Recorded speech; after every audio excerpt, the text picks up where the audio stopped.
In his previous life, Li Feng was a quintessential scoundrel, indulging in all manner of vices, drinking, gambling, and debauchery.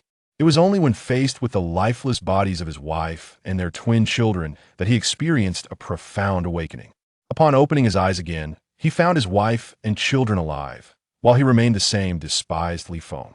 There was still time to amend his ways. Chapter 1. Rebirth. Lin Qingxue lives.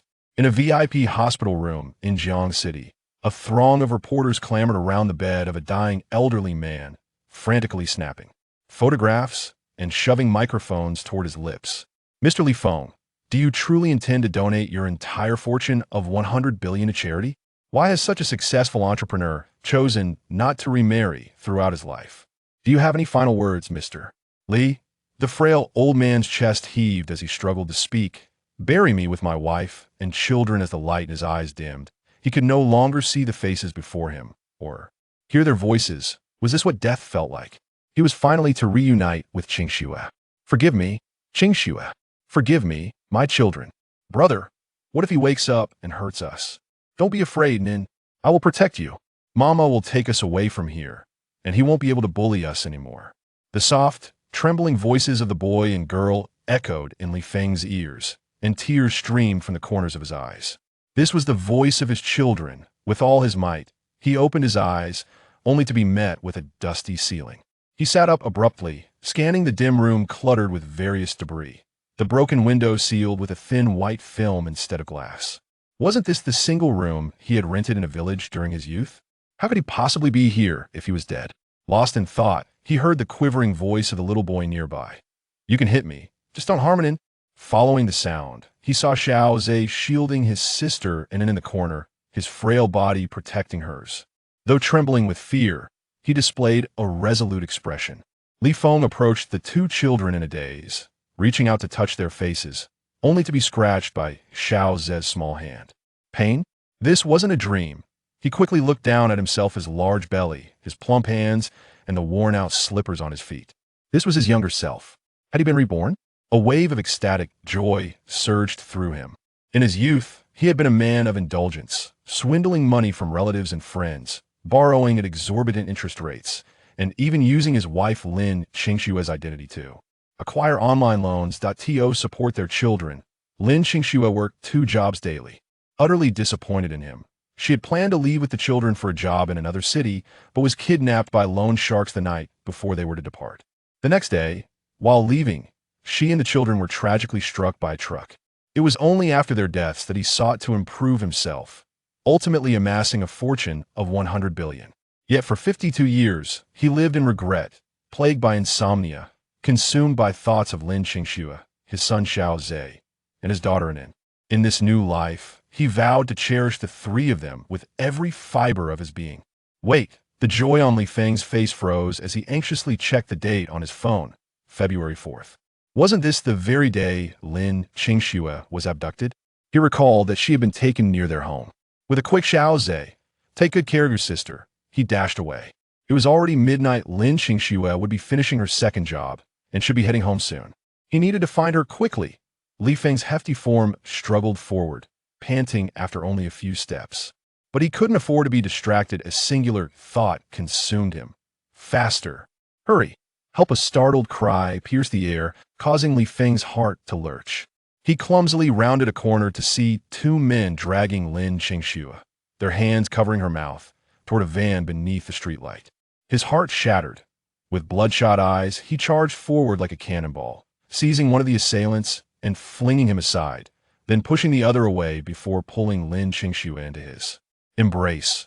The familiar scent enveloped him, and Li Feng's heart ached as he called out the name he had longed for over 52 years, Qingxue. Chapter 2. You cannot lay a hand on my wife.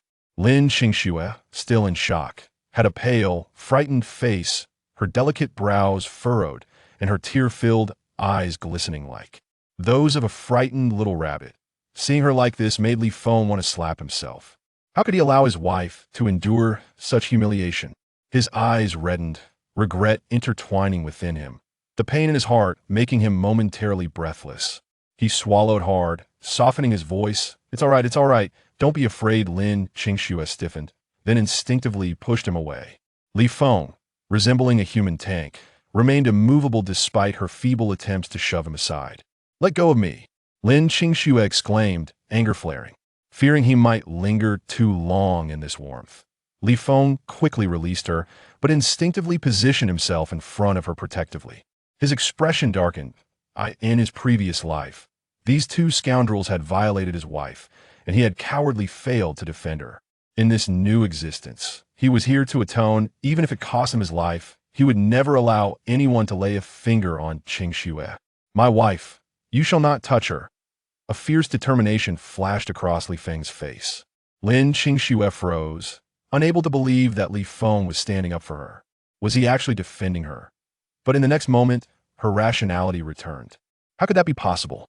Li Feng only cared for himself. He would never concern himself with her fate. Whenever creditors came knocking, he would hide and leave her to deal with the mess. At times, he would feign kindness to trick her into giving him money, only to turn cold once he had what he wanted. Lin Qingxue smiled bitterly. "Brother who?" one thug said, scratching his ear. "What do you mean you can't touch your wife? Then pay up. You owe a total of 150,000, including interest. If you don't have the money, get lost. He'll just have a taste of your wife instead." Brother who ordered his underling, "Beat this coward to a pulp." The underling, eager to please, rushed forward and threw a punch at Li Feng's face. But it was too late to catch his fist. Li Feng charged forward like a cannonball, and the thug was sent crashing to the ground, kicking up a cloud of dust. Dazed, the thug saw stars. This bastard. He was crushed. Brother who cursed, rushing forward to punch Li Feng in the back. Li Feng endured the blow, then tightly grasped Brother who's legs and lifted him off the ground, causing him to stumble and fall. Li Feng stood up, feeling the weight on the thug lessen, and finally let out a sigh of relief, only to be horrified to see Brother who being thrown onto him. Once again, the thug crashed down, nearly spitting blood.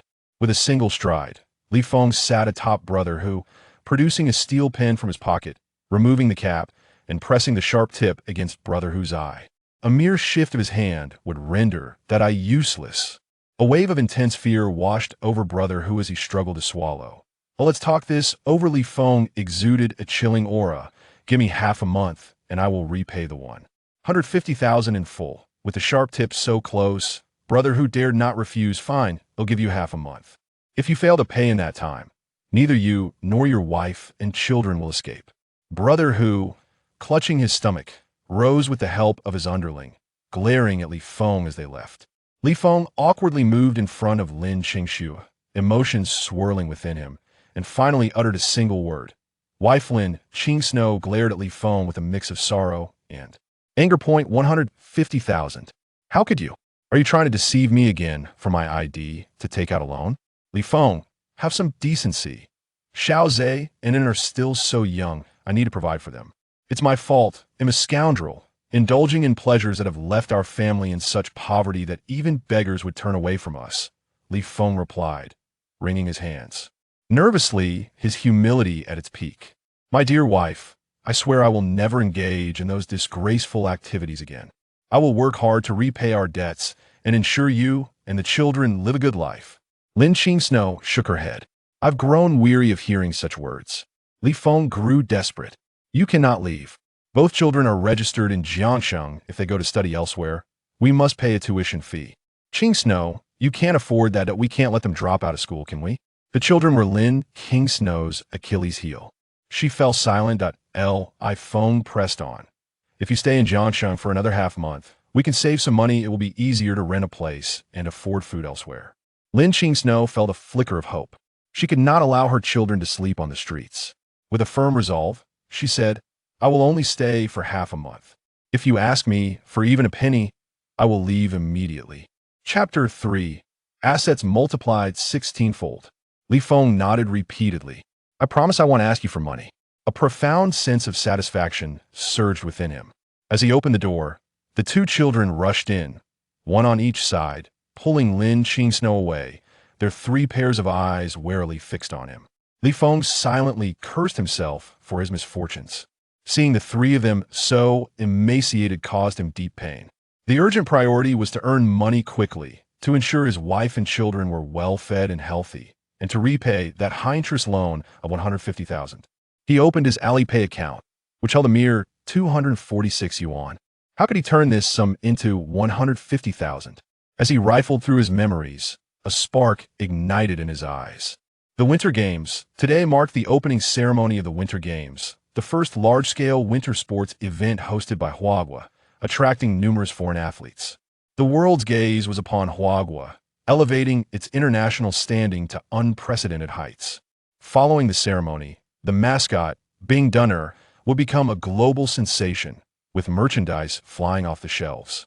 Many queued overnight, only to be left empty-handed. At that time, a keychain of Bing Dunner, originally priced at 58 yuan, could be sold for as much as 700 yuan. With this thought, Li Feng's eyes lit up that he immediately retrieved his battered second-hand phone, accessed the Taobao flagship store for the Winter Games, and spent 232 yuan to purchase 4 Bing Dunner keychains. Gazing at the mere 14 yuan left in his balance, Li Feng cursed himself for being despicable. His Huabei credit had exceeded its limit, and he could not borrow more. He needed to repay the minimum amount by the 20th of this month, otherwise he would lose access to Alipay altogether. Lost in thought, a soft voice chimed, "Daddy, it's time to eat." Li Feng looked up to see his daughter, Inan, with 2 pigtails, timidly calling out to him from distance. His heart softened, and he stood to embrace her, but the little girl turned and ran to hug Lin Kingsnow's leg, peeking at him with her round little head. Li Feng's hand froze, and he sighed. After so many years of being a scoundrel, it was impossible for his wife and children to trust him immediately. When Lin Kingsnow and the children sat down to eat, he slinked over to grab a bowl of noodles. Dinner consisted of plain boiled noodles, topped with wilted yellow leaves, clearly scavenged by Lin Kingsnow from a market. Li Feng clenched his fists.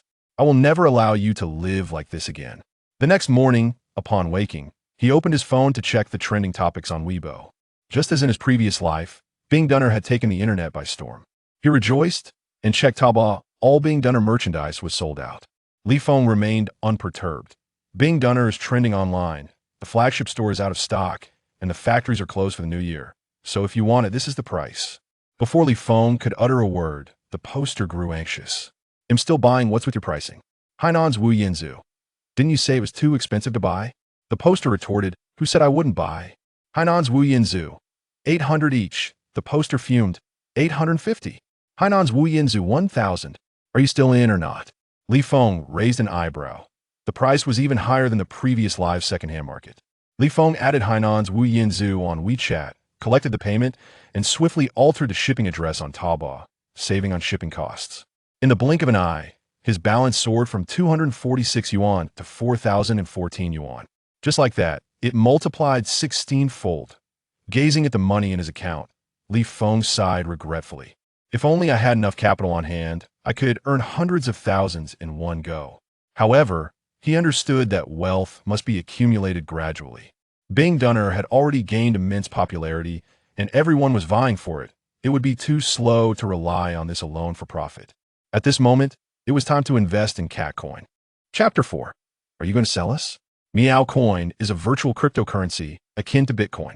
For 3 years since its inception, it has lingered in obscurity, to the extent that even its founder could no longer endure and opted to sell off early. Yet, this afternoon, the world's wealthiest magnate, Jordan, decided to invest a staggering $5 billion into Meow Coin. An influx of capital surged in, causing the value of Meow Coin to skyrocket, rising from a mere 1 to 10 in just 2 days.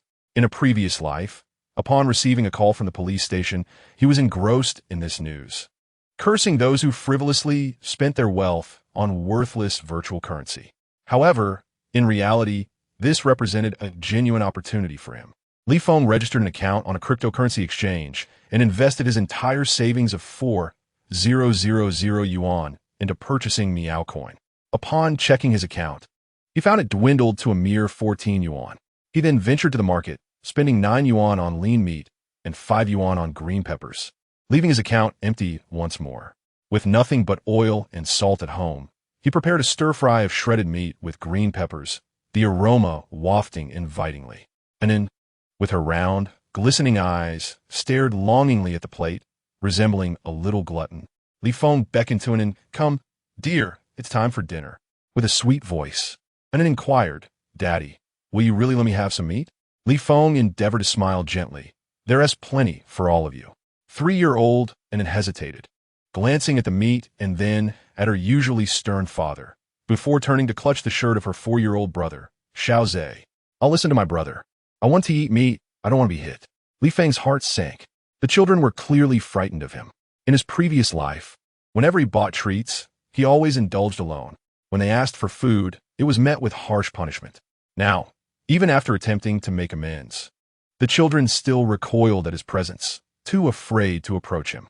The enticing aroma continued to drift toward the children, and Xiaozhe, swallowing nervously, comforted his sister. And then, be good. When I grow up, I'll buy you meat every day. Little Anne's eyes sparkled with hope. Really? When will we grow up? Xiaozhe replied, when I'm as big as mommy. Anne's expression fell. That will take so long. Li Feng felt a pang of sorrow. While other children nestled comfortably in their parents' embrace, his kids struggled to get enough to eat, especially meat.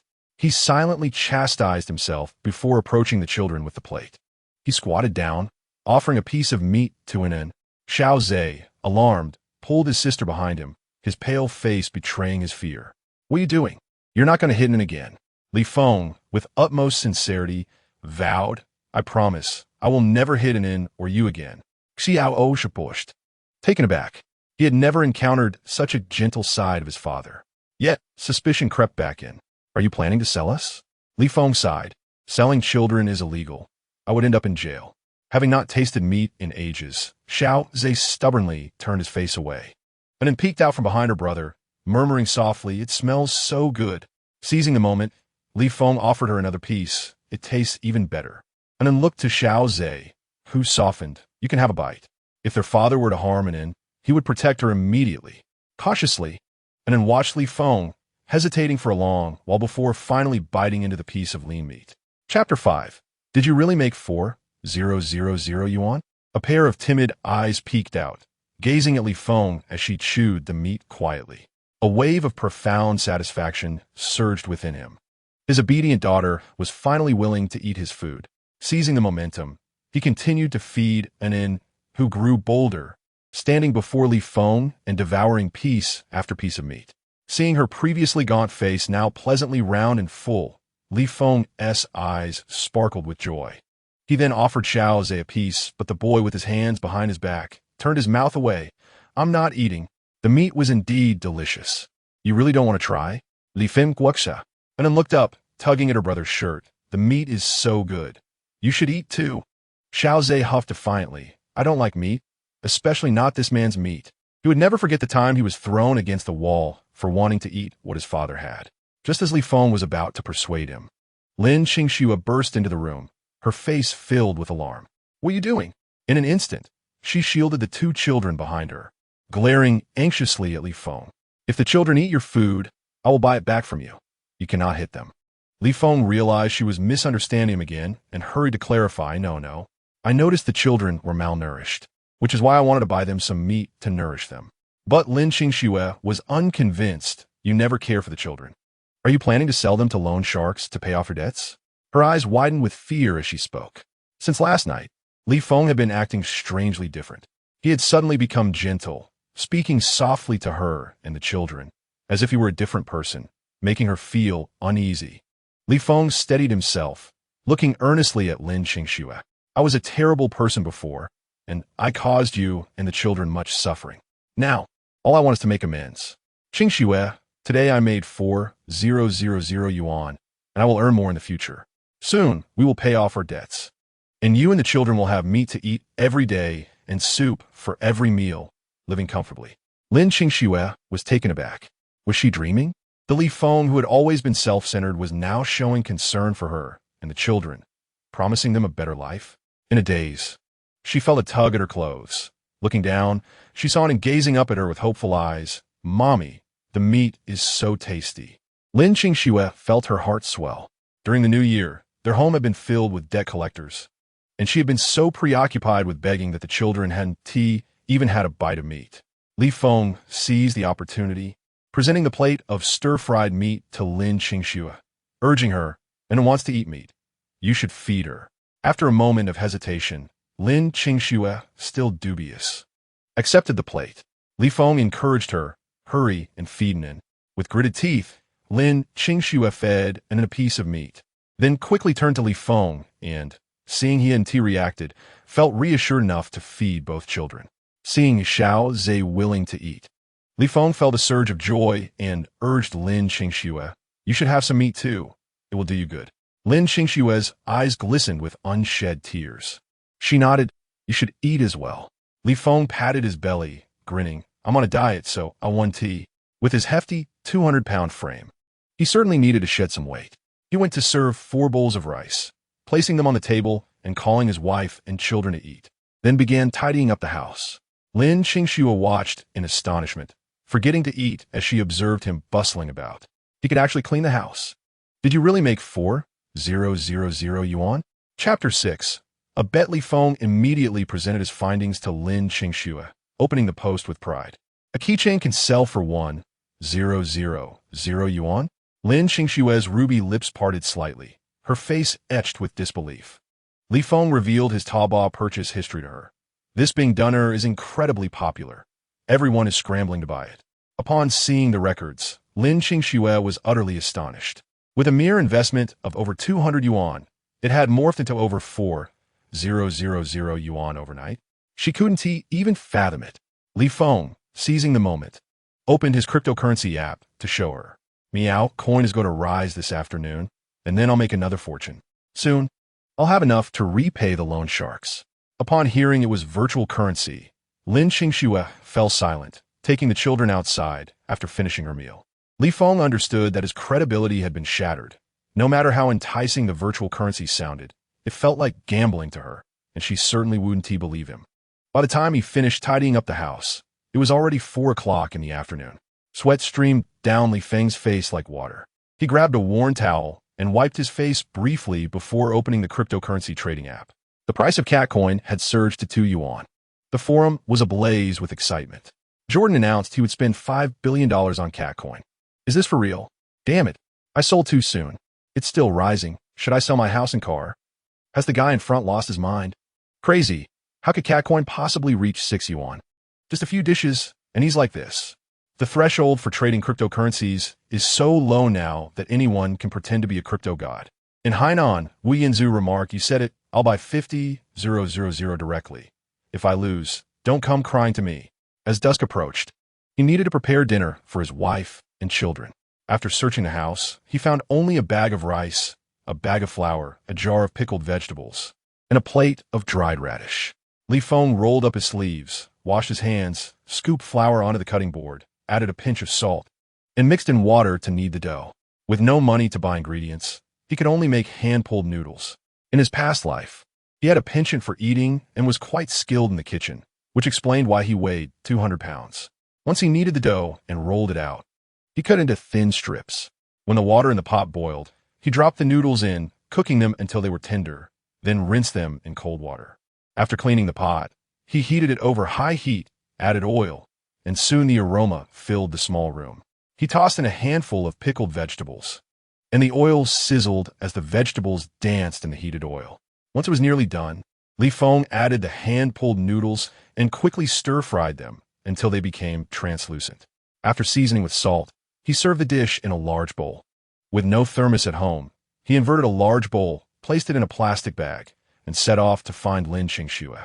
By this time, Qingxue should have started her second shift at the barbecue stall, which was just a street away, so he arrived swiftly.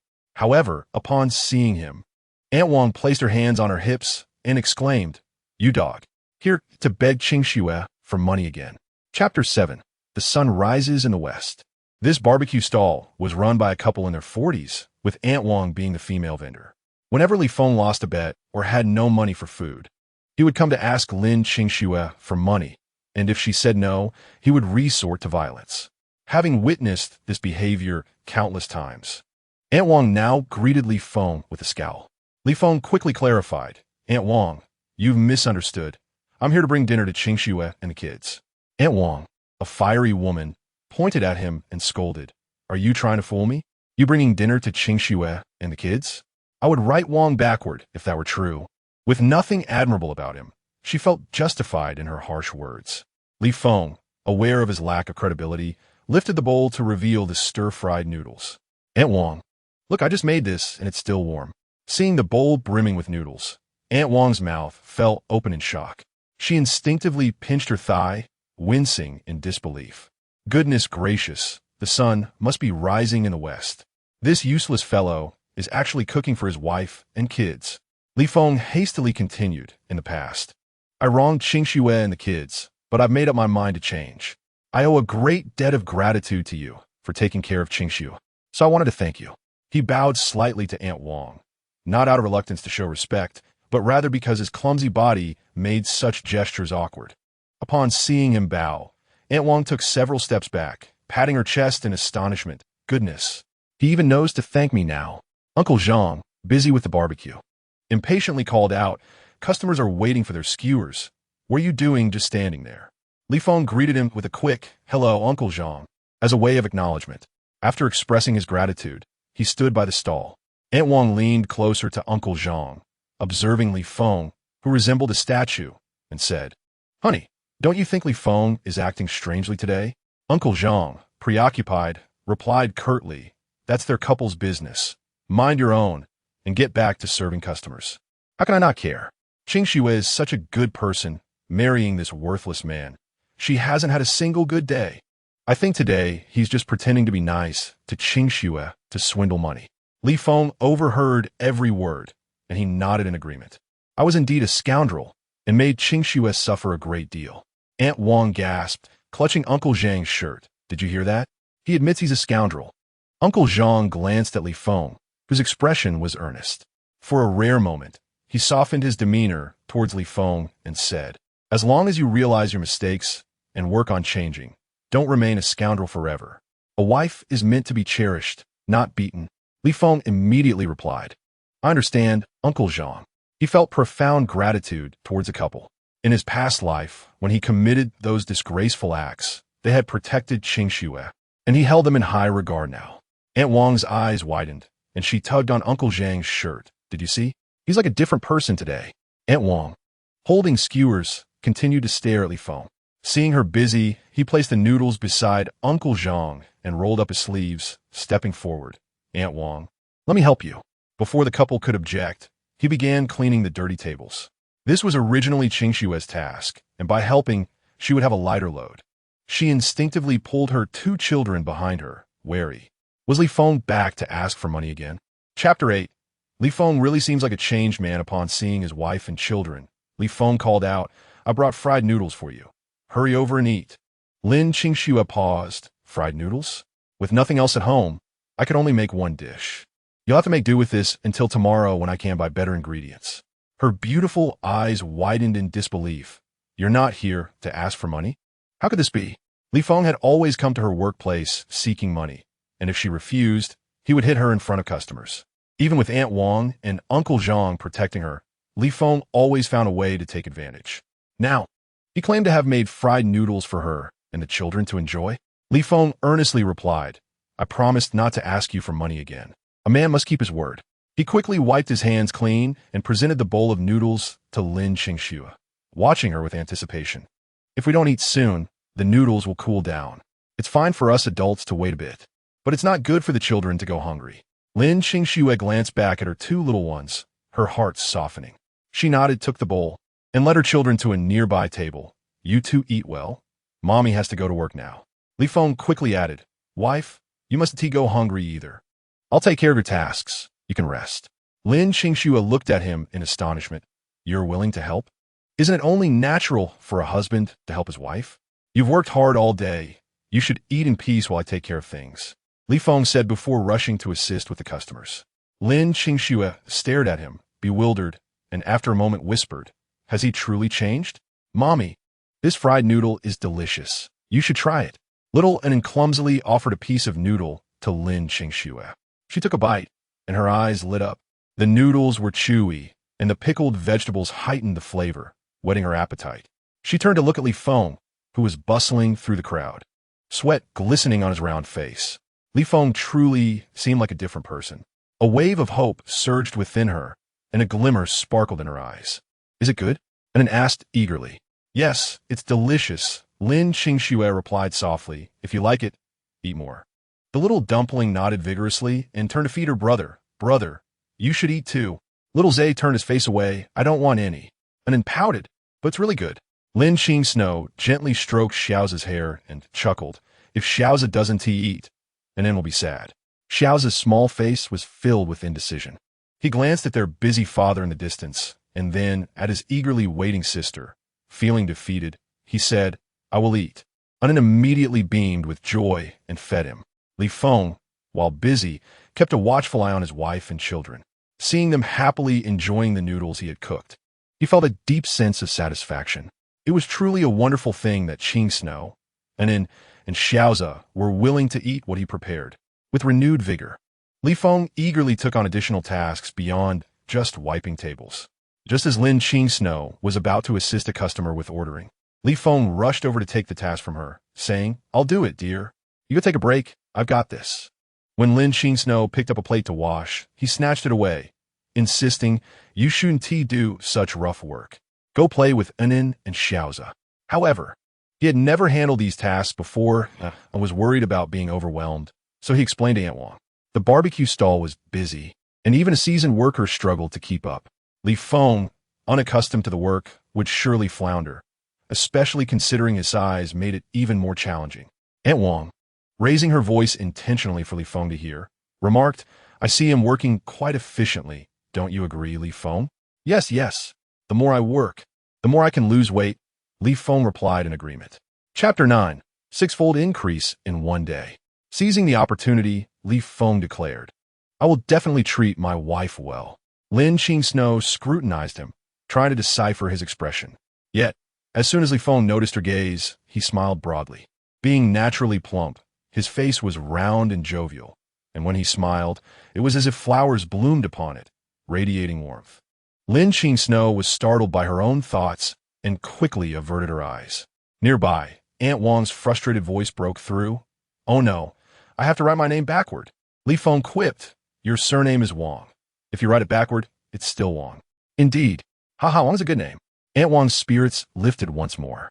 Lin Qing Snow, amused, smiled, her petite face becoming even more enchanting. Li Feng was mesmerized. His wife was truly delightful. A nearby customer called out, Hey, we're ready to order. Are your grilled chicken feet delicious?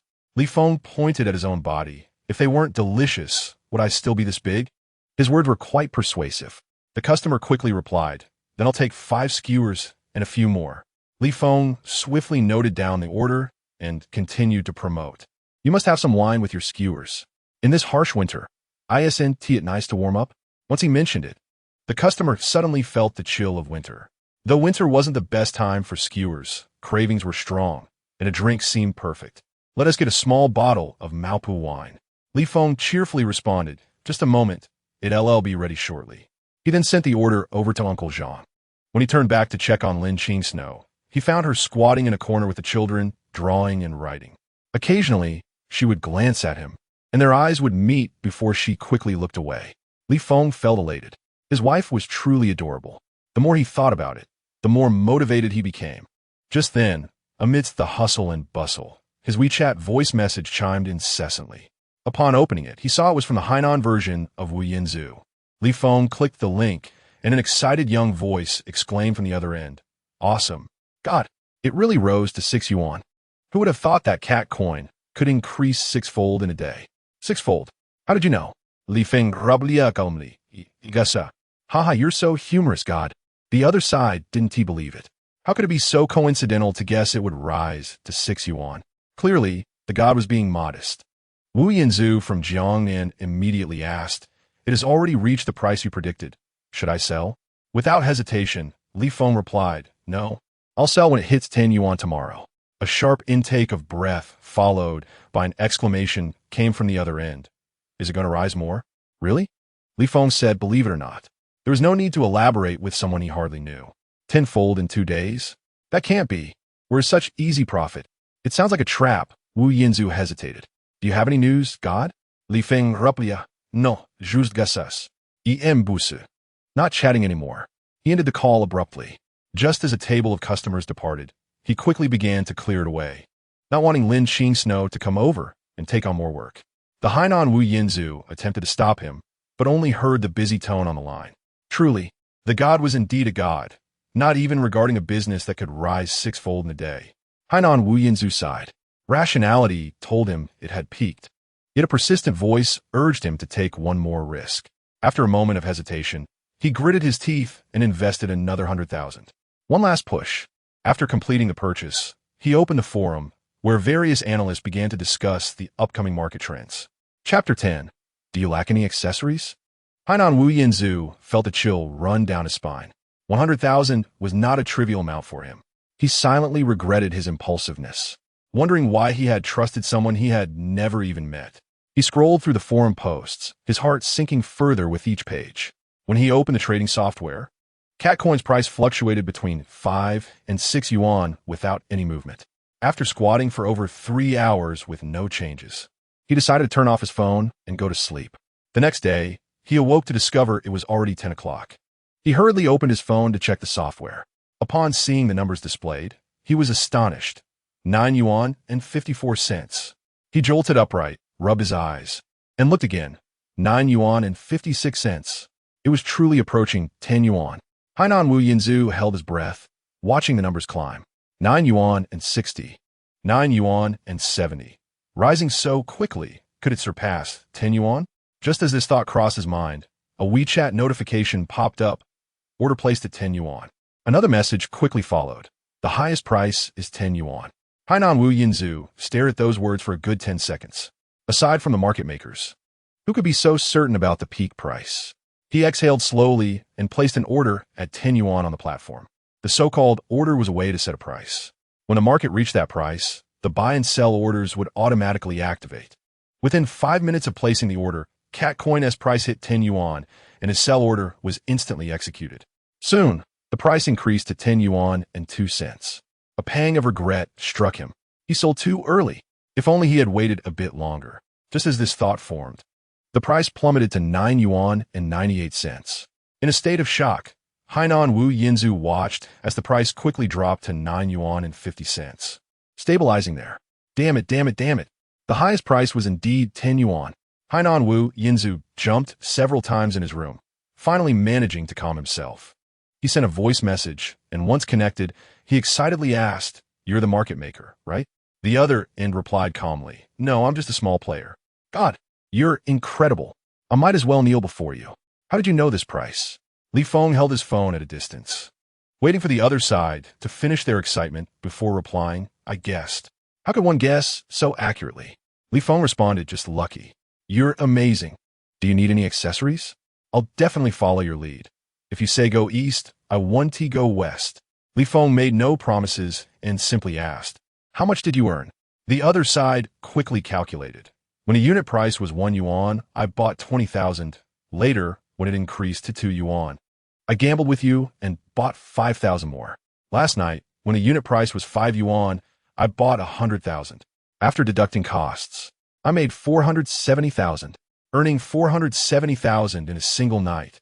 He could hardly believe it. If he had listened to God from the beginning and invested 1,000,000, he could have made over 100,000. Why was he so afraid? He lamented, pounding his chest in regret. From now on, he would heed God's words. Whatever God said would be the truth. The master had promised to share the profits, amounting to 94,000. Li Feng was astonished. He never expected this young man to be so audacious as to invest such a substantial sum. What further endeared him to Li Feng was that the young man actually transferred 94,000 to his WeChat account. Quite generous, indeed. Li Feng reminded him, "The 20,000 you purchased is not my concern. Subtracting 36,000, you only need to send me 58,000. The young man remained adamant. "If it weren't for you, Master, advising me to sell at 10, I wouldn't have made such a profit. You deserve this, Master. Please accept it. In the future, if you have any opportunities to make money, do bring me along." Desperate for funds, Li Feng did not hesitate to accept the payment. The familiar sound of coins ringing in his ears was a long-lost melody. Chapter 11. Don't let him be sold. On the other end, the young man was chattering excitedly. "Master, how much did you earn this time?" He was incredulous. A master who knows how to make money would surely invest more, not just a meager amount. Perhaps this time, he would earn billions. The master was indeed enigmatic. The Hainan Wu Yinzu regarded Li Feng with increased respect. Do you have any lucrative paths ahead, master? Li Feng paused before replying. You might want to look into the stocks of Li Feng Group.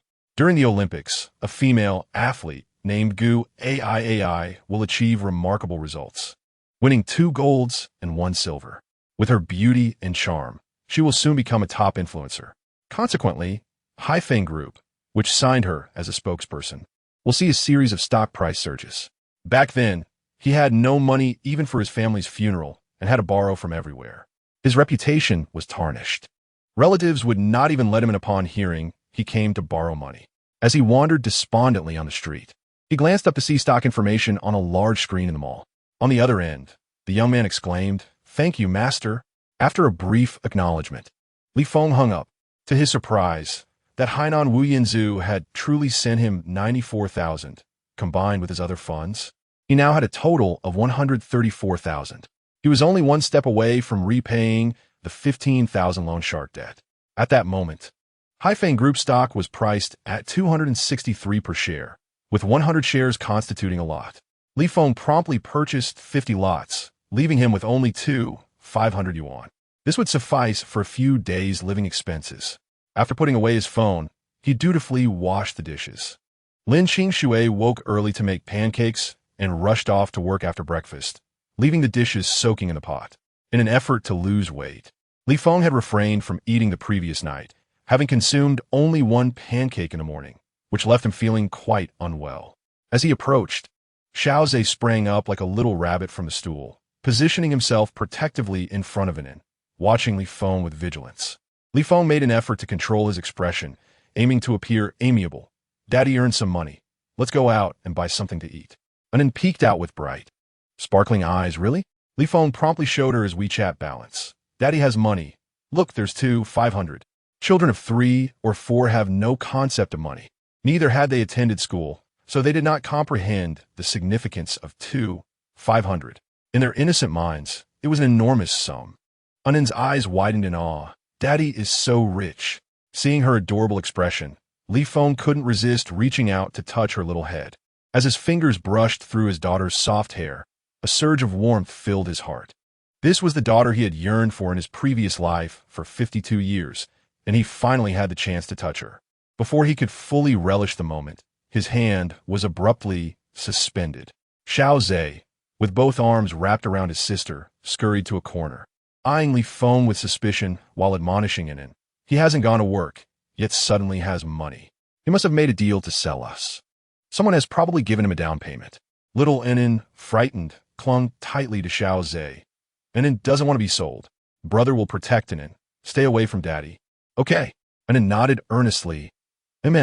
Chapter 12. Food is the best solution. Li Feng sighed inwardly. Forcing the children at this moment would only drive them further away. He needed to take things slowly. If the children wouldn't go out, then he would go alone. After locking the door to prevent the children from running outside, he headed to the market. Upon seeing the variety of vegetables, his eyes sparkled, and he rushed in to haggle. His wife and children had been lacking in nutrition. He certainly needed to buy a pound of pork belly. His wife worked hard outside and deserved 2 pounds of lamb to nourish her. Surely, he should also purchase a base, along with an array of seasonings. Otherwise, how could he prepare delicious meals? Radishes were cheap, so he picked up a pound. Since he was at it, he decided to get a pound of mushrooms for a balanced meal. As he passed a women's clothing store, a pure white sweater caught his eye. Turning on his heel, he entered and inquired, "How much is that sweater?" "Sir, you have a good eye. This one contains 80 wool, and its design is lovely, perfect for gifting to your beloved." Li Feng disregarded her sales pitch and repeated, "What is the price?"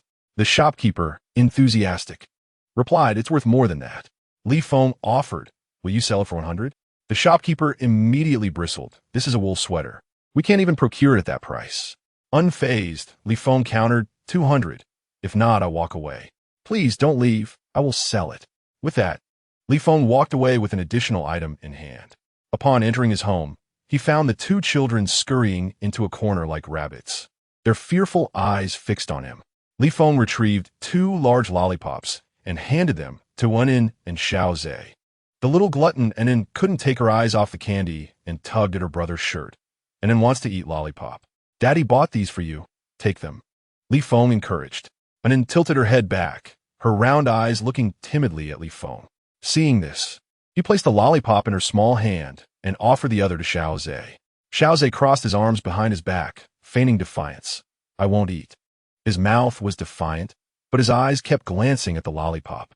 Li Feng found it amusing and placed the candy on the bed beside him. I've left it here. You can take it when you want. Xiao Zhe's gaze was immediately drawn to the bed. Li Feng chuckled and proceeded to cook.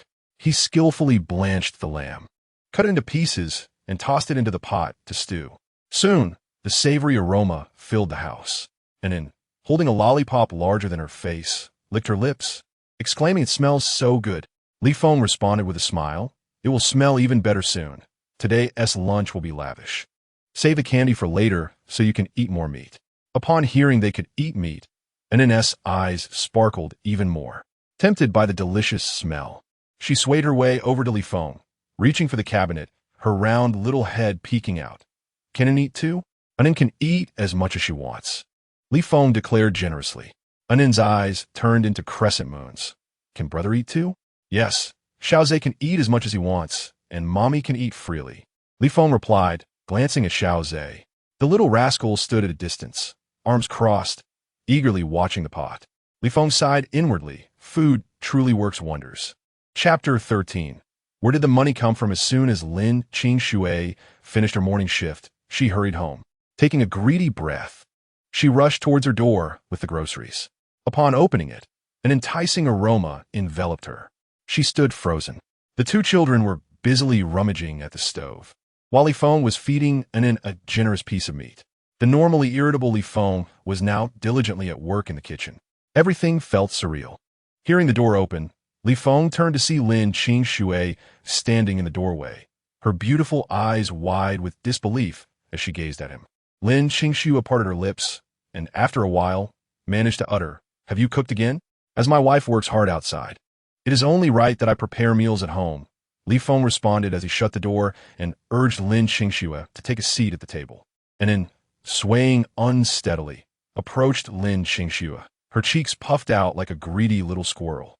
"Mama, the meat Papa made is so delicious and fragrant." A warm surge coursed through Lin Qingxue's chest.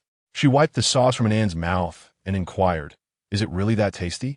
Anna nodded vigorously, her eyes squinting with joy. "Yes, it's the best meat I've ever had." Lin Qingxue's gaze involuntarily drifted to Li Feng, who was busy at the stove. He seemed to have genuinely changed, having cooked 3 meals in a row. She turned to pat Xiao Zhe's head and asked, "Have you eaten, Xiao Zhe?" Xiao Osha, appearing as if he had done something wrong, cautiously extended a finger. "I only had a piece." Lin Qingxue chuckled as she ruffled his hair. "Was it good?" "Not as good as Mama's cooking," Xiao Zhe replied without hesitation. Li Feng, busy ladling the stewed lamb into a large bowl, brought the steaming dish before Lin Qingxue. Handing her a clean pair of chopsticks, he rubbed his hands together and said, "Give it a try." Lin Qingxue hesitated for a moment, but couldn't bring herself to refuse him. She accepted the chopsticks and picked up the tiniest piece of lamb, placing it in her mouth. The moment it touched her tongue, her nose tinged with emotion. It had been a long time since she had savored lamb.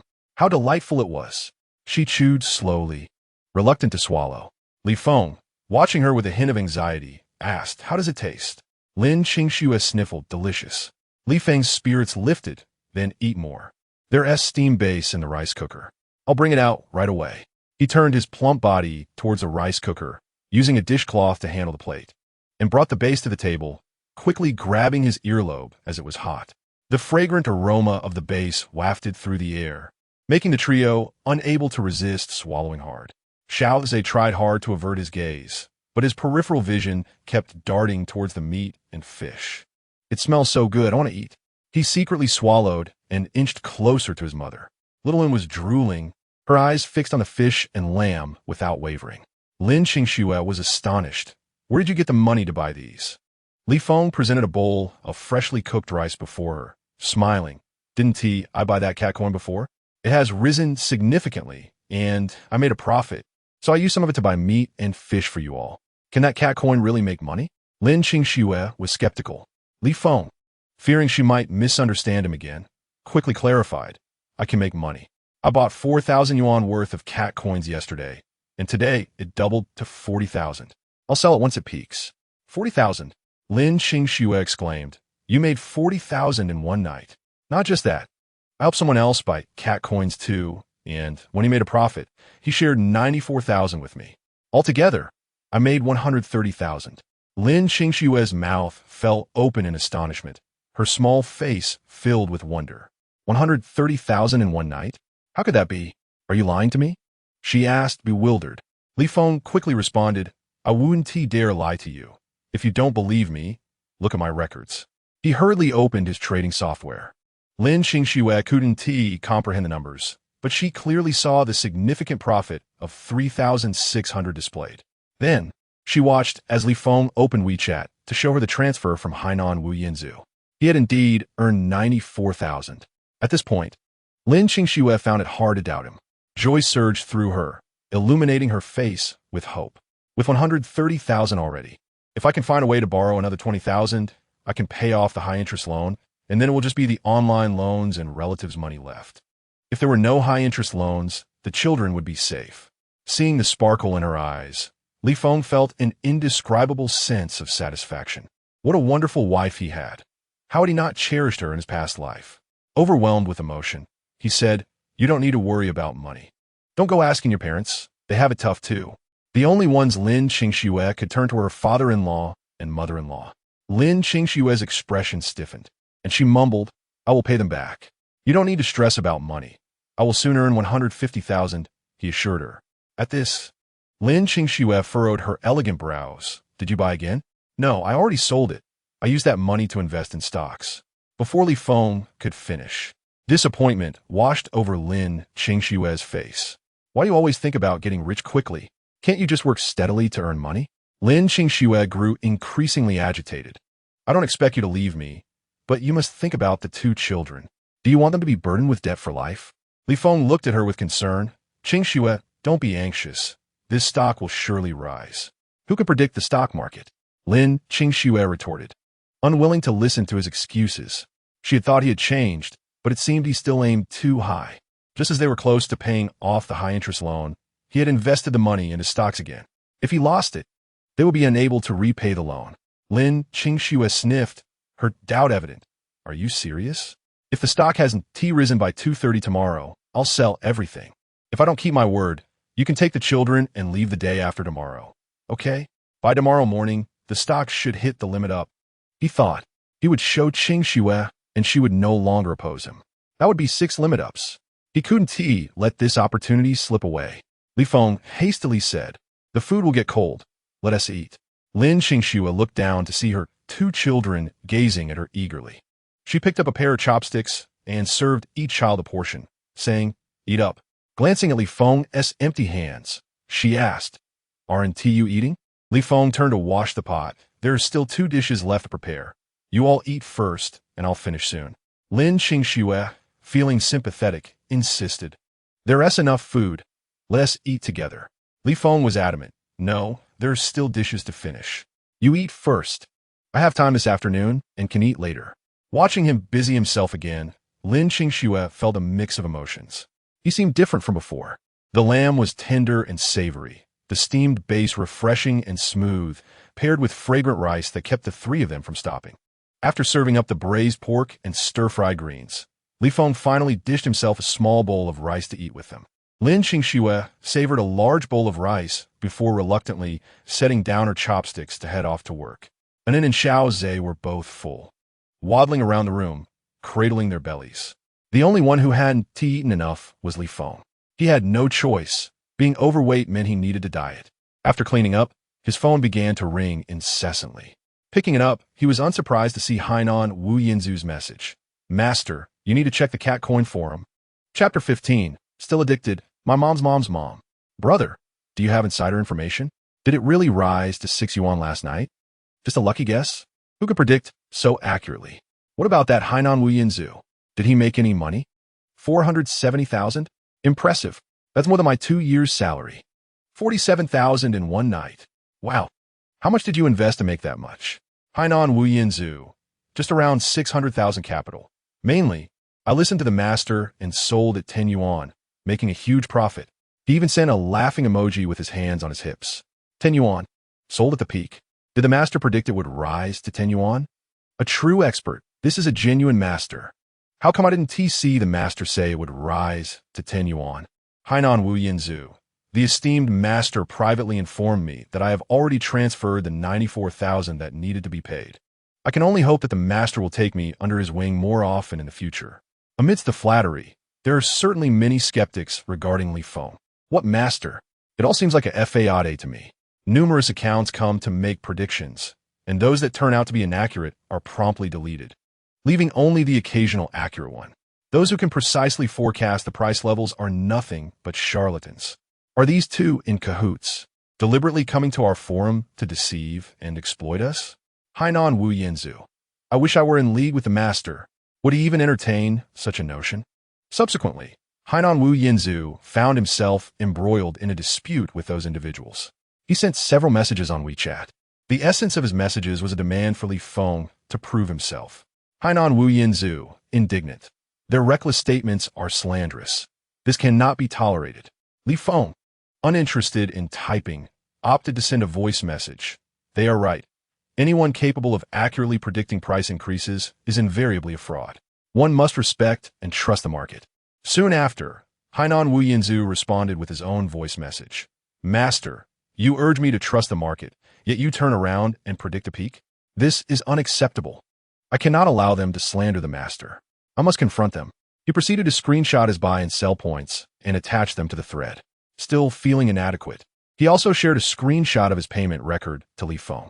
To the naysayers, do you see the profits I've made? Truly sold at the peak. Incredible. Wow, you are indeed a master. I seek your contact information. Clinging to the master's coattails. Master, please predict how high the cat coin will rise. In an instant, the sentiment on the forum shifted dramatically. After much praise yet no sight of the master, they immediately sought Hainan Wu Yinzu for insights. Hainan Wu Yinzu continued to extol Li Feng, portraying him as a divine figure. Throughout the afternoon, countless threads regarding Li Feng emerged on the forum, all speculating on the identity of this remarkable individual. Many flocked to inquire if Hainan Wu Yinzu believed the cat coin would rise further. Hainan Wu Yinzu, uncertain, could only message Li Feng. Li Feng replied, "The market will stabilize soon. There are no significant movements expected for the time being." Hainan Wu Yinzu, understood. I shall screenshot this and post it on the forum. Remember to redact the sensitive information. Excellent. Hainan Wu Yinzu promptly screenshot Li Feng's words and posted them online. Adopting a mocking tone. The master has made a prediction. I will share this screenshot now, and you shall witness the truth in 2 days. Still pretending, are we? What if the market sees wild fluctuations in these 2 days? Hainan Wu Yinzu. Then I will live stream in women's clothing. Chapter 16. I believe in your ancestors. Screenshot taken, eagerly awaiting the live stream in women's attire. Bro, don't be impulsive. This is exhilarating. I must leave a mark and return to this thread in 2 days. After making such bold claims, Hainan Wu Yinzu began to feel anxious. Was he too hasty? If the master's prediction were to falter, would he indeed have to don women's clothing? However, the master had initially purchased the Bing Dooner keychain, so he must have foreseen its rising popularity. Furthermore, he had accurately predicted the price trends of the cat coin on 2 occasions. Surely he must be reliable? A person of the master's stature would have no need for jest. Hainan Wu Yinzu spent a restless night, finally dozing off only at dawn. Li Feng, in high spirits, observed that, like in his previous life, Gu AI had secured a gold medal with her first project.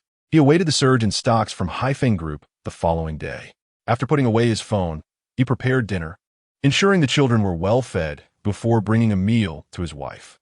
Having enjoyed 2 delightful meals and received lollipops, and had grown significantly closer to Li Feng. Daddy, will there be meat to eat tomorrow? Yes, we still have lamb at home, Li Feng replied cheerfully, although Xiao Zhe and still resisted holding his hand. The fact that both children willingly accompanied him outdoors was a significant improvement. Upon arriving at the barbecue stand, Uncle Zhang and Aunt Wang were setting up their stall. After receiving a phone call, Uncle Zhang called out to Aunt Wang. Your son wants to go on a trip to Guinan with his classmates. He needs you to send him 3,000 yuan. Guinan? Li Feng quickly inquired of Uncle Zhang. How many of them are going to Guinan? When is their bus? There are 4 of them from the dormitory. Planning to leave tomorrow, Uncle Zhang replied. Li Feng pressed further. How are they getting there? They're driving. It's a classmate's father's car, Uncle Zhang nonchalantly answered. For university students embarking on a self-driving trip to Guinan. Wasn't he that the incident from his previous life with a car plunged into a lake, resulting in the deaths of all 4? At that time, only 2 families in the vicinity were celebrating a wedding. One was his, and the other belonged to that student. That boy was actually Aunt Wang, and Uncle Zhang's son. Aunt Wang, displeased, remarked, "It's just after the new year. The places will be packed. Isn't it torturous for them to travel now? They just want to take a trip before school starts. Once classes begin, they'll have no time," Uncle Zhang reasoned. Zhang Yuan doesn't he have many expenses? He is soon graduating and going for an internship. He wants to have many chances to see his friends afterward, so let him go. Uncle Zhang tried to persuade Aunt Wang. Seeing that Aunt Wang was about to open WeChat, Li Feng interjected. He cannot go. Uncle Zhang was taken aback. What is wrong? Li Feng directly stated. I had a dream yesterday about 4 university students driving to Guinan, and they drowned in the water. Aunt Wang, furious, jumped up, pointing her finger at Li Feng. You wretched person, how dare you curse my son? I'm just warning you, Li Feng explained. Aunt Wang, your son cannot go. Oh, I thought you had changed, but you're still a heartless wretch. Get out of here quickly, Aunt Wang shouted angrily, grabbing a kitchen knife to chase Li Feng away. Seeing her fierce demeanor, Li Feng hurriedly stepped out of the stall. I'd rather believe it's true, Aunt Wang. I believe in your ancestors. Are you leaving or not? Faced with her irrational behavior, Li Feng felt compelled to take the 2 children and leave the stall. Uncle Zhang and Aunt Wang were very considerate of his wife and children. He could not simply stand by and watch their only son perish. However, such words would not be well received by anyone. It seemed he needed to devise a plan to prevent Zhang Yuan from going. Meanwhile, Aunt Wang remained in the stall, cursing. I must have been blind to think he had changed. He turns around and curses my son. What a disgrace. Uncle Zhang felt uneasy. Aunt Wang, enraged, slapped him on the back. Your son is being cursed to death, and you have nothing to say about it? He remained silent, feeling an oppressive weight upon him. Chapter 17. Drowning when Lin Qingxue arrived. Aunt Wang pulled her aside to explain the situation. Hearing this, Lin Qingxue felt uncomfortable and defended Li Feng. Aunt Wang. He is not that bad a person. Previously, she had not dared to speak up, but Li Feng had changed in recent days. Qingxue, don't protect him anymore. He engages in all sorts of vices, gambling, drinking, you name it. Today, he cursed my son, surely out of spite for what I said about him before. I think you should divorce him. Keep your distance from Li Feng, and don't let him lead the children astray. Uncle Zhang could not tolerate this. What nonsense are you spouting? Our guests are here. Hurry up and get to work. Lin Qingxue felt a constant discomfort in her heart. Just as she rounded the stall, she spotted Li Feng squatting in the corner. Upon seeing her approach, Li Feng sprang up. Wife.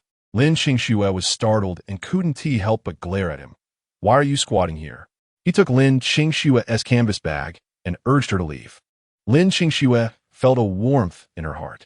Once they were a bit farther from the stall, she asked, What did you say to Aunt Wang? Regarding this matter, Li Feng stuffed his hands into his pockets. I had a dream last night that Zhang Uncle's son was going to play tomorrow, and I feared something might happen. So I just warned them. Lin Qingxue scrutinized him for a moment, concluding he was not lying, and paused. Perhaps it's just a coincidence. Li Feng responda, regardless. I have no plans tomorrow, so I'll check near the river. Hopefully, nothing occurs. Lin Qingxue was taken aback. Aunt Wang has scolded you so harshly, and you still wish to help her? Li Feng looked earnestly at Lin Qingxue. I used to be a scoundrel. It's only natural that she doesn't trust me. However, they have always treated you kindly and protected you, so I must repay their kindness. As Lin Qingxue enjoyed her dinner, Li Feng presented her with the sweater he had purchased earlier that day, as if it were a treasure. Lin Qingxue's eyes widened in surprise. Is this for me? She struggled to suppress a smile. The fact that Li Feng thought to buy her clothing delighted her. In an instant, she pushed the garment back towards him. Return it. We need to save money to pay off her debts. Fearing that Lin Qingxue would insist on keeping it, he laid back on the bed, pulling the blanket over his head. Observing Li Feng on the bed, Lin Qingxue understood he was unwilling to return the gift and held the sweater tightly, her heart brimming with joy. Early the next morning, Li Feng took the bus to the riverside in the city. He recalled that in his past life, these university students had fallen into the river after crashing through the guardrails of the second bridge. Before dawn, Zhang Yuan urged his 3 roommates to wake up. The driver, a young man named Meng Chuan, excitedly touched the steering wheel. "I've got my driver's license. Finally, Dad can drive. Buckle up, sons. I will take you to see the world." With a press of the accelerator, the car roared forward.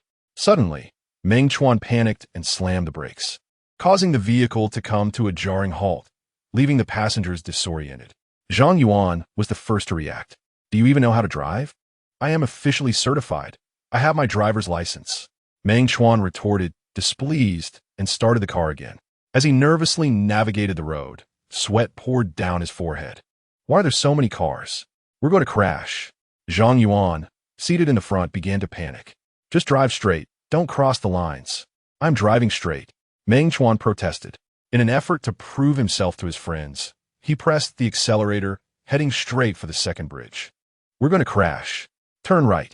Stay away from the fuel truck." Meng Chuan turned his head and saw the car crash directly into the guardrail, sending it airborne off the bridge. Chapter 18, Dad, I'm going to die. With a deafening crash, the car plunged into the water, creating a massive splash. The vehicle descended rapidly, water flooding in and soaking the feet of the 4 young men. Zhang Yuan frantically shook the door handle, but it wouldn't budge. In desperation, he slammed his body against the window, but to no avail. Overwhelmed by terror, he turned to the driver, Meng Chuan. Meng Chuan was frantically hammering against the glass. "I don't want to die here. I'm still young. My life has just begun. I can't die here, I can't."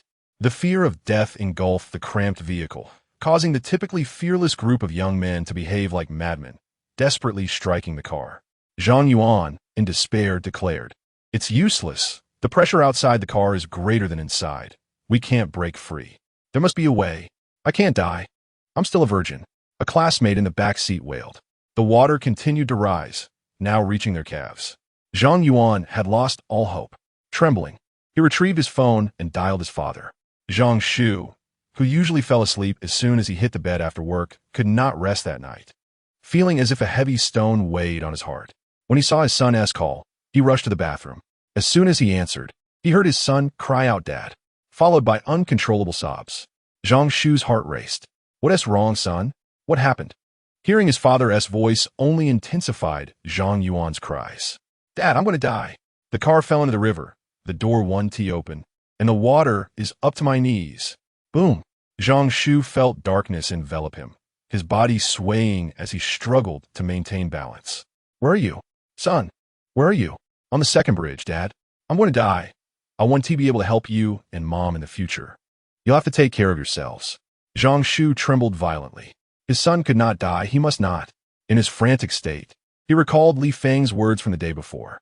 "Yesterday, I had a dream about 4 college students driving to Guinan and drowning in the water. They can't let you son go out. The dream Li Feng had was real. Why didn't I believe it last night?" "Dear, that's right, dear." Zhang Shu burst from the bathroom, yanking Aunt Wang from the bed. He immediately switched the phone to speaker mode and said to his son, "Son, your mother is here. Talk to her." He grabbed Wang Yi's phone and dialed the emergency services. Dazed, Wang Yi suddenly heard her son's cries. "Mom." Wang Yi jolted awake. "What's wrong, son?" "I'm here. Mom, I'm going to die. You and Dad must live well after I'm gone." On the other end of the line, Zhang Yuan was sobbing uncontrollably. Wang Yi felt as if struck by lightning, her limbs going weak. "Is he going to die? My son is going to die." Zhang Shu hung up and urgently reassured Zhang Yuan. "Don't be afraid, son. I've already called the police. They will be here soon. It's too late. The water is already at my chest. It's too late." Zhang Yuan screamed in despair. Zhang Shu kept muttering, "They will make it in time. They must make it in time. Your mother and I will come to save you. Don't be afraid." Wang Yi screamed and, barefoot, dashed outside in a frenzy. Zhang Shu followed closely behind, phone in hand. Inside the car, the 4 students were suffocating under the weight of their fear of death. They called their families, crying uncontrollably. The water surged into the vehicle, now reaching their chests. Soon, they would drown, their lives ending today. Suddenly, A crisp sound echoed within the car. The four students turned in shock to see a large man with an oxygen tank, wielding a life hammer, smashing their car window. Chapter 19. You saved my life. With another powerful strike, the hammer hit their chests. The four young men stared blankly at the figure before them, and soon, a wave of ecstatic relief washed over them. We are saved. We are alive. Inside the vehicle, the four of them danced with joy. Outside, Li Feng paid no mind to their celebration. He tightened his grip on the life hammer and struck the previously smashed areas again. The glass shattered into countless fragments. Water rushed into the car, filling it completely. Li Feng, with his large hand, reached in, opened the door, unbuckled Zhang Yuan's seatbelt, and pulled him out. After rescuing Zhang Yuan, he gestured for the others to quickly open their doors. Meng Chuan, in the driver's seat, fumbled to follow Li Feng's lead, but panicked and flailed in the water as he couldn't swim. Li Feng swam over, inserted the oxygen mask into his mouth, allowing him to take several breaths before signaling him to lay back. Meng Chuan could not speak, but nodded, his body slowly floating up. The rear doors had child locks engaged and couldn't be opened, so they had to climb to the front to escape. Fortunately, the others knew how to swim. One took a few breaths of oxygen and managed to swim to the surface. As they broke through the water, they spotted a small wooden boat floating nearby. Meng Chuan, who had surfaced first, was already pulled aboard by the boatman. Zhang Yuan was overjoyed. What luck! Not only were we rescued from the car, but there is also a boat waiting to save us. It seems our lives are not yet meant to end. Excited, Zhang Yuan climbed aboard and helped his other two roommates up as well. After finishing, he hurried to pull Li Feng up. Brother, I'm pulling you up. Meng Chuan, filled with energy, turned around and joined Zhang Yuan in reaching out his hand. Brother, hurry up. Li Feng removed the oxygen mask, grasped the edge of the boat, and chuckled. The water is quite nice. It's a great way to lose some weight. The wooden boat was not large, and accommodating so many people was already its limit. If he were to board as well, it would certainly capsize. That would render his rescue futile. He addressed the boatman. Master, please row towards the shore. The boatman acknowledged with a grunt and began to paddle towards the riverbank. The four university students were exhausted, their limbs weak and trembling from the mingled terror and joy of having survived, leaving them in a state of collapse, oblivious to their phones that had fallen into the water. It was only upon reaching solid ground that they felt reassured. They gathered around Li Feng, expressing their gratitude. Brother, you saved my life. I will surely repay you in the future. Thank you, brother. Li Feng exhaled a long breath and glanced at Zhang Yuan, relieved that they had ultimately been saved. After expressing their thanks to Li Feng, the four turned to thank the boatman as well. The boatman, feeling somewhat embarrassed, replied, I was merely doing my job. You need not thank me. Meng Chuan was taken aback with what money. The boatman pointed at Li Feng. He came to me early this morning and offered 500 yuan to help save you. The four students stared at Li Feng in unison. Zhang Yuan exclaimed, Brother knew we would fall into the water this morning? Realizing they would not have time to find a boat once they fell, Li Feng recounted the explanation he had given Aunt Wang earlier. Who knows if dreams are real or not? I just came to test it early this morning. The four university students were astounded. The boatman was equally surprised. It was all due to a dream. After a brief moment of shock, the four students erupted in excitement, surrounding Li Feng to inquire about the dream. When Uncle Zhang and Aunt Wang reached the riverbank, the police had already arrived. They hurried over to ask about the situation, and upon learning that a car had indeed fallen into the water, their legs went weak, nearly causing them to faint. Aunt Wang wailed, My son. My son. Her cries were heart-wrenching. Her son was gone. The child she had raised for 23 years had perished. With that thought, she scrambled to leap over the bridge. The police rushed to restrain her. Aunt Wang, appearing almost deranged, shouted, I must find my son. I want to die with him. The bridge was in chaos, and Uncle Zhang held on to Aunt Wang tightly. In a daze, Aunt Wang heard her son's clear voice calling from a distance, Mom. Chapter 20. Aunt Wang was wrong. Aunt Wang froze, unable to believe her ears, and turned to see Zhang Yuan running towards her. Tears streamed down her face as she rushed forward and embraced her son, sobbing, You honor, my you honor. Zhang Yuan, having just experienced such a traumatic event, nodded excitedly upon seeing his parents. I'm not dead, Mom. I'm not dead. The mother and son clung to each other, both weeping uncontrollably. Uncle Zhang wiped his tears, relieved. It's all right. That's all that matters. If our son had died, we wouldn't have been able to live on. Aunt Wang quickly asked Zhang Yuan, how did you escape? It was Li Feng. He saved us. Zhang Yuan pointed toward the direction behind him. Aunt Wang was momentarily speechless, following her son's gaze to find Li Feng indeed present at the scene. Is it really Li Feng who saved you? Aunt Wang stammered. Zhang Yuan recounted how Li Feng had smashed the glass and rescued them all. If it weren't for Brother Feng, we would have drowned. Mom, Li Feng is a really good person. He is not at all like what you usually say. Aunt Wang was left in a daze. Just yesterday, Li Feng had told her about the situation, and instead of believing him, she had scolded him. Regret, shame, and relief intertwined in her heart, leaving her feeling paralyzed. Uncle Zhang gripped Li Feng's hand tightly, his face full of gratitude. Li Feng, you saved Zhang Yuan. I owe you a life. Aunt Wang and Uncle Zhang were among the few who had treated Qing Shui and her child well, having protected Qing Shui on numerous occasions. Otherwise, in his previous life, he would have tormented her even more. Uncle Zhang, however, disagreed. That's different. This is a matter of life and death. A tremendous favor. Aunt Wang choked up. Why didn't I listen to you yesterday? I was truly blinded. If it weren't for Li Feng saving Zhang Yuan, he would have lost his life. Our entire family is grateful to you. You are a great benefactor to the Zhang family. Uncle Zhang, a big man, ended up crying openly by the end. Uncle Zhang and Aunt Wang expressed their endless gratitude to Li Feng, wishing they could kneel before him in thanks. Li Feng could only offer comfort. Soon, the parents of the other two families also came to express their heartfelt thanks. Li Feng was momentarily overwhelmed as a series of middle-aged men approached him, grasping his hand. You must be Li Feng. I am Meng Chuan's father, Meng Jian. Thank you for saving my son. If you ever need anything, just let me know, and I will not hesitate to help. Meng Jian? Li Feng's pupils dilated. You are Meng Jian, the chairman of Shenglong Real Estate? Chapter 21.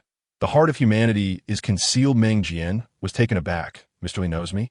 I do not know you personally, but I have heard of you. Shenglong Real Estate ranks among the top 3 real estate companies in Jiangcheng, and you are quite a notable figure here. Shenglong Real Estate was once thriving and was on the verge of going public. However, while submitting their prospectus, a building under construction suddenly collapsed, resulting in the deaths of 6 workers. Outrage ensued, and Shenglong Real Estate and Meng Jian became pariahs. As if that weren't enough, a subway station they had previously constructed began to leak, leading to a drowning incident during the summer rains. Homeowners in various Shenglong Real Estate properties began to demand refunds, and the company fell into disarray. Ultimately, Meng Jian could not endure the pressure and took his own life. It wasn't until years later that news reports revealed a high-ranking executive at Shenglong had accepted bribes, secretly changing suppliers and cutting corners, which led to the structural issues with their buildings. Li Feng shook Meng Jian's hand, smiling. Everyone in Jiangcheng knows Shenglong Real Estate. Meng Jian, unaware of the implications, expressed his gratitude to Li Feng once more. He turned to Meng Chuan and playfully slapped him on the back. You little rascal, hurry up and thank Mr. Li. Meng Chuan solemnly bowed to Li Feng, respectfully saying, Thank you, Brother Li, for saving my life. Meng Jian smacked him on the back again, gritting his teeth. You don't know how to speak properly, do you? You're the dog, what about me? Old dogs give birth to puppies, Meng Chuan retorted stubbornly. Meng Jian, furious, slapped him again, and still not satisfied, kicked at Meng Chuan. You dare speak back? You don't realize the gravity of the situation, do you? If it weren't for Mr. Li saving you, your life would be forfeit. It was only at this moment that his father had started scolding him. Meng Jian, still fuming, refrained from escalating the situation further, apologizing to Li Feng. Mr. Li, please don't take offense. He is my only son, and I've spoiled him since he was little. Li Feng found himself in a state of bemusement. Meng Chuan has already expressed his gratitude towards me, Mr. May need not be overly courteous.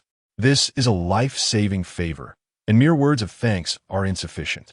Meng Jian pondered for a moment before inquiring, Is there anything I can assist Mr. Li with? Li Feng shook his head. No, there is nothing.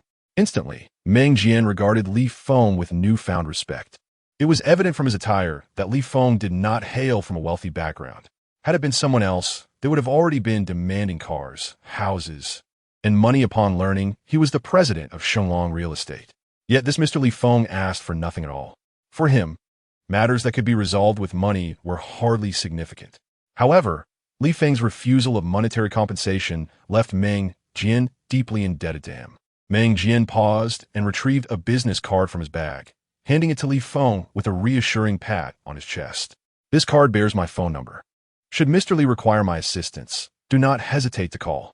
Li Feng accepted the card without hesitation. Very well. Since he wishes to repay the favor, I shall keep it for now. He foresaw a day when he would engage in significant business endeavors, potentially leading to further dealings with Meng Jian.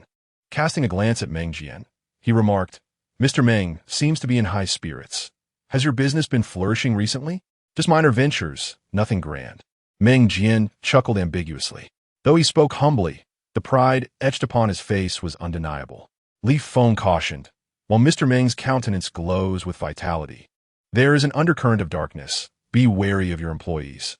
Meng Jian dismissed the concern. The company comprises brothers who embarked on this venture with me. We share a bond of trust and loyalty, and they would not betray me. Li Feng cryptically replied, the heart of a man is often concealed. Chapter 22. Li Feng is truly a good man. Meng Jian was disinclined to entertain such discussions. Nevertheless, since Li Feng was his son's savior, he maintained a demeanor of respect. Li Feng chose not to elaborate further. After providing their testimonies at the police station, Aunt Wang warmly invited Li Feng. Since we've spent the entire morning here, why don't you take the children to my house for lunch? I shall prepare a feast for you. There's no need for such courtesy, Aunt Wang. I've already purchased the ingredients, Li Feng replied. Aunt Wang insisted, you must come to my home for a meal. As a proper thank you. Li Feng, if you still hold a grudge against me, I shall apologize once more. I was mistaken about you. I failed to appreciate your goodness. Please do not hold it against me. With her insistence, Li Feng found it inappropriate to decline further. Upon returning home, Lin Qingxue was busy preparing a meal, while the two children surrounded their mother, chattering excitedly. After changing into fresh clothes, Li Feng approached Lin Qingxue and said, Aunt Wang has invited us for lunch. Lin Qingxue raised an eyebrow in surprise. What prompted such a sudden invitation? Last night, Aunt Wang was scolding me, yet today, Zhang Yuan fell into the water, and I rescued him, Li Feng casually remarked, placing his dirty clothes into the basin and adding detergent to soak. Lin Qingxue gasped in astonishment, her mouth agape for a moment before exclaiming, he truly fell into the water? How could that be? Wasn't that just a dream of yours? Dreams can manifest into reality, Li Feng replied as he cleaned his hands of detergent. Lin Qingxue stammered, is it really possible for a dream to come true? When you mentioned having such a dream last night, I thought nothing of it. Just a dream. This morning, you mentioned going to the riverside to keep watch, and I didn't think much of it. As long as it isn't for drinking or gambling, I thought you could go for a stroll. Little did she know, Zhang Yuan had indeed fallen into the water. Seeing her dazed expression, Li Feng found her adorable and playfully pinched her cheek. My dreams are not like others. They are memories from a past life, not mere dreams. Lin Qingxue instinctively recoiled, glancing at Li Feng with unease. Perhaps it was best to take things slowly. Clearly flustered, Lin Qingxue turned off the gas stove and hurriedly urged Li Feng, we mustn't keep Aunt Wang and the others waiting for too long. Little Nin swallowed hard, her round eyes looking up at her mother. Can Nin go too? Li Feng seized the opportunity to pinch her cheek. Aunt Wang has invited our entire family. Excited for the feast, and Nin clapped her hands, declaring, Aunt Wang's crispy meat is delicious. Xiaoza pulled his sister closer, giving her a disapproving glare. You only care about food. You would even notice if someone sold you. Feeling wronged by her brother's reprimand, and Nin looked dejected. Li Feng's heart softened at the sight, wishing to hold his daughter close and comfort her. However, with Xiaoza standing in the way, he suppressed his impulses and led the family to Aunt Wang's home. During the meal, Uncle Zhang raised his glass repeatedly in a toast to Zhang Yuan. Aunt Wang, beside them, served the children dishes and, feeling somewhat embarrassed, turned to Lin Qingxue. Qingxue, please don't take to heart what I said last night. Lin Qingxue cast a complex glance at Li Feng beside her. She never expected that one day someone would apologize to her on account of Li Feng. Previously, she was always the one cleaning up the messes, offering apologies to others. No one enjoys hearing such words. Lin Qingxue reassured Aunt Wang, who had red-rimmed eyes. Thank goodness for Li Feng today. Otherwise, my son would have been lost. A son is my lifeline. Li Feng is truly a good man. I scolded him harshly last night and even drove him away. Yet he bore no resentment and saved my son early this morning. Regret and fear intertwined, and tears streamed down Aunt Wang's face. She wiped her tears and grasped Lin Qingxue's hand. I have come to realize that Li Feng has a kind heart and treats others well. Qingxue, do not be angry with him. Strive to live happily together moving forward. Chapter 23. Do you still wish to deceive me? Lin Qingxue could not help but glance at Li Feng. She had always wanted to build a life together with him, but it was Li Feng who was unwilling. If he truly changed for the better, and they cleared their debts, life could improve. Have you sold that stock? Li Feng, slightly dazed, shook his head. It would be a pity to sell such a promising stock. Lin Qingxue grew angry, standing her ground. Didn't you say you would sell it? You always say things that you never follow through on. That 130,000 was meant for repaying debts. What will happen to our debts if you invested in stocks? I never said I wouldn't sell it. I just meant it isn't time to sell yet. Let me show you how much it has risen today. Li Feng was cut off by Lin Qingxue's interruption. Do you still wish to deceive me? How much can stocks really earn? Reflecting on her earlier thoughts, Lin Qingxue felt foolish. Li Feng clearly had grand aspirations, but was not inclined to work hard. He merely wished for a quick fortune. Lin Qingxue was infuriated. Li Feng swiftly retrieved his phone, opened the app, and showed Lin Qingxue, look, it has reached the limit up this morning. This stock is listed on the Chi-Next, and the limit is 20%. Is 20% significant? If you go out and work diligently, you can earn $3,000 to $4,000 a month. Isn't that better than speculating in stocks? Lin Qingxue's face flushed with anger. While the amount may not seem excessive, today a stock had indeed earned 26,000. Li Feng grinned. What job could I do to earn 26,000 in a single day? 26,000? Lin Qingxue was stunned, seeing that she was no longer angry. Li Feng eagerly pointed out his earnings for the day. Look here, this number reflects today as profit. Lin Qingxue gawked at the digits on the screen. Her small face filled with disbelief. She rubbed her eyes and glanced again, but it still read 26,000. Li Feng truly earned 26,000 in a single day. How can it possibly earn so much? Li Feng chuckled. This is the Chi-Next. Stocks can rise or fall by 20% before hitting the limit. 20% of 130,000 is 26,000. He had already checked earlier. Hai Feng Group S stock had indeed hit the limit up early in the day. Lin Qingxue stammered. Then do we not already have 150,000? Have we cleared the high-interest loans? Almost, but give it a few more days. The interest will certainly accumulate further. Fortunately, this stock is expected to rise again tomorrow. Once we earn a little more, I will sell it. Li Feng spoke candidly about his calculations. After her surprise, Lin Qingxue felt a twinge of regret. She had always opposed Li Feng's stock investments, but in reality, he had earned a considerable amount through them. I didn't understand this. I was mistaken. Lin Qingxue, after expressing her thoughts, further justified her actions, stating that she had heard of many who lost their fortunes in the stock market, which was why she attempted to dissuade him. The stock market is perilous, resulting in numerous losses. This cannot be attributed to you. Li Feng's survival instinct urged him to refrain from blaming his wife at this moment. As Lin Qingxue turned and hurriedly departed, she bore the semblance of a young girl who had committed a wrongdoing. Li Feng couldn't help but chuckle. In the next moment, his phone erupted with notifications. Upon answering, he was met with the excited voice of Wu Yinzu from Hainan. My goodness. Brother, I am completely in awe of you. Hai Feng Group has indeed hit the limit. Li Feng felt elated. Only just realizing, I've been preoccupied with matters at home and just glanced at it now. It has surged to the limit of 20. Brother, do you possess the gift of foresight? How do you grasp the market trends so astutely? Chapter 24. You are truly the god of wealth. I merely guessed, Li Feng remarked, reaching for Anan's hand, but was thwarted by Xiao Zhe, who took it a few steps away. Li Feng frowned. Wu Yinzu on the other end of the line was incredulous. How could I not have guessed? Brother, spare the modesty. You are indeed the god of wealth. Li Feng instructed the two children, stay close to me. Xiao Zhe cast a wary glance at him before maintaining a cautious distance while following along with Wu Yinzu, misunderstanding the context, eagerly responded, of course. Brother, I will certainly follow you. You are my benefactor. With a cheeky grin, he inquired, Brother, since you've helped me earn so much, may I treat you to a meal? Li Feng declined. I need to take care of the children. I can come to you. I must treat you to a meal.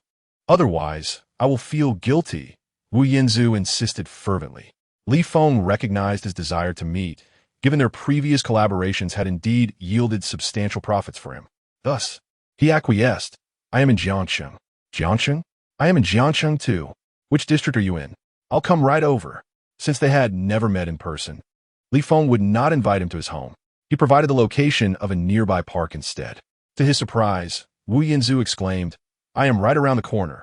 Astonished, Li Feng turned to the two children. Would you like to play in the park? And Anne's big eyes sparkled as she turned to glance at Xiao Zhe. Xiao Zhe, leading his sister backward, kept his distance from Li Feng while watching him cautiously. We should wait for Mama at home. And Anne's expression fell. It's so boring at home. However, upon hearing the mention of snacks, and Anne's eyes lit up and she eagerly nodded, and then wants to eat little cakes. Xiao Zhe quickly covered his sister's mouth. We are very poor. We cannot afford little cakes. All right, we still owe so much money at home. And Anne's face fell again as she tugged at her pink down jacket. If he couldn't even provide his daughter a little cake, what value did he have? And then immediately looked up at Li Feng with joy. Thank you, Daddy. Her sweet voice of gratitude, paired with her round, expressive eyes, left Li Feng utterly charmed. If he didn't buy something, would he still be considered a man? Li Feng, excited, turned to Xiao Zhe. What would you like to eat? Xiao Zhe shook his head. I don't want anything. Just buy something for him. Li Feng felt a pang of disappointment, his earlier enthusiasm waning. At that moment, a young man clad in a sharp suit stood at the entrance. His hair was meticulously styled and set in place with gel. Li Feng appraised him carefully. The young man, noticing he was being observed, quickly turned to look. Upon seeing a plump and unremarkable man in an old down jacket and worn-out pants, with sneakers that appeared to be decades old, he must have thought that a true deity should be strikingly handsome and exude an air of refinement. Certainly, he would not resemble the man before him. After scrutinizing him, Li Feng took out his phone and dialed Wu Yinzu's voice message. Soon, the young man's face lit up with excitement as he answered. Deity, I have arrived at the east gate of the park. No need to rush. Take your time. Li Feng calmly replied, I'm already here. Why don't I see you? The young man looked around and, upon spotting Li Feng, rushed over without a second thought. Li Feng raised his hand and waved. Over here. Chapter 25. How much you earn? Give me 20. The young man stared at Li Feng in disbelief. He took a step back, unable to comprehend. Deity, what are you wearing? With a bemused expression, Li Feng glanced down at his attire and smiled at the young man. A black down jacket, black sweatpants, and a pair of sneakers. The young man was taken aback. Is this really the deity? He could never have imagined that the deity would be a stout individual. After hanging up the call, Li Feng approached, extending his large hand. Li Feng. The young man, flustered, hurriedly wiped his hands on his clothes and respectfully replied, Greetings, deity. My name is Yin Gaoyang. Yin Gaoyang? The name rang a bell for Li Feng, though he couldn't recall where he had heard it. Realizing that the man before him was the deity he had seen online, Yin Gaoyang began to perceive Li Feng as increasingly handsome and formidable. He chuckled. I finally get to meet the deity. You are even more imposing than I imagined. Clearly, a person of extraordinary repute. Li Feng raised an eyebrow. The young man had not seemed to think so just moments ago. He placed his hands in his pockets. I am merely a humble retail investor, not a deity. Yin Gaoyang immediately nodded in agreement. All right, from now on, I shall call you Brother Feng. It's quite windy here. Shall we find a tea house to sit and chat? Li Feng, not wishing to endure the cold wind, agreed. Upon reaching the tea house, Yin Gaoyang promptly reserved a private room and ordered a pot of Hong Pao. The tea house was warm, allowing them to shed their outer garments. After removing his black down jacket, Li Feng revealed an old, tattered sweater underneath. The tea service attendant cast several glances at him, astonished that someone would still wear a worn sweater in this day and age.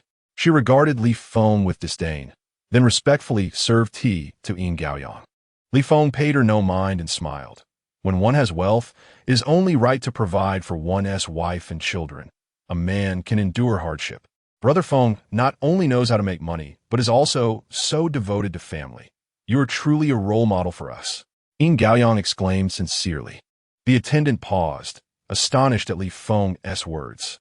The well-dressed customer clearly appeared affluent, yet he held the plump man in such high esteem. Could it be that this plump man was wealthier than him? Pondering this, the attendant returned to the center, respectfully offering freshly brewed tea to Li Feng. Li Feng, faja, inquired of Ying Gaoyang, "What brings you to me?" Upon mentioning this, Ying Gaoyang was positively elated. He animatedly shared, "I purchased 300,000 shares of Li Feng Group stock and made a profit of 60,000 today. I must treat Brother Feng to a meal to express my gratitude." Li Feng chuckled. "I merely mentioned it. You should thank yourself for the profit. If it weren't for Brother Feng's reminder, I would never have thought to buy Li Feng Group stock. This money is thanks to you. Consider me indebted to you, Brother Feng," Ying Gaoyang insisted. The attendant was in awe, realizing that one could earn 60,000 in a single day. "And with Cat Coin, Brother Feng helped me earn over 300,000 as well." Ying Gaoyang's face flushed with excitement. "Brother Feng, do you accept disciples?" "Not at the moment." Ying Gaoyang quickly followed up. "What about a little brother? Do you need someone to assist you? What do you think of me?" Li Feng casually leaned back in his chair, appraising the young man before him. His willingness to lower himself to this extent indicated a promising future. Li Feng lightly tapped the table, pondering for a moment before stating, "If you wish for me to guide you in making money, that is acceptable. However, I require a 20 cut of your earnings." Chapter 26. My intuition has always been accurate. Ying Gaoyang hesitated. His investment was a long-term commitment, and a 20 return was indeed substantial. Moreover, the potential of Cat Coin could merely be a stroke of luck. This time, the stock should reflect true strength. Yet, which investor would dare to guarantee that they would never incur losses? Losses would be borne by him, while profits would be diluted by distributing 20. Ying Gaoyang chuckled awkwardly. "Brother Feng, isn't T20 a bit too much? I would also be taking on considerable risk." He did not immediately agree, which caught Li Feng's attention. Li Feng sipped his tea and inquired, "When do you think is the right time to sell Li Feng Group stock?" "Tomorrow," Ying Gaoyang replied. "It hit the limit today. It should rise a bit more tomorrow and then possibly dip slightly." Li Feng shook his head. "It has 6 limit UPS. Today is merely the first." 6 limit UPS? How can that be?" Ying Gaoyang exclaimed, agitated. The fundamentals of Li Feng Group haven't changed. Today's surge merely capitalized on AI's popularity. Once the hype fades, the stock will drop.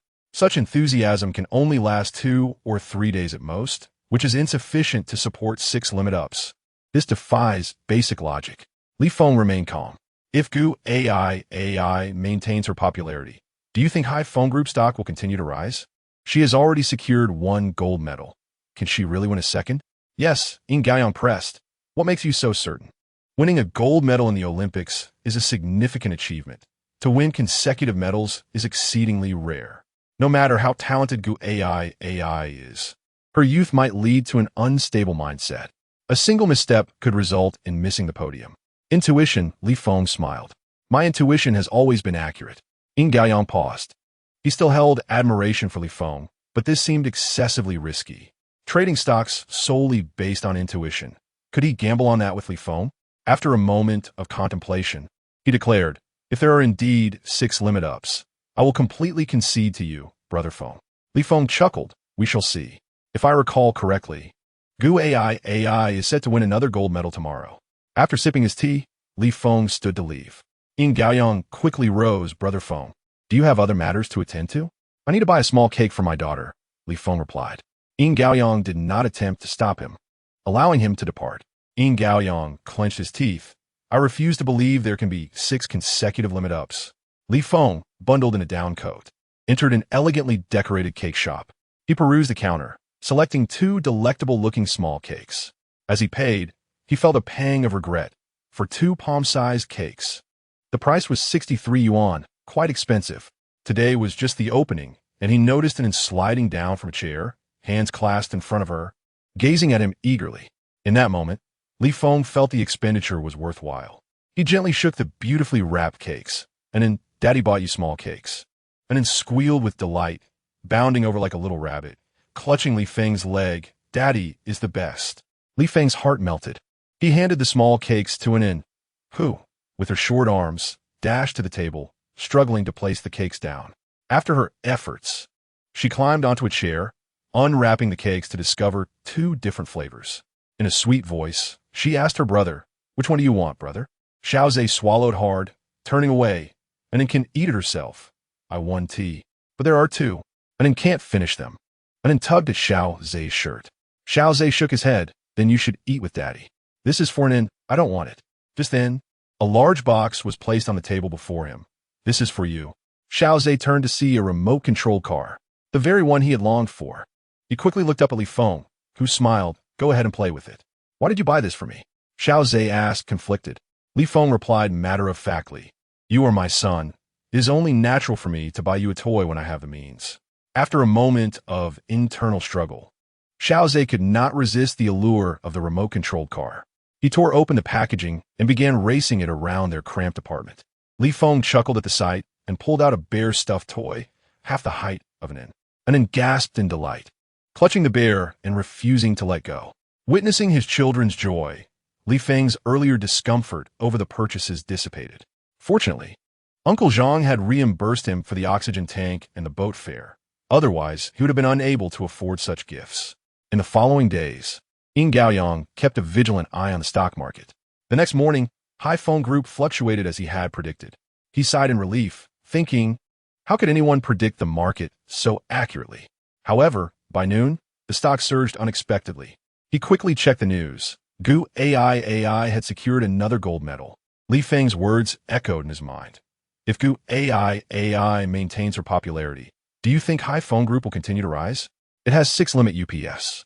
Today is merely the first. My intuition has always been accurate. Ying Gaoyang stammered. Could he truly predict the market? How is that possible? Even if he could predict the market, why would he speculate that Gu AI could win a 2nd gold medal? Pure coincidence? He muttered to himself.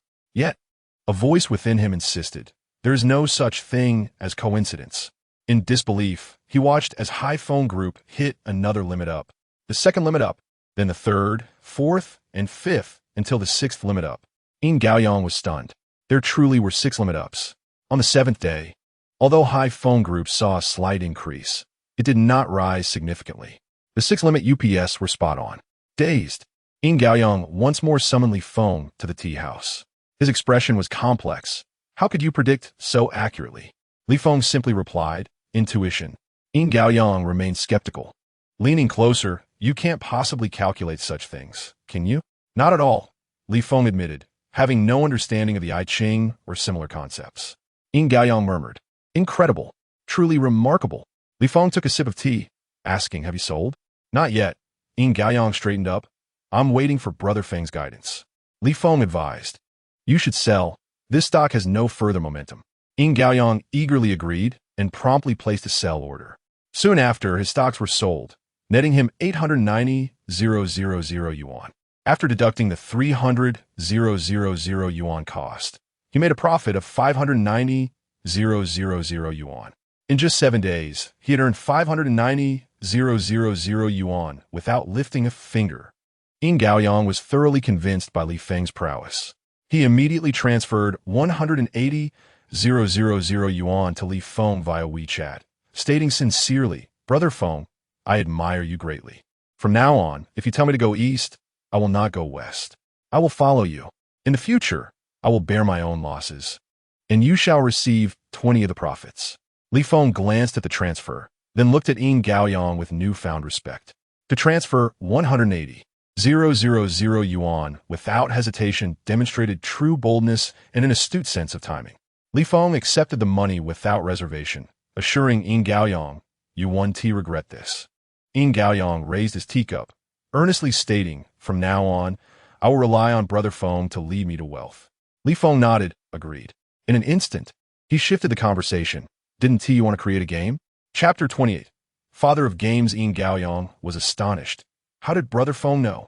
I saw your social media posts and learned that you want to make money through games, Li Feng explained. The moment he heard Ying Gaoyang's name, it struck him as familiar. During their tea session that day, it suddenly came back to him. Ying Gaoyang is a prodigy in the realm of gaming. In his previous life, he single-handedly developed a trilogy of monumental games, which upon release, achieved tremendous sales on the very first day.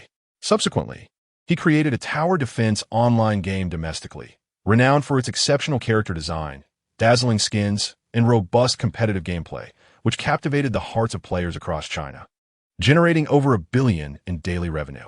These two successes established his reputation as the father of gaming in his homeland. During that time, Li Feng, engrossed in the pursuit of wealth, was not particularly invested in gaming, yet he was still aware of Yin Gaoyang's exploits. This awareness was the reason behind his insistence on securing a 20% share of Yin Gaoyang's profits. When the topic of gaming arose, Yin Gaoyang's eyes sparkled with fervor. "I aspire to create the first trilogy of games in China. Our nation boasts a vast player base, yet we have been relegated to playing foreign games. Clearly, our market is immense, and there is potential for a trilogy, yet no gaming company dares to invest." Li Feng inquired, "Are you considering establishing your own gaming company?" "Indeed, I wish to earn my own profits and assemble a team to meticulously craft a game," Yin Gaoyang declared, clenching his fists with determination. "If 3 years are insufficient, then 5 years. If 5 years fall short, then 10. I am still young and willing to dedicate 20 or even 30 years. One day, I shall create a game that astounds the world." The fire in his eyes burned brightly. Li Feng held great respect for such an idealistic young man. "You will succeed. As long as I have the capital, I am certain of my success." Yin Gaoyang sighed. "Gaming is an expensive endeavor. The previous game I developed faltered due to a broken funding chain, leading me to seek profits elsewhere. I invested tirelessly for a long time with little progress, yet I managed to earn money alongside you, Brother Feng." With anticipation, Yin Gaoyang turned his gaze towards Li Feng. Li Feng nodded and said, "If you decide to start a gaming company, I can invest 20%. Li Feng Boja, realizing that such an endeavor requires financial backing. He gestured for Yin Gaoyang to take a seat and poured him a cup of tea before continuing. "Yin Gaoyang, the time is not yet ripe. Are you concerned that my ideas are not mature enough? I can promptly draft a detailed proposal for you, Brother Feng," Yin Gaoyang exclaimed excitedly. Though Li Feng's attire was unremarkable, in Yin Gaoyang's eyes, he was a sage of immense worth, with an uncanny ability to anticipate market trends. His valuation must be in the hundreds of billions, capable of producing a trilogy of extraordinary games. Li Feng carefully considered his words before stating, "To create a trilogy, thorough preparation is essential. The foremost requirement is ample funding. We must earn enough to spend without trepidation to create genuine art." Yin Gaoyang nodded in agreement. "Without financial resources, we will face numerous constraints. You can spend 5 years accumulating wealth. During those years, amass sufficient capital and then immerse yourself fully. We should not only aim to create one trilogy, but 2 or 3, propelling Chinese gaming onto the global stage." Yin Gaoyang stood up in excitement. "Brother Feng, you understand me." Li Feng sincerely replied, "Our goals align. Yin Gaoyang's dream is to realize his vision for gaming, while mine is to generate profit. Though our ultimate objectives differ, the passion for creating games is shared." Grabbing his coat, Li Feng said, "Let's go." Yin Gaoyang immediately inquired, "Where to?" Li Feng Sumilat. "To make money. There is a private auction in Jiangxing worth attending." Upon their arrival at the auction venue, Yin Gaoyang questioned whether he had mistakenly entered the wrong place. "Brother Feng, is there truly anything of value here?" Li Feng assured him, "Though the venue may not be grand, the items within are of significant provenance." The auction was held in a hotel's gaming room, where Li Feng had spent 5 yuan to buy a ticket for entry. Inside, an unattractive black sofa occupied a corner, while a few mismatched chairs surrounded several items displayed on a mahjong table, where a man in his 40s was currently organizing. Yin Gaoyang surveyed the surroundings with skepticism. Aren't auctions typically held in proper venues? Who would host one in a hotel gaming room? Moreover, there are hardly any people here. Can there truly be valuable items? Li Feng, however, remained unfazed. In a previous life, this very gaming room had auctioned authentic works by Zheng Banxiao and calligraphy by Wang Shiji. The middle-aged man's ancestry was once distinguished, possessing a considerable collection of fine items.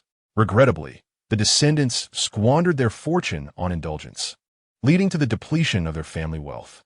In their current generation, the family had resorted to selling what they deemed worthless scrolls and paintings. Upon realizing their treasure's worth, They made headlines throughout Jiangxing, yet the family received only disdain and ridicule from the locals. Li Feng opened his phone, assessing his financial standing. He had a modest sum of 130,000 yuan invested in stocks. After enjoying 6 consecutive price surges, he sold everything today, yielding 320,000 yuan after taxes and fees. Along with the 180,000 yuan Yin Gaoyang had transferred to him, they had a total of 500,000 yuan, which should suffice to purchase items from this auction. Soon, the small auction commenced. The first item presented was a blue and white porcelain vase. The middle-aged man immediately began extolling its virtues. This is a piece from the Yongzheng era. In today's market, it is priceless. A nearby woman scoffed, I can find an identical one on Taobao for 100 yuan. Yin Gaoyang agreed wholeheartedly. The middle-aged man, flustered, picked up the vase to show them its base. Look at these characters. It is indeed from the Yongzheng period. Nowadays, machine engraving is prevalent. It's not difficult to inscribe a character. The woman retorted boldly, I'll buy it for 100. The middle-aged man, infuriated, replied, 100? I would rather smash it than sell it to you. Li Feng asked, what is your lowest asking price? The middle-aged man, with a glimmer of cunning in his eyes, raised a single finger, declaring, I'll sell it for 10,000. The woman gasped, 10,000? Why don't you just rob someone? This is a blue and white porcelain vase from the Yongzheng era. It possesses immense artistic value and high appreciation potential. At a major auction house, it could fetch 50 to 60,000. The middle-aged man continued to exaggerate. Unfamiliar with the market, he was merely hoping to sell it quickly to cover the exorbitant appraisal fees he could not afford. Li Feng pressed further, what is your absolute lowest price? 8,000. Not a penny less. The middle-aged man gritted his teeth in defiance. Yin Gaoyang exclaimed, this broken vase is worth 8,000? It's not worth that. If you don't sell it for less, I won't buy it. Despite his lack of expertise, he still held onto the notion that it must be valuable, having been passed down through generations. Li Feng raised his hand, 8,000, I will buy it. Yin Gaoyang grew anxious, Brother Feng. Don't be deceived. A simple search on Taobao reveals countless similar vases, some for as little as dozens of yuan. Spending 8,000 on this is not worth it. Even though you have money, it shouldn't be squandered this way. It will be better to invest in your game. Li Feng replied, this is a vase from the Yongzheng period. If you listen to his claims, how could someone who can afford such a vase be selling it here? Brother Feng, the antique business is fraught with deception. We should stay clear of it. The seller, feeling cornered, retorted, all of my items are genuine and valuable. Do not speak recklessly. Yin Gaoyang scoffed. Do you have an appraisal certificate? The seller was rendered speechless, as the absence of such documentation strongly suggested a high likelihood of forgery. Brother Feng, it would be better to invest in stocks than to purchase this, Yin Gaoyang urged fervently. Li Feng waved his hand dismissively, addressing the middle-aged man, 8,000. I will buy it. The man was taken aback, not expecting a fool to actually pay 8,000 for the vase. After a brief moment of stunned silence, he erupted with joy. Fearing Li Feng would change his mind, he shouted, deal. Li Feng scanned the QR code presented by the man and transferred the 8,000 yuan. In exchange, he received a delicately boxed blue and white porcelain vase. The nearby woman cast a disdainful glance at Li Feng, muttering, what a fool with money to burn. Yin Gaoyang sighed internally, wishing to persuade Li Feng to leave. However, Li Feng was resolute, spending an additional 420,000 yuan to acquire a painting by Zheng Banxiao and a calligraphy piece by Wang Shiji. In this dilapidated gaming room, Li Feng extravagantly spent 50,000 yuan. Yin Gaoyang was left speechless. As the elderly woman seated beside them at the auction observed the lack of bargains, she uttered a scornful remark. Today, I've finally encountered a fool. Li Feng, clutching his acquisitions, was abruptly collided with by a middle-aged man in a black down jacket, appearing to be in his 40s. Ji Xiang, have you truly sold everything your ancestors left you? The seller, nonchalant, replied, I've sold it all to that man for 500,000. Finde, you can no longer covet these items. The man named Zheng De, infuriated, leaped up, pointing an accusatory finger at the seller's nose while berating him. You are truly a wasteful fool. These are all treasures. You sold them for 500,000, and you aren't afraid your ancestors will haunt you for it? The seller retorted, these items were left to me by my ancestors.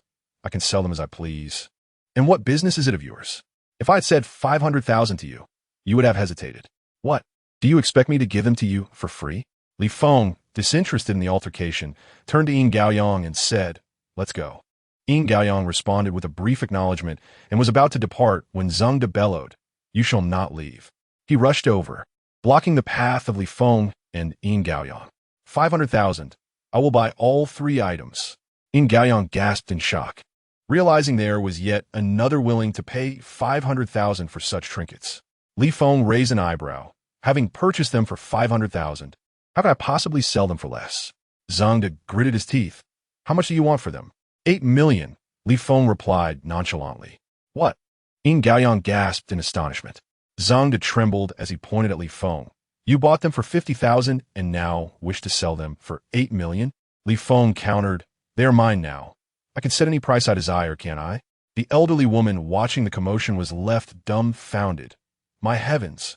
Are these worthless items truly so valuable? The seller was equally astonished. He had been quite pleased with the 500,000 he received. And now this man was demanding 8 million before even leaving the premises? What a staggering markup. Zheng De's heart ached as he pounded his chest in frustration. He had anticipated that Jixiang would undervalue these treasures, which is why he hesitated to purchase them. Upon learning that Jixiang intended to sell today, he hurried over, only to find they had been sold so swiftly. Had he known, he would have bought them for 500,000 without hesitation, realizing he could flip them for several million. Zheng De's heart twisted in pain. I will trade you my $2 million house for them. Jixiang gasped. A $2 million house. She rushed forward, addressing Li Feng. I will return you the 500,000 if you sell me those paintings and vases. Li Feng shook his head. I will not sell. Zheng De roared in anger. What do you expect to get $1 million from? Don't cause trouble. I know Jixiang's financial situation. At her age, she has no decent place to live. How could she possibly afford $1 million? He blocked Jixiang's path, urgently pleading with Li Feng. Don't be deceived. She has no money. I'm the only one here capable of purchasing these items. Trading you these for a $2 million house is not a loss for you. Li Feng shook his head. 2 million is too little. Besides, he needs cash for immediate turnover. Zheng De clenched his teeth. I will add another 50,000. How about that? Li Feng turned to leave. Yet, Zheng De clung on like a stubborn leech. 60,000 plus a house. Li Feng continued walking. Frustrated, Zheng De quickly added 70,000. If you agree, I will fetch the money immediately and transfer the house to you. Jixiang, hopping mad, exclaimed, Oh, Zheng De, you once deceived me into believing these items were worth only 30,000, and now they're worth so much. Be silent. Would I associate with someone as worthless as you without these items? Now that they are sold, I have no further dealings with you. Yin Gaoyang watched in astonishment. Was this how friendships unravel? It was truly ugly. Li Feng paid them no mind and strode outside. Zheng De immediately followed, pleading, I am knowledgeable. If you sell to me, I will ensure these items realize their true worth. Wouldn't selling them at an auction yield a handsome profit? The remark struck Zheng De speechless. The elderly woman, unimpressed, cast a disdainful glance at him. You wish to deceive your own friends? If you're just a tad less unscrupulous, these items would be yours already. Unable to unleash his fury on Li Feng, Zheng De vented at the elderly woman, bellowing, Mind your own business, you obnoxious hag. The woman retorted, rolling up her sleeves to unleash a torrent of insults. You vile creature, I am your great aunt. You should have been abandoned in a cesspool at birth. Li Feng's eyelids twitched. He stepped into the elevator, with Yin Gaoyang hastily following. Once she had finished her tirade, the elderly woman turned to Li Feng and declared, I will take all these items. Before Li Feng could respond, Zheng De erupted in laughter. How much money do you even have to buy these? The elderly woman placed her hands on her hips, exuding confidence. Isn't it 8 million? I'll take them. Upon entering the elevator, Li Feng swiftly exited, asking the elderly woman, Are you truly willing to spend 8 million? Yes, accompany me to the bank, and I will transfer the money directly to your account, she proclaimed grandly. Yin Gaoyang was astonished. Are you genuinely willing to spend 8 million on these trinkets? Initially, I suspected you were trying to deceive me, but since you so brazenly insulted me, you must truly be desperate. These items must have value. The elderly woman spat at Zheng De and continued, 8 million is hardly excessive. We shall purchase them and pass them down to future generations. Yin Gaoyang's eyes widened in disbelief. Goodness, how much wealth do you possess? Well, I can't say for certain, but I do have about 100 properties, she replied nonchalantly. Yin Gaoyang felt tears welling in his eyes. She was a wealthy matron. Li Feng reflected deeply. These elderly women are indeed full of surprises. To boldly offer 8 million for items she does not comprehend is truly impressive. Zengevos left flabbergasted. This plump woman was genuinely willing to pay 8 million for paintings and vases. Surely, it must be a trick. Zheng De remained undeterred and followed the two to the nearest bank. Li Feng accompanied the elderly woman directly to the VIP room. Zheng De attempted to enter, but the elderly woman instructed the bank employees, I fear he will snatch my money. Please keep him away. The bank security promptly intervened, blocking Zheng De from entering. Upon hearing the elderly woman request to transfer 8 million, the bank staff struggled to maintain their composure. They quickly inquired about the purpose of such a sum. When informed it was for purchasing paintings and vases, the staff cautioned her, Ma'am, please don't be deceived. Many of these antiques are forgeries. The elderly woman, however, replied confidently, They cannot be fake. That man outside insulted me, and it is clear they are not in cahoots. The staff were taken aback. Was that the basis for her conviction? They earnestly tried to dissuade her, but she remained resolute in her desire to acquire the paintings and vases. I must infuriate that scoundrel outside who dared to insult me. Even if I have no need for them, I cannot allow him to buy them. She slammed her fist on the table. If you cannot facilitate this, summon your manager. The staff promptly fetched the manager. After some discussion, seeing the elderly woman's determination, they proceeded with the transaction. Before long, 8 million was transferred into Li Feng's account.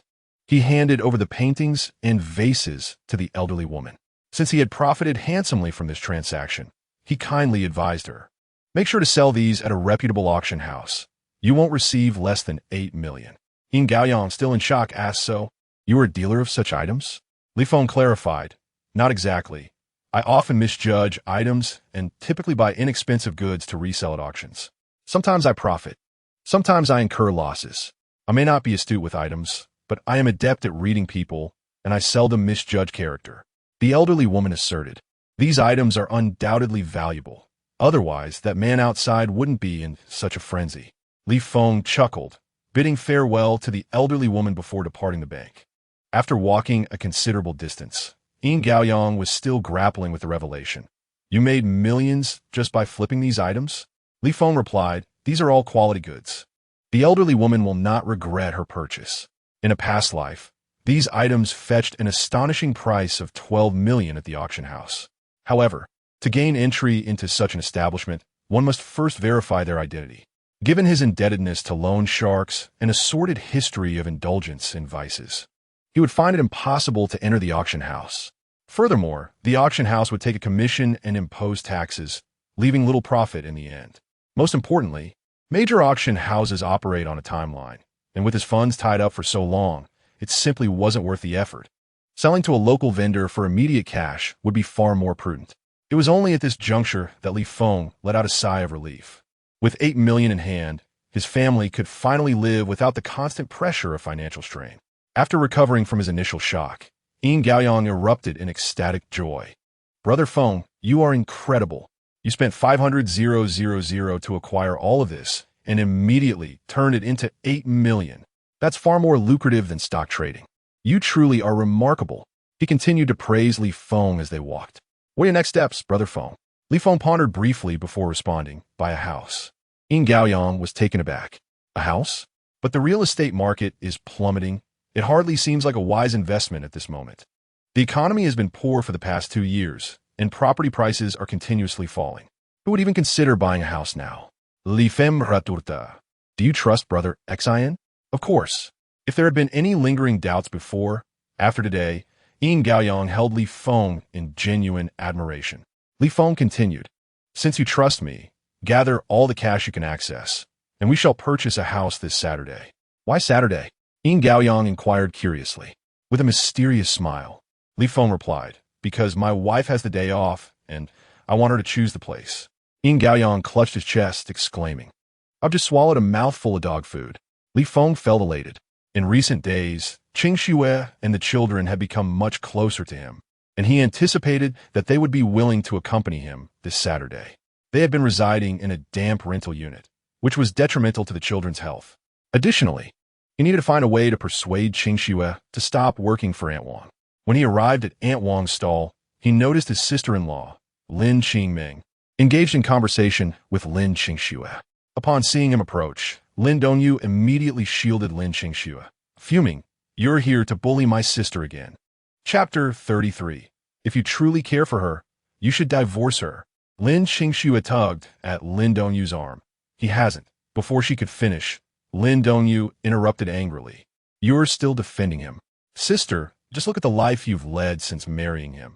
Never even wearing a decent outfit." Li Feng glanced at Lin Qingxue's attire. The down jacket she wore was one she had purchased before their marriage, and her jeans had long since faded from countless washes. A pang of guilt struck Li Feng. Since their marriage, his wife had not bought a single new piece of clothing.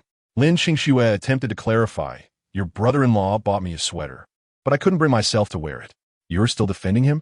How could a selfish person like him possibly buy you clothes?" Lin Dongyu was unconvinced, fuming. "He doesn't even work. How could he afford to buy you anything?" In her eyes, her sister had fallen victim to a scoundrel. Li Feng, honestly, Dongyu, I owe your sister an apology for my past actions. I am working on changing. From now on, I will wholeheartedly care for your sister and the children. Lin Dongyu glared at him. "Is this how you deceive my sister? If you truly cared for her, you would divorce her." "Dongyu," Lin Qingxue called out. Lin Dongyu looked at her sister in disbelief. "You're still defending him. For him, our parents no longer acknowledge you. And now you wish to sever ties with me as well?" I didn't mean to," Lin Qingxue stammered, gripping the hem of her clothing. Li Feng stepped beside her, addressing Lin Dongyu. "I will not divorce your sister. In the past, I was reckless and hurt her. Now I intend to make amends through my actions and ensure she lives well." Lin Dongyu found it laughable. Other people's children are already in kindergarten, while Xiaoza and Nunin are still cooped up at home. My sister works 2 jobs to help you pay off debts, and you claim you will provide her with a good life. Confronting Li Feng, Lin Dongyu snorted, "That's the most ridiculous thing I've heard this year." "I will make it happen," Li Feng asserted with determination. Lin Dongyu scoffed, ignoring him entirely. She grabbed her backpack and said to Lin Qingxue, "If you want a divorce, I'll help you find a lawyer. The children will definitely stay with you." Lin Dongyu coldly acknowledged her words. A taxi ride would cost around 20. Enough for Xiaoza and Anin's living expenses for 3 or 4 days. Lin Dongyu waved her hand dismissively. "Don't worry about me. I'm already a university student." After finishing, she added sternly, "The money I give can only be used to buy food for Xiaoza and Anin, not to repay that scoundrel's debts." Lin Qingxue didn't want to provoke Lin Dongyu further and simply replied, "Understood. Don't save all your living expenses for us. Make sure to eat well at school." Li Feng, on the receiving end of the scolding, could only stand stiffly and accept it. He deserved it. Lin Qingxue hurriedly escorted Lin Dongyu to the car. Li Feng went to help Aunt Wang, who leaned closer and remarked, "Your sister-in-law has quite a strong personality, unlike Qingxue at all. Her temper may be lacking, but her heart is kind. Every month, she saves half of her living expenses to support Qingxue." Li Feng replied honestly. It was the same in his past life. Lin Dongyu had to contribute half of her living expenses to support Qingxue. Without her, the 2 children might have starved long ago. Reflecting on this, Li Feng felt the urge to slap himself. Chapter 34. The outburst of injustice in his previous life. Lin Qingxue was wholly devoted to marrying a poor young man. Her mother vehemently objected, and neither of the elders even attended their wedding. They even issued a stern warning. As long as Qingxue remained married, she would never be allowed to enter the Lin family home. Li Feng felt belittled by his in-laws. When he brought Qingxue home for the new year, they truly barred them from entering. Resentment grew within him towards the Lin family, and the more he despised them, the more dissatisfied he became with his wife, Lin Qingxue. His days were filled with abuse and demands for money, and he never offered her a kind word. Eventually, he succumbed to a life of indulgence in vices. When Lin Qingxue, exasperated, sought to divorce him, he naturally refused and even resorted to violence against the children. In the end, Lin Qingxue capitulated, fearing to bring up the topic of divorce again. Li Feng harbored a deep-seated resentment. How could he have been so foolish in his past life to mistreat a wife who had devoted herself entirely to him? Dongyu can be straightforward. Please don't take her words to heart, Lin Qingxue said. Li Feng earnestly replied, she speaks the truth. I was indeed a scoundrel in the past. My dear wife, I promise to treat you better from now on, ensuring you live comfortably. Lin Qingxue felt her eyes well up, responding, I don't expect you to be overly kind. I just need you to refrain from indulging in vices, from hitting me or the children. She held modest expectations of Li Feng. Pushing him away, Lin Qingxue resumed attending to the guests. Li Feng hurried to assist, eager to contribute. Upon returning home, he found Xiaoze and Anan already fast asleep. He pulled Lin Qingxue onto a chair and said, let us go buy a house this Saturday. Lin Qingxue turned her face away. We haven't even cleared our debts. How can we afford a house? We have money. I made 8 million. Lin Qingxue gazed at him in disbelief. Are you dreaming of sudden wealth again? I'm so disappointed. I thought you had improved, but now you seem utterly unreliable. As long as we can pay off the loan sharks. I want to concern myself with your stock trading, Lin Qingxue said, her eyes brimming with unshed tears. But could you please be more grounded? If you find other work too exhausting, even a security job would net you 2,000 to 3,000 a month. Lin Qingxue felt more hurt, recalling Dongyu's word from earlier. With red-rimmed eyes, she looked at Li Feng, and in is already 3. She should be in kindergarten. Xiaoze should have started last year, but I can't afford their tuition, let alone repay our debts. I can't take a day off. I must keep earning, constantly spinning like a top.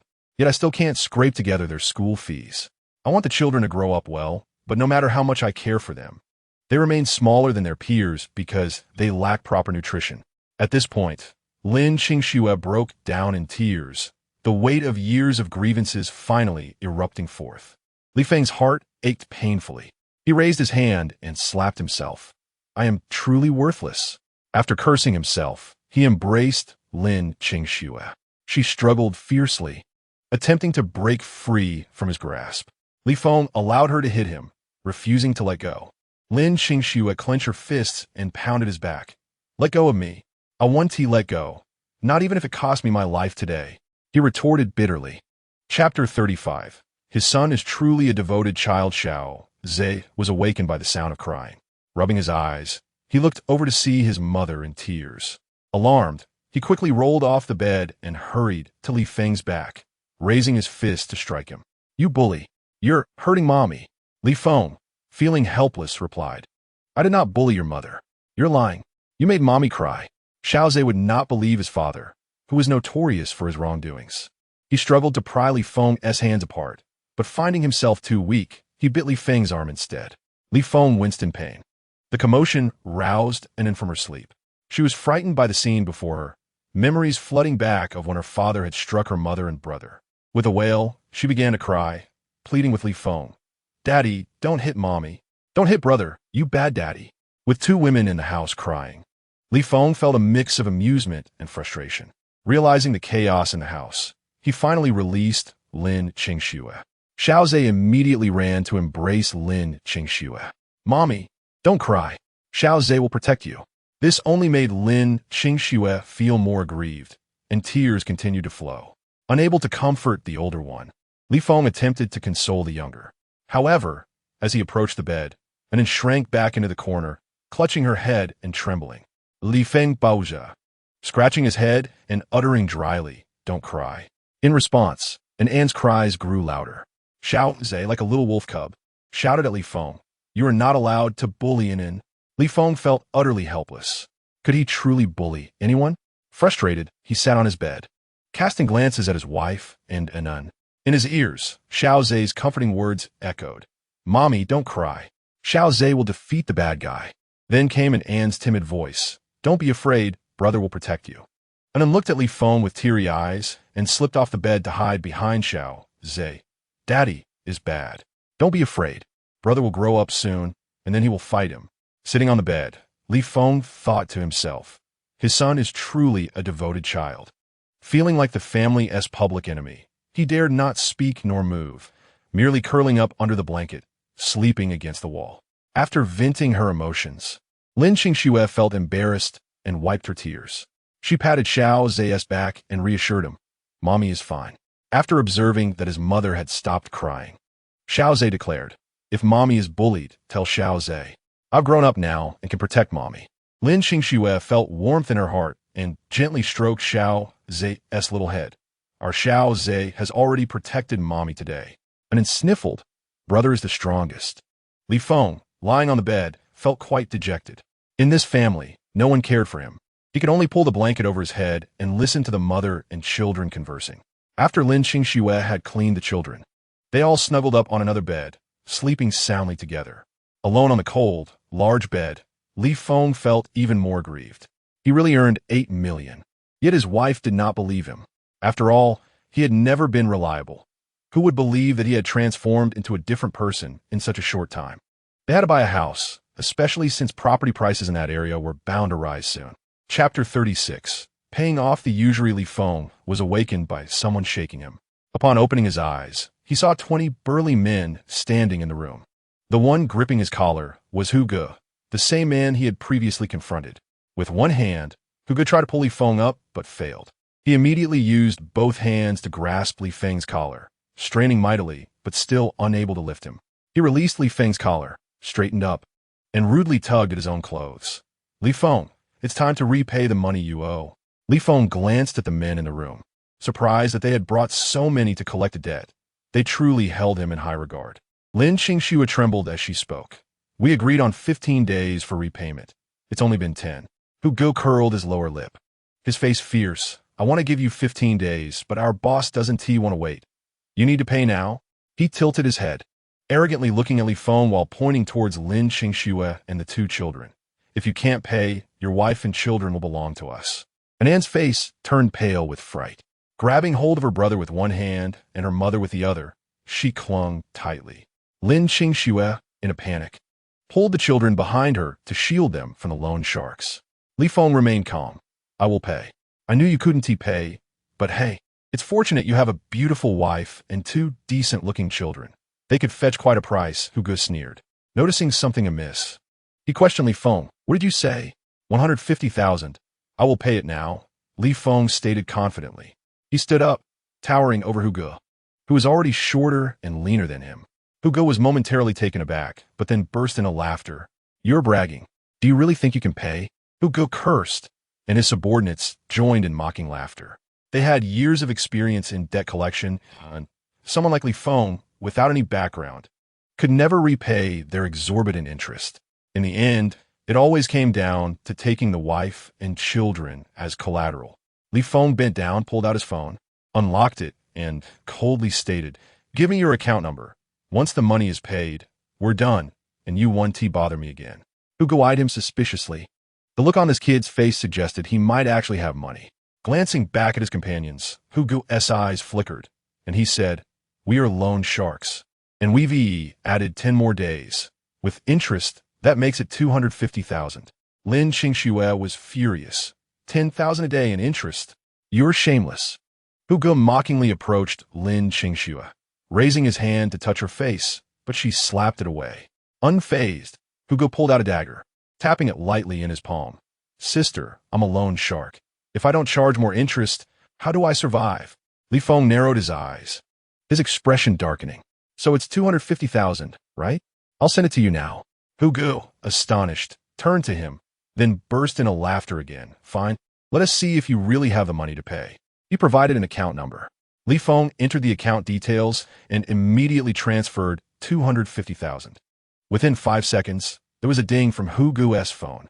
He picked it up, checked the notification, and indeed saw that 250,000 had been deposited. Instantly, Hu Ge's expression changed. "You really have 250,000? Kid, how did you manage to get it?" Li Feng tucked his phone into his pocket, coldly gazing at Hu Ge. "Can you leave now?" Hu Ge's expression darkened. The next moment, he forced a smile and approached Li Feng, resembling a mangy dog. "Brother, if you have a way to make money, take me along." Li Feng snarat internadi. "Brother? Who would consider these beasts as brothers?" Li Feng narrowed his eyes. "If you don't leave now, I will call the police." Chapter 37. How to spend so much money. "All right, we'll leave." Hugo quickly backed away, waving at Li Feng. If you ever need money, come find me. We lend quickly. He beckoned to his companions. Let us go. A group of them swaggered out of the house. Li Feng promptly shut the door. Turning around, he saw Qingxue sitting on the floor, looking utterly drained. His heart tightened, and he hurried over to support her. Are you all right? Em fine. Lin Qingsu struggled to rise, steadying herself against the chair before sitting down. Where did you get 250,000? Li Feng opened his mobile banking app to show her. I told you last night, I made 8 million. Lin Qingsu's peripheral vision caught sight of numerous zeros in his account. She turned in astonishment, her fingers tracing the digits one by one. There were indeed 7 figures. 750,000. Shocked, Lin Qingsu covered her mouth, her large, expressive eyes wide with amazement as she stared at Li Feng. Where did you get so much money? Li Feng chuckled. I earned it. He recounted his stock investments and the antiques he purchased. The wealthy lady bought everything, leaving him with substantial funds. Seizing the moment, Li Feng took her hand, gently caressing her palm. Though it bore calluses, her hand was soft and delicate, a comforting sensation. I wanted to talk to you about this last night. We have money now. Let's find a good school for the kids in the next few days. We should also buy a new house. This place is too cramped and damp, which isn't good for our health. Today he returned the money, but those were despicable individuals. Who knew if they would truly let him go? Most importantly, that tiger brother had his eyes on his wife, and he feared for her safety. Remembering how his wife was violated by that man in his past life, Li Feng's anger surged uncontrollably. If not for his wife and children being present, would he really have this much money? Am I dreaming? Lin Qingsu pinched herself. It seemed not to be a dream. Uncertain, she lifted her gaze to Li Feng. Do we really have 75 million? The money is in the account. It cannot be fake. Li Feng was amused by her dazed expression. Wishing to embrace and kiss her, Lin Qingsu opened her mouth, pondering how to spend such a fortune. First, let's live well, then save some for my investments. I've arranged to buy a house on Saturday. Qingsu, you should come with me. No more part-time jobs. You need a rest. But that's 100 a day, she replied. If you don't work, won't you lose it? Li Feng grasped her shoulders, looking earnestly into her eyes. Qingsu, we have 75 million. We are not sure that 100. Quit those trivial part-time jobs. And stop going to Aunt Wong's. It's too exhausting. Lin Qingsu stared blankly for a while before breaking into a giggle. We have 75 million. Li Feng found her reaction endearing. If not for the children being present, he would have pulled her into his arms, and then tugged at Xiao Zhe's clothing, asking, Brother, what is 75 million? Xiao Zhe, not fully understanding, guessed from his mother's expression that it must be something good. He had just overheard that those bad people would no longer bully them and that they could attend kindergarten. Anin's eyes sparkled. Anin wants to go to kindergarten. Chapter 38. Debts to repay. Upon hearing him speak, Anin hid behind Xiao Zhe, trembling. I don't want a bad dad. Li Feng felt a sharp pang in his heart. Xiao Zhe stood protectively in front of his sister, glaring warily at Li Feng. I won't let you sell Anin. Then you can join your mother on Saturday, Li Feng replied. Today was already Friday, meaning it was tomorrow, to help Lin Qingsu truly feel their newfound wealth. He insisted she take a taxi to the company. Turning, he went to the supermarket to buy lunchboxes. From now on, he would cook for her at noon, so she wouldn't have to rush back and forth. After a stroll through the supermarket, he emerged with a considerable amount of groceries. Once home, he busied himself preparing dinner. Lin Qingsu's eyes widened in disbelief. You want to deliver lunch to me? Yes, you've worked hard at the company. You shouldn't have to run around, Li Feng said, serving her a piece of beef. Lin Qingsu glanced at the beef in her bowl, then back at Li Feng. Astonishment left her mouth agape, and, after a moment, she asked, Am I dreaming? It felt surreal. They had come into a large sum of money, and all their debts were cleared. Li Feng was even figuring out how to enroll the children in school and deliver her meals. What once seemed impossible was now a reality. Li Feng reassured her. It's all true. Life will only get better from here. Don't be dazed. Eat your meal before it gets cold. Lin Qingsu, still in disbelief, pushed a mouthful of rice in her mouth, chewing slowly. After a considerable time, she lifted her gaze again, asking Li Feng, Are we really wealthy now? Absolutely. If you don't believe me, I'll transfer you $1 million to see for yourself. As Li Feng spoke, he picked up his phone to initiate the transfer. Soon, Lin Qingsu's phone chimed. She looked down to count again. It truly was 1 million. Her eyes sparkled with joy. We are really wealthy. Xiao Zainin. Mom will take you to look for kindergarten tomorrow, and then wants to go to the same kindergarten as brother. Lin Qingsu nodded. All right, and then looked as satisfied as a cat that had stolen a fish. Xiao Zhe, acting like an adult, urged, hurry and eat, and then replied with an picking up her small chopsticks to grab a piece of meat, relishing it. After Xiao Zhe served his mother and sister meat, he finally took a bone for himself. Watching his wife and children so happy filled Li Feng with warmth. This is the true joy of earning money, providing well for his family and allowing them to live happily. In his previous life, even with vast wealth, it felt like nothing more than cold figures. Now, even a simple rib could satisfy him, as if filling an empty void in his heart. Lin Qingsu suddenly exclaimed, I have debts to repay. I must settle what I owe others. Li Feng dismissed it lightly. You can repay them after eating. How much could it be? Soon, he was proven wrong. After finishing their meal, Lin Qingsu sat on a stool, methodically repaying her debts through her phone. First was a Huabei payment, amounting to 22,000. Due to overdue charges, it totaled 25,000. Li Feng was unconcerned. Next was Jiabei, with a repayment of 150,000. Li Feng recalled he had pushed Lin Qingsu to borrow money for gambling back then. He had squandered it all in one night. The largest debt was a loan. When Lin Qingsu opened it, Li Feng gasped. Chapter 39. Quitting the barbecue stall, 78,000? Li Feng thought he must have misread. He had never borrowed such a large sum in his previous life. Lin Qingsu shot him a glare. You borrowed 200,000 using my phone initially. I couldn't repay it, so I borrowed from another lender to settle that. It just piled up. Li Feng felt guilty. He had not anticipated the interest would balloon so much.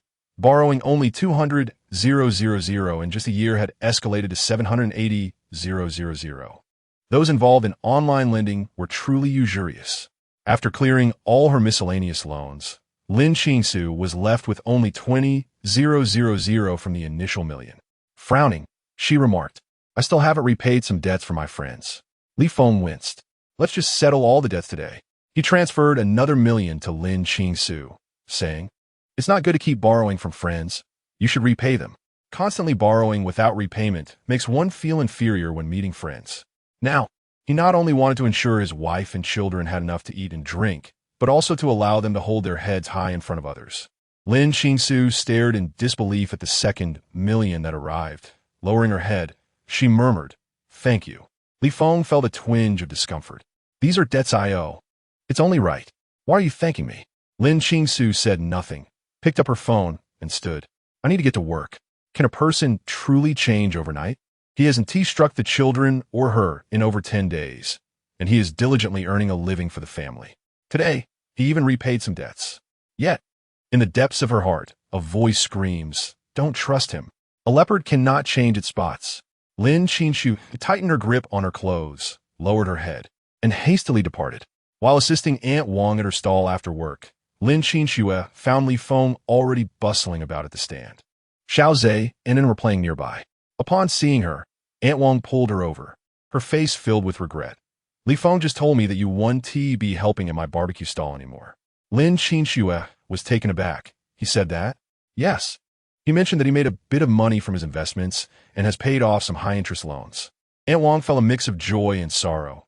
I'm glad to see you two doing well, but you've been too exhausted, working all day without a break. It's hard to find someone as dedicated as you. Lin Qingsu quickly replied, If you can't find anyone, I can still help. Help with what? Aunt Wang shot her a look. Your husband is protecting you, not allowing you to work. Lin Qingsu's cheeks flushed. I'm simply used to being busy. She complied with her words, yet her heart remained troubled. Over these past 10 days, Li Feng had indeed changed for the better. Aunt Wang beamed. Our Qingsu has endured hardships and is finally enjoying some sweetness. Make sure to visit Aunt Wang more often. If there is no one to watch the children, bring them to Aunt Wang. Not to mention Qingsu's character, Li Feng saved her son's life. She must assist the young couple. Lin Qingsu felt comforted. Thank you, Aunt Wang. There is no need for formalities. Especially since you have no supportive in-laws and your parents are indifferent. It's truly pitiful. The mention of her parents pierced Lin Qinshue's heart. Chapter 40. Are you seriously considering buying a house here? Are you joking? Fearing Aunt Wang would notice her discomfort, she could only force a smile. Seeing Li Feng busy, Lin Qinshu rolled up her sleeves to help, but he pushed her away. Go play with the children. Lin Qinshu insisted. You can't manage alone. Let me assist you. Who said I can't manage? Li Feng retorted, his tone stubborn. The guests are quite satisfied with my service. Go take a break. I've set the food beside Uncle Zhang's stove. Eat it while it's hot. Unable to argue, Lin Qinshu went to Uncle Zhang to fetch a thermos. Finding an empty table, upon lifting the lid, a fragrant aroma wafted out. Dinner consisted of stir-fried mushrooms with shredded meat, braised fish, and salt egg greens. Lifting the top layer revealed a bowl of chicken soup beneath. The bottom layer held rice. Lin Qinshu swallowed hard. Was a simple dinner meant to be this lavish? How extravagant! Stealing a glance at the tirelessly working Li Feng, an inexplicable sense of tranquility washed over her. Sipping the chicken soup, it was sweet yet not cloying. Her eyes brightened as she eagerly dug into her meal. Li Feng, busy as a bee, finally helped finish taking orders for a table. After handing the slip to Uncle Zhang, he wiped his sweat and took a breath. Despite it being winter, he was sweating from exertion. Gaining weight was indeed a burden. He needed to lose weight quickly. Seizing a moment, Li Feng glanced at his wife, pleased to see her enjoying the meal. He then looked at Xiao Zhe and In, who were poking ants with disposable chopsticks, and Nest's little bottom higher than her head. A wave of deep satisfaction surged within him. His hard work was meaningful. The next day, after breakfast, Li Feng took Lin Qinshu and the two children to the park. Ying Gaoyang had been waiting there. Upon seeing Li Feng, he immediately approached with a smile. Brother Feng. After greeting him, he turned to Lin Qinshu with a grin. Is this her? Lin Qinshu smiled back. You could just call me Qinshu. Ying Gaoyang nodded. All right. Li Feng was pleased with his tact. He introduced Lin Qinshu. This is Ying Gaoyang. Lin Qinshu found Ying Gaoyang unfamiliar and, unsure where Li Feng met him, could only nod with a smile. Ying Gaoyang leaned closer to Li Feng and whispered, She's beautiful. Brother Li, you're quite fortunate. Li Feng shot him a glare, and Ying Gaoyang immediately laughed sheepishly. I'm just complimenting her, no other intentions. After introducing and Xiao Zhe to Ying Gaoyang, the family piled into his car, with Li Feng directing him on where to go. As they drove further and further off course, Ying Gaoyang became increasingly confused. When the car stopped at the sales office, he was taken aback. Brother Feng, are you really considering buying a house here? Are you joking? I wouldn't joke about such matters, Li Feng replied. Unfastening his seatbelt and stepping out of the car, Ying Gaoyang followed suit, rushing to say, Brother Feng, this place is too remote. It's surrounded by barren land. There is no public transport, and getting to the city center is a hassle. You want to buy a house here? It's not that he didn't believe Li Feng, but this place was simply absurd. Not only was it over 20 kilometers from the city center, but all he could see was desolation. Even the sales office, usually a front, was poorly constructed. Looking around, only about 20 completed buildings stood. In popular areas, houses were sold out before even laying the foundation. Clearly, these homes in this desolate area were unsellable. Li Feng brought Lin Qinshu and the children out and addressed Ying Gaoyang directly. This area may seem barren now, but soon many resources will be directed here. When that happens, housing prices will soar. Ying Gaoyang could hardly contain himself. Even if it develops, it'll take at least a decade or two, right? By then, we'll be old. Li Feng smiled mysteriously. The prices will rise soon. Chapter 41. Buying a house here is akin to throwing money into the water.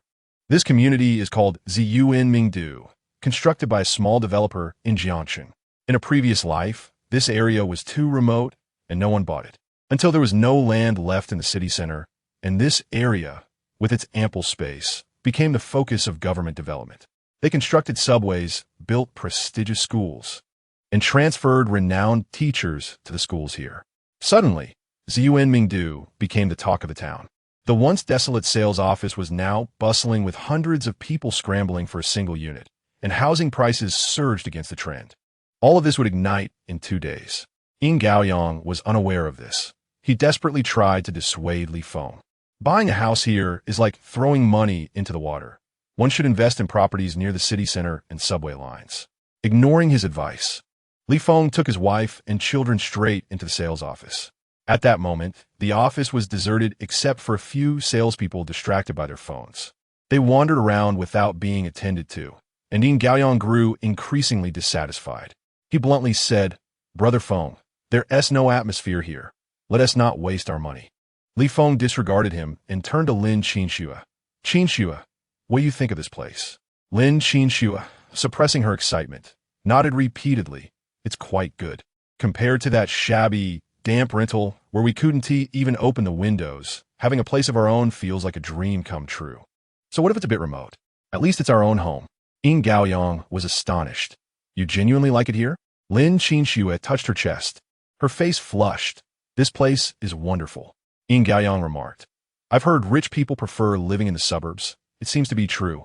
The mindset of wealthy individuals differs vastly from that of ordinary folks like him. They casually pull out millions to buy homes, with no one to attend to them." Li Feng approached the nearest salesperson and inquired, "Are you not selling houses?" The salesperson was momentarily taken aback. "Are you looking to buy?" Li Feng affirmed with a nod. The salesperson, who had been engrossed in a game, stood up and began to engage with Li Feng. "What would you like to know?" "The unit price." The salesperson hurriedly retrieved a brochure for Li Feng, completely disregarding the others. Li Feng handed the brochure to Lin Qinxue. "Take a look." Any competent salesperson would have gone to popular developments, leaving only those who were merely trying to scrape by in this place. He did not harbor high expectations regarding the sales capabilities. However, he was mindful of his wife's feelings. Lin Qinxiang cast a deep glance at Li Feng before picking up the property layout. The sales representative stood nearby, explaining, "We have an 89-square-meter 3-bedroom unit that meets basic needs, a 114-square-meter larger 3-bedroom, and a 120-square-meter villa. Each layout is well-designed, with ample natural light and excellent views." Beside them, Yin Gaoyang scoffed, "It's surrounded by grass. There's no way to have any privacy." The sales representative awkwardly smiled and continued, "Each type of unit has a different price per square meter. Sir, which one do you prefer?" Li Feng leaned down to consult Lin Qinxiang. "Which layout do you want?" After browsing, Lin Qinxiang pointed to the 114-square-meter larger 3-bedroom. "Xiao Zhe and it will need their own rooms as they grow up. The smaller 3-bedroom with a study feels cramped for the children." "What about the 120-square-meter villa?" Lin Qinxiang expressed concern. "The villa is too expensive. The 114-square-meter unit costs only 10,000 per square meter, while the 120-square-meter villa costs 14,000. That's a difference of 4,000. Although Li Feng had some funds, he could not afford to splurge excessively. He had to be prudent. Earning money is no easy feat, yet Li Feng insisted, "Let us go for the 120-square-meter villa. It will be more comfortable for our family of 4. I have the funds." Lin Qinxiang understood that the 120-square-meter unit would indeed be more comfortable, but it was simply too costly. Observing the couple's interaction, Yin Gaoyang mused internally, "This couple is quite amusing. They can casually toss around millions, yet hesitate to spend a few $100,000 more for a more comfortable layout." Chapter 42. Buying 6 units? The sales representative realized that the attractive woman was the decision-maker. She advised Lin Qinxiang, "The 114-square-meter unit has minimal shared space, especially on the 31st floor. The 120-square-meter villa is a low-rise with only 11 floors and 1 unit per floor, providing greater comfort." Lin Qinxiang was tempted. Who wouldn't he prefer a comfortable villa? Noticing her hesitation, Li Feng directly said, "Let us secure the best option, the 120-square-meter unit. What floors do you have available?" The sales representative was momentarily stunned, but quickly became excited, pointing to the model. "We have units available on all floors. You may choose, sir." Yin Gaoyang exclaimed, "Incredible. Not a single unit has been sold yet." Li Feng selected an 8th-floor unit with a mountain view and an artificial lake in front. "Can I get 5 more of the 89-square-meter units at a discount?" The sales representative was taken aback. Li Feng directly stated, "If you can't make the decision, fetch your manager." The sales representative floated away to find the manager. The manager, initially thinking he misheard, asked, "You wish to purchase 6 units in total? Are you certain?" The sales representative was somewhat doubtful. "I can't say for sure. This is a real estate transaction, not a grocery purchase. Who buys 6 units at once? Especially in such a desolate area?" The manager was skeptical. Nevertheless, he approached the lobby. Upon confirming that Li Feng genuinely intended to buy 6 units, his jaw nearly dropped in astonishment. A wealthy client. The manager eagerly invited Li Feng to the VIP room and even arranged for tea to be served. Sir, purchasing 6 units at once will likely pose challenges for bank loan approval. The manager rubbed his hands together, attempting to ingratiate himself. Li Feng replied nonchalantly, I'll pay in full. The manager coughed, almost choking. Full payment. This was astonishingly wealthy. The manager's face flushed with excitement as he regarded Li Feng, akin to a gluttonous beast eyeing a sumptuous feast. I'll give you a 2 discount on the total price. Lin Qingsheng was simultaneously shocked and delighted. She was astonished that Li Feng wanted to buy 5 units at once and elated about the discount. The manager was pressed on this issue, yet he maintained his stance. Our company has substantial funds and can afford to sell gradually. Li Feng crossed his arms, leaning back in his chair. If you can't make the decision, please call your superior for confirmation. The manager respectfully rose. Please hold on. Shortly, he dashed out. In an instant, the room was left with only a few of them. Lin Qingsheng hurriedly asked Li Feng, For our family, 1 unit is sufficient. Buying 6 is excessive. With others present, she could not speak freely, yet she felt compelled to advise Li Feng. After repaying her debts and loans, Li Feng's funds combined with hers amounted to only over 6 million. Should they purchase all the properties, they would be left without money. Li Feng glanced toward the door and lowered his voice. These properties will appreciate soon after purchase. We can sell them shortly. Trust me. Lin Qingsheng still wished to object, but Li Feng continued, even if they don't sell. There are properties that can be left for our 2 children. That's far better than squandering it on indulgences. Lin Qingsheng fell silent. Indeed, having property is always advantageous. Beside them, Yin Gaoyang could not help but remark, Brother Feng, the properties here are unsold even by the developers. How can we sell them privately when there are no tenants? Li Feng turned to him. If you trust me, you can purchase a few units as well. Yin Gaoyang shook his head. This location was too remote. He was reluctant to waste his money on such a place. Chapter 43. Securing 6 units, Yin Gaoyang casually scrolled through his phone and opened the cat coin forum. The post where he had made a bet was now at the top. Upon opening it, he found a plethora of admirers calling him a genius. Over recent days, the price of cat coin had remained stable without fluctuation. Yin Gaoyang felt a twitch in his eyelid and instinctively glanced at Li Feng. This man was indeed a big shot. He could foresee what others deemed unpredictable. Investing in cat coin, stocks, and antiques. Perhaps this time, he was also telling the truth. After contemplating this, a voice in his head urged him, buy. He straightened up and said, I'll also purchase 2 units. Li Feng countered, Do you have the funds for 5? Yin Gaoyang exclaimed, The 89 square meter unit can be purchased in 5. Li Feng nodded in satisfaction. Soon, the manager returned, smiling. Our leadership has agreed to a minimum of 5 off. Li Feng raised an eyebrow. We are now looking to buy 11 units. A 5 discount is insufficient. Please consult again. 11 units? The manager gasped. Realizing he had been rude, he quickly apologized and went back to negotiate. The manager felt pained. Such deep discounts on a real estate project were unprecedented. Li Feng chuckled. Selling 11 units at once won't be a loss for you. The thought of selling 10 units excited the manager once more. 11 units. If they didn't sell, they would be a burden. He promptly led Li Feng and Yin Gaoyang to finalize the payment. Li Feng's 6 units, originally priced at 13 million, came down to 517 million after a 10 discount, saving him 613,000. He was pleased with this outcome. Yin Gaoyang's 5 units, initially priced at 45 million, cost only 405 million after the discount, saving him 445,000. While making the payment, Yin Gaoyang felt dazed. I've never spent money so recklessly before. Brother Feng, you must look out for me. Rest assured, Li Feng replied casually. The 2 signed all contracts that day. As it was a full payment, the process was straightforward, and they went to obtain the property certificates that afternoon. Holding the bright red documents, Yin Gaoyang marveled. For million can only buy 1 unit in the city, yet we managed to acquire 5 in the suburbs. Li Feng handed all the property certificates to Lin Qingsheng, smiling. Qingsheng, you hold on to these. Lin Qingsheng, in a daze, received the property certificates, still in disbelief. 6 units. She had never dreamed of owning 6 properties. She discreetly pinched her thigh. Ouch. It hurt. This was no dream. Li Feng had indeed bought 6 units. She felt like a cat that had stolen fish, grinning foolishly while clutching the 6 household registration books.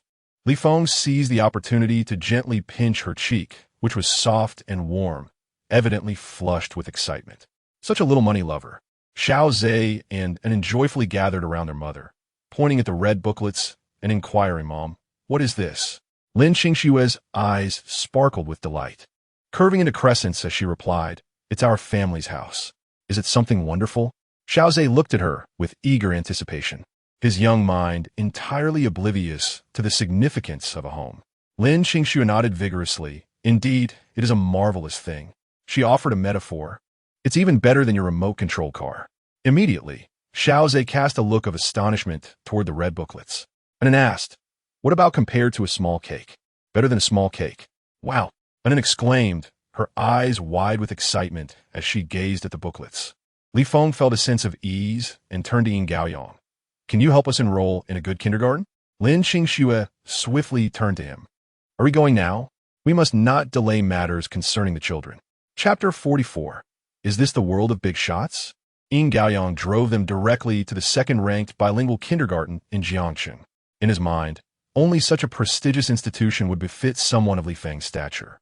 Lin Qingxue felt apprehensive, but, seeing Li Feng's enthusiasm, decided to accompany him and the children to the kindergarten. Yin Gaoyang sat in the car, browsing through the Catcoin forum with a swagger. Hainan Wu Yinzu commented, "Where are those trolls? Why are they all gone? Big shots are impressive. They lead the way to wealth. My goodness, a big shot is around. Everyone come and see. Where does the big shot get their intel? Please share the upcoming market trends. I'll be grateful."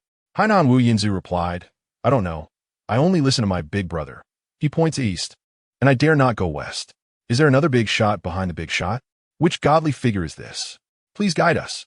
Hainan Wu Yinzu directly mentioned making money for his wife and children. "Isn't that the person who bet with Hainan Wu Yinzu recently? I remember now. He predicted that Catcoin would rise to $6 that night. Didn't he, the big shot, previously bet with another giant?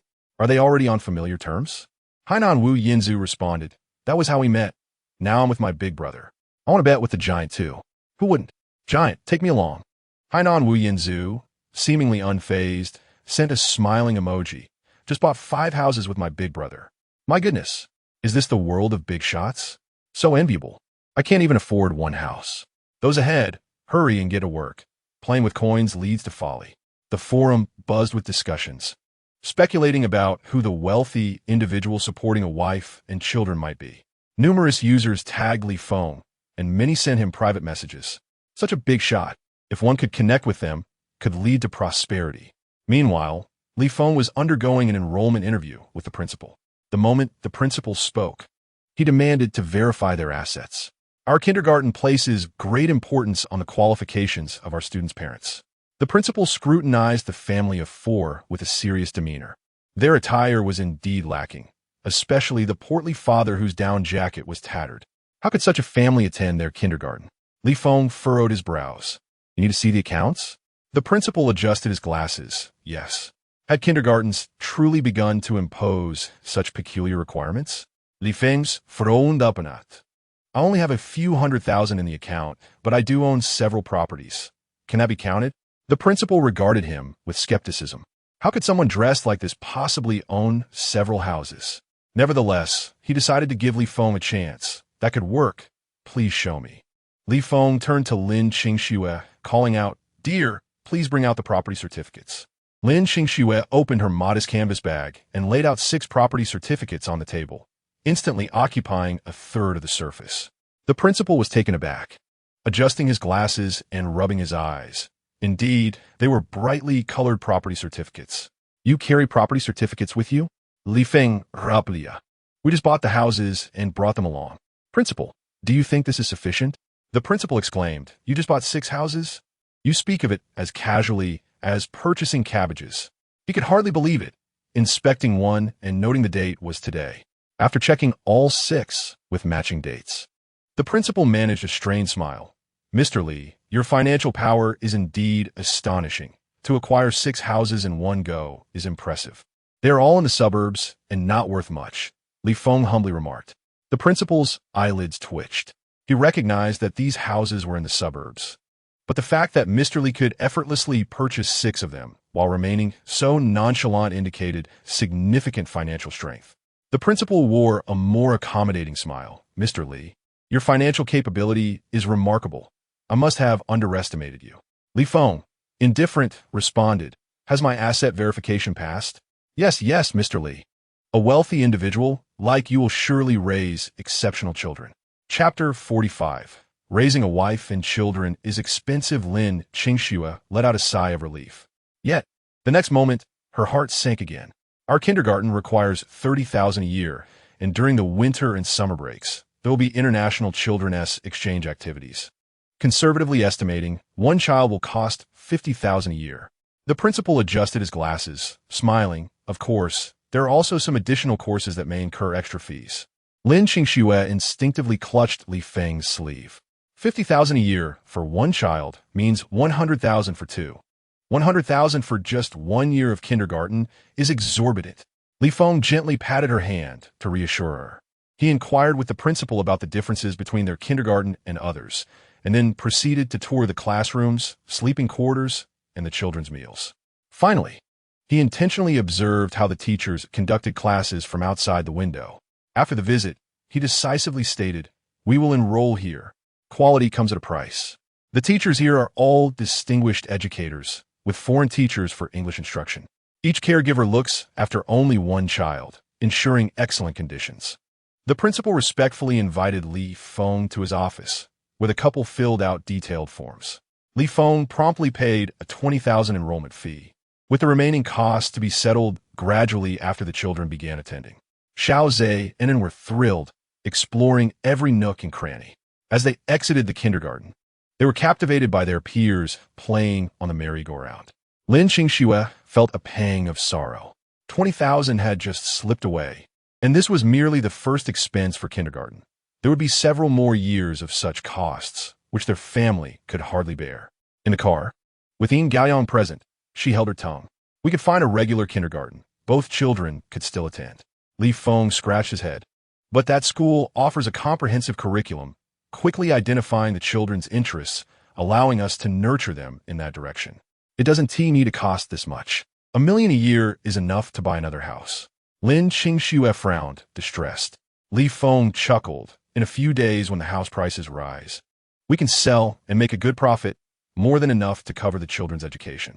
Lin Qingxue remained skeptical. How could suburban houses appreciate? Not wanting to dampen Li Feng's current enthusiasm, she decided to keep her thoughts to herself, planning to transfer the children to another kindergarten if the house prices did not increase after this period. Li Feng was unaware of Lin Qingxue's thoughts. He was eagerly preparing the children's school supplies. At 10 o'clock, the provincial government released several documents regarding plans to develop a new urban area. Coincidentally, it was in the very expanse where Li Feng had purchased his properties. Jiangcheng erupted in excitement. A new city, a commercial center, subway, hospitals, and even a branch of the top-ranked elementary school in Jiangcheng. Even a government office building was set to relocate there. Was this not a city transformation? In an instant, Ziyuan Mingdu rose to the top of the local forum. Yin Gaoyang called Li Feng, exclaiming, "You're incredible. Do you have connections in the government?" Li Feng was perusing government documents when he heard Yin Gaoyang's exclamation. "I lack such abilities," he replied modestly. "So you calculated it?" Yin Gaoyang exclaimed excitedly. "You are truly impressive. Just think of the fortune to be made." Li Feng pondered for a moment and responded, "Perhaps a few million." "Wow. Is earning a few million so simple for you, Brother Feng?" Li Feng stated earnestly. "Raising a family is costly. The annual tuition for just one child exceeds $1 million. If I don't earn a little more, how can I provide for them?" Yin Gaoyang felt a pang of envy, realizing that Brother Feng was indulging in a bit of humble bragging. Chapter 46. Is this making money? This is picking up money, Yin Gaoyang exclaimed. "Shall we sell the house now?" "Not yet. We must allow some time for the property prices to rise," Li Feng instructed, restraining Yin Gaoyang. Yin Gaoyang fixated on the local forum, and soon the housing price surged from 10,000 to 12,000 per unit. By that afternoon, it escalated to 14,000. Yin Gaoyang's heart raced with excitement. This is exhilarating. Is this making money? This is picking up money.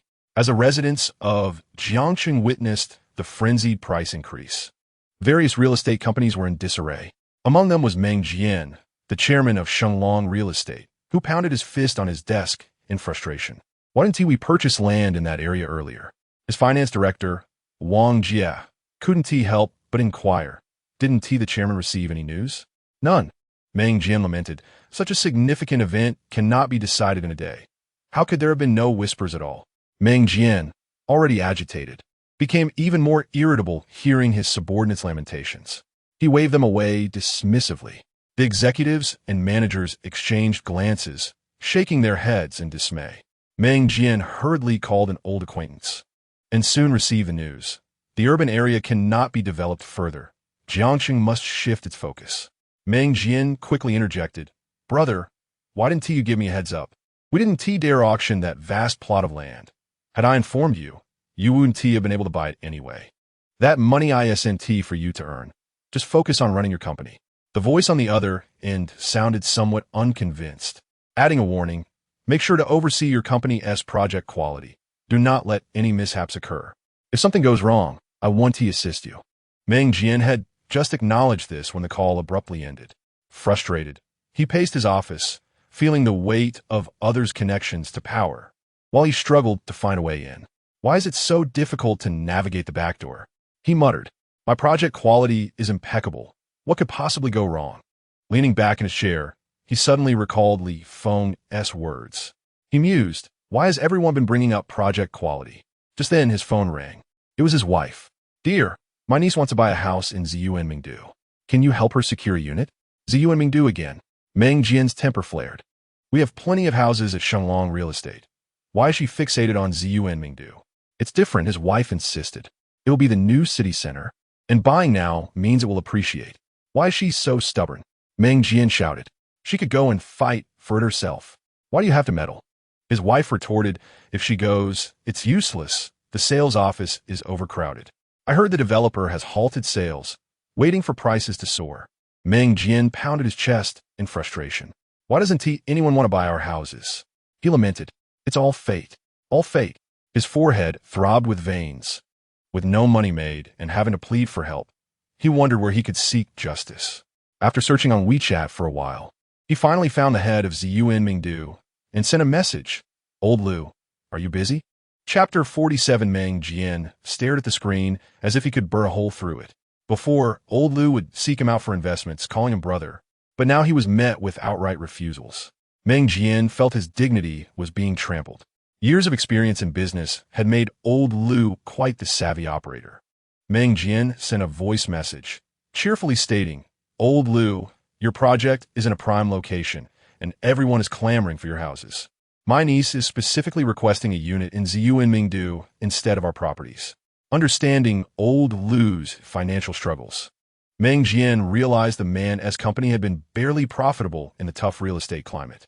Old Lu's small real estate firm had borrowed heavily, teetering on the brink of bankruptcy, and he needed to seize this opportunity to survive. I'll pay a high price, Meng Jian declared. Old Lu perked up. You're still selling, right? Yes, I was unaware of the urgency then. 2 buyers came in and bought 11 units outright. How could I refuse? Old Lu gritted his teeth. I suspect they had insider information. Otherwise, how could they buy so many at once? Prices soared shortly after. As long as your price is right, they should be willing to sell. Meng Jian quickly received the information. When he saw Li Feng's name, his eyelids flickered. Could it be the same Li Feng who saved his son? Soon, Meng Jian confirmed that it was indeed Li Feng on the other end of the line. Brother Li, you have quite the foresight, purchasing 6 units in Ziyuanmingdu all at once. Li Feng responded politely. It was luck. Meng Jian forced a smile. Did you receive some news, Brother Li? As an ordinary man, I hardly have access to such information. Meng Jian hesitated. After Li Feng saved his son, he had someone investigate Li Feng's background. A man who indulged in vices and was deep in debt likely wouldn't turn his life around. He anticipated that Li Feng would eventually come to him for financial help to repay his son's debts. Little did he know, Li Feng had just acquired several million to buy 6 houses outright. Now, the Ziyuan Mingdu units that Meng Jian couldn't buy through connections were in Li Feng's hands. 6 units. Meng Jian's attitude toward Li Feng shifted dramatically. Have you considered selling one of your Ziyuan Mingdu units? The man on the other end replied directly, Meng, you are the 7th executive to call me about this. They've all been referred by the heads of Ziyuan Mingdu. Once they halt sales, they send customers my way. Meng Jian could only smile apologetically. Li Feng spoke the truth. Fortunately, he had the audacity to ask, could we negotiate? What price do you have in mind? I'm unsure of the current price of Ziyuan Mingdu, Meng. You should state it. Meng Jian gritted his teeth, 150,000 per unit. What do you think? It was no longer a matter of price. It was about whether he could acquire them at all. Let us do this, Meng. Let us wait for about 10 days. I'll sell them at whatever market price prevails then. You'll have priority at that price. Chapter 48. After waiting 10 days. The properties he was eyeing would likely be sold out. Meng Jian realized he had offered too low. He gritted his teeth, 200,000 per unit. Make it 260,000 per unit. A recent buyer offered that, and I didn't sell. Deal. Meng Jian agreed. It was no longer about the price, but about whether he could secure the purchase. To avoid further delays, that afternoon, Meng Jian brought his wife's niece to the property office to wait for Li Feng. After half an hour, Li Feng arrived on a shared bicycle. I apologize for the delay. I had trouble with the bike. As soon as he arrived, he quickly apologized. Meng Jian felt a surge of frustration, yet he could only respond with a smile. We have just arrived, and it seems we've met at the right moment. Let us proceed with the transfer. To streamline the process, Meng Jian enlisted the assistance of a broker to handle the paperwork, allowing them to wait at a designated window. At this moment, his mind was racing as he sought to extract information from Li Feng. Brother Li Feng, how do you possess the financial means to purchase a house worth several million all at once? Li Feng chuckled. It's just luck. I invested in quite a bit of cat coin and made a profit, which I used to buy the house. Meng Jian gasped. You're still trading in cryptocurrency? I pursue whatever brings profit. Li Feng replied politely. My family is not wealthy. I have no other choice. Meng Jian regarded Li Feng with newfound respect. While he himself lacked expertise in cryptocurrency, he had witnessed many suffer devastating losses. Yet, Li Feng not only avoided such misfortune, but also utilized trading to secure his initial fortune. How astute. What prompted you to purchase a property in Ziyuan Mingdu? Li Feng casually placed his hands in his pockets. Oh, properties in the city center are exorbitantly priced. With my 4 million, I can only afford one. However, if I venture into the suburbs, I could acquire several, which would make me a man of 6 houses. Men need their dignity, after all. I find that hard to believe. Meng Jian was skeptical. After much inquiry, he had gleaned no truths. He shifted gears to express his gratitude to Li Feng for rescuing Meng Chuan. He is my only son. If anything were to happen to him, it would be as if the sky had fallen. Brother Li Feng, I truly appreciate it. Seeing the sincerity in Meng Jian's words, Li Feng softened his demeanor. If others were in your situation, they would also lend a hand. There's no need to be overly courteous, Brother Meng. That's different. Meng Jian patted his chest. If you ever find yourself in need, do not hesitate to reach out. I will certainly assist you. Li Feng studied him for a moment. Despite Meng Jian's cunning nature, there was a certain authenticity to him. He added a cautionary note. Brother Meng, the shadows under your eyes seem darker than last time. You might have some troublemakers around you. Meng Jian smiled lightly, neither confirming nor denying. Li Feng added, it's imperative to monitor the raw materials yourself. Negligence can lead to grave consequences. Meng Jian waved dismissively. The import of the company's raw materials is managed by my brother. There won't be any issues. Li Feng chose not to press further. Some matters could be resolved through persuasion, while others should not be forced. After completing the transfer, Li Feng departed leisurely on a shared bicycle with the recently credited sum of 2.6 million. Observing Li Feng's broad silhouette, Meng Jian remarked, this fellow is quite intriguing. He spat, how bizarre. He then steered his car directly to a construction project under the company's purview. Upon his arrival, the head of the construction department was startled and rushed out. Why is President Meng here? Meng Jian felt an unsettling twitch in his eyelids. I came to inspect the progress. Fetch me a hard hat. I wish to see the sight. The head's expression changed, and he hurriedly interjected, the The site is dangerous, dirty, and chaotic. It would be best if you did not go, President Meng. I have some fine tea in my office. Let's enjoy a cup instead? Chapter 49. You dare to harm me? He insisted on going to the site, and upon a cursory glance, he noticed discrepancies in the materials. Our company has always used Huaxin cement. What is this? Huaxin cement? Where did you procure this inferior brand? The head panicked. I don't know. It was delivered this way. Meng Jian proceeded to inspect the rebar. What he saw sent a chill down his spine. The diameter of the rebar was a full 5 millimeters smaller than stipulated. How can such thin rebar support a 31-story building?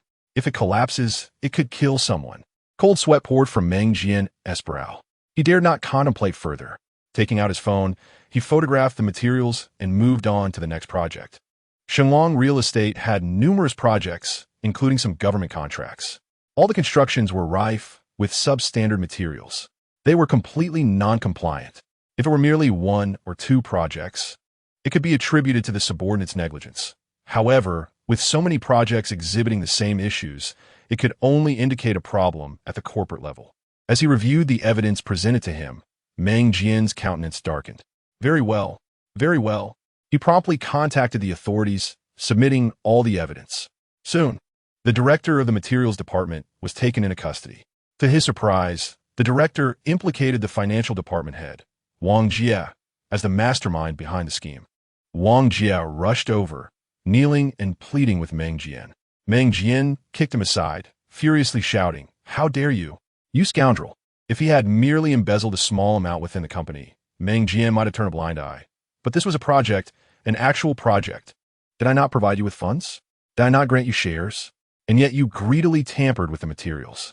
Do you realize the deadly consequences of such actions? The more he spoke, the angrier he became. Wang Jie, having been knocked to the ground, quickly scrambled back up, kneeling before Meng Jian once more, begging for mercy. I never intended to harm you. The materials were all good, just not well known. Nothing would go wrong. Meng Jian was seething with rage. Had he not personally inspected the site, he might have believed this wretched man's words. Overcome with emotion, he made a call, instructing security to drag Wang Jie away. Shortly thereafter, Wang Jie was apprehended by the police. The following day, Meng Jian convened a company-wide meeting, dismissing a significant number of employees. Soon, local forums in Jiangsheng were ablaze with reports alleging that Shenglong Group's projects were nothing but shoddy constructions. The uproar was deafening. Meng Jian promptly summoned a local journalist, declaring that all substandard projects would undergo reinforcement. Shenglong Real Estate will bear all losses. When Li Feng saw the report, he felt satisfied. This Meng Jian is a man of integrity. Such actions will undoubtedly save many lives. While Li Feng pondered, Yin Gaoyang called him with a voice message. Upon answering, Yin Gaoyang exclaimed, "Someone has already offered 5 million per unit, Brother Feng. Should we sell? That price is too low. We shall not sell," Li Feng replied decisively. Yin Gaoyang was astonished. That's still low? I purchased it for only 800,000, and now it has tripled. Li Feng remained composed. I sold my first unit to an acquaintance for 6 million and the second for 8 million. Do you think 5 million is a fair price? So high. Brother Feng is impressive. Within a week, the property prices had more than tripled. Brother Feng, can you estimate what the final price will settle at? Li Feng responded, 8 million is the appropriate price. Understood. I shall heed your advice. Chapter 50, All Sold. Yin Gaoyang was now thoroughly convinced by Li Feng. Indeed, following this brother's lead, he had never incurred a loss. If Li Feng asserted that the price would reach 8 million, it certainly would. Indeed, just an hour later, someone offered 8 million, with all taxes to be covered by the buyer. Without hesitation, Yin Gaoyang proceeded with the paperwork. After testing the waters, many others quickly followed suit, calling out the same price. By the end of the afternoon, Yin Gaoyang had sold all 5 of his properties, netting 14 million. With an initial investment of 4 million, in less than a week, he had transformed it into 14 million. His total assets had doubled. Prior to his encounter with Li Feng, he had barely over 3 million, mostly from his family as compensation for a relocation. Yet, within a month of knowing Li Feng, his wealth had skyrocketed to 14 million. It was as if he had stumbled upon a fortune. Yin Gaoyang Feng's eyes gleamed with excitement. If this pace continued, in less than 2 years, he could venture into the gaming industry. After deducting his costs, he promptly transferred $2 million to Li Feng's bank account. Li Feng's properties were not fully transferred until the following afternoon. That evening, he took his wife and children to a high-end restaurant in the area for dinner. Seeing him in high spirits, Lin Qingxue quietly asked, "Did you sell another house?" Li Feng shook his head with a smile. "Everything has been sold out." Lin Qingxue gasped in surprise. "So soon?" The owner of Yuan Mingdu had been holding back, pushing all the customers to us, which made the houses sell quickly. Lin Qingxue speculated, 2 million? Less than that. Lin Qingxue's eyes widened slightly. 3 million? Li Feng nodded slightly. Take a bold guess. Lin Qingxue bit her lower lip, hesitating to ask, 5.5 million? Seeing her like a little rabbit, Li Feng decided not to tease her further and said directly, "Excluding the unit we live in, just the 5 units we bought for investment, we made a total profit of 79 million. Ying Gaoyang also gave me 2 million, totaling 79 million. Lin Qingxue was so astonished that she covered her chin with both hands, her already large eyes widening even further. "Is this really true? Over 10 million? You're not deceiving me, are you?" Lin Qingxue questioned, her voice laced with skepticism. Li Feng simply took out his phone to show her. Lin Qingxue's delicate fingers tapped on the screen, counting the numbers. 10, 100, 1,000, 10,000. Lin Qingxue rubbed her eyes, her mind buzzing. She had heard that Yuan Mingdu was appreciating in value these days, but she never imagined it would rise to such an extent. How could there be so much? Li Feng explained, in less than 3 years, the new city will become the new urban center of Jiangcheng. At present, Yuan Mingdu is the only development in that area, so demand is naturally high. So will it appreciate further? Lin Qingxue quickly caught on. Li Feng nodded. Once the infrastructure in the new city is established, the property prices will certainly rise again, though the increase will be limited. Lin Qingxue, puzzled, asked, "Why don't we hold on to it and sell later? We can earn more that way." Facing his beautiful wife, Li Feng patiently explained, "There are costs to capital occupancy. Tying up funds in real estate for too long just to squeeze out a little price increase is not as beneficial as withdrawing to invest elsewhere for quicker returns." Lin Qingxue, only half understanding, responded with an "oh" and then pressed on. "So how much do we have now?"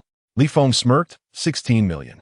Lin Qingxue gasped, her mouth slightly agape. 16 million? That's far too much. We could never spend it all in a lifetime. Lin Qingxue exclaimed. However, Li Feng shook his head. "I've said I want you all to live well, but this amount is still far from sufficient." Chapter 51.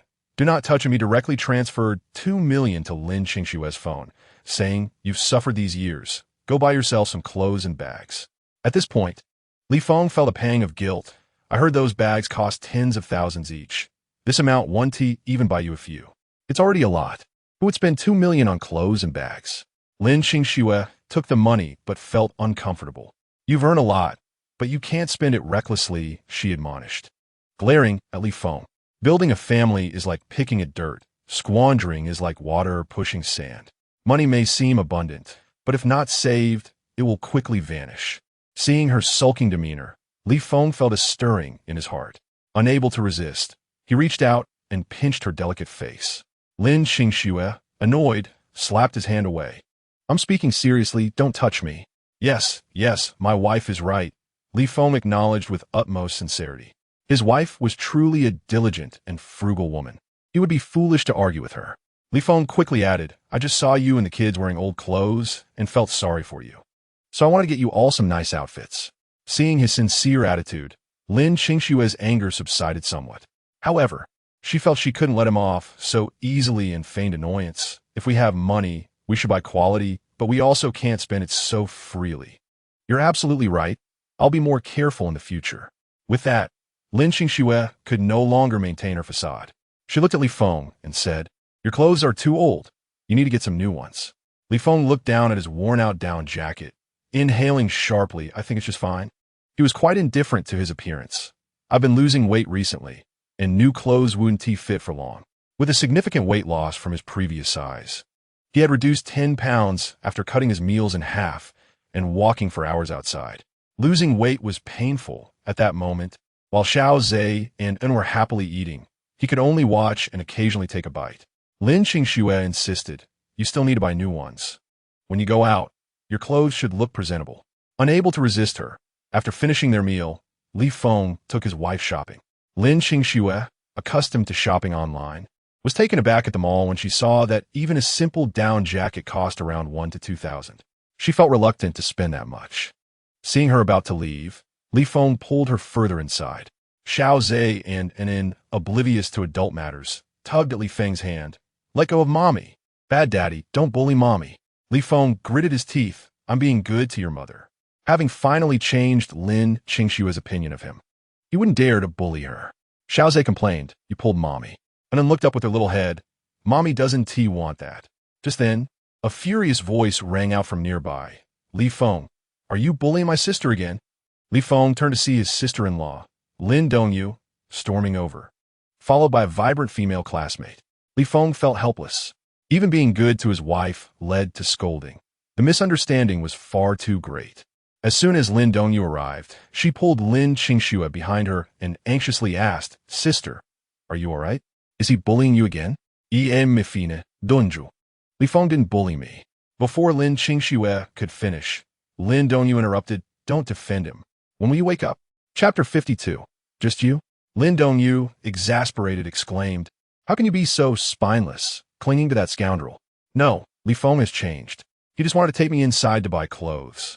And I couldn't bear it, so he pulled me along." Elena, Quinchua the Fanda Li Feng. Over these days, she had realized that Li Feng had indeed changed. He treated her and the children well, wholeheartedly focused on making money to support the family.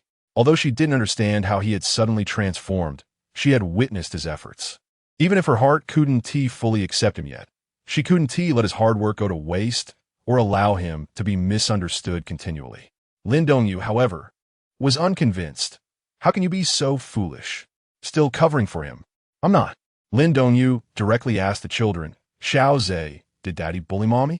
Xiao Zhe nodded immediately. "Daddy pulled Mommy hard." "Did you hear that?" "Kids don't lie," Lin Dongyu declared. Li Feng's eyelids twitched. Xiao Zhe is still young and doesn't understand. Lin Dongyu scoffed, then turned to him and, "Did Daddy bully Mommy?" And then looked at her mother, nodded, then turned to her father and shook her head. Li Feng felt a slight relief. At least his daughter was protecting him. The next moment, and then said, "Mommy is hurt, Daddy is scary." Li Feng was taken aback. Lin Dongyu seized the opportunity, pointing at Li Feng and scolding. "Are you even human? Bullying my sister in front of the kids." Li Feng protested, "I really didn't." Unfortunately, in Lin Dongyu's eyes, his explanation was merely a defense. "What is this, refusing to admit your mistakes?" A nearby female classmate curiously asked Lin Dongyu. "Dongyu, is this the brother-in-law you often scold?" "Yes. You see, he even dragged my sister to the mall. If we hadn't come out to play today, my sister would have been beaten up." Li Feng interjected, "That's absurd." The female classmate immediately raised her phone. "This kind of scoundrel deserves to be exposed online. With 14 billion people in our country, if everyone spits on him, he'll drown. Let us see if he dares to act up again." Li Feng felt overwhelmed. Lin Qingxue, feeling anxious, snatched her female classmate's phone. The classmate immediately protested, demanding, "Give me back my phone. You cannot slander me." Li Feng did not hit me. "We came to the mall to shop for clothes." As Lin Qingxue explained, she deleted the video that her classmate had just recorded. Li Feng felt a surge of warmth in his heart, touched by his wife's defense of him. In his past life, he had faced numerous hardships, with no one ever standing up for him. Home had always been just four walls. Yet now, although he lacked a fortune, he found himself with family. Lin Dongyu scoffed, her eyes, strikingly similar to Lin Qingxue's, darting disdainfully at Li Feng. "Sister, if you're going to make excuses, at least choose a credible one." If Li Feng had a 4-digit sum in his phone, I would be impressed. "Shopping for clothes? Does he deserve that?" Li Feng replied earnestly, "Actually, I have an 8-digit sum in my phone." "Are you kidding me? You?" Lin Dongyu mocked with a laugh. She had always harbored disdain for this brother-in-law, who had brought misfortune to her sister and family. Yet her sister clung to this worthless man, wallowing in the mud and refusing to emerge. A gambling addict, he even boasted of having 8 digits. Lin Qingxue pulled at Lin Dongyu, urging, "Don't make a scene here. It's quite embarrassing." Lin Dongyu, infuriated, shrugged off her sister's hand. Am I not doing this for you? He can hit you at the door, but I can't stand up for you? Sister, do you truly want to drive me to madness? Lin Qingxue felt guilty. Chapter 53. Behind every successful man, there lies a spendthrift woman. Dongyu had always treated her well. She did not wish to hurt her sister. Lin Qingxue could only softly advise her. You came to the mall with your classmates to have fun. Why bother getting upset with him? Besides, I'm perfectly fine. I'll go in shortly to help Xiaoza and Unin buy their backpacks. The thought of the two children tugged at Lin Dongyu's heart. She bit her lip, glancing at the two kids and then at the scrutinizing passers-by, feeling a chill. They were at the mall entrance, bustling with people. Xiaoza and Unin were still young. She couldn't let them be the subject of others' whispers. Lin Dongyu shot a glare at Li Feng and pulled her classmate. Let us go. As the two entered the mall, Li Feng couldn't help but lean closer to Lin Qingxue, saying, Dear, if you had come with me to the mall. This misunderstanding could have been avoided. Lin Qingxue felt somewhat embarrassed. After all, it was her sister who had misjudged Li Feng. Xiaoza and Unin deliberately slowed their pace, distancing themselves from Li Feng. He did not press them, merely walking and observing. Spotting a pristine white down jacket with subtle patterns, Li Feng's eyes lit up. He rushed inside and insisted Lin Qingxue try it on. Lin Qingxue, despite having given birth to two children, retained a graceful figure. Wearing the white down jacket accentuated her porcelain skin. The sales associate hurried over, praising, Madam, you look absolutely stunning in that jacket. Li Feng, pleased with the sales associate's taste, generously declared, Please prepare a complete outfit for my wife. Once the associate had moved away, Lin Qingxue discreetly confided to Li Feng. I just checked the tag inside. This long down jacket costs 3,002. Seizing the moment, Li Feng wrapped his arm around her shoulders and whispered, Your husband now possesses an 8-digit fortune, yet you hesitate to spend even 4 digits. How can I find the motivation to earn more? Lin Qingxue, sensing his touch, gracefully removed his hand, saying, Earning is one thing, spending is another. Haven't you heard that those who know how to spend money are the ones who make money? Li Feng subtly placed his hand back on Lin Qingxue's shoulder. Behind every successful man, there lies a spendthrift woman. Lin Qingxue, skeptical, replied, Is that so? I've never heard of such a saying. Li Feng, astonished, inquired, You didn't know? Lin Qingxue shook her head. She then pushed his hand away, admonishing, You could talk, but keep your hands to yourself. Ah, can I touch my lovely wife? The sales associate had already brought over 2 sweaters, 3 pairs of pants, and 2 thick winter skirts. Lin Qingxue chuckled lightly as the enthusiastic sales associate ushered her into the fitting room. The associate outside remarked, Sir, your relationship with your wife seems wonderful. Li Feng raised an eyebrow. Is it? Indeed, it's rare to see a husband patiently waiting while his wife tries on clothes. The associate commented. Just as Li Feng was reveling in the moment, Xiaoza, with a stern face, interrupted, Dad and Mom's relationship is not good at all. Li Feng's smile faltered. Unin chimed in, nodding her head, Brother is right. Li Feng felt despondent. The recent treats of cake and lollipops had all been in vain. Usually, the children would enjoy his offerings, treating him well.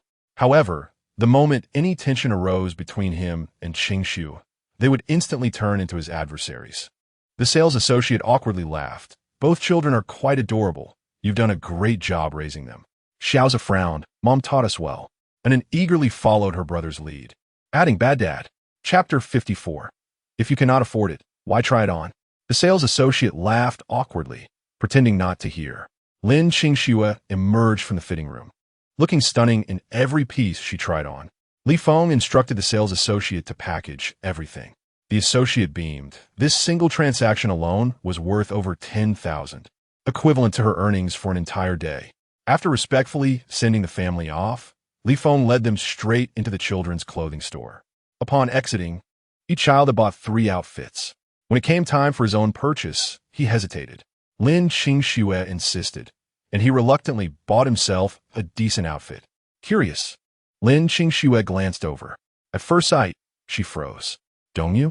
Following her gaze, Li Feng saw that surrounded by the sales staff were indeed Lin Dongyu and her classmate. The store manager, with a stern expression, declared, Since you broke our bracelet, you must compensate. If you don't call your family, we will call the police. Lin Dongyu, palms sweating yet stubborn, replied, Compensation is fine, but you cannot demand an exorbitant price. 50,000 for a jade bracelet is outrageous. What do you mean by exorbitant? This bracelet is worth 50,000. The store manager retorted fiercely. Lin Dongyu, exasperated, pointed to the price tag nearby. It clearly states 14,000. How does it suddenly become 50,000? Is this how you treat customers? Our tag was misplaced. If you had not broken our bracelet, we wouldn't be in this situation. Chimed in a nearby sales associate, looking down on them. If you can't afford it, why try it on? Just trying to show off. University students hardly have any money. I told them the bracelet was expensive, yet they insisted on trying it. The associate's contempt was evident. Her classmate turned pale with panic, grasping Lin Dongyu's arm. Dongyu, should we call our families? Lin Dongyu bit her lip, glaring at the store staff. They are taking advantage of us.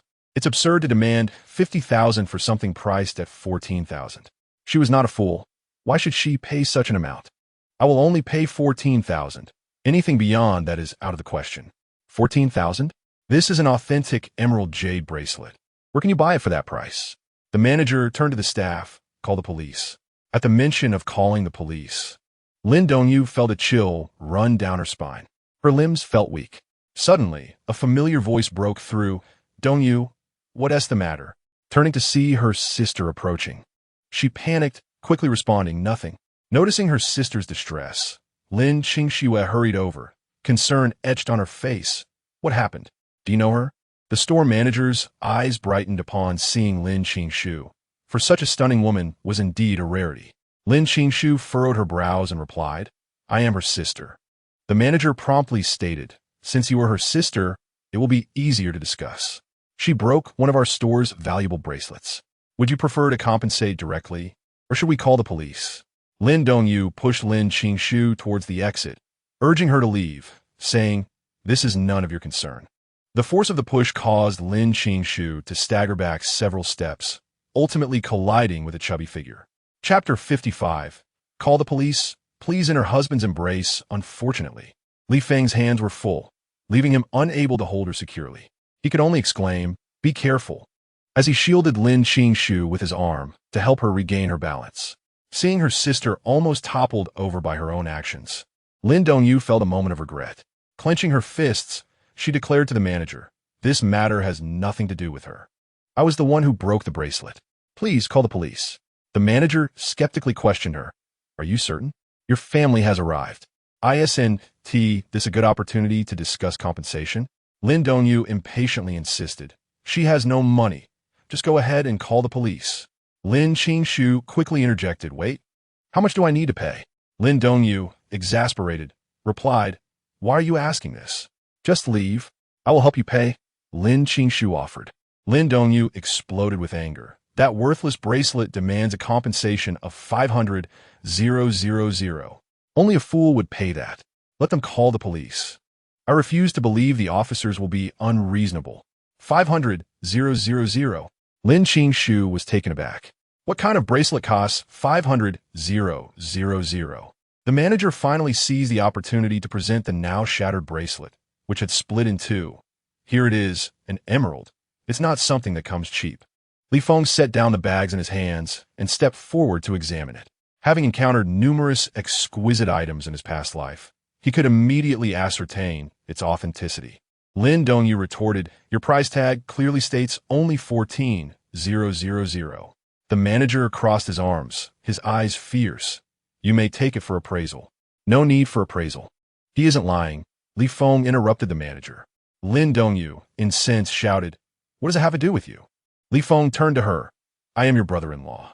I must look after your affairs, lest your sister suffers. Lin Qingxue stared at Li Feng in disbelief. The normally unreliable Li Feng now appeared unexpectedly dependable. The manager nodded. Since you acknowledge it is a valuable item, let us settle the compensation swiftly. Li Feng placed the bracelet down. However, this bracelet is not worth 500,000. The manager's expression darkened. You refuse to compensate? We will pay, but we are not fools to simply accept whatever you claim, Li Feng asserted. Such a high-grade emerald bracelet is rarely found in a store like yours. Even if one were to appear, it would be a prized possession, not something an ordinary customer could easily encounter. Lin Dongyu cast a surprised glance at Li Feng. This scoundrel was unexpectedly defending her. Yet, this was not the time for idle thoughts. She quickly stated, "The bracelet was sitting in the display case. I picked it up to try it on. The size was too small, and when I pulled, it bumped against the glass and shattered." Li Feng smiled. Though jade bracelets are fragile, they shouldn't shatter upon impact unless there were pre-existing cracks. "What nonsense are you spouting? Where are the cracks?" The manager shouted angrily. The surrounding salespeople chimed in, denouncing Lin Dongyu. "You are truly shameless, refusing to compensate for the damage and blaming our merchandise. You are tarnishing our store's reputation. We could sue you." Lin Dongyu skeptically glanced at the bracelet. Could it be that the scoundrel was right, and the bracelet had pre-existing flaws? Lin Qingshu embraced Lin Dongyu. "Are you serious?" Li Feng replied, "If there were no defects, it couldn't possibly be priced at 14,000. We mispriced it." The manager stubbornly insisted. Li Feng mockingly looked at them. "What are you doing? You misprice such a fine jade bracelet? One person may be blind, but is everyone in your store blind?" The store fell silent. Meanwhile, Lin Dongyu felt a sense of vindication. She had been berated by the staff, and now they were finally receiving their comeuppance. Chapter 56. A sentence of 3 years minimum. Let them be arrogant.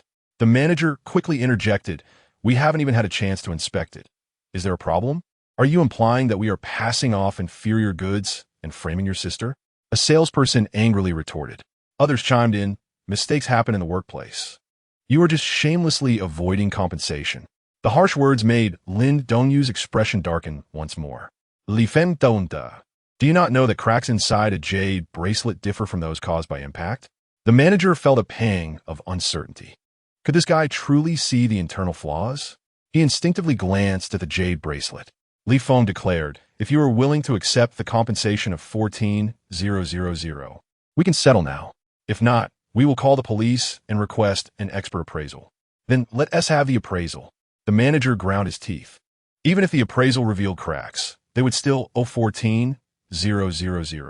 If not, he would profit immensely. But this matter could not be captured by reporters. Otherwise, it would tarnish the brand's image and draw attention to his illicit dealings, jeopardizing his job.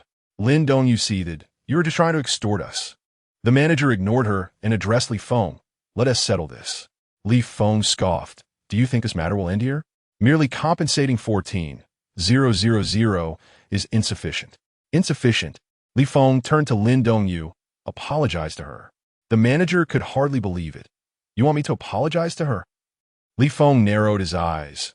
"Ignorance of the law is no excuse. You do not even realize you have committed extortion." He turned to Dongyu. "If he does not apologize, go ahead and file a complaint." Lin Dongyu straightened her posture, feeling emboldened. "If I do not get my satisfaction today, I will see you imprisoned." Li Feng clucked his tongue. "Young man, 500,000 is already a substantial sum. A sentence of 3 years is the minimum." The manager's lips trembled, and cold sweat dripped down his forehead. He anxiously wiped his sweat with his sleeve, but his inner panic only intensified. He merely sought a little extra profit. How had it escalated to a potential prison sentence? Chapter 57. Please don't stooping to my level. Did he truly commit extortion? The manager hurriedly exclaimed. "I made a mistake. The bracelet indeed had cracks." The salespeople present also sensed that something was amiss. The store manager had indeed encountered a formidable opponent. They exchanged glances, lowering their heads in unison, refusing to speak up. Lin Dongyu felt a sense of relief. Finally, she would not have to part with 50,000. However, Li Feng sneered, "A mere mistake can absolve one from charges of extortion." The store manager gritted her teeth and pleaded with Lin Dongyu, "I admit my greed and wrongdoing. Please, have mercy and let me go." In a panic, she cried out, "No, I'll do whatever it takes to make amends." Li Feng casually rotated his phone and replied, "Making amends requires a gesture. Can't you bow and apologize?" The manager's pupils constricted. How could a man in his 30s stoop to apologize to a mere girl? But in the next moment, he involuntarily glanced at Li Feng's phone. Compared to serving 3 years in prison, what was his pride? Gritting his teeth, he turned to Lin Dongyu and bowed at a 90-degree angle, declaring loudly, "Miss, I apologize. I was blind and wronged you. Please don't hold my actions against me." Lin Dongyu was taken aback, left speechless. She thought it was already remarkable to avoid being the target of such injustice. But now this manager was actually apologizing to her and bowing? This was quite unexpected. Beside her, Li Feng asked Lin Dongyu, "Have you calmed down?" "Huh?" Lin Dongyu snapped back to reality, quickly nodding, "Yes, I have." Achieving this outcome is already quite fortunate. The manager felt a flicker of hope, but he dared not rise. Seeing that she was no longer angry, Li Feng glanced at the manager. "My sister Ison, T holding a grudge. You can get up now." The manager cursed inwardly while maintaining a sycophantic smile. "Thank you."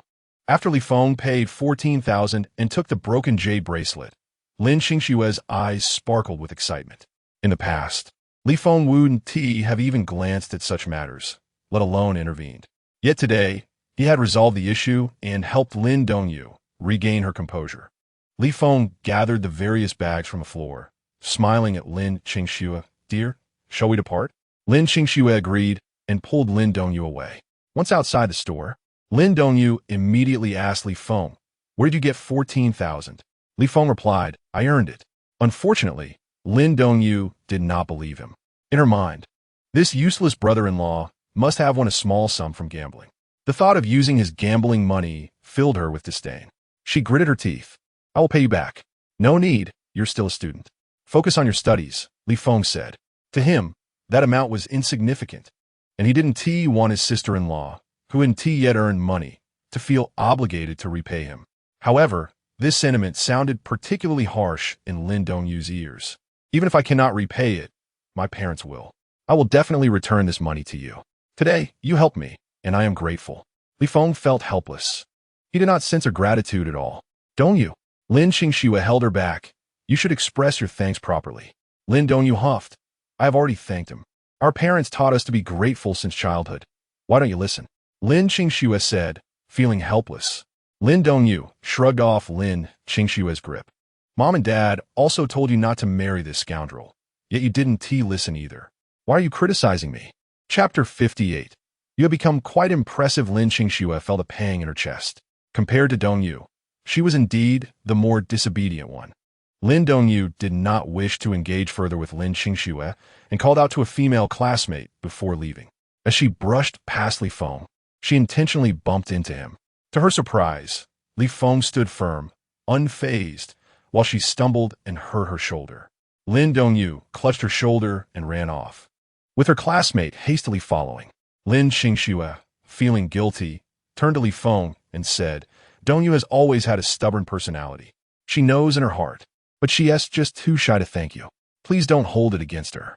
Li Feng immediately became serious. "Dongyu is your sister, which makes her my sister as well. I certainly won't hold anything against her. He had been a rogue in the past, and if he wanted people to believe he had changed, he needed to put in considerable effort. Just helping Lin Dongyu once wouldn't be enough to shift her perception of him." Lin Qingxue felt even more guilty. You helped her, and yet faced such indignity. Li Feng understood the opportunity presented to him. He stepped closer, wrapping his arm around Lin Qingshue's shoulders and comforting her. "She is just concerned for you, which is why she treated me this way. Don't worry, I won't hold it against her. She has been saving diligently for you all these years.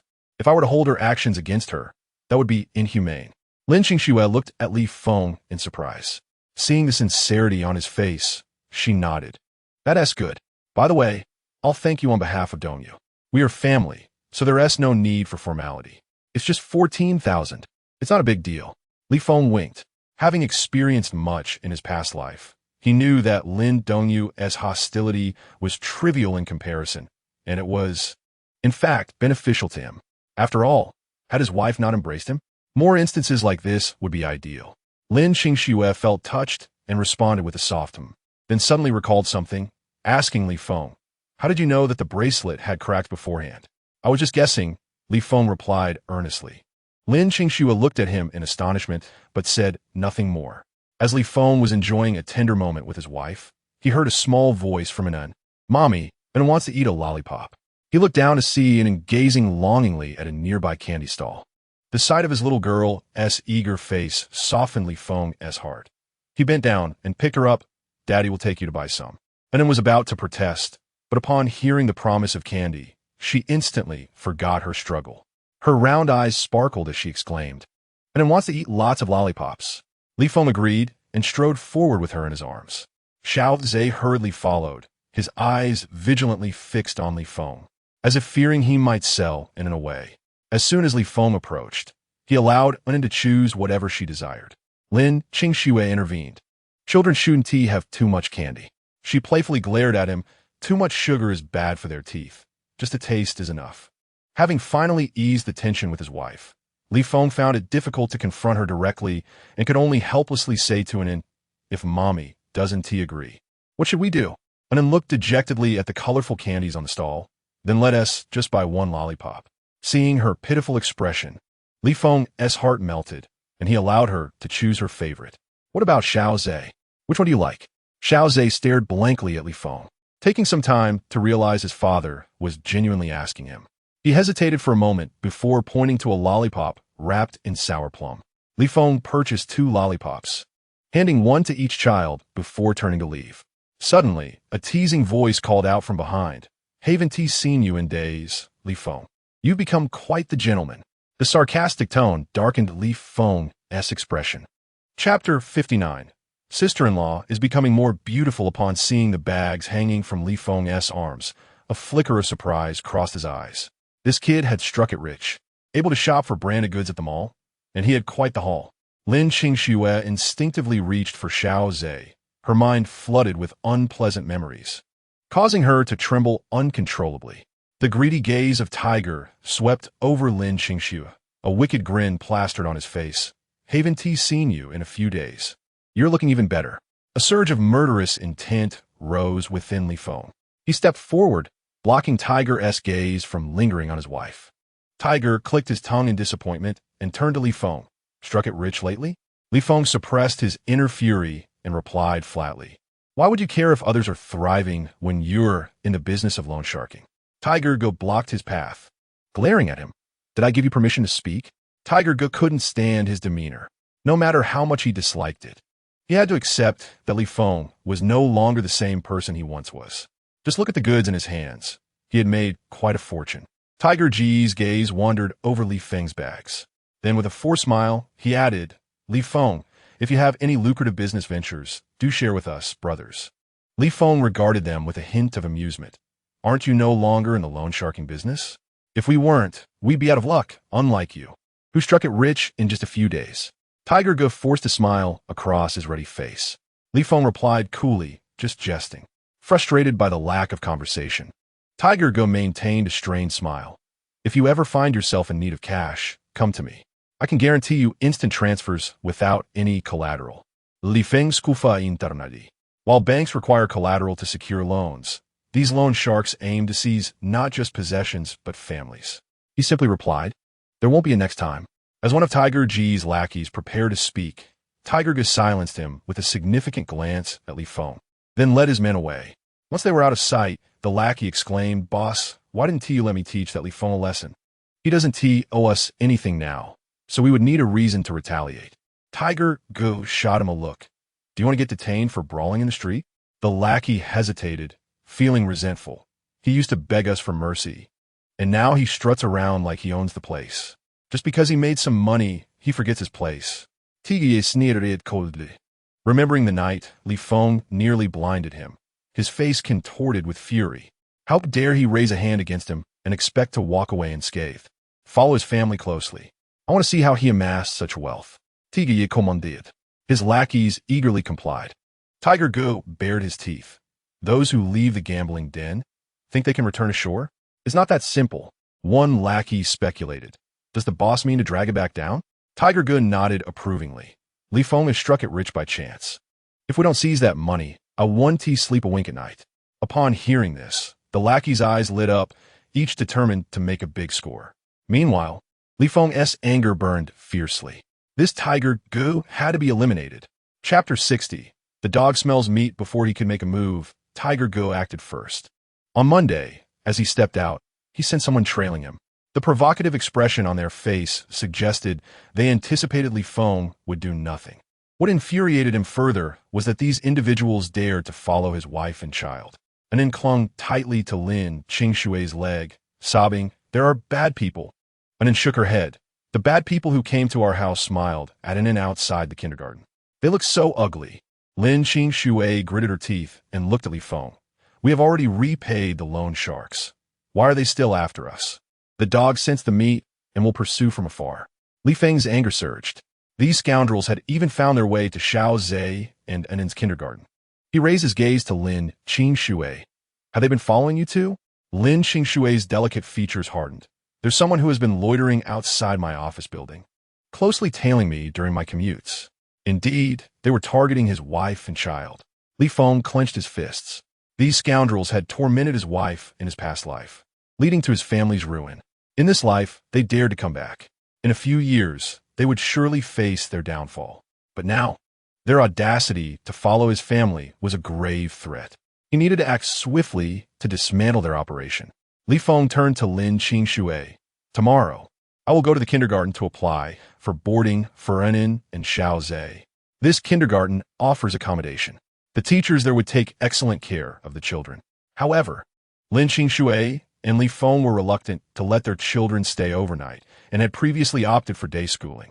What if those people go to the kindergarten to find them? Lin Qingxue worried. Li Feng calmly assessed the situation. The kindergarten has robust security. They won't be able to enter.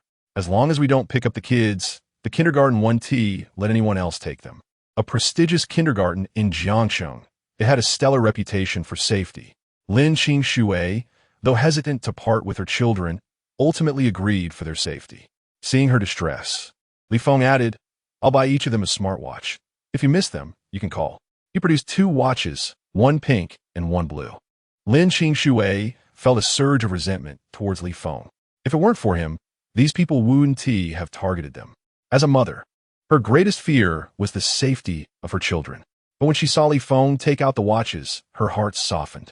She cast him a complex glance before teaching Anin and Xiao Zhe how to use their new devices. Li Feng turned to Lin Qingxue. Dear, why don't you resign from your job? Without hesitation, she replied, I want to quit. Now that they had money, she could support him. With his ability to earn, he could provide an excellent material life for their family. Why should you toil outside? Lin Qingxue looked at him with sparkling eyes.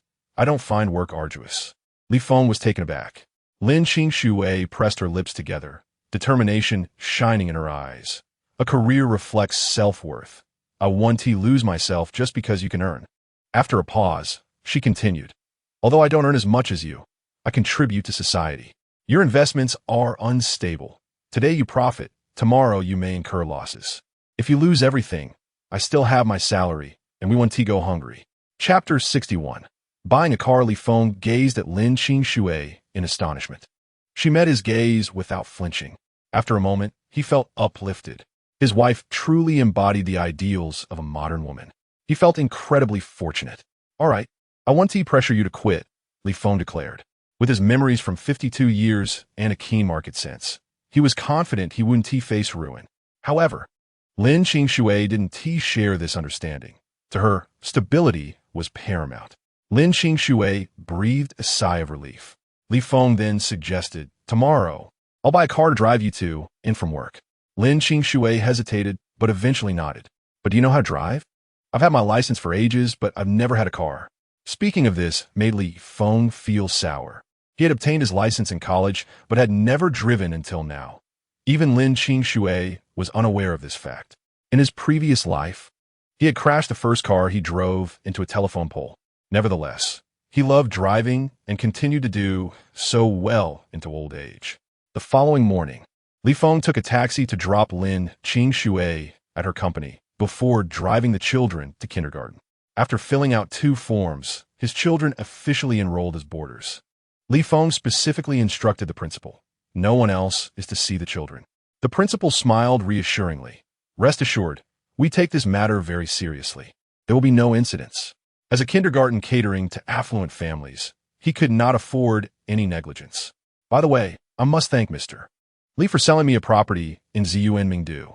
The principal expressed his gratitude. News had circulated that properties in Ziyuanmingdu were nearly impossible to acquire.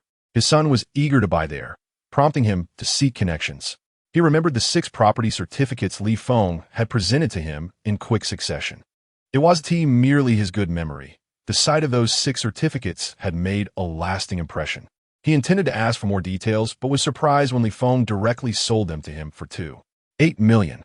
At such a juncture, the price ceased to be a concern. The mere ability to purchase became paramount.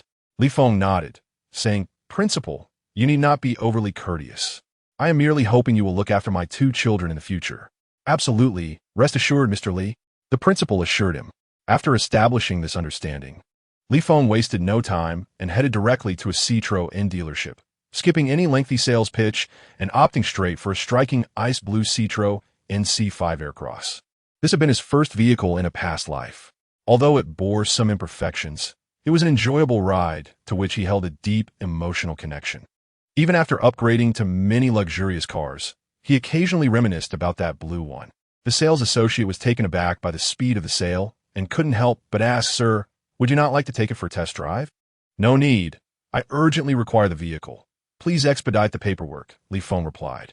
The sales associate, elated, inquired, "Will this be financed or paid in full?" "Paid in full," Li Feng stated.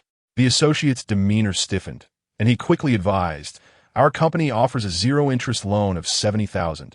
Financing would be more advantageous. Why not consider it? You could invest the money and profit from the difference." Li Feng shook his head. "No, I prefer to pay in full." Seeing his determination, the associate refrained from further persuasion and proceeded with the paperwork, allowing Li Feng to drive away with the car adorned with a red silk ribbon. As he drove the familiar vehicle, a sense of ease washed over Li Feng. Since the car's window tinting consumed considerable time, by the time he arrived at Lin Qingshua's company, it was already after hours. Chapter 62. Is this really our car? Lin Qingxua exited the company building and immediately spotted a ruffian grinning at her from the flower bed. A chill swept over her features. She quickened her pace to leave. The ruffian sauntered behind her, maintaining a distance neither too far nor too close. Lin Qingxua hastened towards the bus station, and he matched her pace. Just as anxiety surged within her, her phone rang. It was a call from Li Feng. She breathed a sigh of relief and answered, "You really bought a car? How else would I pick up my wife from work?" Li Feng chocolate. "The passenger seat is ready. We're just waiting for the lady of the house." Amused, Lin Qingxua turned and approached the vehicle. The passenger door opened effortlessly, and as she settled into the plush seat, she felt enveloped in comfort. "This seat is delightful," Lin Qingxua remarked. Li Feng's heart swelled with satisfaction as he set his phone down. "Buckle up." Once she fastened her seatbelt, she began exploring the interior. They actually own a car now. The thought banished her earlier fears. Is this truly our car? She wondered aloud. "The big green book is in the drawer before you," Li Feng replied with a smile. She opened it to find it filled with documents. The big green book clearly inscribed with Li Feng's name. As he drove, he explained, "While you were at work, I registered it in my name. The top model costs only around $200,000. It's quite reasonable. If you desire your own vehicle, we can find time to look for one." Lin Qingxua shook her head. "If you can truly pick me up, one car suffices." "This vehicle was purchased solely for that purpose," Li Feng replied nonchalantly. Glancing at the rearview mirror, he noticed Lin Qingshua's subordinate attempting to hail a taxi. During rush hour, catching an empty cab was no easy feat, and he felt a surge of irritation. With a cold smirk, Li Feng changed lanes several times until the subordinate was lost from view. Lin Qingxua fully relaxed now. She still couldn't quite believe it. They really had a car? "Are you still doubting while sitting in the vehicle?" Li Feng chuckled. "With our current wealth in the 8 figures, purchasing a 200,000 yuan car is quite manageable."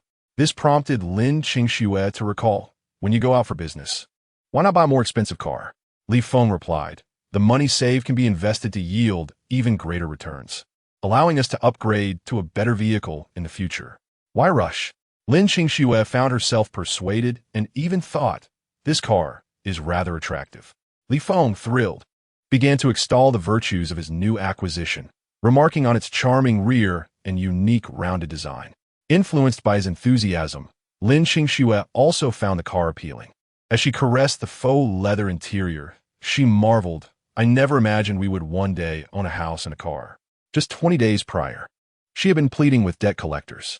Back then, she barely had enough to eat. Yet in the blink of an eye, her husband had transformed. He had forsaken vices, treated her and their children well, purchased clothing and a home, and now, even a car, while clearing their debts. Li Feng felt a pang in his heart. His wife had come from a privileged background, once living like a young lady. After marrying him against all odds, she had endured a life of hardship. Now, she seemed content with merely having a house and a car. Clenching his teeth, he vowed to himself, "Our future will be even brighter." Chapter 63. Has this kid hit the jackpot? Lin Qingxue observed him for a moment before turning away, remaining silent. He had changed. The same individuals would inevitably find him and disrupt their lives. She and the children remained in a precarious situation, and her desires extended beyond mere material comforts. Li Feng, I cannot permit anyone to harm Xiao Zhe and Nen. If they continue to pursue us, I will have to take the children out of town. My dear, Xiao Zhe and Nen are quite safe at kindergarten, Li Feng reassured her. Lin Qingxue interrupted, both children are young. They cannot live in kindergarten indefinitely. Stealing a glance at Li Feng, she noticed his serious expression, prompting her to pause. I cannot bear to part with the children. She gazed down at her hands. You have never been involved with them. Your bond is not deep. I bore and raised them for several years. They are more precious to me than my life. Li Feng inwardly cursed Tiger and his crew. He had worked tirelessly to earn his family's regard, only for these people to cling to him like a persistent leech. All his efforts seemed wasted, and now his wife wanted to take the children away? That was unacceptable. My love, grant me a little more time. Soon they will no longer disturb us, he implored. Lin Qingxue remained silent. Li Feng bit his lip, casting furtive glances at her. He wondered if she believed him. Initially, he had intended to facilitate a reconciliation between his wife and her family, but now, with Tiger's attention on him, that plan was thwarted. The immediate priority was to eliminate the nuisances plaguing them. The subordinate, having lost sight of Li Feng's car, quickly dialed Tiger's number. Tiger, that Li Feng fellow has somehow acquired a new car and has taken his wife away. I've lost track of him. Tiger inhaled deeply. That kid just bought it outright. I just hung up from tracking one of his lackeys. Where did he get the funds for such a purchase? Frustrated, Tiger extinguished his cigarette in the ashtray. I want to know as well. Not only did he buy a car, but his children are also enrolled in one of the finest kindergartens in Jiangcheng. I've done my research, and their fees are exorbitant. Did Li Feng rob a bank? Tiger was baffled. How could someone turn their fortunes around in just 20 days? Not only had he cleared his debts, but he also had the means to send his children to one of the city's priciest kindergartens and buy a car. This kid must have won the lottery. Tiger felt both envy and resentment. Otherwise, it could be a windfall from a relocation. Whichever the case, it was a sudden wealth acquisition. Why did such fortune not befall him? Instead, it had benefited that kid Li Feng. He needed to devise a plan to seize the money Li Feng had. After ending the call, Tiger contemplated for a while before making another call, this time with a tone of deference. Clearly, the person on the other end was not someone he could provoke. Soon, his proposal received approval from the individual on the line. Hugo nodded with a slight bow. Thank you, brother. I will certainly make Li Feng cough up the money. On the other end of the line came a cold voice. Do not disappoint me. With that, the call was abruptly terminated. Hugo pocketed his phone and turned to a nearby underling, stating, Li Feng is finished. Having just dropped Lin Qingxue off at the company, Li Feng's car was soon rear-ended. Before long, a stunning woman with fiery red lips approached, tapping on the car window. Li Feng lowered the window, and the woman's fair arm rested on the edge as she coyly said, Handsome, I accidentally scratched your car. Shall we settle this privately or go through insurance? Chapter 64.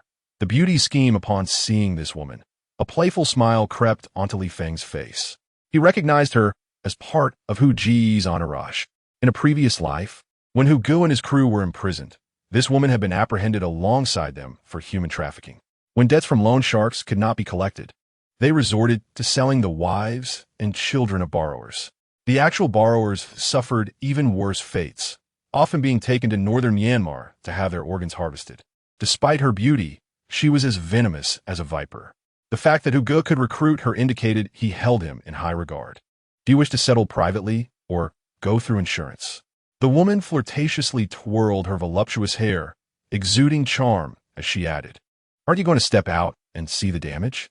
It's likely just some paint scuffed off. No need to check. A couple of hundred for touch-up would suffice. The woman's enchanting gaze remained fixed on Li Feng as she pulled out her phone and suggested, Let's add each other on WeChat, and I'll send you a red envelope." Li Feng chuckled, pulling out his phone to display his WeChat payment code. No need for trouble. Just scan a transfer. The smile on the woman's face faltered. In the next moment, her manicured finger lightly tapped on the back of Li Feng's hand. "You truly did not realize I wanted to add you on WeChat?" With her enchanting appearance, any other man would have surely succumbed. However, Li Feng perceived her as a venomous snake. He seized her hand and pushed it out the window, smiling. "Beauty, I'm a married man. My wife wouldn't approve of me adding other women." The woman laughed lightly. "In this day and age, are there still good men left?" Li Feng smiled back, slowly raising the car window amidst her astonishment. With a press on the accelerator, the car sped away, leaving behind the irate femme fatale, who muttered curses under her breath. She was furious. She had personally approached him and failed to secure even a WeChat connection. It was a profound humiliation. She dialed Hugo. Is Li Feng incapable? On the other end of the line, Hugo was taken aback. "Have you two already exchanged words? How dare he drive off, claiming not to want to betray his wife?" The woman was enraged, ready to unleash her fury. Taking a deep breath, she lit a cigarette, calming herself with the smoke. Was his wife truly beautiful? Nevertheless, she had not anticipated that even the presence of Zhang Na would be futile. Zhang Na scoffed, crossing her arms. "Even the most delectable dishes can become tiresome. I wonder how much resolve he possesses." "Nana, your goal is to lure him to our casino to extract his funds, not to genuinely seduce him," Hugo reminded. Leaning against the car, Zhang Na replied, "Once I have him under my spell, taking him to the casino will be a breeze. I will have him gamble away his fortune, and then we can sell his wife and children, splitting the profits with me, taking 20%. Hu Ji's smile faltered. "I can't make decisions on that. When you needed my help, you never mentioned your limitations," Zhang Na taunted. She was not engaging in this venture merely for profit. She had other motives. Hugo conceded. "The money from selling Li Feng can be split with you at 20%. "Deal." Zhang Na agreed, before hanging up. Dividing Li Feng for sale could still yield a substantial profit, and she would not walk away empty-handed. Chapter 65. The rich and the poor, yet her calculations went awry. Li Feng independently found one of their affiliated casinos and spent the entire morning gambling, winning 500,000. By the time Zhang Na arrived, Li Feng had already left with his winnings. They earned nothing and instead faced losses. Hugo and Zhang Na were reprimanded by their superiors, receiving orders to swiftly deal with Li Feng. Hugo personally took his crew to Li Feng's apartment, knocking on the door. Upon seeing Li Feng, he embraced him warmly. "Brother, why didn't you tell me you were itching to play?" Li Feng averted his gaze. "I have quit gambling." "Haha, every gambler claims that. Gambling isn't easy to quit. Over time, it gnaws at you like ants on bones." Hugo raised an eyebrow. "Isn't that right?" Li Feng lowered his head, remaining silent. Hugo took advantage of the moment. "How about I take you to a truly exciting place to gamble? What do you say?" Li Feng, skeptical, responded. "Isn't it all the same? The difference is monumental. Come with me, brother," Hugo urged. Feigning excitement, Li Feng nodded eagerly. "All right, I will join you for some fun." Delighted to have successfully lured him, Hugo was in high spirits. Along the way, he slyly inquired where Li Feng had acquired his money. Li Feng casually replied, "Invested in cryptocurrency and made some profits." "With such extravagance, you must have earned quite a bit." "Not much, just a little over 1 million. Li Feng, buoyed by the praise, became animated. "Investing in crypto feels like picking up money. A few thousand quickly turned into tens of thousands, ultimately reaching over 1 million. Hu Yi, relevate. Thought, though he calls it investing, it's still gambling. This kid has just been exceptionally lucky lately." Hugo laughed heartily. "My brother, the god of wealth must be smiling upon you, as you win at everything you do." Li Feng agreed with a smug smile, but internally he scoffed. It seemed Hugo was determined to drag him back into the abyss. For now, he would play along. After all, gathering evidence required time. To his surprise, Hugo led him to a grand hotel. Li Feng, astonished, exclaimed, "There's a casino in the hotel? Today, there's a stone gambling event here. Far more intriguing than anything you've experienced before. I'll introduce you to the world," Hugo said, patting Li Feng on the shoulder with an air of mystery. Li Feng recognized the hotel.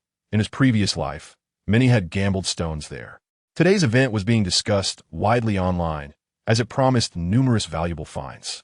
While he couldn't recall all the details, he had seen the most expensive stone featured in reports that had shocked many. Little did he know that this establishment was also tied to Hu Gu. It appeared that Hu Gu's influence was more formidable than he had surmised. Li Feng followed Hu Gu in with ease.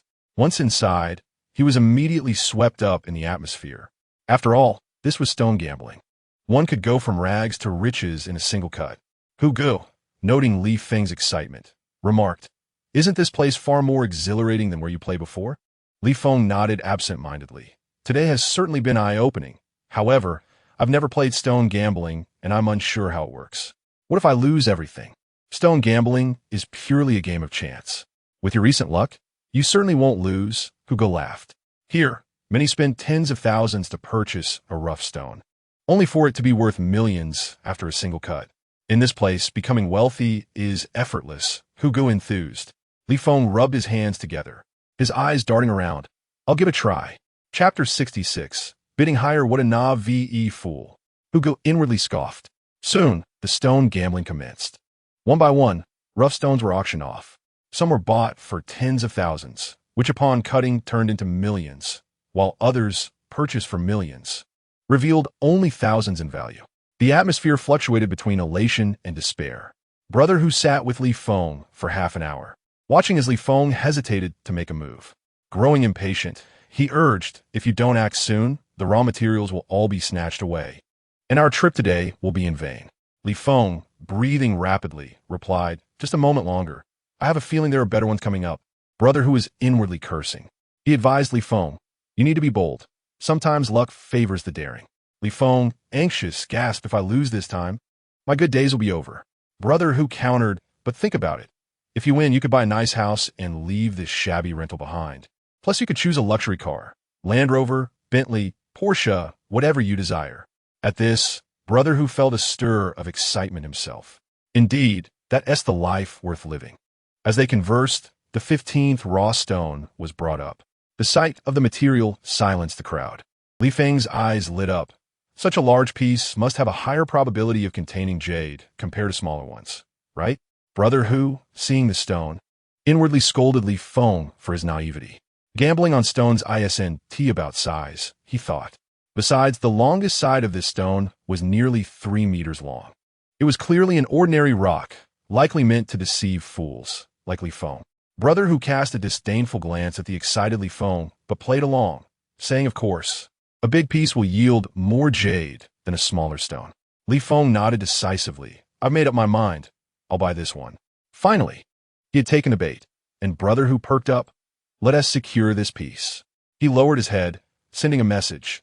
"The big spender wants number 15. Raise the price." By the time he finished, the host was announcing the starting bid for raw stone number 15 is 300,000.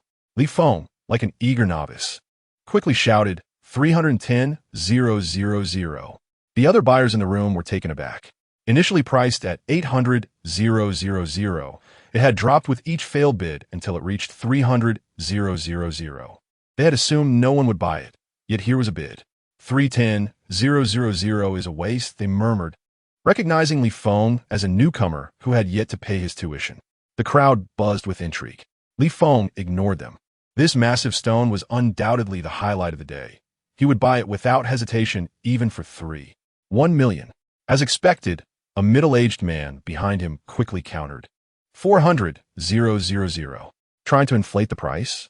Li Feng responded, 410,000. The man immediately raised it to 500,000. Gritting his teeth, Li Feng shot back, 510,000. 600,000. The man retorted, taunting, "Keep bidding if you dare." Li Feng, irritated, cursed under his breath and sat down, showing no intention to continue. The middle-aged man mocked. "You're shouting prices without the funds to back it up. Do you even belong here?" He resorted to goading Li Feng. Furious, Li Feng shouted, "If you want to waste 600,000 on a worthless stone, go ahead. I'm not joining your madness." Chapter 67. This kid hit the jackpot. Noticing Li Feng's tone had shifted, Brother Hu quickly interjected, "You can't just stop bidding now. You'd lose all face." Li Feng retorted, "Once I step outside, nobody will know me. I don't need to worry about face." Yet he glanced around at the onlookers' expressions. Brother Hu, sensing his struggle, urged, "We live for our reputation. My friend, buying face for 600,000 is too much of a loss." Though Li Feng protested, he was clearly torn. Brother Hu recognized that this was Li Feng's mental breaking point. If Li Feng backed out, they would have to purchase the stone themselves, unable to auction it later. Initially intending to swindle Li Feng, they would end up losing money. How could they explain that to the boss? After much persuasion, Brother Hu finally said, "Such a large stone could hide something valuable. If you succeed, you'll never have to worry about food or drink for the rest of your life." Li Feng felt a spark of determination, tightening his fists and gritting his teeth. "I'll take the gamble. I refuse to believe fate won't favor me." Brother Hu sighed in relief and quickly messaged the middle-aged man, "Stop bidding against us." Li Feng had only about 1 million left after repaying loans and buying a car. With recent expenses, 600,000 was the maximum he could muster. If he bid any higher, he couldn't afford to continue. Brother Hu urged, "Quick, place your bid. If you hesitate, the raw material will be gone." Li Feng clenched his teeth, raised his hand, and shouted, 610,000. The crowd gasped. A young voice nearby exclaimed, 610,000 for a stone that likely won't yield jade? Are you mad? They thought he was wealthy and unconcerned about the money. Soon enough, he would regret it. The murmurs grew louder, but Li Feng remained unfazed. The host directed his gaze to the middle-aged man. "Sir, will you place another bid?" The man scoffed. "Only a fool would bid." Li Feng retorted, "If you lack funds, just stay quiet." The man's expression darkened, his eyes narrowing venomously at Li Feng. Let this kid revel in his moment. They would squeeze him dry and sell him to northern Myanmar. Let us see how cocky he remains then. Li Feng pressed on. "What's wrong? Scared to call out now." The man's face turned a shade of fury. Ignoring him, Li Feng scanned the QR code and transferred 610,000 to the organizers. "Let us cut it now," he declared calmly. The host acknowledged and signaled to the cutter. As the blade sliced through, the crowd gasped in astonishment. This is high-quality dragon stone. They hadn't expected it to be top-tier dragon stone. Brother Hu's expression stiffened. He instinctively looked at Li Feng. The joy radiating from Li Feng was blinding. Moments later, a wealthy merchant shouted, 30 million. I'll buy it outright. Please don't cut it. Gasp. 30 million. This kid struck it rich. Why didn't I have such good fortune? How could there be such a large piece of dragon stone? Today was truly an eye-opener. Brother, I offer 30 million.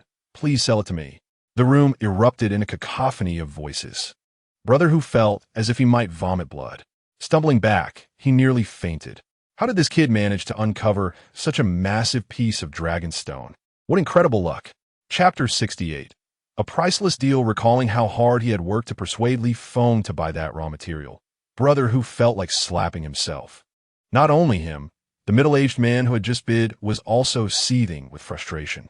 Dragonstone, it was almost his. A swift flip could earn him 30 million. What stung even more were the mocking glances from those around him. He distinctly heard two people nearby discussing how he had egged others on to bid. What a fool. Thinking that at 600,000, others would back down. Now he regrets it, but it's too late. I bet he's wishing for death right now. The middle-aged man slapped himself in frustration. Not feeling satisfied, he did it again. How foolish he had been. Otherwise, 30 million would have been his. People around him stepped back, wary of his outburst. Who knew what a desperate gambler might do after losing? Li Feng, however, paid no mind to the chaos. He turned directly to the host, continued cutting. The host promptly directed the cutter elsewhere. With another slice, the crowd gasped once more. This entire large stone was indeed dragon stone. This was worth far more than 30 million. The two wealthy merchants who had just bid were now visibly furious. Such a massive piece of dragon stone. Just imagine how much profit could be made if they secured it. After the initial moment of astonishment, the first wealthy merchant immediately called out, 50 million. The second merchant quickly countered, I offer 60 million. Li Feng shook his head. That's too low. In a previous life, this dragonstone was sold for a staggering 72 million. Upon reflection, it seemed that this middle-aged man was indeed the one who purchased it back then. Li Feng pondered, realizing that this man must be regretting his decision now. The thought of causing discomfort to this group of individuals brought Li Feng a sense of joy. The two merchants continued to raise their bids, soon reaching 70 million. This price was already exorbitant, and both hesitated, raising their bids by only 100,000. Eventually, the bidding reached 72 million, at which point one merchant ceased to bid. Spotting the target price, Li Feng smiled and declared, "Deal." The merchant buying the stone promptly transferred 72 million into Li Feng's bank account, securing the large dragon stone jade for himself. Brother, who was infuriated. He had approached Li Feng intending to spend money, not to see him profit. 72 million, a sum he could never hope to earn in his lifetime. The more he thought about it, the more it pained him to the point of feeling bloodied inside. Gritting his teeth, he muttered, "You've struck it lucky." Li Feng nodded in agreement. "Indeed, I have struck it lucky." Brother, who grew more incensed. Were it not for Li Feng's usual timidity, he would have suspected he was intentionally provoking him. Li Feng continued to press on. "Brother, who has helped me earn so much, I should treat you to a meal." Brother, who could no longer contain his frustration. "What a joke." Li Feng quickly reassured him. "Brother, who has helped me earn so much, I must treat you to a meal." In his mind, he thought of ways to get rid of this insufferable brat. Seeing Brother, whose eyes almost blazed with fury, Li Feng was startled. "Brother, who, what's wrong? What has you so upset?" Yet, at that moment, he couldn't afford to sever ties with Li Feng. This brat had over 70 million in his hands, and he had to find a way to obtain it. Gritting his teeth, Brother, who replied, "It's nothing." Li Feng exhaled in relief. "I was worried that Brother, who didn't want me to profit so much. It seems I was mistaken. You're not the sort to be so petty." Brother, whose heart skipped a beat. He wanted nothing more than to eliminate this kid. Chapter 69. Politeness to your ancestors. Li Feng took out his phone and transferred money to Brother, whose previous account. Since Brother, who was in a foul mood, he decided not to insist on dining together. Instead, he transferred 200 yuan. Brother, who, take this and enjoy a nice meal. Brother, whose face froze. Disbelief etched on his features as he stared at Li Feng. "How much did you send me?" 200. That should be enough for a decent restaurant. Take it. Don't be shy. Politeness to your ancestors. Brother, who could no longer control himself, and shouted in anger. The surrounding people turned to look. Those in the venue witnessed Brother, whose erratic behavior, and shook their heads. It was surely another gambler who had lost it. There were more than one or two madmen in such places. Soon, the security personnel maintaining order approached and surrounded Brother who. In his rage, Brother who lunged towards Li Feng, but the vigilant security team blocked him immediately. Seeing Brother who on the verge of a breakdown, Li Feng refrained from adding fuel to the fire and left with a substantial sum in his phone. This venture netted him 72 million, significantly improving his situation. He found a detective agency nestled in a corner. Inside sat a middle-aged man sipping tea. Li Feng sat directly across from him and asked, "Are you interested in a lucrative business deal?" The middle-aged man immediately set down his teacup. "What kind of business?" Li Feng smiled. "A group of predatory lenders." Upon hearing about loan sharks, the man's expression stiffened. These people were ruthless, and one misstep could cost a life. The detective shook his head. Li Feng patiently remained silent, observing him. Today, he had come specifically to find this renowned detective. In a past life, this detective had remained obscure until 5 years later, when he suddenly helped uncover a large number of corrupt officials. With those officials imprisoned, the detective's name gained notoriety online. During that time, Li Feng had a rival who framed him, and he had paid a handsome sum to hire this detective for evidence collection. However, at present, he was still living in uncertainty. Yang Ming fixed his gaze on Li Feng. "I generally avoid such dangerous work, and it will cost more." Li Feng inquired directly. "How much?" Yang Ming gritted his teeth. 500,000. Li Feng did not respond. Yang Ming, assuming he was unwilling, quickly added, "This job is not easy. 500,000 is not excessive. Go ask others. You won't find it cheaper." Indeed, it was a reasonable price. Li Feng nodded. "I will give you 1 million. Yang Ming swallowed hard in surprise. He had taken a gamble, not expecting this individual to voluntarily double his commission. However, he soon regained his composure. "Is that group difficult to deal with?" Li Feng did not hide the truth. "Extremely difficult. They are a band of desperados involved in human trafficking to northern Myanmar." Yang Ming instantly understood. No wonder this man was willing to pay a high price. Dealing with such major criminal undertakings could easily turn fatal. After a brief hesitation, Yang Ming gritted his teeth. I will take the job, but you must pay up front. Li Feng pulled out his phone, requested his account number, and made the transfer. Soon, the notification of the transaction arrived. This 100,000 is for you in advance. If you can gather enough evidence to satisfy me, I will pay you another 100,000. He was well aware that he lacked Yang Ming's expertise in evidence collection. What is the best thing in the 21st century? The ability to buy expertise with money. Yang Ming's eyes brightened, and he immediately patted his chest to assure him. Don't worry, boss. I'm very capable. 200,000. Enough to buy a small apartment in Jiangxing. Chapter 70. Is it really that incredible? Li Feng shared the recent photograph of brother Hu with him and mentioned the hotel name. This hotel dealt in gambling stones, with raw materials transported from northern Myanmar, likely sharing the same industrial chain. You can start from this hotel and brother Hu. Yang Ming nodded seriously. I know what to do. After providing the instructions, Li Feng got into his car. Before he could start the engine, Meng Jian's call came through. Li Feng answered, Mr. Meng. Meng Jian chuckled and asked, Brother Li Feng, do you have time to get together? Li Feng calmly replied, Sure. Upon seeing the address sent by Meng Jian, Li Feng raised an eyebrow. It was a renowned Sky restaurant in Jiangxing. He drove over and took the elevator directly to the 66th floor. The restaurant was situated atop a tall tower, surrounded by steel beams and adorned with glass. As the elevator ascended, the people below appeared smaller and smaller.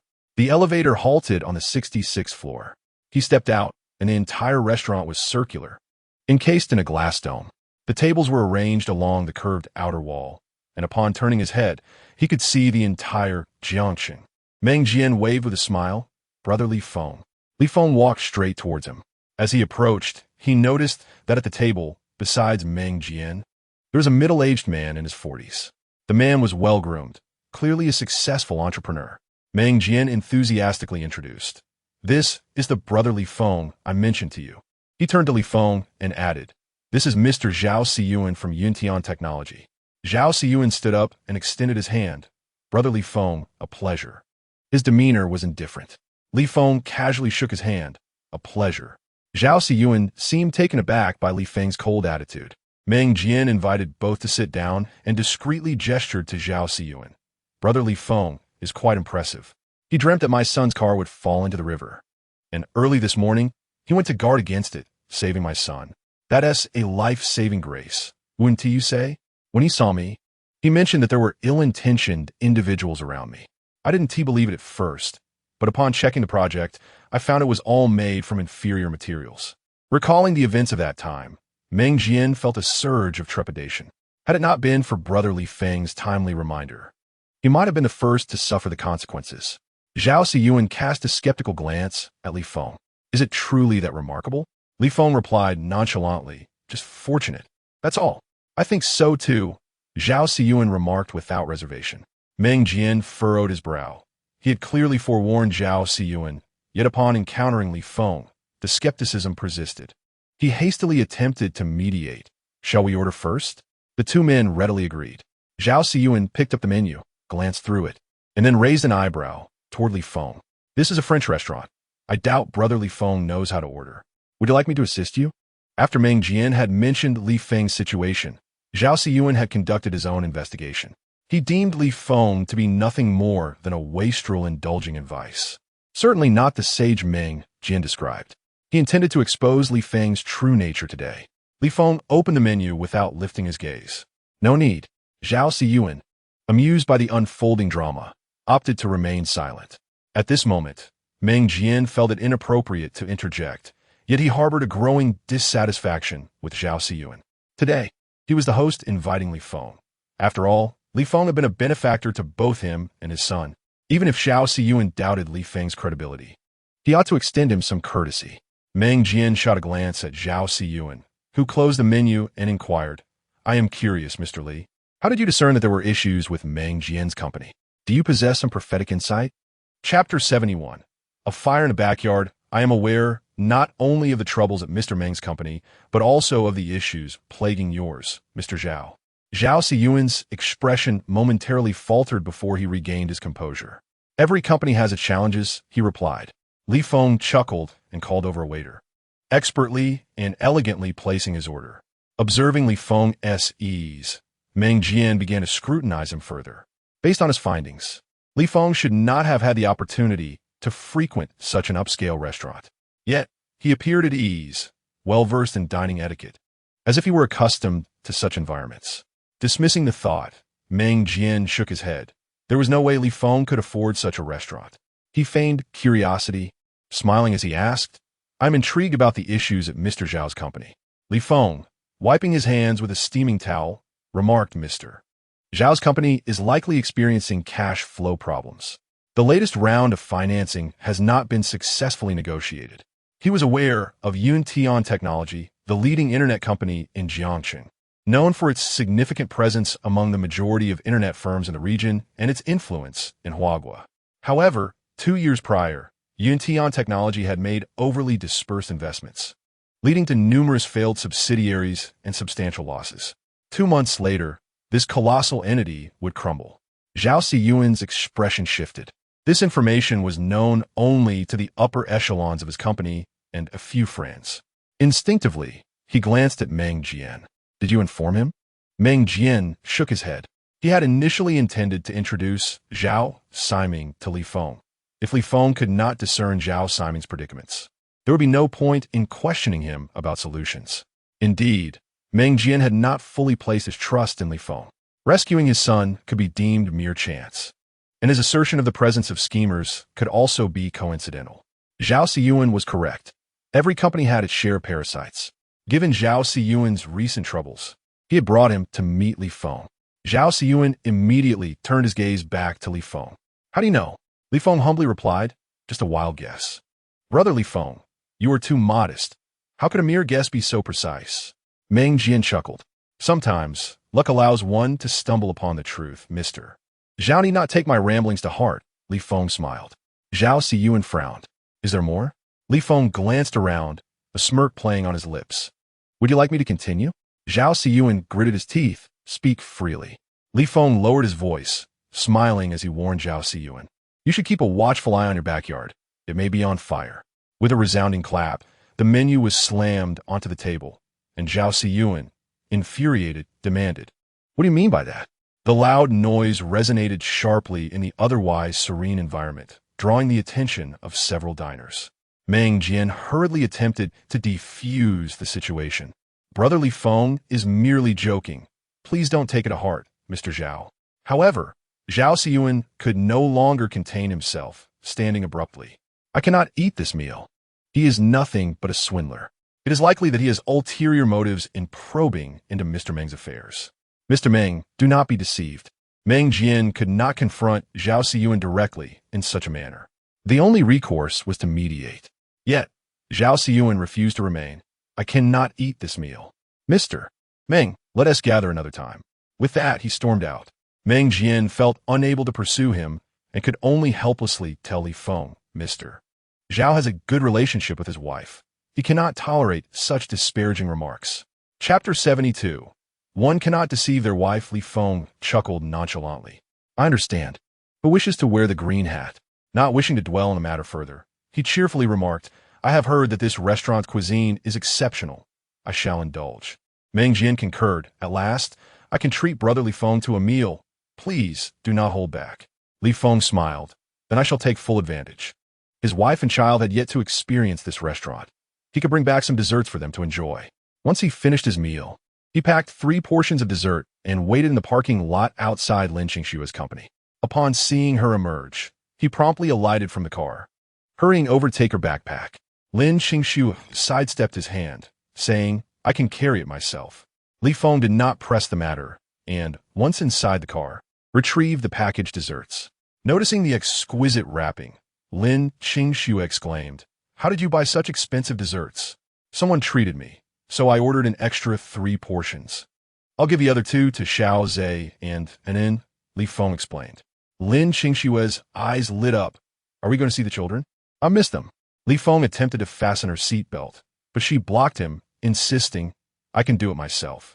He could only regretfully take the desserts from her. Just days earlier, he had been able to embrace his wife. Yet today he could not even assist her with her backpack or seatbelt. Frustration welled within him, directing his ire toward the instigator of his troubles, Tiger Brother. He found himself wishing ill upon those who obstructed his pursuit of his wife. After Lin Qingxue secured her seatbelt, she took the beautiful transparent box, untied the ribbon, and opened it, releasing the sweet aroma of the mousse cake. She scooped a spoonful and tasted it. The texture was soft and melted in her mouth.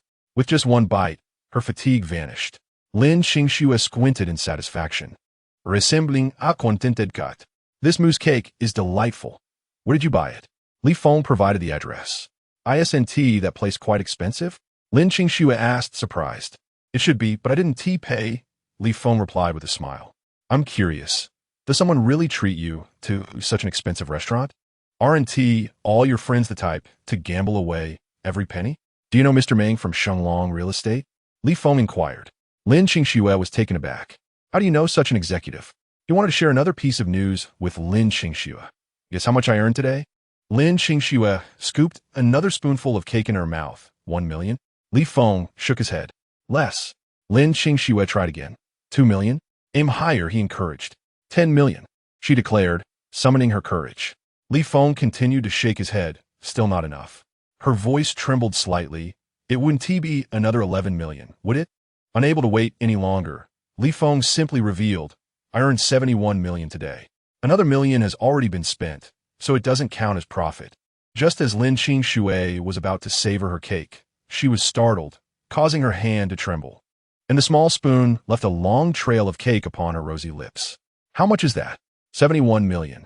After deducting 610,000 in costs. I actually only made 70 million, Li Feng corrected.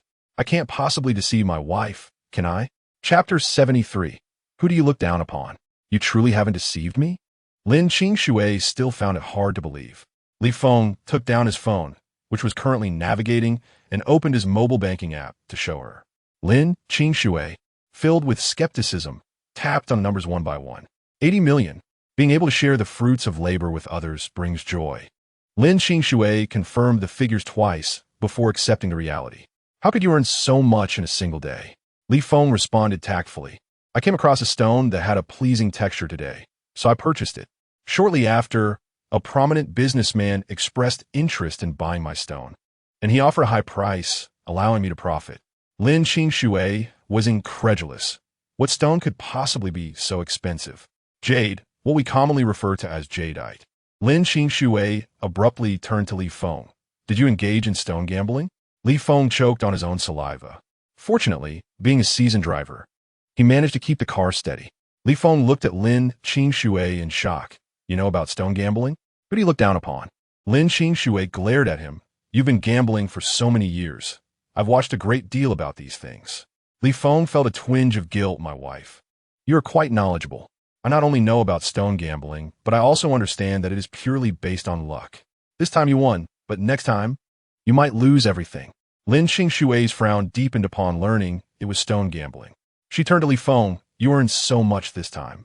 Surely you will gamble again in the future? You always deceive me. Lin Qingxue averted her gaze. You consistently claim you won't gamble anymore, yet you do. Li Feng nearly swore an oath. I promise I won't gamble on stones again. He recalled this particular stone, and since it was profitable, he felt compelled to take advantage of it. If he were to gamble on stones again, it would merely be throwing money into the abyss. Lin Qingxue remained skeptical. Really? I absolutely won't gamble on stones again. Such things are not meant for ordinary people. Li Feng declared emphatically. If he weren't currently driving, he might have sworn an oath. To gain Lin Qingxue's trust, Li Feng proposed, Darling, I will transfer 10 million to you. You can spend it as you wish. Lin Qingxue was taken aback. How could I possibly spend so much money? If you don't wish to spend it, save it. In case I suffer losses in business later, it would be prudent for you to have funds available, ensuring our family doesn't face hardship. After some thought, Lin Qingxue replied, That works. We will need money for the children's education and weddings. Li Feng parked the car and transferred 10 million to Lin Qingxue. After confirming the amount, she turned to him. Are you truly willing to give me this much money? It is only natural to provide for one's wife. Previously, Li Feng had been stingy with her, but this year, he had truly changed. even willing to transfer hundreds of millions. Li Feng cautiously glanced at her, relieved to see no anger, and continued. I have heard that many men transfer money to their wives to manage the household. However, I need to invest and often require liquidity. If all the money is given to you, it may become inconvenient. You propose a plan. How about this? In the future, I will transfer 10% of my earnings to you for household expenses. Lin Qingshui quickly turned to him. Really? There is no deceit in this. I earn to support you and our child, Li Feng declared with great enthusiasm. Chapter 74. Are the wealthy now so low-key? Although he retained control of the funds and could earn even more, one must differentiate between priorities. It would be foolish to sacrifice the well-being of his wife and child for the sake of preserving capital. He would rather earn less if it meant improving their quality of life. Lin Qingshui's eyes sparkled with excitement. Should I save it then? Li Feng nudda absolutely. They encountered a bank along the way and parked the car. It was already past closing time, and the staff was tidying up, informing them there are deposit machines outside. You can use those. Lin Qingshui, both excited and nervous, approached the counter. We wish to deposit a large sum. 10 million, please, she stated confidently. The teller discreetly assessed Lin Qingshui's attire and canvas bag before glancing at Li Feng. Observing their humble clothing, the teller began to harbor doubts. Could they really possess 10 million? Lin Qingshui affirmed, directly inquiring, what is the interest rate for your large deposit certificates? Is it for 1 year? Her tone remained polite, but her demeanor had grown considerably colder. Li Feng suggested to Lin Qingshui, let us deposit here. Other banks are likely closed. Lin Qingshui nodded and promptly handed over a card and ID. For 1 year, please. The teller, still skeptical, accepted the card and entered the information into the computer. Upon seeing the full 10 million, her eyes widened in disbelief. They truly have 10 million. The teller instinctively turned to Lin Qingshui, who was dressed in a basic down jacket, carrying a simple canvas bag, and sporting a natural face. She then glanced at the man beside her. His down jacket appeared even cheaper and darker, unmistakably low cost. Have the wealthy become so understated? After a moment of astonishment, the teller quickly regained her composure, her face lighting up with a bright smile. Madam, why not consider a 3-year deposit option? She earnestly encouraged. Interest rates for large deposits like this will not remain as generous in the future. By choosing a 3-year term now, you could earn significantly more in interest. Lin Qingshui hesitated, turning to Li Feng. She was unsure how long his current lucrative state would last. What if he lost it all in a few days? What if their family urgently needed funds? However, if he continued to gamble, it would be better to lock the money away for 3 years. After pondering for a while, Lin Qingshui faced the teller. Then let us deposit for 3 years. Excellent choice, madam. Please wait a moment while I process this for you. The teller was positively ecstatic. 10 million. Along with previous deposits, she had just completed her quota for the month. Thankfully, she hadn't initially looked down upon this modest couple. Have wealthy individuals truly become this low-key? After swiftly completing the transaction, she handed Lin Qingshui 10 bags of rice and 10 barrels of oil, along with a rice cooker. These are quite heavy. You may drive to the entrance and load them directly from the trunk, the teller suggested. Li Feng complied and drove the car over. When she saw the blue Citroën, the teller was momentarily stunned before managing a laugh. You really are low-key. A client like you should be driving something better. Why a Citroën? Chapter 75. Doubt Lin Qingshui instinctively defended her husband. I like this car. The teller quickly caught on and began to flatter, madam. You are truly fortunate to have such a devoted husband. Lin Qingshui could only respond vaguely while waiting for Li Feng to unload everything into the trunk. Fortunately, the trunk was spacious enough to accommodate all the items. Lin Qingshui took the unfinished cake and continued eating.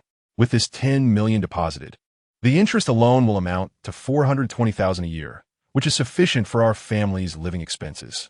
After a quick mental calculation, Lin Qingshui turned to Li Feng. If we were to deposit 80 million, the annual interest would be 3 million. Li Feng was taken aback. Is it really that much? Lin Qingshui faced him. What if we deposited the entire amount in large deposits? Li Feng grimaced. Darling, I need funds for business operations. I still have 730,000 here that can be utilized for your business. Lin Qingxue negotiated with him. 730,000 is enough to open a small storefront. Li Feng scratched his head and asked, "My dear, are you worried that I might gamble again?" Lin Qingshan, with no intention of concealing her feelings, glanced at his hands and responded, "Your gambling addiction is quite severe. It's not easy to break. What if you relapse and lose all this money?" Li Feng, with unwavering determination, reassured her, "Darling, I've already quit gambling. Look, I haven't placed a bet this entire month. Yet you stole my 10,000 yuan intended for the new year to play Texas Hold'em and lost it all." Lin Qingshan countered. Li Feng was taken aback. Just before the new year, Lin Qingshan had received a year-end bonus of 10,000 yuan, which she had planned to set aside to repay some creditors. However, he had seen the money and stealthily taken it in the middle of the night, only to squander it all in one night of poker. Consequently, when the creditors came demanding their money during the new year, Lin Qingshan found herself unable to pay, and they lingered at their home. Their family had not enjoyed a single meal of meat during the festive season. Reflecting on this, Li Feng felt a deep sense of shame. In his past life, he had been despicable. Who could he blame? He forced a smile and said to Lin Qingshan, "Look, these past few days have been quite good for me. I haven't gambled and have earned a substantial amount, haven't I?" Lin Qingshan nodded. "That is true. So, I have changed." Li Feng seized the opportunity. "Look at me. I am more handsome than before and much more spirited. I am no longer that worthless person." Lin Qingshan fell into contemplation. He had indeed transformed into someone entirely different. Compared to his former self, he was akin to the heavens and the earth. Her trust in him grew, yet the memories of his past misdeeds and the company of the dubious tiger gang made her uneasy. "You see, while the interest is high, it's still not worth it. I invested on my own, and in less than a month, I've made 80 million. We have a house and a car. Keeping money in the bank is merely letting it stagnate and devalue." Li Feng took this chance to impart a lesson on financial acumen to Lin Qingshan, leaving her in stunned silence. Upon further reflection, she realized that Li Feng indeed had a swifter path to making money. Consider this. When our children grow up and wish to study abroad, we need to allocate funds for that. If they decide to settle in Beijing and desire a better home, we won't have enough to support them. Lin Qingshan looked at him in astonishment. "You are already planning for the future of our children?" "They are our children. I must certainly plan for them," Li Feng replied. "No matter how hard we struggle, we cannot let our children suffer." Lin Qingshan felt her heart warm, her perception of Li Feng shifting positively. Chapter 76. Is being poor a crime? The couple parked their car at the kindergarten entrance and carried a cake to the security room. Upon arrival, they sensed something amiss. Instead of looking for the children, the security guard led them to the principal's office. Upon entering, they found the office crowded with people. The principal rushed over upon seeing Li Feng. "I was just about to call you, Mr. Li." Li Feng furrowed his brow. "What has happened?" "Your child got into a fight with another child at the kindergarten. The other child's parents are already here, waiting for you," the principal explained succinctly.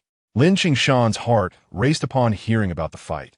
She hurried over to find her son, Xiaozhe, standing defiantly before the other child's parents. Meanwhile, Lin was still sobbing. Lin Qingshan panicked, asking, "What's wrong with Nin? Is she hurt?" Nin clung to Lin Qingshan, tearfully reporting, "Mommy, Gidge was hit." Lin Qingshan sighed in relief upon seeing Nin was unharmed. However, when she looked at Xiaozhe, she noticed bruises on his face. She gently turned his face toward her. "How did this happen?" Xiaozhe stubbornly replied, "Mommy, it doesn't hurt." His response only deepened Lin Qingshan's distress. This foolish child, his face was swollen. How could it not hurt?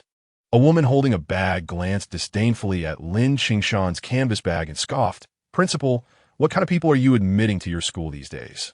The principal, noticing the escalating tension, hurried over to placate her. "Madam Zheng, we have strict admission requirements for our students."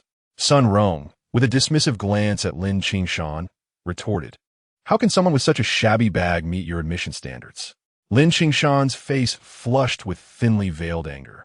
"Is it appropriate to say such things in front of the children? What is being poor a crime?" Sun Rong sneered. "If you don't want to be laughed at, perhaps you should enroll in a normal kindergarten." Behind her, a young boy named Zheng Si chimed in, shouting, "Poor loser. The poor son has a poor father and a poor mother, plus a poor little sister. Xiao Zhe, feeling like a wounded cub, shouted back, "Don't insult my mommy. Don't insult an." Zhang Si made a face at him. "I just insulted you. What can a poor kid like you do about it?" Enraged, Xiao Zhe's face turned bright red as he lunged toward him.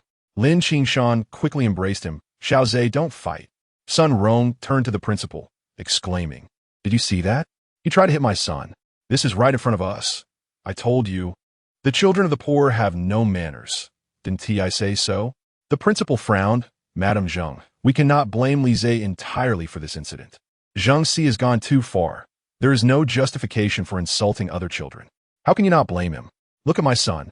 His face is bleeding from being scratched." Lin Qingshan retorted angrily, "Our Xiao Zhe's face is swollen and covered in bruises, far worse than your child's." Sun Rong glared. "How can your son compare to mine? The life of the poor is worthless." "Madam Zheng, your words are excessive." The principal interjected. "Am I wrong? For people like them, even if they die, they're worth only a few 100,000, at most 1,000,000. What does it matter if they get beaten up?" Sun Rong sneered. "Herr disdainful gay sweeping over Xiao Osha." With someone backing him up, Zhang Si grew bolder. "Beggar. A family of beggars." Chapter 77. I am your grandfather. How much is your child worth? Li Feng's expression darkened as he approached step by step. Sun Rong, furious, exclaimed, "How dare you compare my son to yours?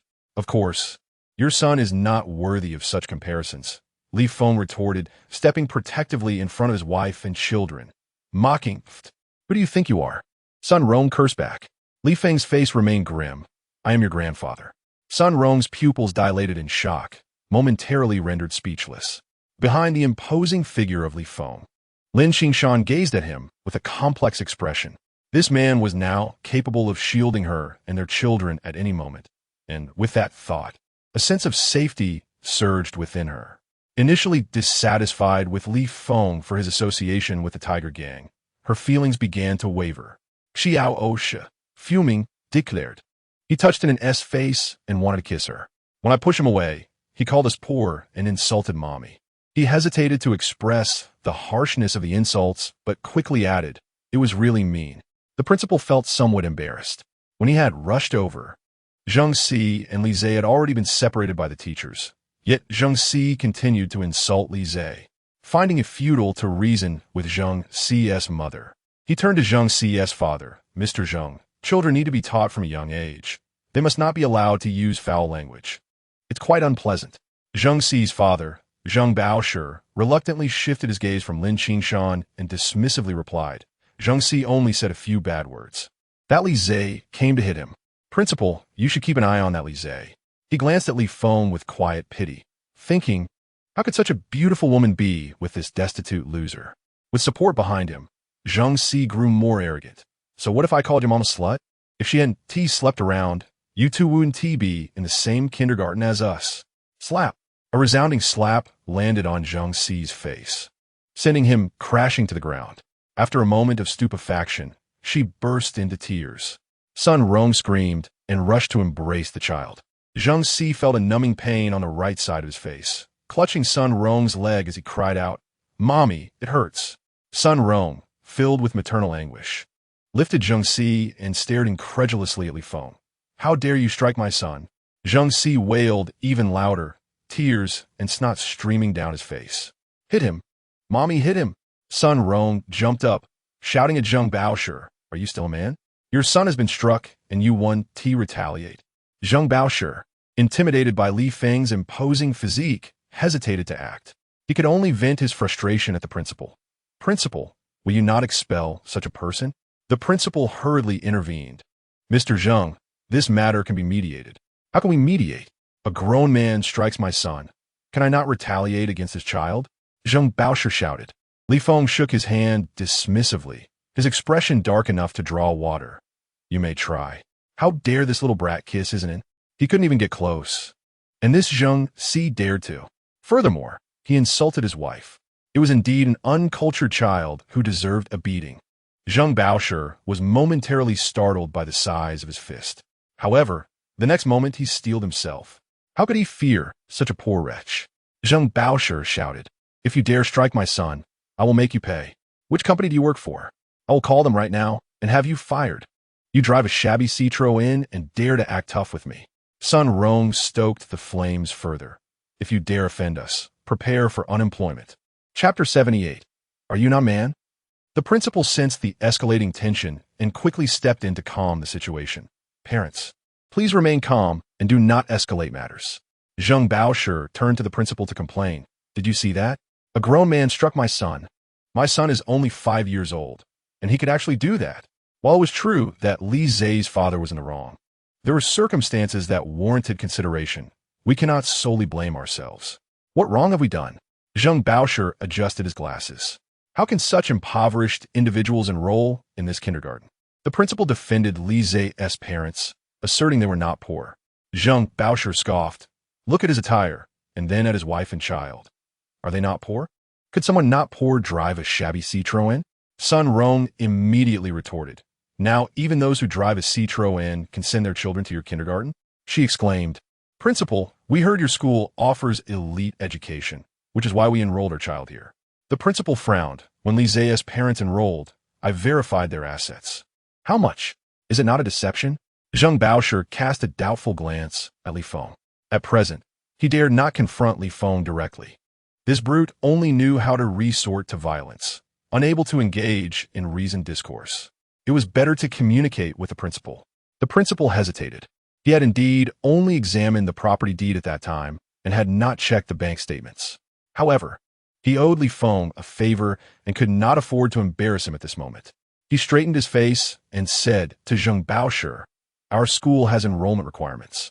Since they have passed, they are all students of our kindergarten. I will verify his assets right now. Zheng Baoshi, obstinate, insisted. If I can't beat him, I will humiliate him. Sun Rong immediately shouted. What? Are you afraid? If not, kneel and apologize to my son. Zheng Si cried out. I want to beat this poor family to death. Hearing him insult them again, Xiao Zhe clenched his fists and yelled, You must not insult us. Insult? Insult? Poor wretch. Poor wretch. Poor wretch. Your mother is a harlot. Your father is useless. And your sister will be played with until she is ruined. A loud crash followed. Zhang Gusi, held in Sun Rong's arms, was taken aback. Now both sides felt the pain in their cheeks. He paused for a moment before bursting into tears. Li Feng raised his hand, his eyes filled with malice. Do you dare to insult again? Zhang Si immediately covered his face, looking at Li Feng in terror. Zheng Baoshi, are you not a man? Incensed, Zheng Baoshi seized a solid wooden chair and hurled it at Li Feng. Lin Qingshui gasped Li Feng. Li Feng swiftly dodged and grasped Zheng Baoshi's right index finger, twisting it behind his back. The chair slipped from his grasp and fell to the ground. Li Feng exerted force, and Zheng Baoshi's soft bones emitted a loud crack. Zheng Baoshi bent backward in pain, screaming as he attempted to free his right hand. Li Feng seized his left wrist and forcefully jerked it outward, bending both of Zheng Baoshi's hands at a strange angle. Li Feng lifted his leg and kicked Zheng Baoshi in the lower back, sending him sprawling. The piercing pain radiated from his hands, filling Zheng Baoshi with dread. Let go of me. Li Feng tightened his grip, and Zheng Baoshi leaned backward to the point where he could clearly see Li Feng's face. It was a fierce visage, one that seemed intent on his destruction. Chapter 79. If you do not release me, I will call the police. Zheng Baoshi trembled in fear, his legs quaking. This was ruthless. He had never encountered such a merciless individual. The torturous pain consumed him as he lamented, My hand is going to break. It's going to break. Sun Rong gasped in horror. If you do not release him, I will call the police. Upon hearing her threaten to involve the police, the principal panicked and hurried to persuade Li Feng. Mr. Li, we can resolve this amicably. There is no need to escalate it to the police. Li Feng replied coldly. That brat insulted my wife and child. He can endure a few words, but now he has crossed the line. The principal, realizing the gravity of the situation, quickly approached Lin Qingshui. Mrs. Li, Li Zai and Lian still need to attend kindergarten. If the situation escalates, it will not be good for them. Could you please persuade Mr. Li? Such institutions dread public disturbances.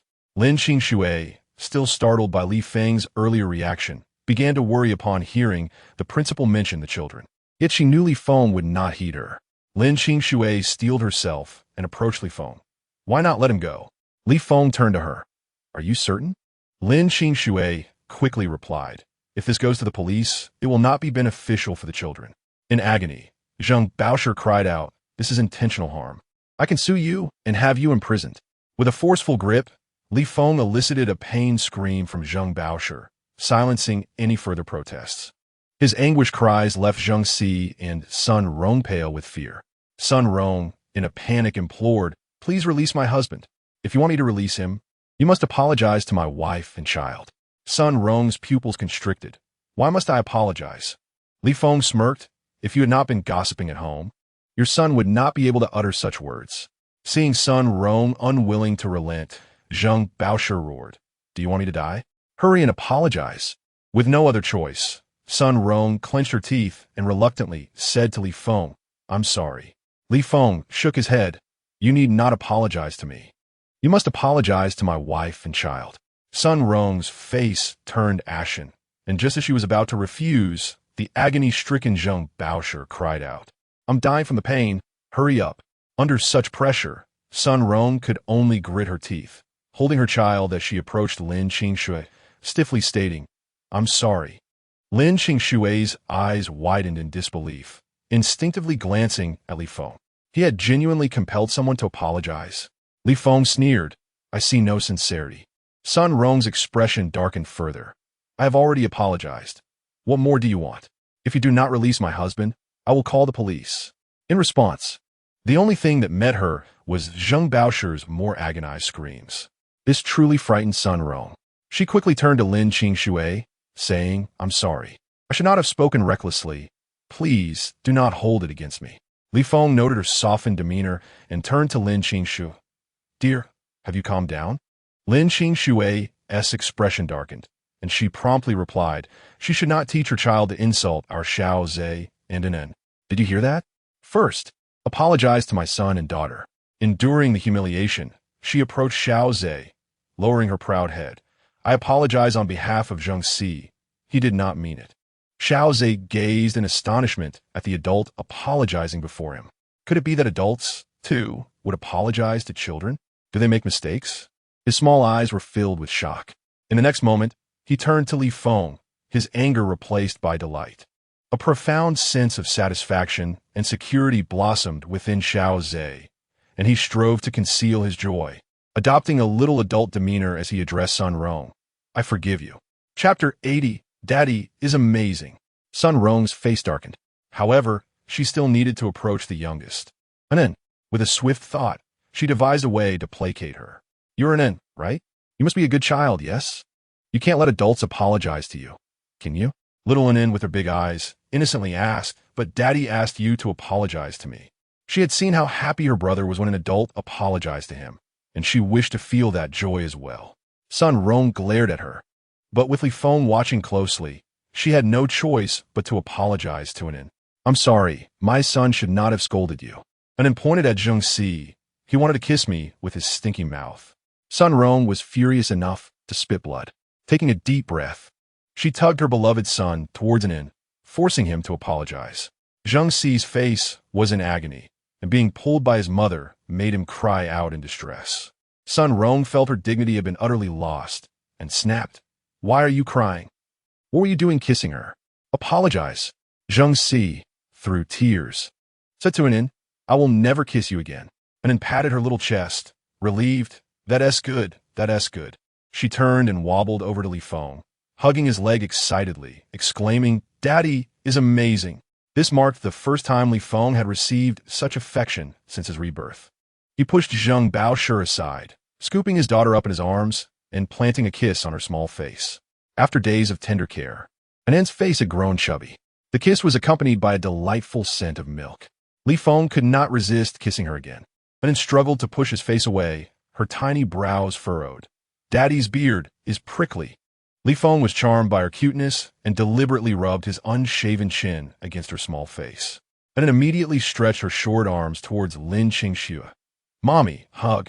Unable to bear it any longer, Lin Qingxue snatched her daughter from Li Feng's arms, glaring at him.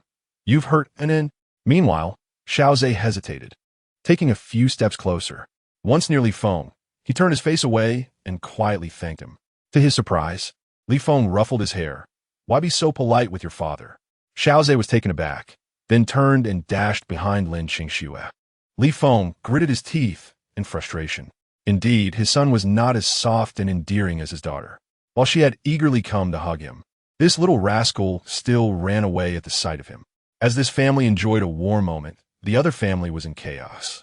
Zheng Bao sure covered his hand, shouting, "Call the police. I want to sue him and send him to jail." Sun Rong, having endured enough humiliation, could no longer contain herself. She pulled out her phone, dialing 110, but just as she was about to press call, she heard Li Feng's indifferent voice. "What will you report me for? Intentional injury? Do you have any injuries?" Zheng Baoshe, furious, yelled, "My hand is nearly broken because of you. How can I not be injured?" Lin Qingxue's expression changed. Her beautiful eyes fixed on Zheng Baoshe. If they reported this, Li Feng could be charged with intentional injury and would likely be detained for several days. The thought sent a wave of panic through her. She quickly said, "Don't call the police. Let us settle this privately." Sun Rong immediately protested. "Settle privately? He has swollen my son's face, and my husband's hand is severely injured. You want to settle privately?" Just as Lin Qingxue was about to continue, Li Feng interrupted. He stated bluntly, "Your hand is perfectly fine. Where is the serious injury?" Chapter 81. My wife is protecting him again. Zheng Baoshe, infuriated, extended both hands. "Was it not serious enough?" Li Feng raised his chin. "Your hand is completely unharmed. A visit to the hospital would reveal no injuries, making it impossible to constitute intentional injury." Zheng Baoshe, unconvinced, rotated his wrist. Discovering both hands were perfectly fine, left him momentarily speechless. Sun Rong, quicker to react than her husband, pointed at Zheng Xi's face. "His face is swollen because of you. You intentionally harmed my son." Li Feng reached out, pulling Li Zhe forward, pointing at his face. "My son's face was injured by your son. We should also report this and accuse you of intentional harm." Sun Rong, enraged, retorted, "Go ahead and report. My son is not yet 6. Even if he hit your son, so what? It's you, an adult, hitting a child. If this gets out, you can forget about showing your face." Li Feng directly asked Xiaozhe, "Which parts of Zheng Xi's face did you hit?" Xiaozhe paused briefly, then quickly responded with certainty. "The injuries on his face were caused by me." Li Feng proudly raised his head, looking at Sun Rong. "Did you hear that? Your son's injuries were inflicted by my son. You and your son have no shame." Sun Rong cursed. Li Feng's expression darkened immediately. Startled, Sun Rong quickly regained her composure, boldly asking him, "What? Are you afraid to admit it? If you dare to admit it, that your son was harmed by me, you can sue me." Li Feng sneered. "However, since you are slandering my wife and child, we can sue you as well." Lin Qingxue stepped forward, standing beside Li Feng. Her clear voice filled with conviction. "If my husband goes to jail, I will ensure you go to jail too." Li Feng looked at Lin Qingxue with joy. His wife was once again defending him. Sun Rong was on the verge of exploding. Why was her family being bullied? Yet they were constantly pressed by this family of paupers. Zheng Baoshe, feeling embarrassed, directly pulled her away. Sun Rong angrily shook him off. "Are we just going to leave? You're not afraid of humiliation, but I am. If you get arrested, how will I manage at the company?" Zheng Baoshe shouted. He considered himself a person of some dignity. If his wife ended up in jail, he would never hold his head up again. Sun Rong could hardly believe it. "Are we just letting them bully us for nothing?" Zheng Baoshe shouted. "Are you leaving or not?" Sun Rong hesitated for a moment, but ultimately, reluctantly followed her husband away. Once the incident was resolved, the principal let out a long sigh of relief. His school prided itself on good management. If this scandal reached the police, the kindergarten's reputation would be tarnished. Li Feng approached the principal, apologizing. "I'm sorry for the commotion today. I made things difficult for you." The principal shook his head. "The incident began with them bullying others. It cannot be blamed on you." In principle, Zheng Xi initially bullied Lianan and then hit Li Zhe. Li Zhe is considerably younger than Zheng Xi, making him at a disadvantage in a fight. It is understandable that the parents would be angry and protective. Moreover, he also owes a favor for the house Li Feng purchased, so it would be inappropriate to blame them excessively. He then shifted the topic. "Mr. Li, if you wish for your child not to be bullied at the kindergarten, you should consider purchasing a better car." Our kindergarten starts with luxury vehicles. Your Citro N is simply too easy to misinterpret. He had no doubt about Li Feng's financial capabilities. After all, even some prominent figures he knew could not acquire property in Mingdu. Yet Li Feng had purchased it just days earlier, clearly indicating insider information. His background was undeniably impressive. Such a person could not possibly be lacking in wealth. Li Feng paused, taken aback by the kindergarten's materialistic attitude. It seemed he should indeed consider buying a better car. Just as this thought crossed his mind, his phone rang. Upon answering, he was met with Yin Gaoyang's desperate wail. "Brother Feng, help me." Chapter 82. Short-selling cat coin. Li Feng patiently listened and learned that Yin Gaoyang had recently invested in cat coin, only to find himself ensnared by it. "Brother Feng, I was wrong. This time I stand to lose over 300,000. Yin Gaoyang lamented, visibly pained. Glancing at the cat coin market, Li Feng recalled the recent significant drop in its value. He immediately instructed, "Sell all your cat coin holdings and reinvest all your funds into short-selling cat coin." Short selling? But hasn't cat coin been performing well lately? Didn't Jordan purchase a substantial amount? Yin Gaoyang questioned. He should have exited by now. Currently, he is short-selling cat coin. If you act swiftly, you might still profit. Without hesitation, Yin Gaoyang followed Li Feng's command. Li Feng swiftly opened the cat coin trading software, depositing 70 million as margin to short-sell cat coin. After completing these transactions, he noticed his wife and children watching him intently. Little Anin's eyes sparkled with excitement. "Is this our car?" she inquired. "Indeed, Anin, do you like it?" "I do," she exclaimed, eagerly climbing onto the back of the seat. Xiao Zhe nodded, glancing at Li Feng with a mixture of admiration and pride, thrilled to be riding in their own car. Li Feng retrieved the safety seats he had purchased earlier, securing them for the children. Seizing a moment during the drive, he asked, "Did you enjoy your time at kindergarten?" However, Anin's expression turned sour as she glared at Li Feng, attributing her dissatisfaction to him. Li Feng, feeling the weight of her gaze, chuckled nervously. "Don't you miss your father?" After a moment of hesitation, Anin replied, "I miss the lollipops Dad buys." Li Feng felt a pang in his heart, but quickly suppressed it. After all, he had been absent from their lives for far too long. How could he expect them to embrace him immediately? On the bright side, Anin had warmed up to him considerably. Given some time, things would improve. He was more concerned about another matter. "Do the children at kindergarten like you?" Upon hearing this, Anin's face fell. "They don't want to play with Gidge and me." Li Feng responded with a soft "oh," probing further. "Why is that?" After a moment's contemplation, Anin shook her head in confusion. Xiao Zhe, visibly upset, added, "It's because our family is too poor. The children from wealthy families don't want to play with us." Lin Qingxia frowned and turned to Li Feng. "Should we consider changing kindergartens?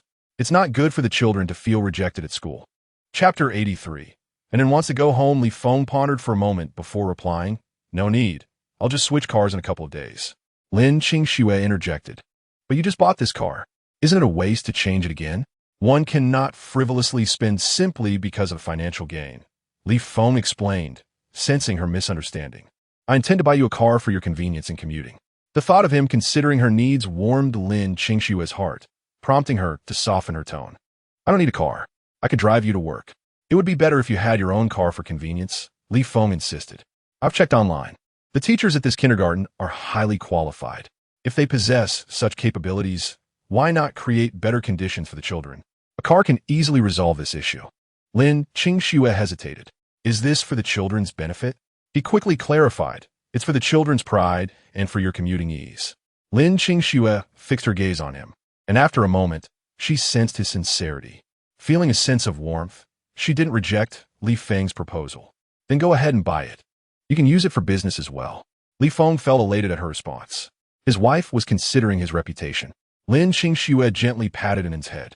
"Anin, be good and stay at kindergarten for a few more days. Mommy will come to see you often, all right? But I want to sleep with Mommy," Anin protested, puffing her cheeks.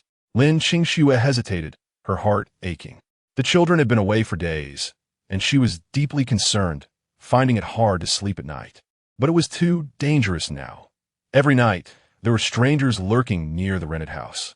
Lin Qingxue felt a tightness in her throat as the two children became captivated by thoughts of their new home. "Can we move to the new house now?" Anin asked excitedly. "Do adults get sick too?" Anan inquired innocently. Li Feng chuckled. Yes, sometimes dads and moms can get sick too. Anan promptly reached out to touch Lin Qingshue's forehead. Lin Qingxue lowered her head, allowing her to do so. After Anan finished checking, Xiao Zhe followed suit, ensuring his own forehead was fine before relaxing. Anan wanted to check Li Feng's forehead, but unable to reach, she asked Lin Qingxue, "Mommy, can you help Anan check Daddy's forehead?" Li Feng caught Lin Qingshue's gaze in the mirror, playfully suggesting, "If Mommy hasn't checked Daddy's forehead, how would she know if it's warm?" Anan watched Lin Qingxue expectantly. Unable to refuse, she extended her hand, placing her warm palm on Li Feng's forehead. Her hands were not as soft as a young girl's. They bore calluses, evidence of her hard work. Li Feng's mind involuntarily recalled her diligent efforts. Chapter 84.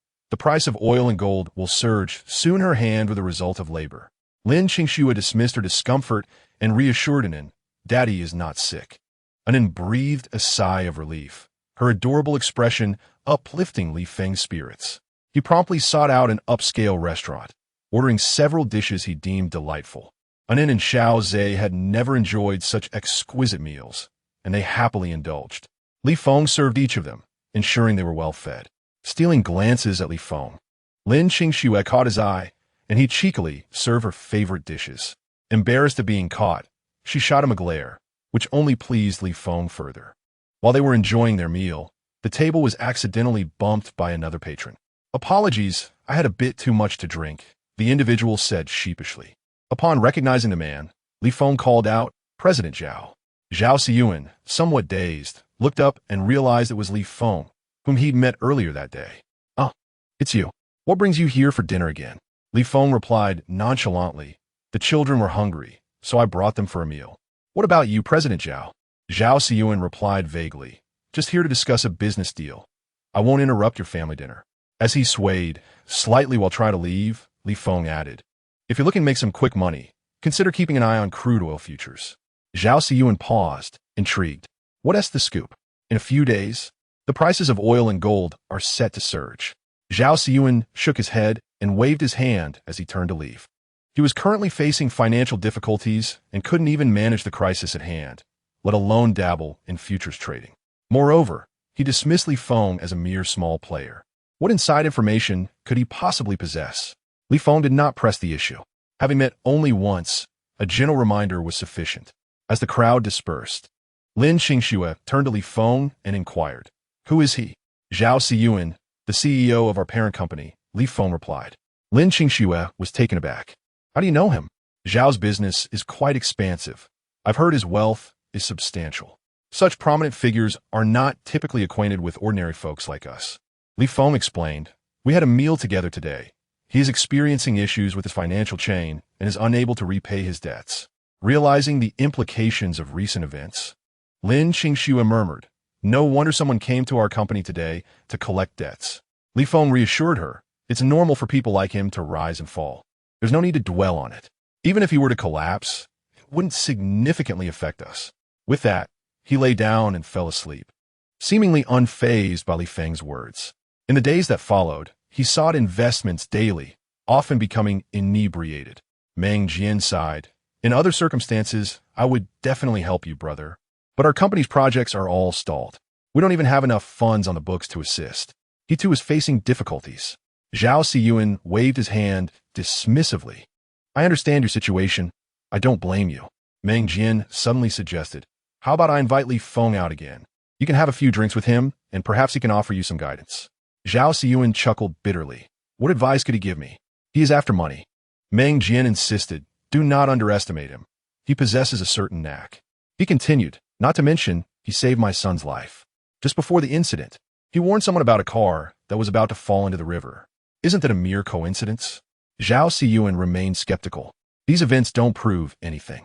Meng Jian countered, "But he also mentioned your financial predicament. What do you say to that?" Zhao Siyuan paused, quickly forming an excuse. Perhaps he heard something somewhere. His patience with Meng Jian's praises of Li Feng was waning. "That man looks like a swindler. He even suggested I invest in oil and gold futures. Does he truly have the ability to predict their rise?" Meng Jian pondered. "When did he say this?" Zhao Siyuan recounted their encounter at the restaurant that night. "Perhaps we should give it a try," Meng Jian mused. Zhao Siyuan scoffed. If he could predict accurately, he would already be the world's richest man. This sentiment echoed Meng Jian's doubts. I too find Li Feng peculiar. I had people investigate him. He appears to be an expert in indulgence, yet somehow seems to anticipate events accurately. Zhao Siyuan retorted, that's why I believe his previous successes were mere chance. He is just an ordinary person. Why place so much faith in him? Meng Jian was torn, but he predicted that the housing prices in Ziyuan Mingdao would rise. I think he has some ability. What if oil and gold truly do increase? Zhao Siyuan snickered, as if we could ever know him well enough. The more skeptical Zhao Siyuan became, the more intrigued Meng Jian felt. What if we invest a few million? They were accustomed to thinking in billions. Yet a few million was still manageable. Zhao Siyuan shook his head, but Meng Jian pressed on, a few million is insignificant to you. Even if we lose it all, it won't matter. But if we profit, then Li Feng becomes someone worth befriending. Zhao Siyuan was unconvinced but felt an urge to vent his frustrations. That night, they opened accounts, each purchasing 5 million in crude oil futures. They had little interest in gold futures, given their minimal fluctuations. The next day, news broke of the Russia-Ukraine war. Zhao Siyuan sprang from his bed, immediately calling Meng Jian. Damn it, there's a war. Meng Jian, still busy, asked casually, where's the fighting? Russia is attacking Ukraine. Zhao Siyuan exclaimed. Oil and gold are starting to rise. Meng Jian, suddenly alert, ceased his activities. Is it truly rising? I told you Li Feng has a gift. Whatever he predicts comes true. Call him again, and let us have a meal together. Chapter 86. Self-imposed penalty of 3 glasses. That was your claim. To deceive you would be disgraceful. Satisfied, Meng Jian promptly called Li Feng. By the time Li Feng arrived at the restaurant, Meng Jian and Zhao Siyuan were already waiting. As he approached, they both eagerly welcomed him. Meng Jian extended his hand with a smile. Brother, I appreciate you granting me this favor. Li Feng shook his hand, replying, if Meng Gu invites me to dinner, I must honor that. This sentiment warmed Meng Jian's heart immensely. He continued, today my brother Zhao Siyuan has asked me to invite you. Upon hearing his name, Zhao Siyuan quickly reached out, excitedly declaring, Mr. Li, I previously failed to recognize your stature. Please forgive my ignorance. Li Feng was taken aback by this transformation from Zhao Siyuan. For someone of his high standing to utter such words was quite the compliment. Li Feng chocolat. I am merely a drunken fool. Anyone meeting me for the first time would naturally be cautious. Zhao Siyuan misinterpreted this, and, with determination, declared, in that case, I shall drink 3 cups as penance. He opened a bottle of Mao Tai, pouring himself a full glass and downing it in one go. Li Feng interjecta, Zo. There's no need to drink so much. It's only right. 3 cups means 3 cups, Zhao Siyuan insisted, proceeding to down 2 more glasses in quick succession, his face reddening. He then held up his empty glass for Li Feng to see. Meng Jian stepped in to mediate. Zhao Siyuan usually holds others in disdain. I am here to apologize on his behalf.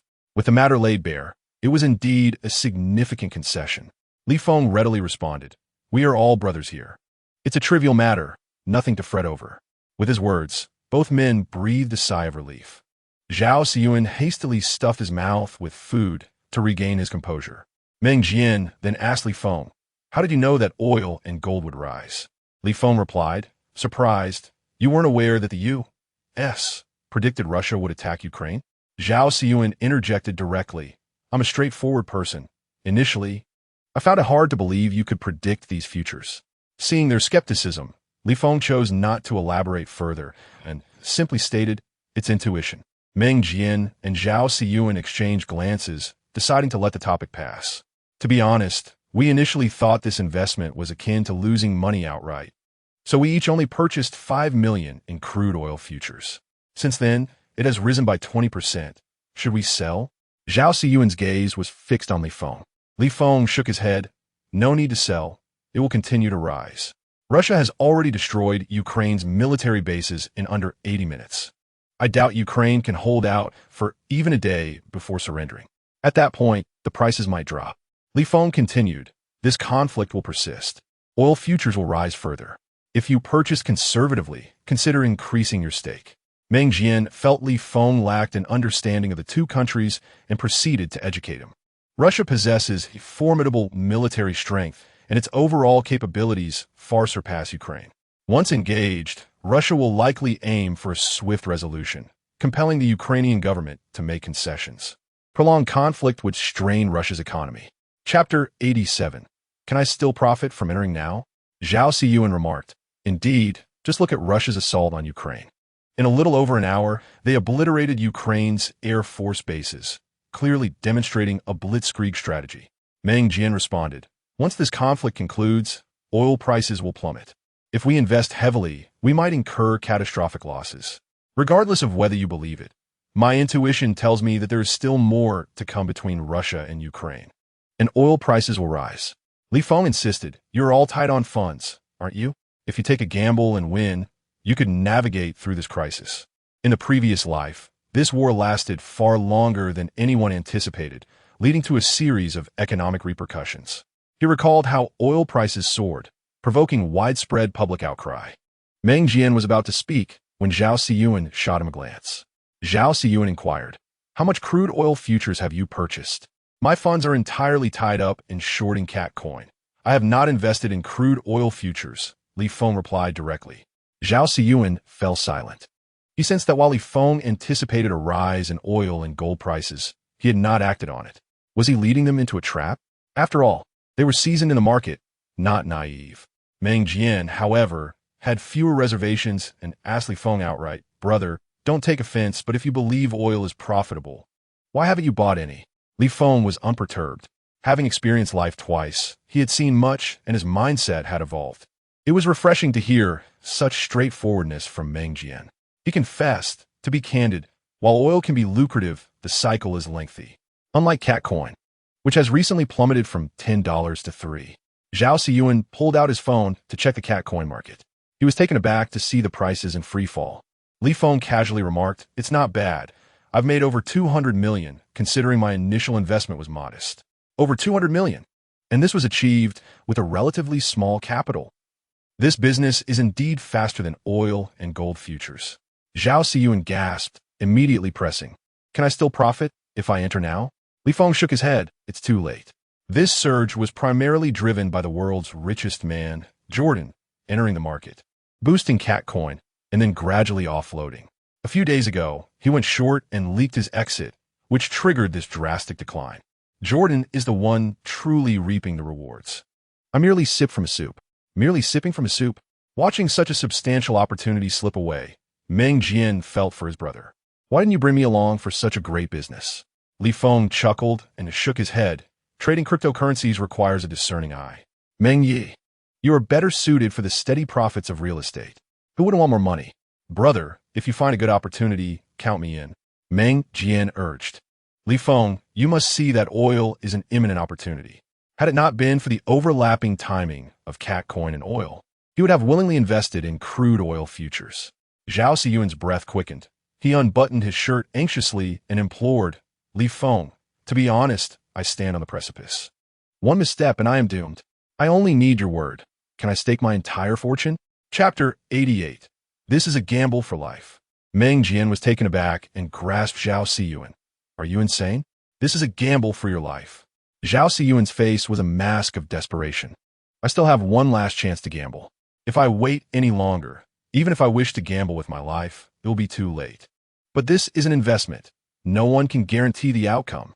If it comes to it, I can scrape together some funds to help you through this crisis. Meng Jian pondered his assets. You still have some private savings and jewelry. Selling them could yield something. Zhao Ziyuan shook his head with a bitter smile. That would barely make a dent. The mounting pressure was pushing Zhao Ziyuan to the brink of collapse. Under the influence of alcohol, he bluntly stated, do you know how much I owe? Over 10 billion. Is there any way I could have that much in private savings? Have you truly reached such a dire situation? Meng Jian exclaimed in astonishment. He was aware that Zhao Ziyuan had been seeking investors and trying to liquidate his company, but had not realized the extent of the crisis. Zhao Ziyuan clutched his head in anguish. I have run out of options. Loans are nearing maturity, and if I fail to repay, it will trigger a chain reaction leading to my bankruptcy. Meng Jian opened his mouth, realizing that words were futile. He could only pat his brother's shoulder and turn to Li Feng. Li Feng, can we still buy oil? Zhao Ziyuan immediately raised his gaze, filled with hope. If Li Feng offered a positive affirmation, he would plunge into the market. Li Feng had not anticipated that Zhao Siyuan was in such a precarious financial situation. He recognized that he had become Zhao Siyuan's lifeline. After a moment of contemplation, Li Feng asserted, "Invest. Oil prices will at least double." Double. Zhao Siyuan gasped, his eyes sparkling with fervor. If prices doubled, he could invest and resolve his issues with leverage. Li Feng understood that Zhao Siyuan needed reassurance, so he confidently stated, "Crude oil futures will rise to 120. It is currently only 61. There is still time." Zhao Siyuan sprang to his feet and bowed deeply to Li Feng. "Thank you." Li Feng asked, "Are you truly placing such faith in me?" Zhao Siyuan smiled wryly. "I have no choice but to trust you. I have no way out." Li Feng smiled and raised his glass to Zhao Siyuan. "Then let us toast to your overcoming this crisis." Zhao Siyuan was indeed a resilient individual. While other enterprises sought international capital, he remained steadfast in domestic investments. Even in the face of eventual bankruptcy, he had never sought a single penny from foreign investors, determined to keep his nation's assets in local hands. It was his tenacity that led to grudges against him, resulting in schemes that cost him dearly, culminating in his current plight. Zhao Siyuan lifted his glass, tilted his head back, and downed the drink. Meng Jian felt a pang of worry. After Li Feng departed, he urged Zhao Siyuan, "Think carefully. I believe Li Feng is reliable, but you cannot truly gamble your life in his hands." That night, Zhao Siyuan leveraged 10 billion, multiplying it fivefold, and invested everything in oil. With bloodshot eyes, he spent the night glued to news updates, closely monitoring the Russia-Ukraine conflict. He even cooked 2 dishes and baked 2 grain pancakes. The aroma wafting through the air caught the attention of Lin Qingxue, who was washing up, prompting her to glance over several times. Seeing the gluttonous expression on his wife's face, Li Feng called out, "Darling, come eat." Chapter 89. A fivefold return. Lin Qingxue dried her hands and approached, momentarily dazed by the lavish breakfast spread. "Are we eating this well again?" Although she had been experiencing this for several days, she still struggled to believe the transformation in Li Feng. Li Feng served a bowl of shredded chicken congee in front of Lin Qingxue and placed a pair of freshly washed chopsticks before her. Who could have imagined that in the 21st century, one could still be malnourished? And that person was his wife. Their 2 children were also somewhat malnourished, but the kindergarten provided them with a nutritionist to manage their diets, alleviating his concerns. The priority now was to restore his wife's health.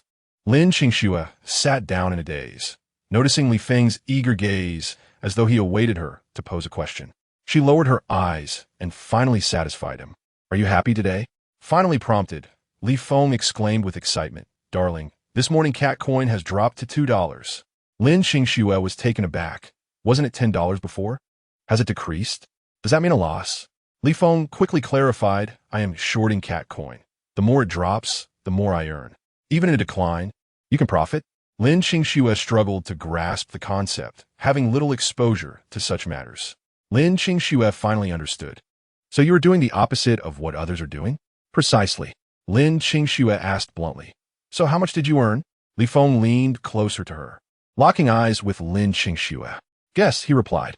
Lin Qingxue felt uncomfortable with his proximity and shifted her chair away to distance herself from him. She still disliked having him too close. Seeing her movement, Li Feng felt a twinge of regret. Although his wife had softened her attitude towards him, there remained an invisible barrier between them. Even at night, they slept in separate beds. Sighing, he thought about when he could finally hold his wife close while sleeping.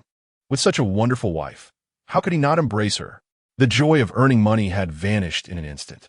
Noticing the smile fading from his face, Lin Qingxue pressed him. "You still haven't told me how much you made." Li Feng replied, "I invested 70 million, and it has multiplied fivefold, totaling about 350 million. Clatter. The chopsticks fell onto the table as Lin Qingxue's mouth fell open, revealing her delicate pink tongue. "How much?" Seeing her in a daze, Li Feng's mood lifted. Lin Qingxue felt as if she were floating. "You really made 280 million? Li Feng gently reminded his stunned wife. Lin Qingxue swallowed hard, her gaze fixed on him. "How could you earn so much?" "Over 100 million. The average person would toil their entire life and never see that kind of money. And you simply shorted a cryptocurrency to achieve it." Li Feng spoke earnestly. Wife, I promise to provide a good life for you and the kids. And I intend to keep that promise. To live well, we must earn enough money. I am striving to create a favorable material environment for you. Chapter 90. How could you possibly make so much money in less than a month? But how could you make this money so easily? Lin Qingxue bit her lip. In less than a month, you went from being deeply in debt to having several hundred million in assets. Even if you were making money, it shouldn't happen so quickly. Although Li Feng had been treating her and their children better lately, an unease had settled in her heart, especially today. Just a few days ago, he had turned 70 million into 350 million. Could it be that he had engaged in something illegal? Li Feng choked slightly. Why would you think that? Haven't you heard that the most profitable methods are often illegal? If one were to earn money through conventional means, how could you possibly amass so much in less than a month? Lin Qingxue frowned, growing increasingly anxious. She felt that Li Feng was straying from the right path. Considering his past actions, her suspicions deepened. Li Feng chuckled. Wife, where are your thoughts wandering? I'm merely earning money through legitimate means. I truly want to turn over a new leaf and stop those loan sharks from bothering us. With the Winter Games approaching, I thought there would be a good market. So I bought some keychains of the mascots, and when the event started, they became a hit, and I made a fortune. He served Lin Qingxue some vegetables, continuing. I stumbled upon some insider news online that the cryptocurrency was about to rise, so I invested everything, and within days it skyrocketed tenfold. Lin Qingxue was stunned. Is it really that lucky? It's not luck. I have experienced these things before, he explained.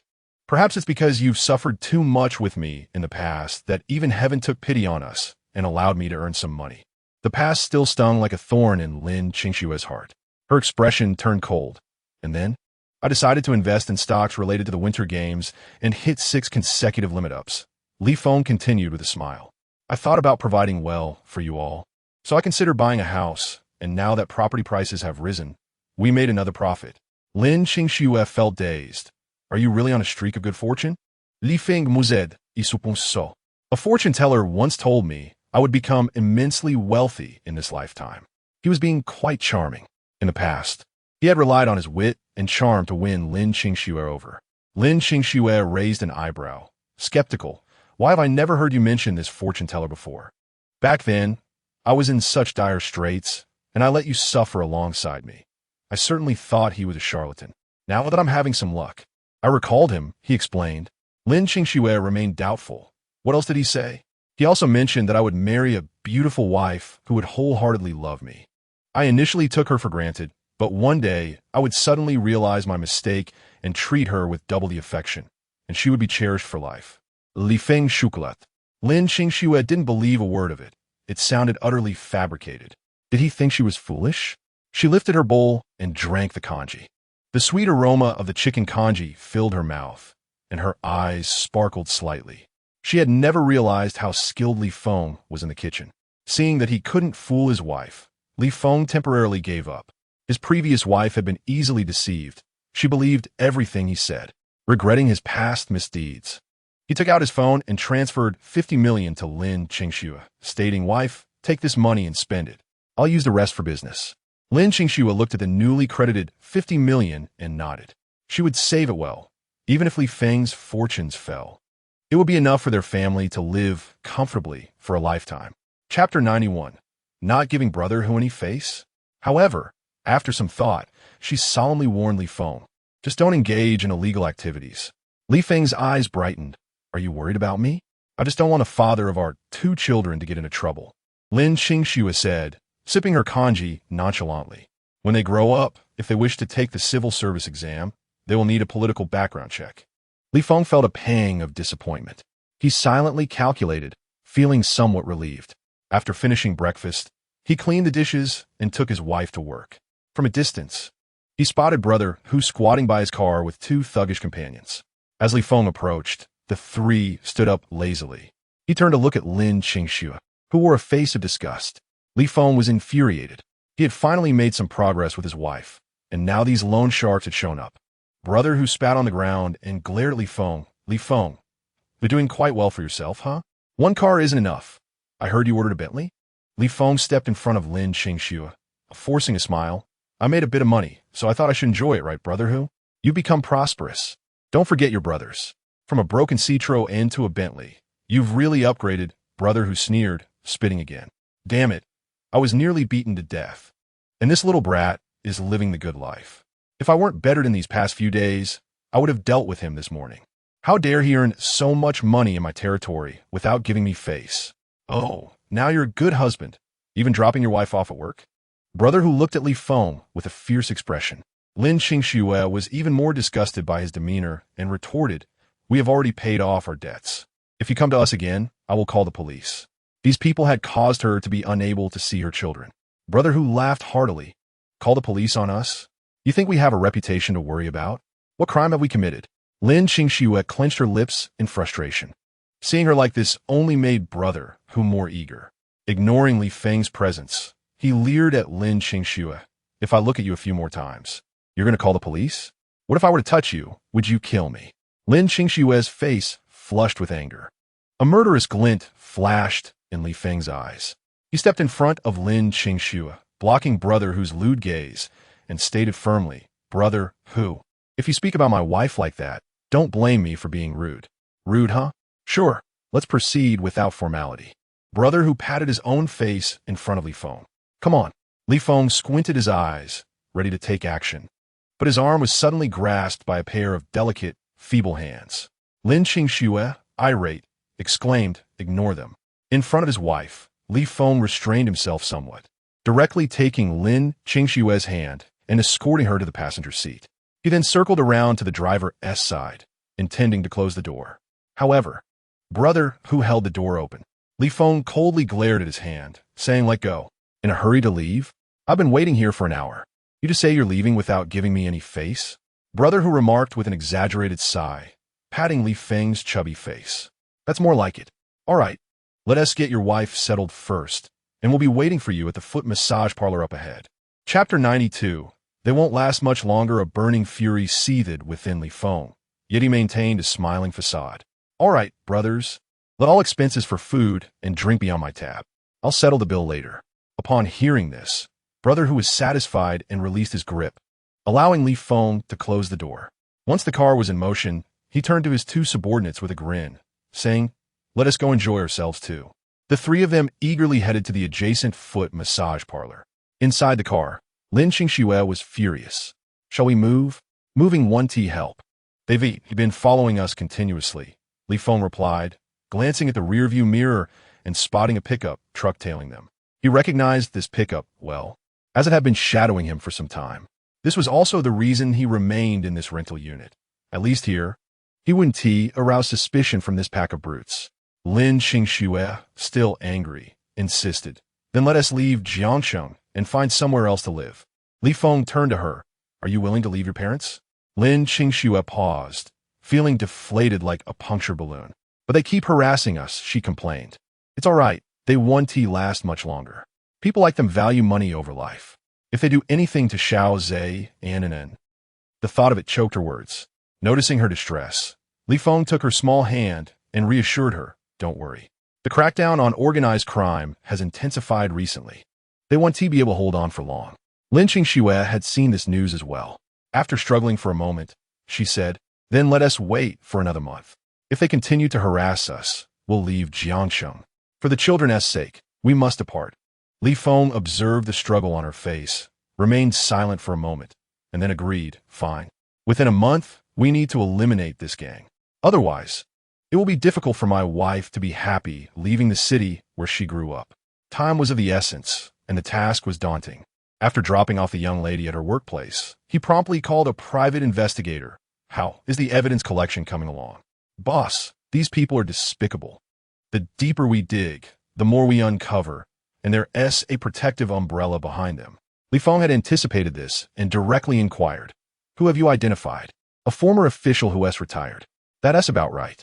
Please organize it and send it to my email." Li Feng recalled that in his previous life, they had traced it back to that very official, who was later implicated as they pulled the weeds and unearthed the roots. Soon, his inbox received a new email containing a compressed file. Li Feng found an internet safe, downloaded the contents, and meticulously examined them after unzipping the files. The investigator proved to be quite capable, revealing information that had remained undiscovered in his previous life. Compared to these scoundrels, he had been a paragon of morality. These individuals ran websites to defraud and gamble, lending at exorbitant interest rates when they ran out of money. If debts cannot be repaid, victims were sold as blood slaves in northern Myanmar. Once they were no longer of use, their organs were sold. Even more revolting was the fact that they had created a social media team specifically to lure naive women to northern Myanmar, exploiting them to drain their families of money. Many families ended up destitute due to these scams. When these women could no longer extract funds from home, they were coerced into defrauding others in Huagua. If they resisted, they were forced into prostitution. Once deemed worthless, they were left to become blood slaves and organ donors. The profits they accrued were drenched in blood. Just Brother who alone had countless lives on his hands. Chapter 93. I'll help you settle this. Li Feng felt nauseated as he read. He pulled out his phone and called Meng Jian. The call was answered promptly. Li Feng, what brings you to call me today? Li Feng got straight to the point. Brother Meng, do you have a cousin who is a city party secretary? Meng Jian was taken aback. How do you know? This was a connection he had kept secret.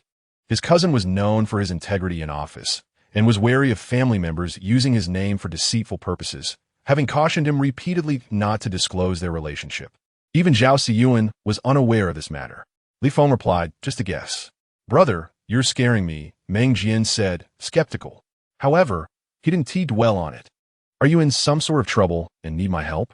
As long as it's not illegal, I could speak to my cousin on your behalf. Li Feng responded, I do have something I need your assistance with. Hearing that Li Feng truly had a problem, Meng Jian was overjoyed. His son owed Li Feng a life, and he himself owed Li Feng much as well. Now he could repay a bit of that debt. Brother, tell me what it is, and I'll definitely help. Li Feng sighed. In my youth, I didn't know better and borrowed from loan sharks. I've recently cleared my debts, but they keep harassing me and threatening my wife and child. I have no choice but to seek out connections on your side. Meng Jian was furious. You've paid them back, and they still come knocking?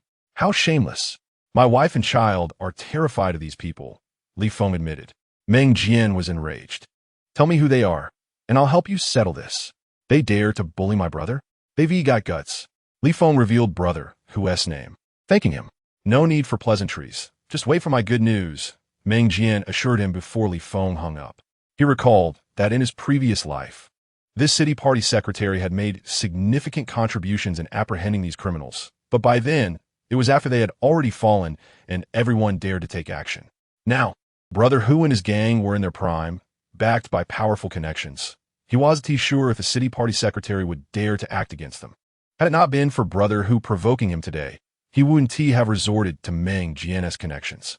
After transferring 1 million to Yang Ming, he went to find Brother Hu. When he arrived, Brother Hu and his crew were still enjoying foot massages. Upon seeing him, Brother Hu gestured to the empty massage bed beside him. I saved this spot just for you. Come, enjoy yourself. Li Feng sat down on the vacant bed and stated directly, Brother Hu, I assent it against the rules to keep bothering me like this? Against the rules? Brother Hu sat up abruptly, shedding his bathrobe to reveal bruises on his back. See this? This is the suffering I endured for you. Li Feng halted his smile. How did you end up like this, Brother Hu? It's all because you didn't pay back your debts. My superiors dealt with me. Brother Hu chuckled menacingly. Now that you've made it big, you wouldn't forget to take care of your old friends, would you? Li Feng esa smila fada. Noticing his change in expression, Brother Hu forced a grin. Li Feng, if you have any lucrative ventures, do share with me. Let us make some money together. Li Feng's heart chilled as he asked expressionlessly, do you know the city party secretary? I'm just a small fry. How can I know such a big shot? Brother Hu's triangular eyes scrutinized Li Feng. Why? Do you know him? Chapter 94. Did I let you go?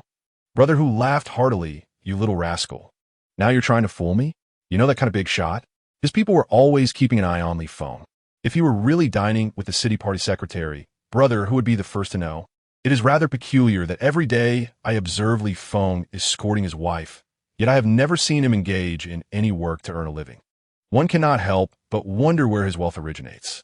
Li Feng chuckled, explaining that it was merely a coincidence. He had saved his nephew's life, thus establishing some connections. Hugo paused momentarily, then resumed, teasing him. Are you daydreaming? With your disposition, if an old lady fell beside you, you wouldn't even lend a hand, let alone save the nephew of a municipal party secretary. He did not believe a word of it. Li Feng smiled, but chose not to elaborate. It was merely a matter of leveraging someone else's influence, and it was prudent to leave it at that. Should the municipal party secretary truly wish to express gratitude, he could offer a significant gift. Noticing Li Feng's composed demeanor, Hu Ge grew suspicious. Do you truly know the municipal party secretary? Hu Ge raised an eyebrow. Thinking of slipping away? I came all this way to find you, and you think I'll let you off with a mere foot massage? With that, he angrily picked up a nearby glass and hurled it at Li Feng's feet. Crash! The glass shattered into several pieces.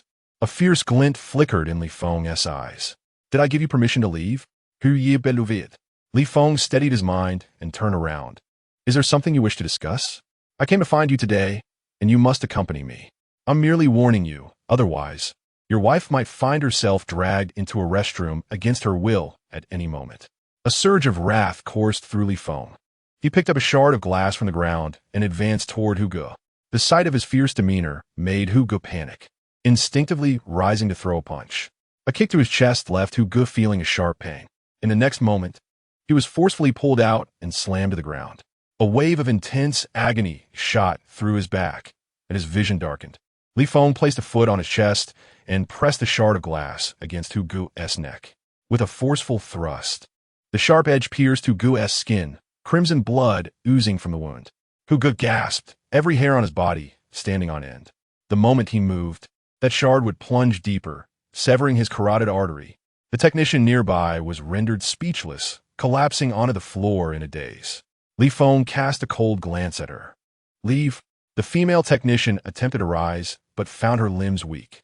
After several attempts, she crawled away in a frenzy. Hu Ge slowed his breathing, his eyes wide with terror, fixated on the shard in Li Feng's hand. Let us not act rashly. We can discuss this. In response, Li Feng pressed the glass shard deeper into his neck, feeling the warm blood trickle down his skin. Sweat beaded on Hu Ge's forehead. Let us talk, Li Feng. Please don't act impulsively. Li Feng's icy gaze bore into him. What do you intend to do to my wife? Hu Ge swallowed hard, forcing a smile. I was just boasting. I wouldn't actually do anything. The fury within Li Feng showed no signs of waning. His mind consumed with memories of his wife's past trauma inflicted by this scoundrel. He vividly recalled the night he witnessed Hu Ge dragging his wife away. Just the thought of that scene made Li Feng exert more pressure, the shard digging deeper into Hu Ge's neck. The sharp pain rendered Hu Ge immobile. Brother Feng, if you press any harder, you'll hit my artery. We can talk this over. There is no need for it to escalate.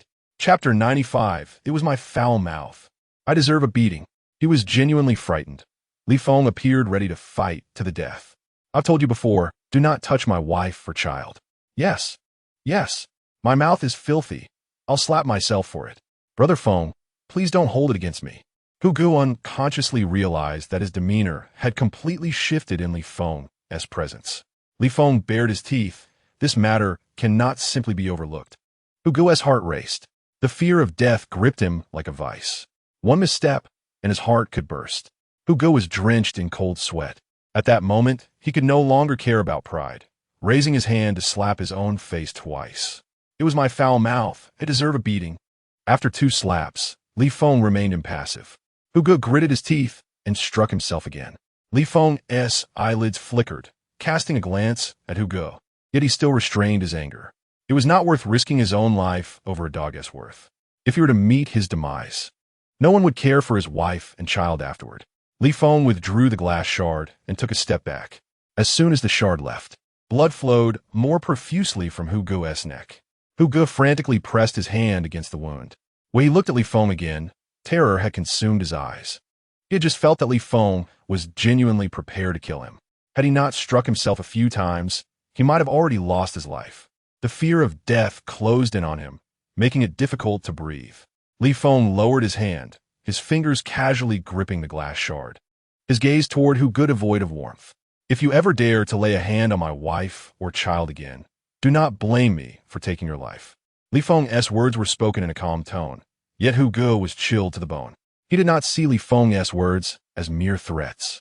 Li Feng was truly prepared to fight. Hu Gu attempted to speak, but felt an intense itch in his throat. After several coughs, he managed to articulate. You got guts pointing that at my neck. Fine, fine, we'll follow the rules of the underworld. If there is anything in the future, I'll come directly to you. Is that acceptable? Li Feng scoffed. What business do I have with you?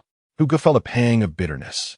If he were dealing with someone else, he would have already lost control and struck out. But before Li Feng, he dare not. For reasons unknown. Seeing Li Feng now filled him with dread. This fellow was truly reckless. Hu Gu continued. There will always be matters to discuss. And I have some business to discuss with you. Another gamble? Li Feng's fingers toyed with a bloodied shard of glass. Hu Gu swallowed again. There are many exciting things, not just gambling. I know a lively venue with all sorts of activities.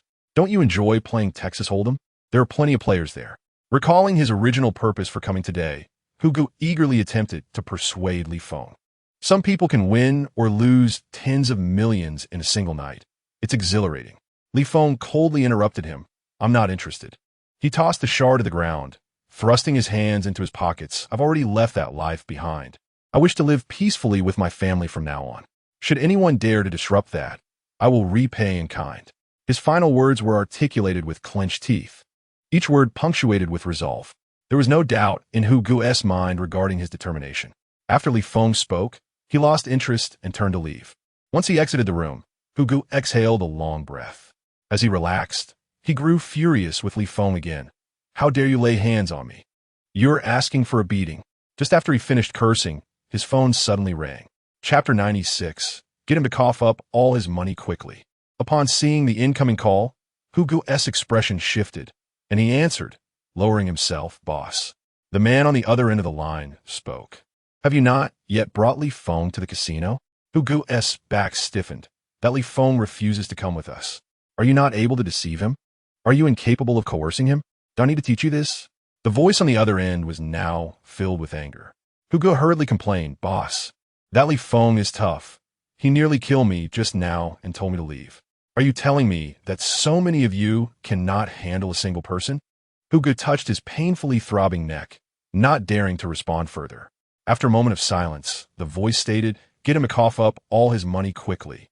Hu Gu nodded and bowed, hanging up the phone only to spit in frustration. If you're so capable, why don't you come personally? Several tens of millions. That should be enough for you to shine. But despite his annoyance, he dared not speak further. As he prepared to leave the club, he was stopped to settle the bill. Hu Gu was taken aback. No one is covering our bill. The manager's demeanor was amiable. No. The three guests spent a total of 764 yuan, and with the shattered glass, it amounts to 784 yuan. Damn it, that scoundrel Li Feng.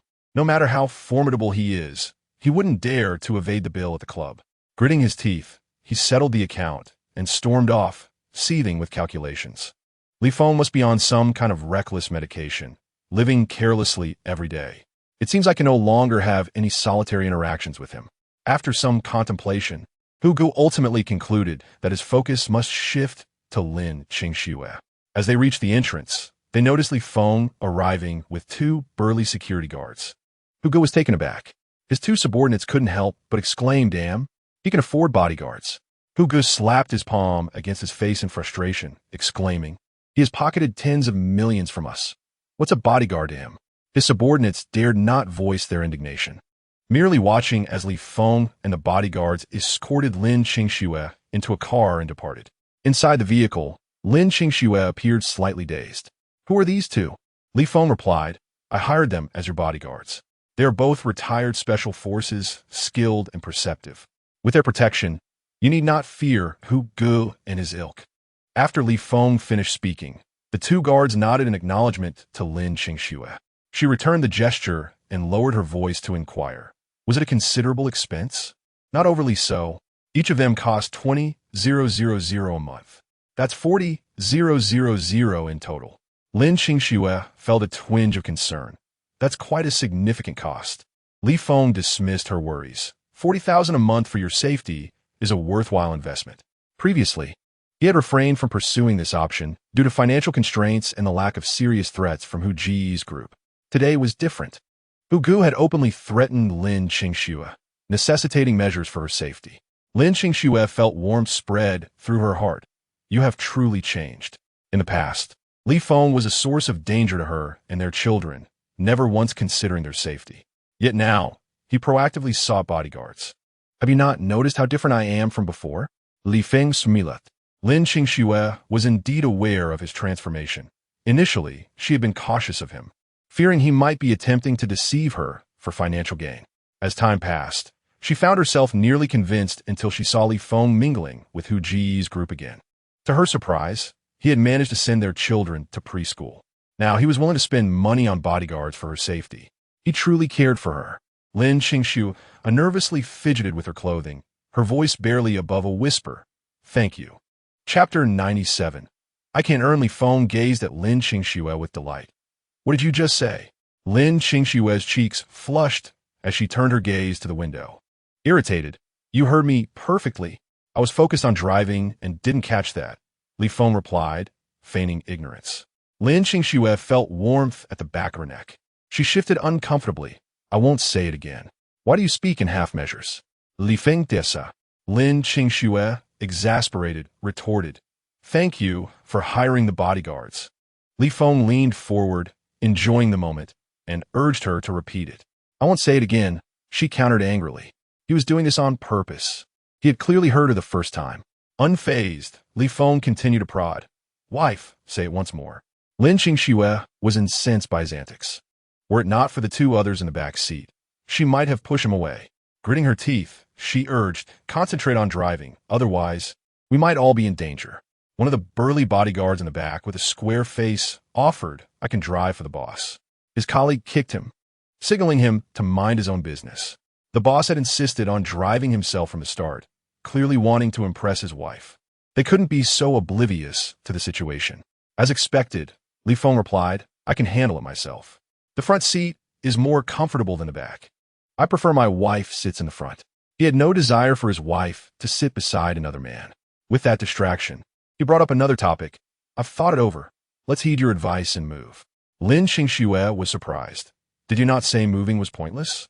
I used to believe they would track us regardless of our location, but I've reconsidered. We could rent a place in a secure community, ensuring incidents like this morning won't recur. His earlier thinking had been too narrow. Since they couldn't prevent being followed, it was futile to worry about it. Succumbing to fear only empowered Hu Gu and his crew to threaten his family further. Renting a good property will undoubtedly be costly, plus the high wages for bodyguards. The expenses will be substantial. Li Feng confidently declared, for your and the children's safety, such costs are negligible. But it's a lot. And the preschool expenses for both kids are considerable. Lin Qingxue expressed her concern. Do not worry, my dear. I can earn, Li Feng assured her. Focus on your work. Leave the house hunting to me. Lin Qingxue hesitated, casting a glance at him, but ultimately refraining from undermining him in front of others. To her astonishment, Li Feng drove directly to the Bentley dealership. Lin Qingxue exclaimed, Are we already here? Li Feng shukulat. They just called to inform me I can pick up the car today.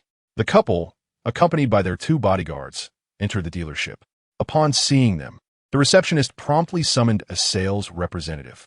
The salesman greeted them with a broad smile, saying, Brother, you must be tired from your journey.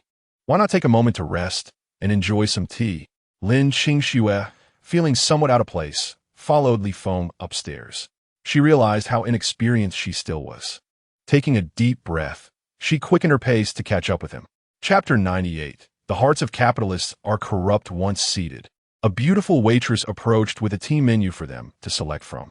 Shortly after, the tea and pastries they ordered were served. Li Feng took a few sips of tea, dismissing the salesman's flattery with a smile, and directly stated, Let's begin the process. The salesman complied, gathering all necessary documentation to assist Li Feng with the transaction. Although the couple appeared rather ordinary in their attire, he dared not offend them. This individual had previously displayed a card with assets worth 70 million yuan. Just one card contained that fortune. Who knew what the total wealth was? The salesman completed all paperwork, requiring only signatures from Li Feng and Lin Qingxue. The car would be registered in Lin Qingxue's name, and she was responsible for several identity verification processes, allowing Li Feng some idle time. At that moment, a payment notification arrived from Yin Gaoyong, Brother Feng. I've made a profit of 100 million. I'm sending you 10 million. Moments later, Yin Gaoyang sent another message. Brother Feng, you are truly remarkable. How did you know the cat coin would drop? Yin Gaoyang expressed his astonishment with an emoji. Indeed, the hearts of capitalists are corrupt. Brother Feng, I've noticed that recent futures have been rising sharply. Should we consider investing? Li Feng replied, if you wish to buy, there's still time. Aren't you buying?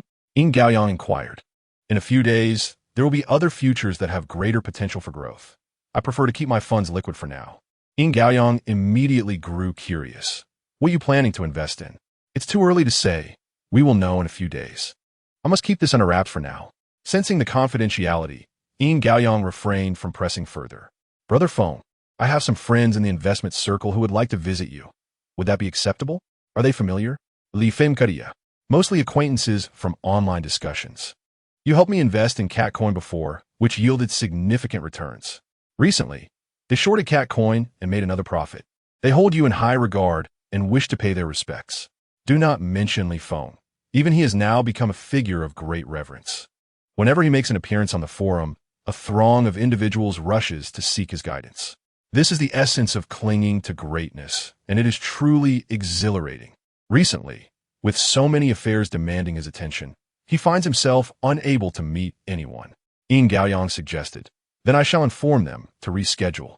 Li Feng merely acknowledged with a grunt, at which point his phone chimed. Upon checking, he discovered that the 10 million transferred by Yin Gaoyang had indeed been credited to his account. Lin Qing Snow, noticing the relief on his face, inquired, what is it? The 10 million just arrived, perfect for picking up the car without needing to break it into smaller bills. The sales representative nearby was taken aback. It implied that the entire sum was in small denominations. Just how much cash must there be? This magnate is truly unfathomable. The sales representative's demeanor grew more deferential. Here is the car manual, and these are your keys. Please take care of them. Li Feng accepted the items with gratitude. The sales representative promptly asked, would you like assistance in driving the car out? Li Feng glanced at the luxury vehicles surrounding him, apprehensive about potential damages. Yes, he replied, please do. Please hold on. The sales representative responded respectfully, taking the keys and skillfully maneuvering the car out of the dealership. Observing this, Lin Qing Snow could not help but exclaim, their service is truly exceptional. The money spent correlates directly with the quality of service received. The principle of you get what you pay for applies equally in the service industry. It appears one must accumulate wealth to access such privileges. Chapter 99. I fear you might lead me astray meanwhile. Meng Jian was at the residence of the municipal secretary, Zhou Ding, pleading for assistance. Cousin, you must help me with this. At that moment, he resembled a desperate beggar, completely abandoning his usual authoritative demeanor. Zhou Ding expressed his dissatisfaction. I have warned you before to avoid entanglements with unsavory characters. You've disregarded my advice. And now you are involved with those who engage in high-interest loans. What am I to do? It's not me. It's my brother. Why would you associate with such individuals? Meng Jian found himself momentarily speechless. His cousin was known for his integrity. Navigating such circumstances to solicit help was no small feat yet. Li Feng found himself in a predicament, and Meng Jian felt compelled to assist. Misunderstanding his intentions, Zhou Ding retorted, the crackdown on organized crime has intensified. You must not provoke these individuals. Why can't you heed my warnings? Meng Jian's eyes lit up. Are they intensifying the crackdown? How severe is it this time? What? Do you wish to tip them off? I don't know them. Why would I inform them? He moved closer to Zhou Ding, clutching his briefcase. Zhou Ding set a cup of tea before him, gesturing for him to drink. Zhou Ding was taken aback. Have you truly quit gambling? He pondered. This makes no sense. The man has repaid all his debts. Pursuing him further is unjust. Sensing his cousin's hesitation, Meng Jian quickly pressed on. If you don't believe me, feel free to investigate him. Zhou Ding regarded him and promptly made a phone call. Please look into a person named Li Feng. As Meng Jian awaited in anticipation, Zhou Ding asked for the phone number. He quickly retrieved his phone and relayed the information. Once Zhou Ding hung up, Meng Jian remarked, you really are going to look into it. Zhou Ding shot him a sidelong glance. I fear you might lead me astray. How could that be? Brother, look, I've conducted business for many years without ever leveraging your name for personal gain. I wouldn't want to jeopardize your career. Although Meng Jian could be quite brazen, he usually resolved matters independently, occasionally seeking a bit of information from Zhou Ding to exploit opportunities. His honesty in these dealings is what allowed him to maintain a close relationship with his cousin. How can you assist an outsider in pleading with me? Meng Jian sighed. We owe him a great deal. Previously, when Meng Chuan fell into the river, he was the one who saved him. We owe him a life. Moreover, he also warned me about potential treachery in my circle. Otherwise, I might have faced dire consequences. Zhou Ding was astounded. He saved Xiaochuan? Indeed. Zhou Ding rose, pacing the living room with his hands clasped behind his back. Why didn't you mention this sooner? If it were anyone else, I might not have cared, but saving a child's life carries a different weight. I was aware of Meng Chuan's incident. It could not have been a mere coincidence for someone to set a trap to get close to him. This indicates he genuinely saved Meng Chuan's life. Meng Jian understood that his cousin was apprehensive about helping the wrong person, tightening his grip on his briefcase before standing up. Brother, you must thoroughly investigate him. He may have once been unremarkable, but now he is extraordinary. Chapter 100. His financial transactions are problematic. Zhou Ding, growing impatient, said, all right, enough. You should leave now. Meng Jian, tucking his chin in, hurried to the door. Are you leaving or not? Naturally, Meng Jian complied. Otherwise, his cousin might indeed dismiss him without a hint of decorum. He exited nervously as Zhou Ding promptly shut the door behind him. Meng Jian thought to himself, with a cousin like that, it's no wonder his wife wants a divorce and has taken their child. This thought brought him some comfort. Even if he was not as accomplished as his cousin, at least he had his wife and child by his side. His cousin would have to rely on him to enjoy family life. With this perspective, Meng Jian felt a renewed sense of ease. The following morning, Zhou Ding awoke to find a detailed investigation report in his WeChat. Upon reviewing the initial information, his brow furrowed deeply. No illicit activities detected. However, as he examined the subsequent financial transactions, his expression shifted to one of disbelief. In less than a month, Li Feng's assets had multiplied by several tens of millions. How could such a thing be possible? Could he be laundering money? Zhou Ding dialed the number again. Investigate Li Feng in greater detail. The voice on the other end hurriedly inquired. Isn't the information already comprehensive? His financial transactions are suspect, Zhou Ding asserted. The individual on the line acknowledged and resumed their work. After contemplating for a moment, Zhou Ding decided to call Meng Jian. The phone rang once before it was answered. Brother, what have you discovered? What's going on?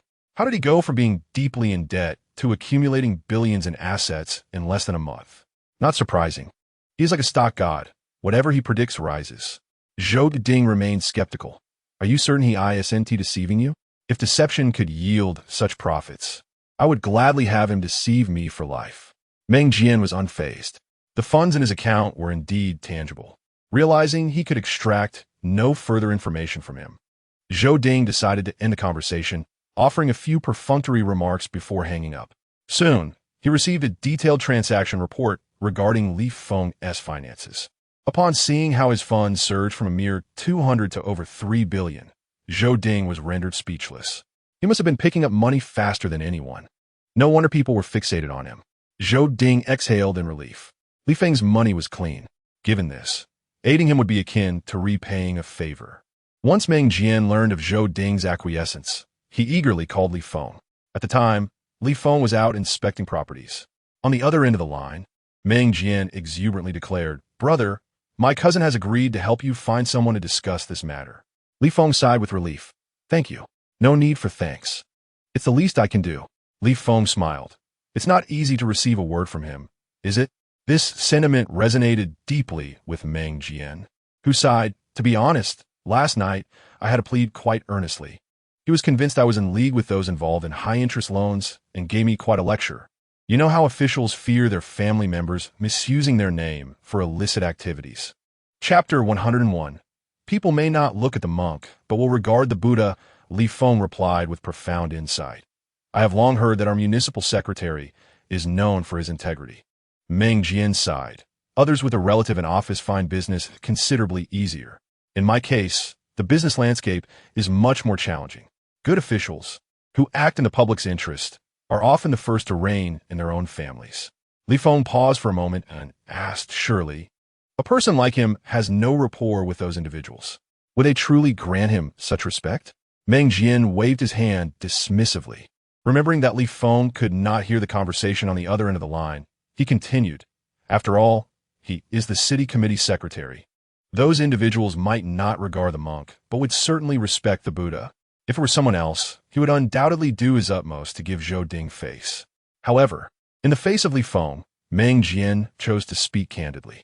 Of course, he also harbored a thought of letting Li Feng understand the complexity of the situation. Li Feng replied, "Thank you." Meng Jian chuckled. "Oh, why should we be so polite?" Li Feng smiled and remarked, "Once this matter is resolved, I shall express my gratitude to Secretary Zhou. No. He is most averse to entanglements with others. I once brought him a box of tea, and he tossed it right back at me. Do not make things awkward for yourself. Not even to express gratitude." Meng Jian responded, "He has that temperament. Fearing to owe favors. I will thank him on your behalf. You need not concern yourself with this matter." After exchanging a few casual words, they each hung up. Li Feng exhaled a deep breath. Given Meng Jian's connection with Secretary Zhou, he ought to be aware of the situation. Since even Meng Jian's gifts were declined, it indicated a genuine commitment to remaining unencumbered. At this moment, Secretary Zhou seemed uninterested in seeking him out, which suggested a true desire to avoid connections. Such a person is not motivated by wealth, but rather places great value on reputation and prestige. It appears that certain concessions can indeed be made. Li Feng's gaze narrowed. He resolved that none of Tiger Ji's associates would escape unscathed. Nearby, the agent cheerfully called out, "Mr. Li, how do you find this villa? The lake is quite expansive. The water quality is commendable, and occasionally, one can see a few carp leaping. Moreover, the interior decoration is splendid, and the furnishings are complete. What about security?" The agent hastily replied, "The security here is renowned for its excellence. Even we agents must undergo detailed registration and company guarantees to bring clients inside. Typically, if visitors arrive, they must be accompanied by the owner or directly video call the security office. Only then will the guards permit entry." He patted his chest, assuring, "You can rest assured about the security." Li Feng strolled around, thoroughly satisfied with the three-story villa on the ground floor. It would comfortably accommodate his family of 4, and the location is not far from Lin Qingshua's company and the kindergarten of their 2 children. Upon entering, he noted the community's environment, which boasted exceptional greenery. "What is the rent?" In response to the inquiry about the rent, the agent's face brightened. "This villa is well located and beautifully decorated, ready for immediate occupancy. Thus, the rent is slightly higher, at 50,000 per month." Fearing Li Feng might find it expensive, he quickly added, "The landlord used premium materials for the renovations, investing over 6 million in the decor alone. All the furniture is imported, and the design was crafted by an Italian designer, ensuring a truly comfortable living experience." Li Feng appeared satisfied and promptly decided, "I will rent this one." He directly inquired about the current pricing for villas in the community. "This is a villa community in a prime location. Even the one you are renting is worth over 50 million. The owner is currently abroad, and since the villa cannot be sold immediately, it is available for rent at 50,000 per month, which is quite reasonable." Chapter 102. What Scandalous Affairs with Others. In contrast, it is indeed not expensive. However, even if the rent were 100,000 per month, he would still consider renting it. After signing the lease with the agent, Li Feng proceeded to register with the property management and took some photos. Though it was somewhat troublesome, Li Feng felt a sense of relief. The strict property management and excellent security were precisely what he urgently required. Once all was completed, he confidently drove his Citroën in out of the community. The security guard stared at the rear of his car for an extended moment. Having worked as a security guard in this community for several years, it was the first time he had seen someone driving a vehicle worth over 200,000. Oblivious to the thoughts of the property management, Li Feng took a leisurely stroll around, eventually finding a large market where he purchased a substantial amount of groceries and placed them in the trunk of his car, eagerly heading to pick up his wife. At the company, Lin Qingxua noticed that wherever she went today, people fell silent. Once she departed, whispers began to circulate, and her name could be faintly heard. Upon returning to her seat, the surrounding individuals began to murmur. She endured it for a while, but the table beside her continuously mentioned her name, accompanied by mocking glances, making it impossible for her to remain composed. She directly inquired of the woman next to her, "What is it, Wu Jia?" that has you so delighted? Nuya, taken aback by the directness of her question, hesitated briefly before answering with a laugh. Qingxue, did you arrive at the company this morning in a Bentley? Chunjie, who had previously been gossiping with her, added, I heard it was two burly men who brought you to work. After exchanging glances, the two shared a knowing smile. Lin Qingxue dismissed their laughter, responding, I just bought the car yesterday. Is there a problem? Wu Jie retorted sarcastically. Youth and beauty certainly have their advantages. You can ride in a Bentley. Chun Jie shot Lin Qingxue a disdainful look. What kind of statement is that? Wasn't he been young and beautiful at some point? I think we're simply too honest, unlike Qingxue, who can maintain her youth and beauty while riding in a Bentley. Lin Qingxue's expression darkened. What do you mean by that? Nothing much, just a remark. Wu Jie averted her gaze, exchanging a knowing glance with Chun Jie. Isn't that right? Chun Jie chuckled and patted her shoulder, then turned to Lin Qingxue. If you engage in dubious affairs, you should not fear what others say. I despise those who act like mistresses while putting on a fade. The remark was already quite harsh. Chun Jie countered, do you still wish to deny it? Lin Qingxue, everyone here knows your family circumstances. Previously, your clothes were only worth a few bucks, and you wore them until they faded. Now, you flaunt brand-name clothes and carry bags worth thousands, arriving at work in a Bentley. If you haven't done something questionable, how could such a transformation occur? I am not saying you, Qingxue, but you are married. What scandalous affairs are you engaging in with others? Wu Jie, unable to hold back any longer, chimed in. The nearby colleagues, hearing the commotion, perked up their ears to listen. Upon hearing the phrase, scandalous affairs, they exchanged knowing smiles, some casting disapproving glances at Lin Qingxue while shaking their heads. Lin Qingxue clenched her fists tightly. Given the current atmosphere, she must clarify things today. Otherwise, she would struggle to hold her head high in the company moving forward.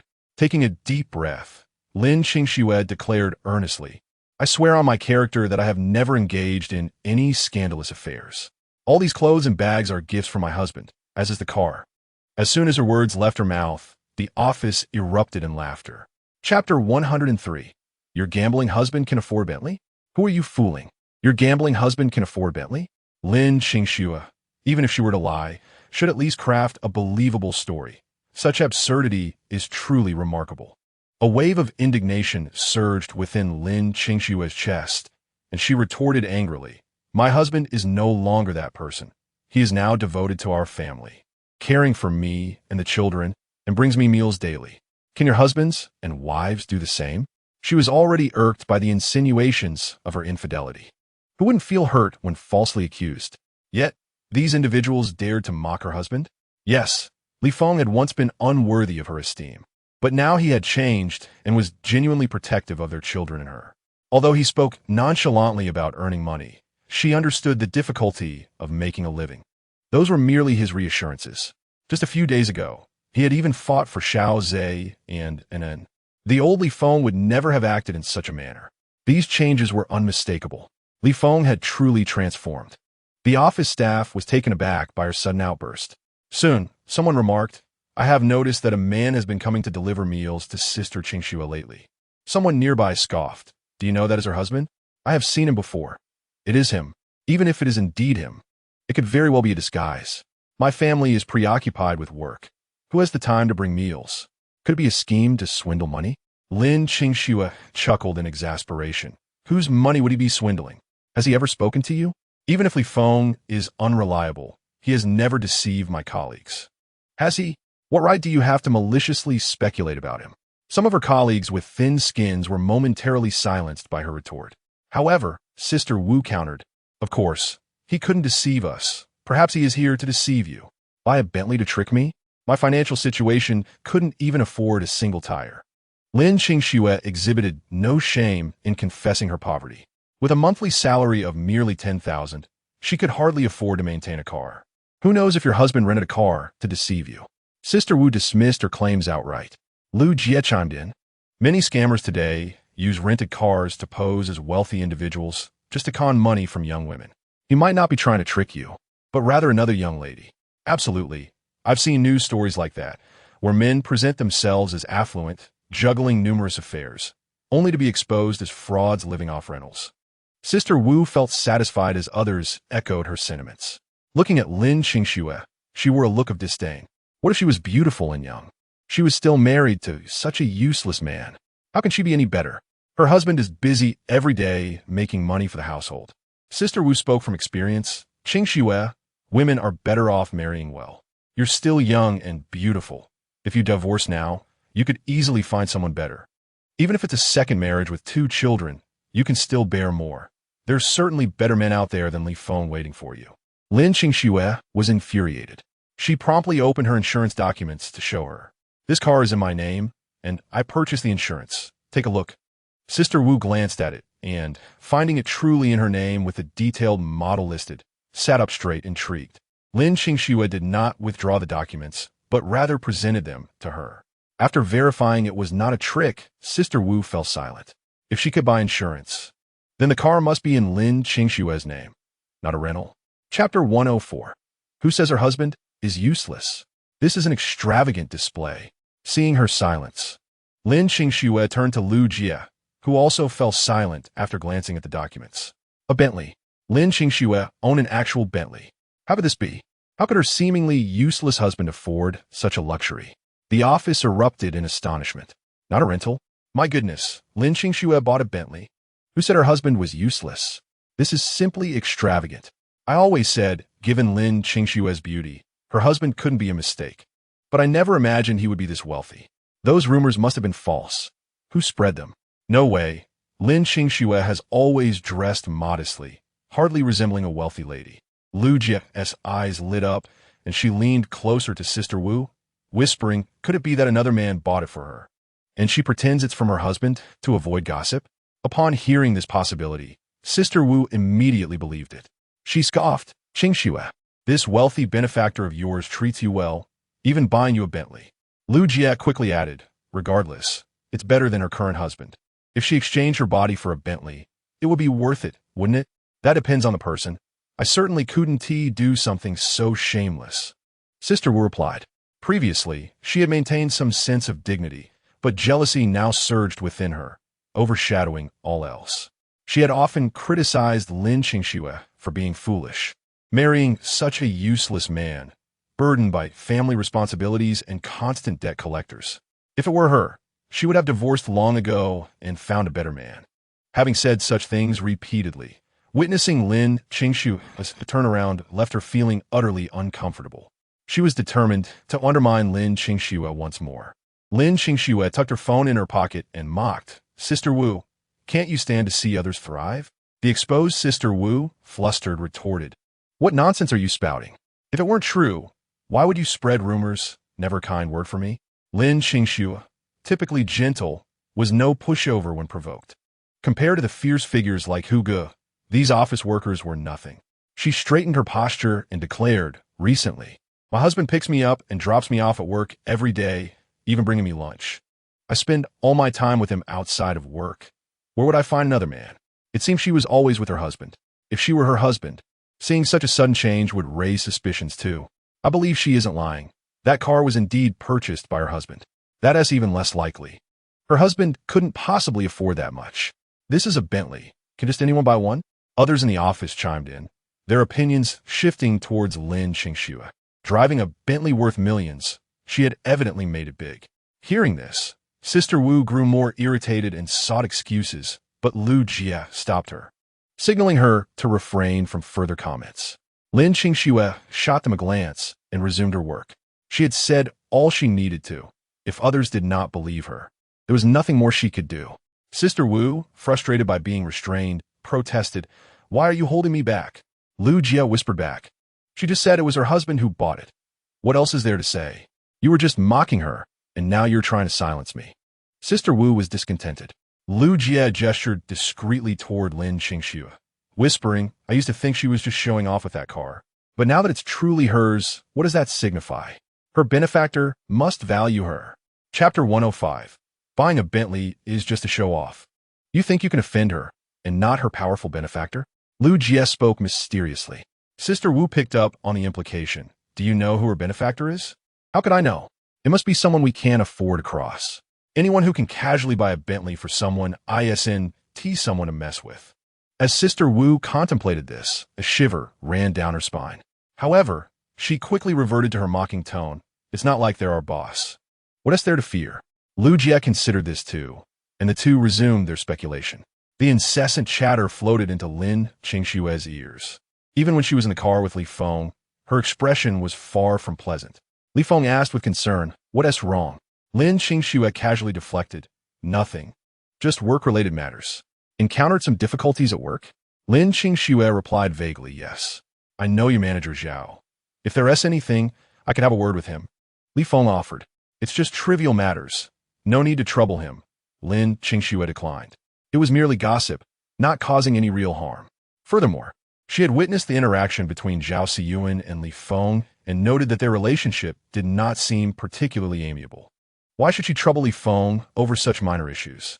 As Li Feng observed her fastening her seatbelt, he inquired, "Not taking the Bentley anymore?" Lin Qingxue paused momentarily, quickly adopting a nonchalant demeanor. "I'm just a worker. Riding in a Bentley would be too ostentatious. I'll stick to this car from now on." Li Feng immediately grasped the implication. It seemed to be related to the Bentley. Just then, Lin Qingxue's colleagues emerged, glancing her way while whispering among themselves. Their expressions clearly indicated they were gossiping. As he watched Lin Qingxue turn her face away, refusing to meet their gaze, Li Feng finally understood. After unfastening his seatbelt, he exited the vehicle and walked to the passenger side to open the door. Lin Qingxue looked at him in bewilderment, asking, "What's wrong?" "Get out," Li Feng insisted firmly. Lin Qingxue was taken aback by his demeanor as old unpleasant memories surged back to her mind. Was he angry again and about to hit her? In a flurry, she unbuckled her seatbelt and followed Li Feng out of the car. After stepping out cautiously, she stood still, hesitant to move. Li Feng wrapped his arm around her and walked to the side of the Bentley, but did not get inside. Thinking that he was upset, Lin Qingxue nervously fidgeted with her fingers and whispered, "I apologize. I shouldn't have said the Bentley is ostentatious." "What are you talking about, my dear?" Li Feng chuckled. "I bought the Bentley precisely to show off." Lin Qingxue gasped, still processing his words when she saw Li Feng waving to someone. "Sister Lu, off work?" Sister Lu, just stepping out, turned towards the sound and saw Li Feng with Lin Qingxue by the Bentley. She froze for a moment before responding, Yes. I was out off work." Li Feng smiled and said, "I must thank Sister Lu for taking care of my Qingxue all these years. I haven't properly expressed my gratitude." Sister Lu was taken aback. When had she ever cared for Lin Qingxue? However, as the thanks were directed at her, she could only respond awkwardly. "We're all in the same company. It's nothing to look after each other." "That can't be said. Sister Lu is older than Qingxue and must have looked after her more," Li Feng remarked, making Sister Lu feel even more embarrassed. Today, she had only exchanged a few words with Lin Qingxue, and now it felt as though she was being thanked for it. She could only laugh it off. There's nothing to it. We look out for one another. Yet, Li Feng continued to engage her in polite conversation. Sister Lu wished to leave quickly. Standing there felt too uncomfortable. Chapter 106. What is so impressive about having a few stinking bills? Lin Qingxue was astonished, her mouth agape. Had he figured it out? Was he truly standing up for her? As she pondered this, Sister Wu emerged as well. "Sister Lu, why are you still here?" Sister Wu asked curiously. She had seen Sister Lu hurriedly leaving work earlier. It had been a while, and yet she was still here. Before Sister Lu could respond, she heard a familiar male voice calling out, "Sister Wu? Off work too?" Sister Wu turned to see the two standing beside the Bentley. Sister Lu pulled her aside, whispering, "It must be Lin Qingxue and Li Feng showing off. They probably told him something." Sister Wu, irritated, didn't he share Sister Lu's reservations and directly asked Li Feng, "So, young Li, you've got a Bentley now? Have you struck it rich?" "Not quite. I've made a bit of money in business recently. So I bought Qingxue a house and a nicer car for commuting," Li Feng replied, looking down at Lin Qingxue. "My dear, you've suffered in the past. It's time to enjoy some comfort." Lin Qingxue gazed at Li Feng in a daze. He winked at her, then playfully shook her shoulder, laughing with the two older women. "My wife is shy."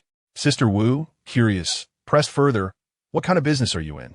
"Futures trading," Li Feng answered calmly. "Can you really make that much money trading futures?" Sister Lu asked awkwardly, smiling. "Young Li is quite capable." "It's just a bit of luck," Li Feng modestly replied. Sister Wu, irritated, ground her teeth. So what if he had a Bentley? What difference did it make when stuck in traffic? With that thought, Sister Wu felt a bit better. She crossed her arms and remarked, if Young Li is so wealthy now, why not help us make some money too? Li Feng azikta. Futures trading is risky, sister. If you lose, it might complicate things for you and Qing Shu. How about this? Tomorrow night, I'll treat you both to dinner as a thank you for looking after Qing Shu, he suggested. Sister Lu smiled, saying, that sounds wonderful. I'm looking forward to a good meal. I'll bring it to the office tomorrow, Li Feng added. Just as he finished speaking, Lin Qing Shu couldn't help but poke him. Li Feng seized her arm, smiled, and exchanged a few more words with the two women before driving past them in the Bentley, two bodyguards following in his Citroën and watching their ostentatious exit. Sister Wu spat in annoyance. What is there to show off about? If someone is rich, what's wrong with showing it off? Sister Lu countered. Sister Wu, exasperated, retorted, he drives up in a fancy car, and you're still defending him? This left Sister Wu momentarily speechless. The next moment, she indignantly declared, what is so great about having a few stinking bills? It's not like we haven't seen money before. Sister Lu silently cursed her for being foolish. Meanwhile, inside the car, Lin Qingshu felt a pang of concern. With over 200 people in our company, how much will it cost to treat them all? Not much. Li Feng shuklat. How could it not be much? If we consider 50 yuan per person, that adds up to over 10,000, equivalent to my monthly salary. Lin Qingshu lamented, feeling it was a waste, especially since they were still gossiping about her. Chapter 107. Thank you. Seeing her puffed-up demeanor, Li Feng found it amusing. Did they speak ill of you? Lin Qingshu turned her face away, wrestling with her thoughts before finally conceding with a soft yes. Moments ago, she had thought Li Feng was angry and might hit her. She hadn't anticipated him standing up for her. Lin Qingshu bit her lip, murmuring, thank you. What? Li Feng appeared not to hear. Taking a deep breath, she reiterated, thank you for helping me today. Li Feng felt a wave of joy wash over him. He had received his wife's gratitude. He grinned, saying, it's only natural for a husband to support his wife. There's no need for thanks. Lin Qingshu's cheeks flushed. Fidgeting with her clothing, she shyly admitted, at first, I thought you were going to hit me. I was mistaken. Li Feng, catching a glimpse of her downcast expression, had a sudden idea. He sighed, I thought I had changed, that you would trust me now. It seems I still have much to improve upon. Lin Qingshu felt a pang of guilt. Biting her lip, she hesitated before saying, it's my misunderstanding. Please don't be upset. You are not wrong. I was too reckless in the past, Li Feng countered, shifting the topic. I used to visit your office often, which must have caused your colleagues some trouble. Now that I've made some money, I do like to treat them to dinner as a way to make amends. Lin Qingshu pondered for a moment before replying, that's too extravagant. Previously, Li Feng had often visited her office to ask for money, but hadn't truly caused any trouble. Most of the time, her colleagues merely found it entertaining. Li Feng confidently declared, compared to what I have, this amount is negligible. Your transformation has been so significant lately. If I don't make this trip, you'll struggle. Lin Qingshu's heart was once again stirred. She turned to Li Feng, asking, is the cost too high? For my wife to work comfortably in the company. This small sacrifice is insignificant. Was this what it felt like to be protected? Lin Qingshu felt an inexplicable sense of security. Li Feng chuckled. If you move into a new home, it would feel even more like a dream. Lin Qingshu suddenly looked up. Have you already rented a place? Yes. The security in that community is excellent. Ordinary folks can't easily enter. The environment is also quite pleasant. We can move in today, Li Feng replied. Lin Qingshu was astonished. So soon? Li Feng hadn't bothered to take much from the rental. Most of the essentials were already in the villa. They only needed to bring some clothes and a few cherished items. Lin Qingshu was reluctant to part with many belongings, but with Li Feng's insistence, she decided to give away items she deemed acceptable to the elderly neighbor who collected scrap. With their new clothes and essential living supplies, they moved directly into the villa. Gazing at the bright three-story building, Lin Qingshu was stunned. This must be expensive. The rent isn't too high. Li Feng dismissed her concerns. Once I earn more, I could buy a villa nearby for us to live in. Spending money on a villa now would tie up too much capital and hinder future growth. After moving their belongings into the house, Lin Qingsheng began to tidy up. while Li Feng took out the groceries he had purchased earlier and prepared a sumptuous dinner to celebrate their new home. As they delightedly enjoyed their meal, a group of ruffians outside were intercepted. Chapter 108. I refuse to believe I cannot deal with this scoundrel. The security guard forced the ruffian's van to a halt, stating, "You cannot enter here." The ruffian, dissatisfied, retorted, "I'm here to find someone. Why can't I go in?" The guard inquired which residence he was looking for, but the ruffian was unable to provide an answer. "I just moved in. How would I know which unit he is in? His name is Li Feng. He just went inside. You might as well call him," the guard suggested. The ruffian, who had been tracking Li Feng, realized that calling him would expose his presence. Enraged, he became embroiled in a confrontation with the guard, who soon had him surrounded and forced to leave. When this incident was reported to Brother Hu, he erupted in anger, swearing, "Damn it, Li Feng is playing me for a fool."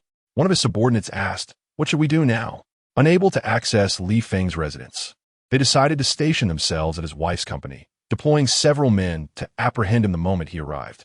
Brother Hu gritted his teeth, declaring, "I refuse to believe I cannot handle this scoundrel. What if there is security? That kid Li Feng often wanders alone. I won't let him escape my grasp." The next day, at 4:30 in the afternoon, 2 vans filled with men quietly appeared at the company entrance, fully prepared and awaiting Li Feng's arrival. The 2 bodyguards stationed nearby immediately heightened their vigilance, and one of them dialed Li Feng's number. Upon receiving the news, Li Feng responded, "Understood."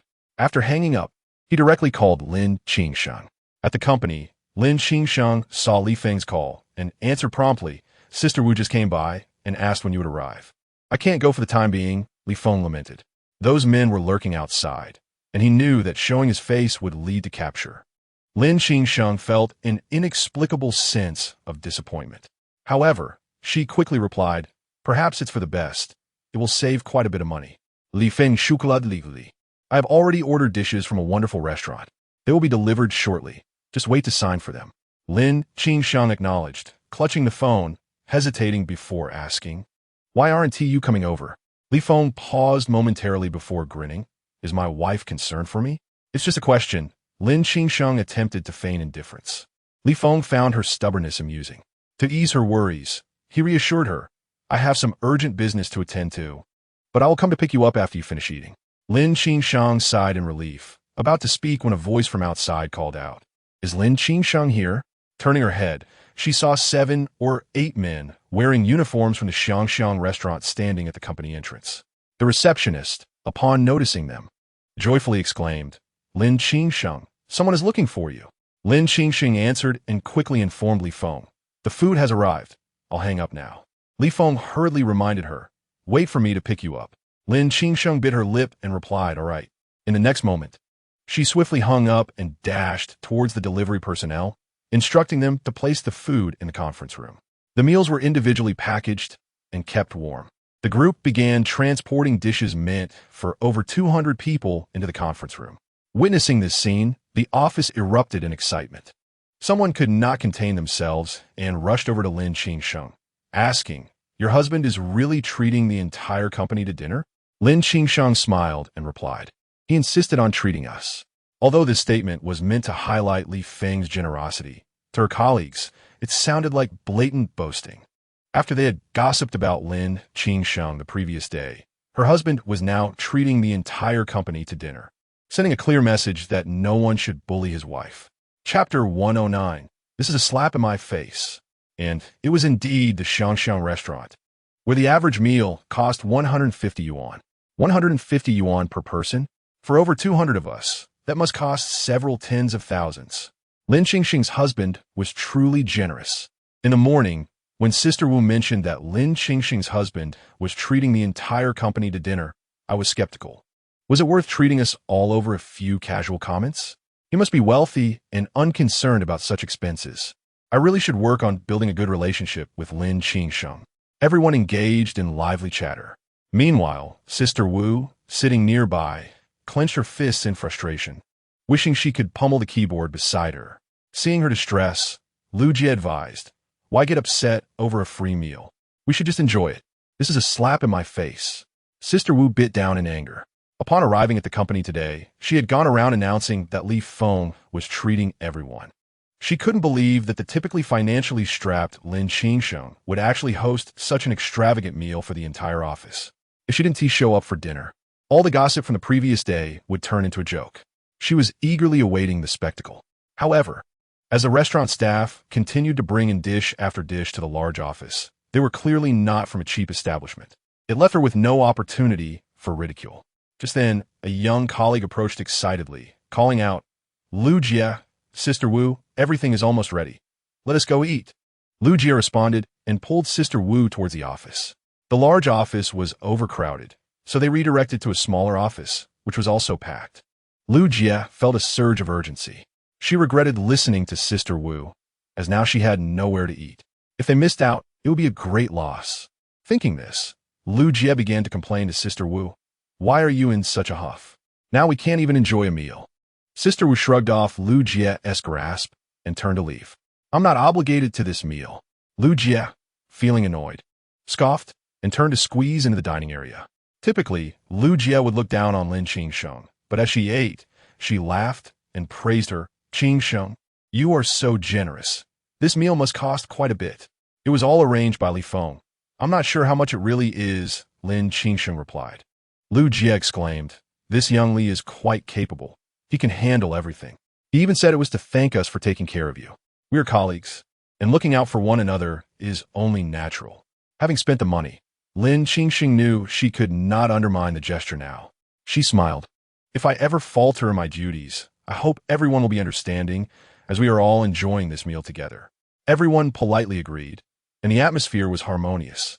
Those colleagues who had gossiped the previous day were now completely silent. Her husband could earn money and casually spend tens of thousands on a meal. All the unkind remarks had been mere speculation, leaving little left to say. As the meal continued, the service was slow due to the large number of diners. Over an hour passed without much movement. One of the younger men in the van could not hold back any longer, asking, "Brother Hu, do you think they have already left?" "They certainly haven't. That Bentley is still here," Brother Hu replied. "It's past 6. They should have finished work by now. Why hasn't Li Feng arrived? Is Lin Qingsheng working late?" This thought sparked realization among those in the van. It was not uncommon for office workers to stay late, and they could not afford to wait indefinitely in case they were still working. "Let us wait a little longer," Brother Hu gritted his teeth. "We've come this far. I refuse to leave empty-handed." Chapter 110. That amount of money is insignificant. No matter how long they waited, Lin Qingsheng would eventually leave work, right? Brother Hu resolved to remain there today. Just as he was keeping a watchful eye, his phone rang. Upon answering, the caller immediately inquired, "Have your men located Li Feng?" Brother Hu quickly replied, "They're already stationed at the entrance. As soon as he appears, we can capture him. Please refrain from concerning yourself with Li Feng for the time being." Brother Hu was anxious. Why? He has connections with a municipal party secretary. Taking action against him would attract unwanted attention from above. Brother Hu, unwilling to accept this, exclaimed, "Are we to let him profit from us so easily? Compared to attracting attention from above, that money is insignificant." Brother Hu trembled. He had a vague understanding of those businesses. They thrived in the shadows. After hanging up the phone, Brother Hu gritted his teeth and instructed the others, "Withdraw." Seeing Brother Hu's pale face, the younger brothers dared not utter a word. 2 vans quietly departed. Soon, Li Feng received the news. It seemed that the municipal party secretary had already taken action. Li Feng drove over, registered with the security at the office building, and proceeded to Lin Qingshue's company. As he arrived at the entrance, he heard laughter and chatter from within. He pushed the door open and entered. The receptionist, hurriedly setting aside her utensils, greeted him with a professional smile. "May I ask whom you are looking for? Is Lin Qingshue here?" The receptionist's eyes brightened. "You must be Lin Qingshue's husband." Li Feng nodded. "Yes, I'm here to pick her up after work." "How generous of you. We're all enjoying the meal you provided. It's delicious." Li Feng glanced at her bowl and utensils, responding briefly. The enthusiastic receptionist called out, "Lin Qingshue, your husband is here to pick you up." Her voice prompted a stir among the employees. Lin Qingshue, blushing, emerged and pulled Li Feng outside. "Have you finished your tasks?" "All done. How about you? When will you be finished here?" Li Feng turned his gaze toward the office. Lin Qingshue touched her flushed face and quickly replied, I'm already full. I can leave now. You haven't eaten yet, have you? Li Feng expressed regret. Lin Qingxue went inside to grab her bag, hurriedly saying goodbye to her colleagues before rushing out and calling for Li Feng as they headed outside. Once outside, she didn't rush to get into the car, but instead ran to a nearby crepe stall to buy a crepe, handing it to Li Feng. It's already this late. If you don't eat now, your stomach will suffer. Holding the steaming crepe, Li Feng simply tied the bag and carried it. Lin Qingxue asked curiously, "Why aren't you eating?" "It's for my wife. How could I bear to eat it? What's the point of saving it?" Lin Qingxue chuckled. "Not eating would waste food." Li Feng lamented. "Food should never be wasted, but this is a gift from my wife. Once eaten, it's gone." Lin Qingxue took the crepe, opened the plastic bag, and brought it to his mouth. Seizing the moment, Li Feng grasped her hand and took a big bite of the crepe. Before Lin Qingxue could react, he had already released her hand. This crepe was quite tasty. Lin Qingxue, blushing, shoved the crepe back into his hand, awkwardly saying, "Just hold on to it and eat." With that, she dashed away like a rabbit. Chapter 111. A grand gift. Contentedly munching on the crepe, Li Feng got into his car. He finished the entire crepe before starting the engine. Upon arriving home, he found Lin Qingxue tidying up. He said, "You could hire someone to do this. You've worked all day and must be exhausted." Lin Qingxue replied, "I've been sitting all day, so it's good to do some housework for a change." How could Li Feng allow his wife to work alone? Naturally, he rolled up his sleeves and joined her. Only then did he lament the size of their villa. Cleaning it was quite a chore. While working, they chatted casually. Lin Qingxue's eyes lit up. "Is it possible? Brother who and his gang won't bother us anymore. And the kids don't need to stay in kindergarten all the time." Li Feng responded, "I've used my connections to ensure they won't disturb our lives anymore." Lin Qingxue, incredulous, asked, "You have such impressive connections?"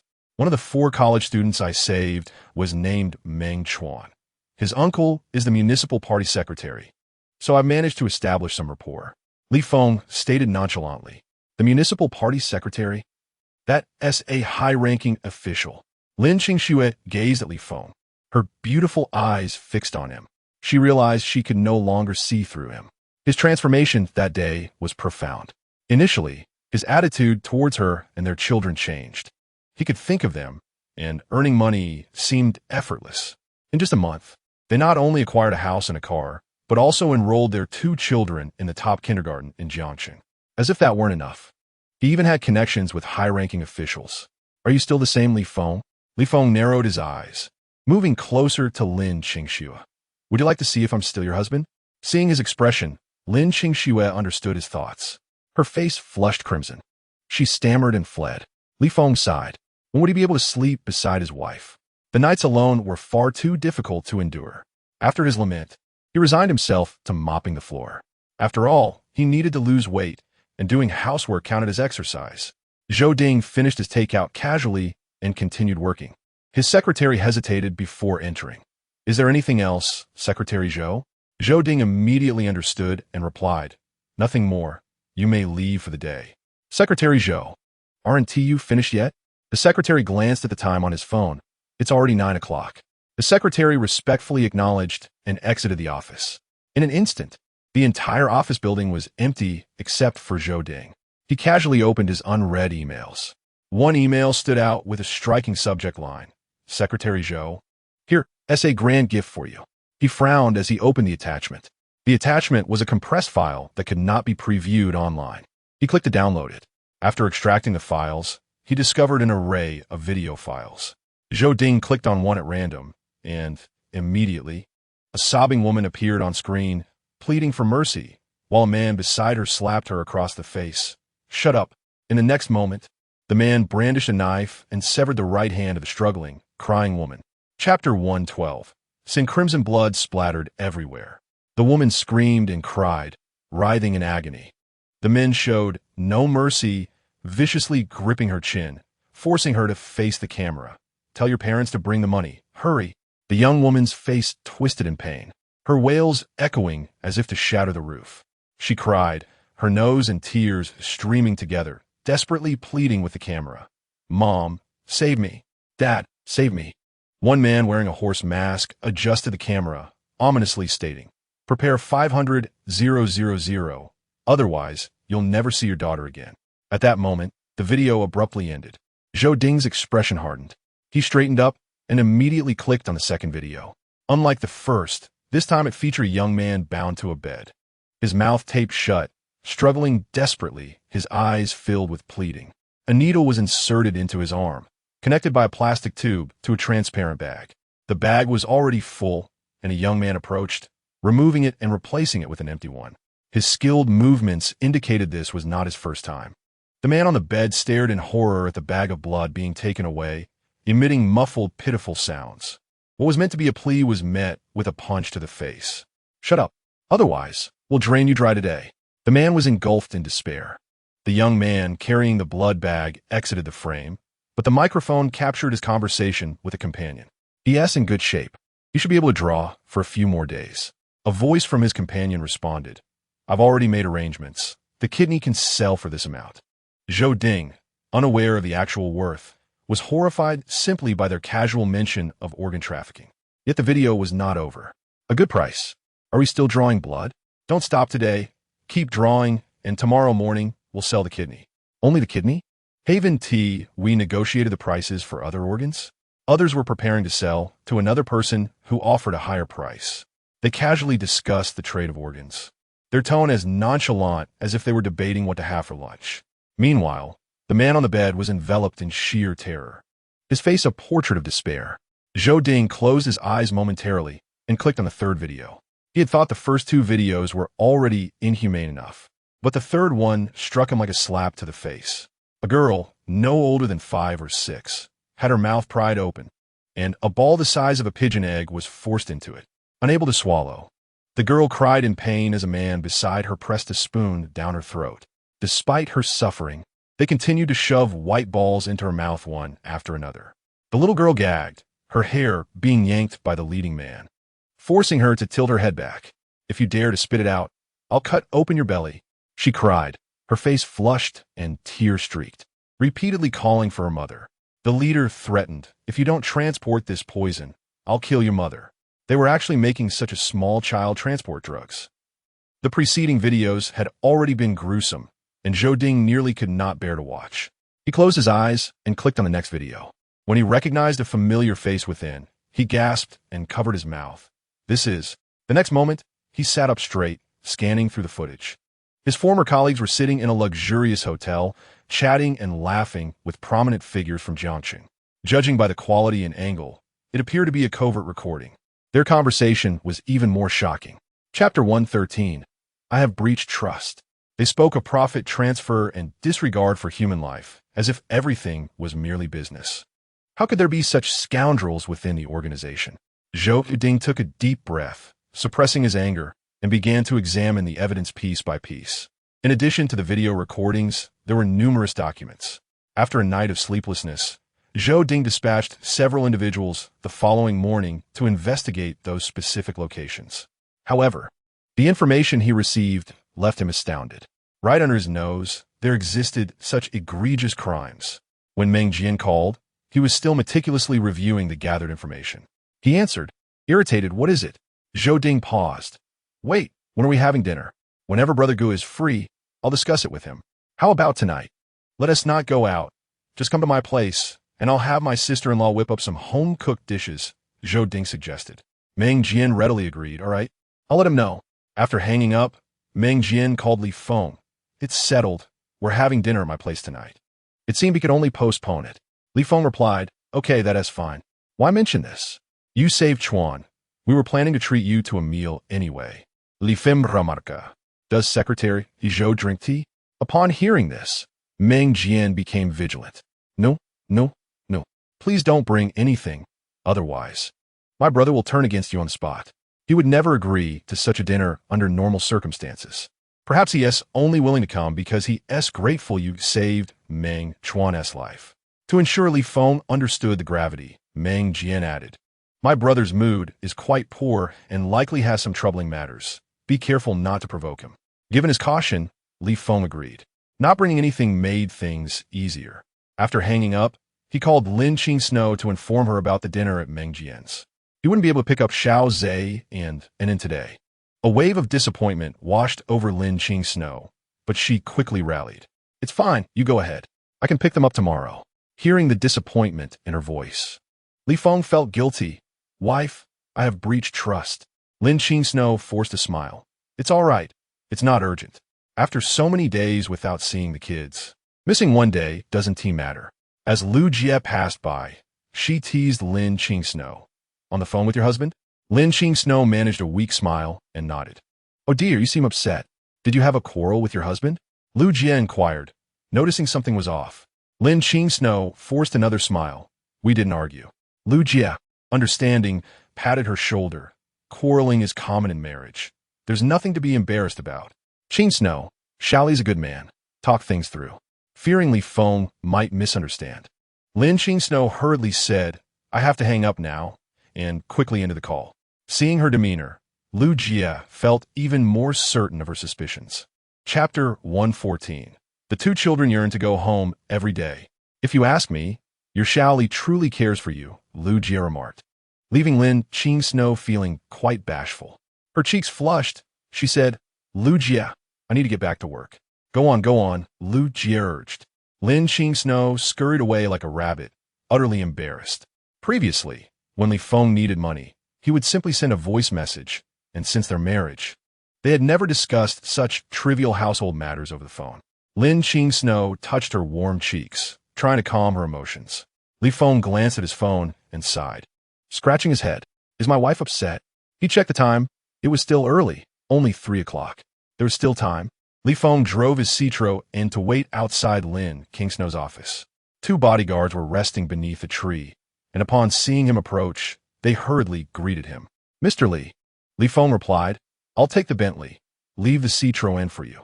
After exchanging car keys, Li Feng drove the Bentley to the kindergarten. The roads were still clear, and he arrived at the kindergarten before 4 o'clock. It was only 4:30 when the children were dismissed, so he parked and waited at the entrance.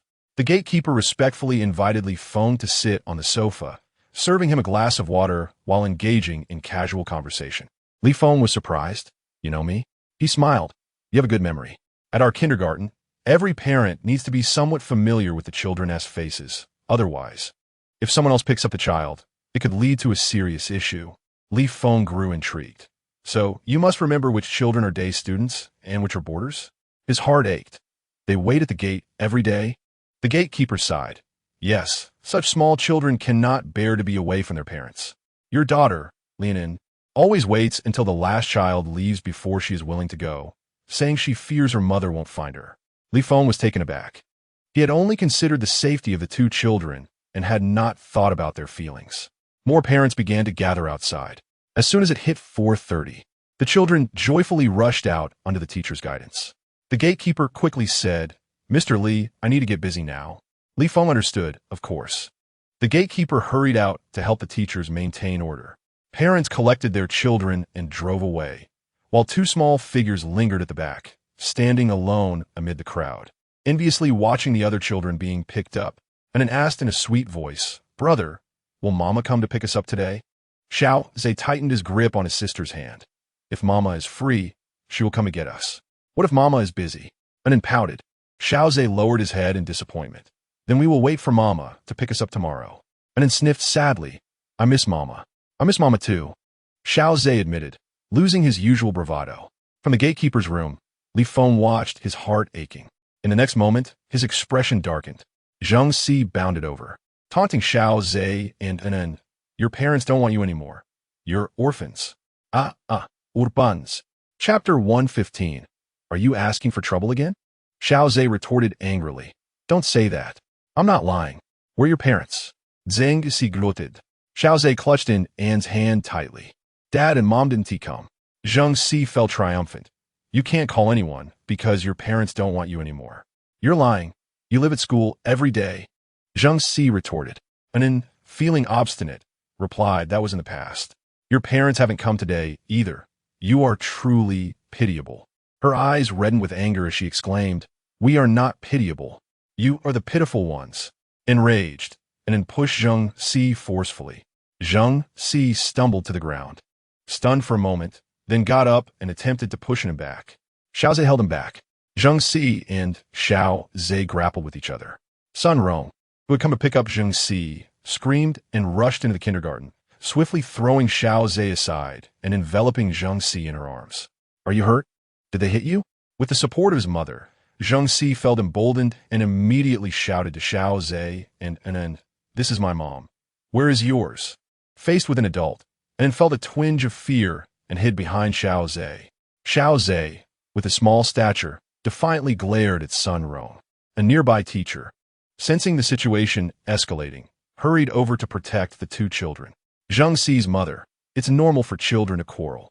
Is it normal for two to hit one? Sun Rong rolled her eyes. With the backing of his mother, Zheng Si felt even more confident, sticking out his tongue at Xiao Zhe and in unwanted children. La la la.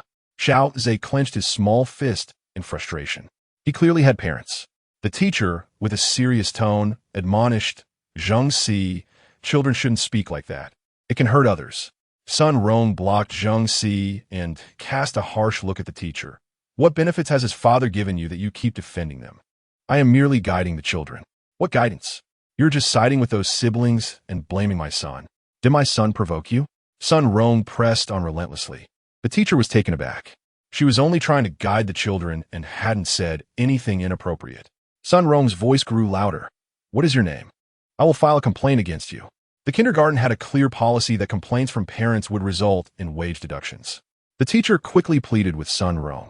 As it was dismissal time, parents and children had not yet left, and they turned to observe the commotion. Sun Rong, however, was unyielding. I won't file a complaint if you reprimand these siblings. The teacher was in a dilemma. They haven't done anything wrong. Did you not see them hitting my son? Sun Rong retorted angrily. Li Feng pushed the door open and walked out. Are you looking for trouble again? At the sound of his voice, Sun Rong was startled. Zheng Si, frightened, dove into his mother's embrace, repeatedly shouting, "The bad guy is here.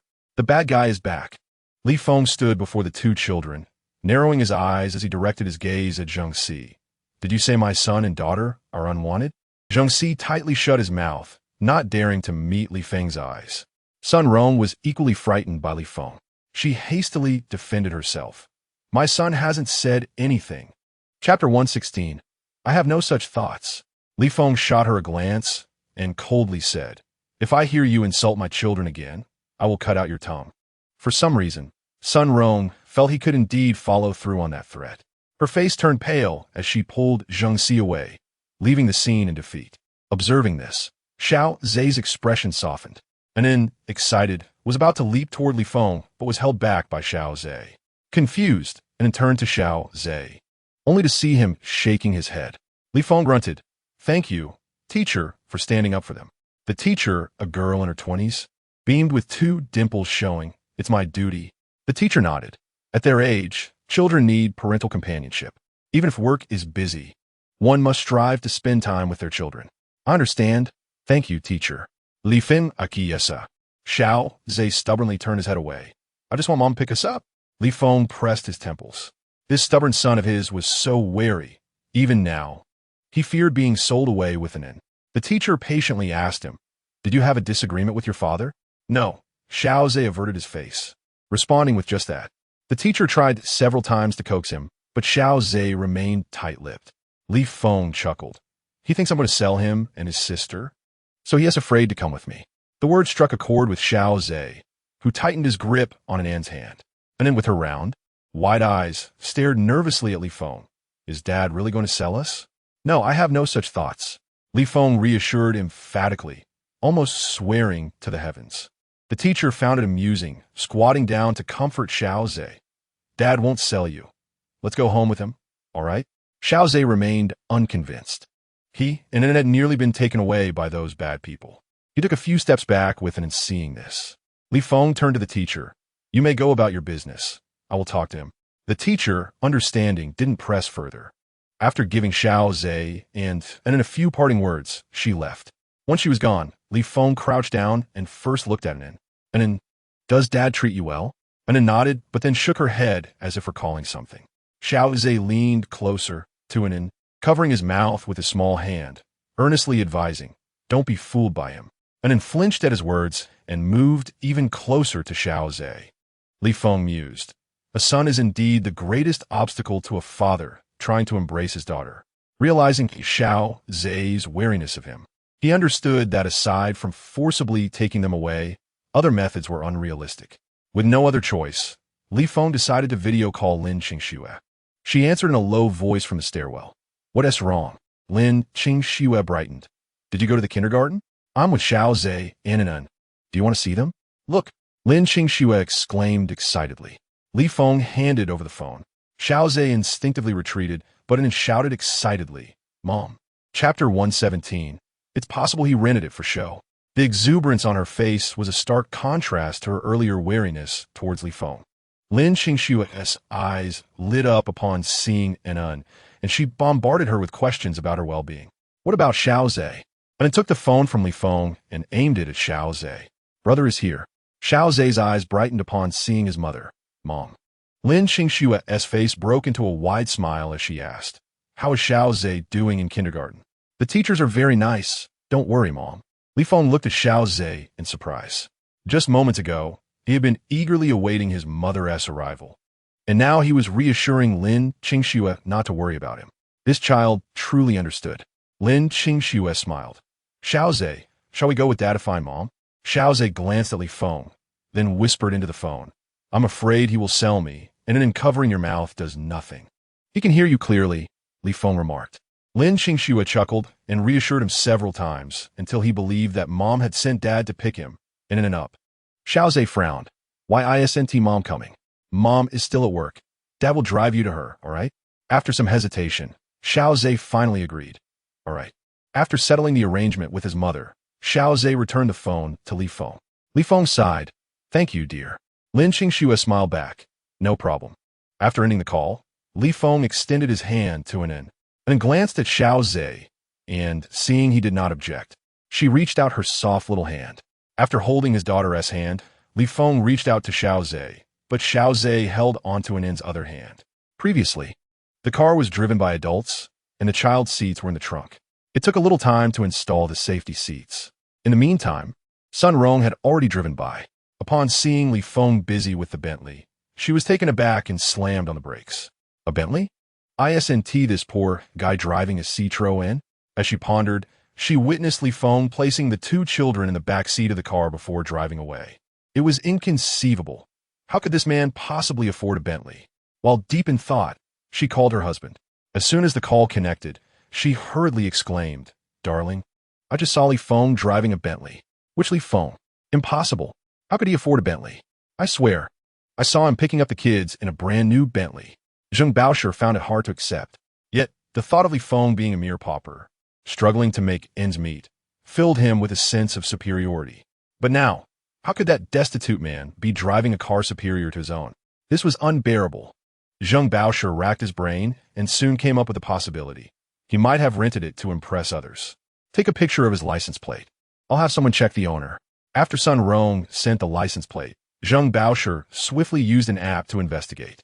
The name associated with the license plate was Lin Qingxue. He erupted in laughter. "As I suspected, it's not Li Feng's car. The owner is Lin Qingxue. Either he borrowed it or rented it." Zheng Baosher's smile froze on his face. Chapter 118.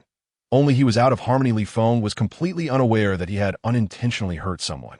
With his children in the car, he drove at a leisurely pace. Anan, curious, began to explore her surroundings. "Daddy, whose car is this?" "It belongs to us." Anan, puzzled, remarked. "Isn't our car the little blue one?" Li Feng chuckled. "The little blue one is what Daddy drives. This car is for Mommy to use for work." Anan exclaimed joyfully. "So we have two cars now?" Xiao Zhe corrected her. "It's two vehicles." "That's right, two vehicles," Anan readily amended her statement. Seeing Anan so delighted brought warmth to Li Feng's heart. He then asked his children, "Would you like to listen to music?" Anan eagerly nodded yes. She selected a children's song. Li Feng played it for them, and, as the melody filled the air, Anan began to sway her little head, her feet dancing in midair. Li Feng gazed at his daughter's adorable antics in the rearview mirror, his heart melting. Glancing at Xiao Zhe beside her, he noticed the boy alternating between keeping a vigilant eye on him and staring out the window. Li Feng sighed internally, unsure when he might earn Xiao Zhe's forgiveness. Without Xiao Zhe's forgiveness, he wouldn't be able to embrace an in. When they arrived at Lin Qingshue's company, it was nearly 5 o'clock. Li Feng introduced the 2 children to the bodyguards as a form of acknowledgement. Noticing the towering bodyguards, Xiao Zhe became even more cautious, doing his best to protect Anin. The 2 bodyguards exchanged glances, their expressions reflecting mutual confusion. Li Feng calmly explained, "The children are young and shy." The bodyguards immediately understood. At 5:30, Lin Qingxue emerged from work, rushing out. Upon seeing their mother, the children sprinted towards her. Lin Qingxue opened her arms, enveloping them in a warm embrace. "Did you miss Mommy?" Lin Qingxue felt a surge of emotion, gently patting Anne's head. "Mommy missed you, and Xiao Zhe too." Her gaze shifted to Xiao Zhe's face. Xiao Zhe clutched Lin Qingxue's hand. "Xiao Zhe missed Mommy too." What a touching scene it was. One of the bodyguards murmured, "What a harmonious family." Excluded from this warmth, Li Feng thought, "Harmonious indeed, except for me." Li Feng nodded, "I'll take my leave." Lin Qingxue called out to him, "You should take the Bentley." "No need. Please, we're going out to eat." Unlike before, Li Feng now had genuine social obligations. In such situations, maintaining appearances was essential. With a smile, Li Feng replied, "Today's dinner isn't suitable for an upscale car." Since Li Feng had articulated his position, Lin Qingxue didn't press the matter further. Just as Li Feng got in the car, Meng Jian's call came through. "Li Feng, where are you? Should I come pick you up?" Li Feng chuckled. "No need. I'm navigating my way there now." "All right, I'll wait for you at home." As Li Feng navigated to Meng Jian's neighborhood, Meng Chuan was already waiting at the entrance. Meng Chuan greeted Li Feng warmly, guiding him into his home. After exchanging a few casual remarks, they reached the front door. When Meng Jian opened the door, he ushered Li Feng into the living room. Once seated, Meng Jian couldn't help but advise Li Feng, "My brother is an official and values his reputation greatly, so please, don't mention gifts or anything like that. He is particularly averse to such things." Li Feng chuckled. "Not bringing gifts saves me trouble and money. Why would I be unwilling?" Meng Jian breathed a sigh of relief. Smiling, "You're quite understanding. Some people just can't grasp that. By the way, my brother seems to be in a less than cheerful mood today. He has been in office for a long time, and he carries a bit of an air. If he says something unpleasant, I apologize in advance. Brother, the Secretary Zhou hasn't arrived yet. Isn't it inappropriate to speak of him like this?" Seeing Li Feng maintain his humor, Meng Jian nodded, laughing, "You're right. I was being foolish." Li Feng was unfazed. Only those who could achieve such positions were the good officials that ordinary people desired. He was more than happy to engage with such individuals. While they were conversing, a knock sounded at the door. Meng Jian jumped up, rushing to open it. Upon seeing the person outside, he exclaimed, "Brother, you're here. Come in."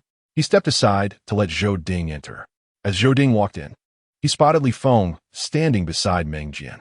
Li Feng greeted him first. "Hello, Secretary Zhou." Zhou Ding extended his hand with a smile.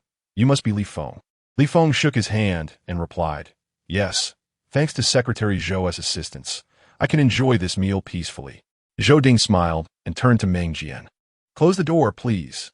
Meng Jian's apartment was a spacious flat with only 1 unit per floor. Even with the door open, there wouldn't be much foot traffic outside. Nevertheless, as soon as his cousin spoke, Meng Jian promptly closed the door and offered slippers for Zhou Ding to change into. "Let us not stand. Come sit on the sofa and chat." Li Feng replied affirmatively, following Zhou Ding to take a seat on the sofa.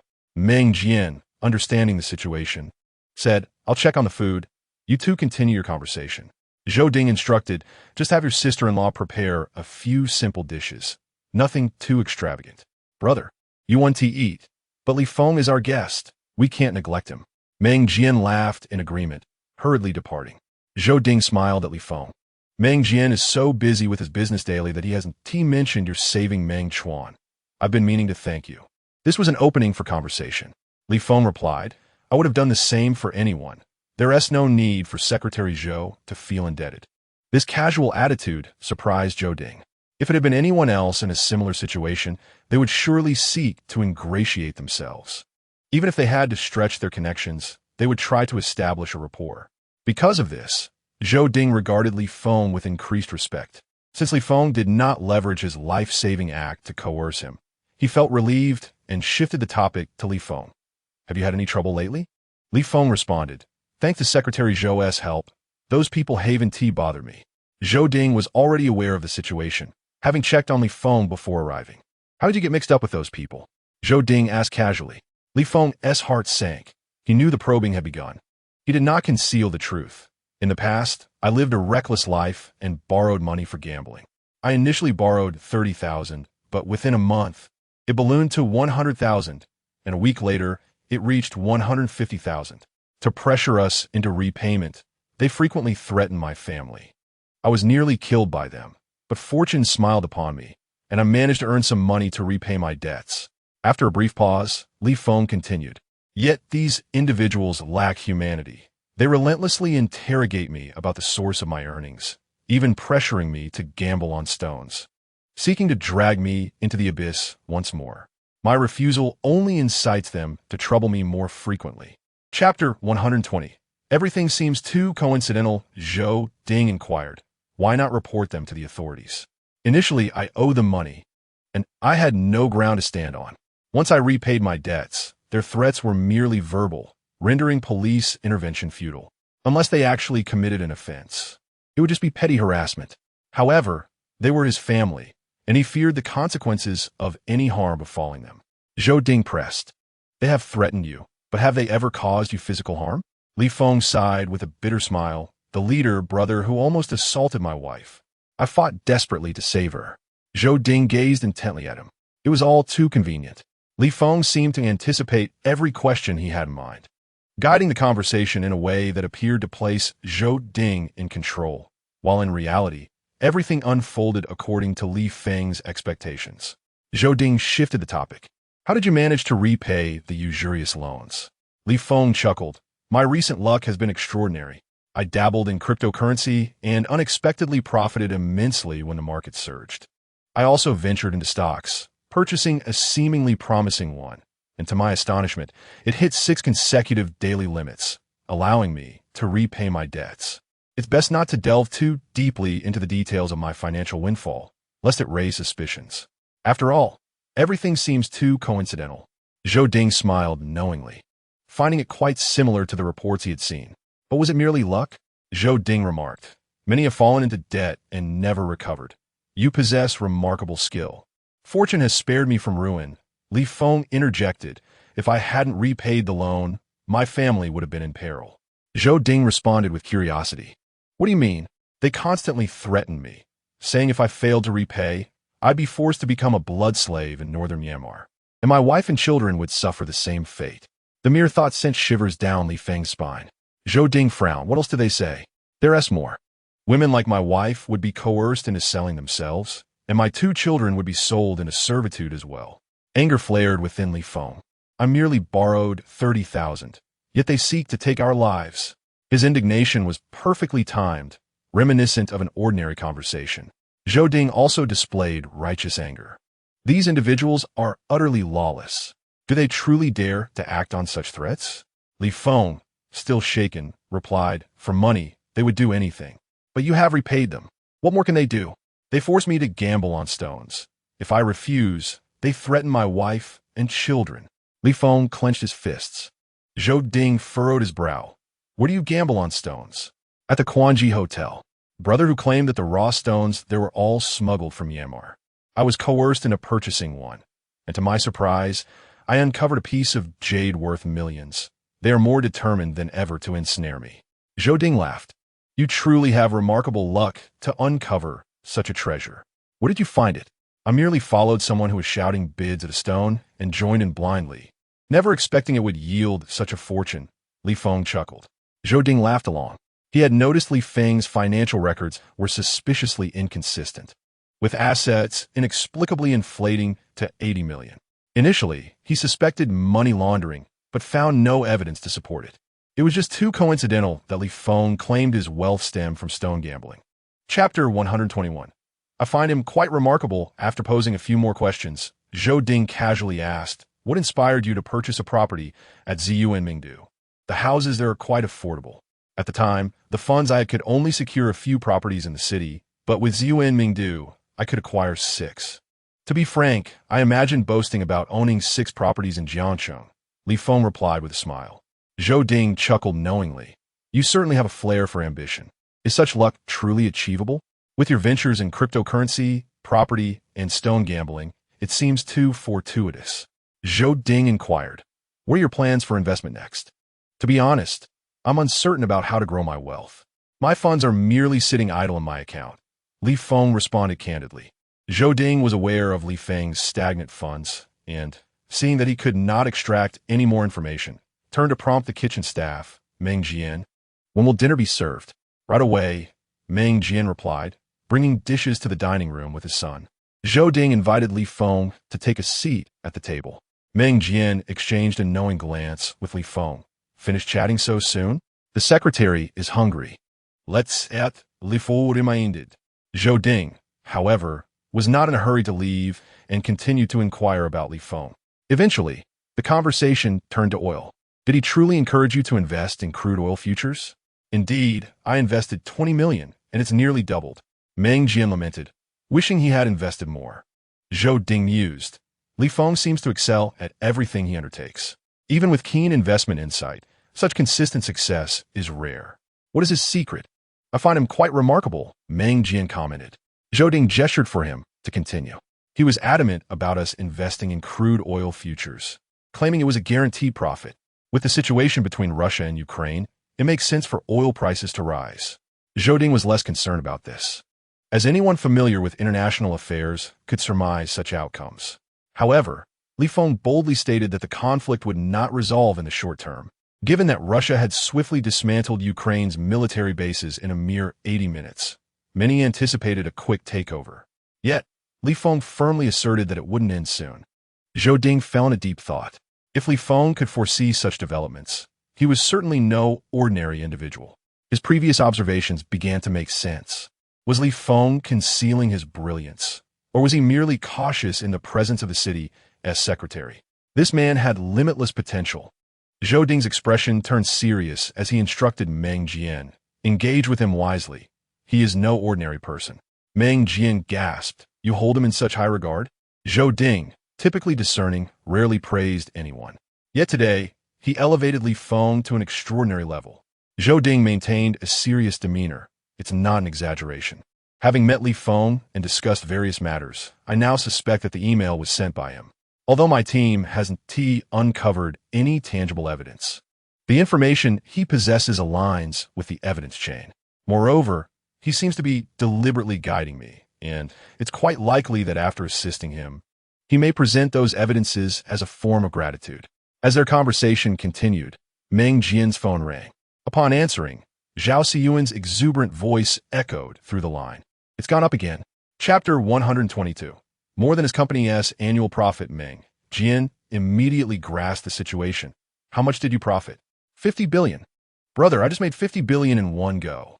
Zhao Siyuan exclaimed with excitement. He had never imagined he could earn such an amount in just a few days. Meng Jian was momentarily stunned. How much? My initial capital was 10 billion, leveraged 5 times, and it skyrocketed.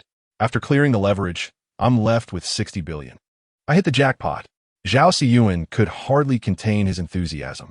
Meng Jian's mind buzzed. 50 billion. My goodness, it's even more than the annual profit of his company. Aren't you facing a funding gap of around 10 billion? This is merely 60 billion. You still lack 40 billion, correct? Zhao Siyuan remarked. This is precisely why I sought you out, my friend. I am truly in awe of Li Feng. He is indeed a fortuitous figure. If I can engage with him once more, I shall completely turn my fortunes around. It was once again about Li Feng. Meng Jian's mind was now filled with the name of Li Feng. He shook his head. Shall I provide you with Li Feng's number so you can contact him directly? That won't do. I cannot treat a person of his caliber with indifference. I must host a banquet to express my gratitude in person. Brother, please help me make the connection. Another request to invite Li Feng to dinner. Meng Jian readily agreed. After hanging up, he hesitated to speak to Zhou Ding. If you have something to say, just say it. Meng Jian swallowed hard. Zhao Siyuan's funding chain has collapsed, and he was on the brink of desperation. Li Feng advised him to invest in crude oil futures, and he directly earned 50 billion. He wishes to invite Li Feng to dinner. What? Zhou Ding stood up abruptly. Are you serious? Meng Jian handed his phone to Zhou Ding. I just received a call. Who exactly is Li Feng?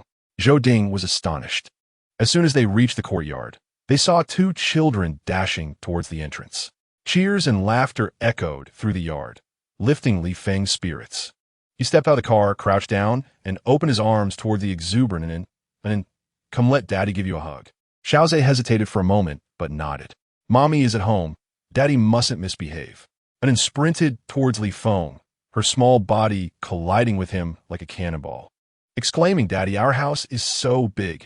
The yard is enormous. I can play hide and seek with my brother. The house is also really big, with large glass windows. And the living room is so clean. I even have my own room."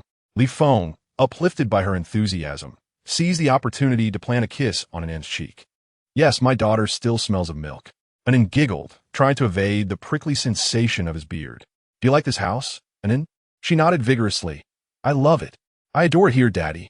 Let's plant lots of flowers in the yard, and when spring comes, beautiful butterflies will visit us." She turned and pointed at the ground. Li Feng readily agreed. "All right, when Daddy has time, we will buy seeds to plant flowers. I also want to swing. My brother should have one too, and let us prepare one for Mommy as well. That way, we can all enjoy swinging in the yard." Listening to her innocent requests, Li Feng unhesitatingly replied, "Sure, tomorrow Daddy will go buy one. Being able to hug my daughter and get a swing is nothing. I would gladly do even more." Chapter 123. This is home. He looked at Xiaozhe, who was usually reserved but was now curiously observing the surroundings. He smiled and asked, "Do you like this yard, Xiaozhe?" Xiaozhe excitedly nodded. "Yes. My brother loves this yard the most and wants to fish in the pond. Daddy, can we raise fish in the pond?" And then chimed in sweetly. Though Xiaozhe remained silent, his eyes were filled with anticipation as he gazed at his father. Li Feng chuckled helplessly. "That is a swimming pool, not a pond." This standalone house was quite large, featuring a substantial swimming pool, presumably excavated by the original owners. It had likely fallen into neglect due to prolonged vacancy. Xiaozhe couldn't help but ask, "Can we fill it with water to raise fish?" Li Feng responded, "Absolutely." Since his son rarely spoke, he certainly couldn't refuse. Xiaozhe joyfully took a couple of steps towards Li Feng and then made a new request. "Can we go swimming?" Children naturally harbor a curiosity for water, wishing to swim every day. Li Feng, not wanting to stifle his child's nature, promptly agreed. "Of course. I will teach you how to swim." "Can you swim?" Xiaozhe inquired. Li Feng was delighted to see admiration in his eyes. It was rare to receive such regard from his son. "Your father not only swims, but does so exceptionally well. Back in university, I was the captain of the swimming team and won numerous awards in collegiate swimming competitions. Your mother fell for me during that time." He had his moments of glory. In school, he was indeed a prominent figure, handsome and athletic, constantly winning accolades and surrounded by admirers. Otherwise, how could the school beauty Lin Qingxue have devoted herself to him?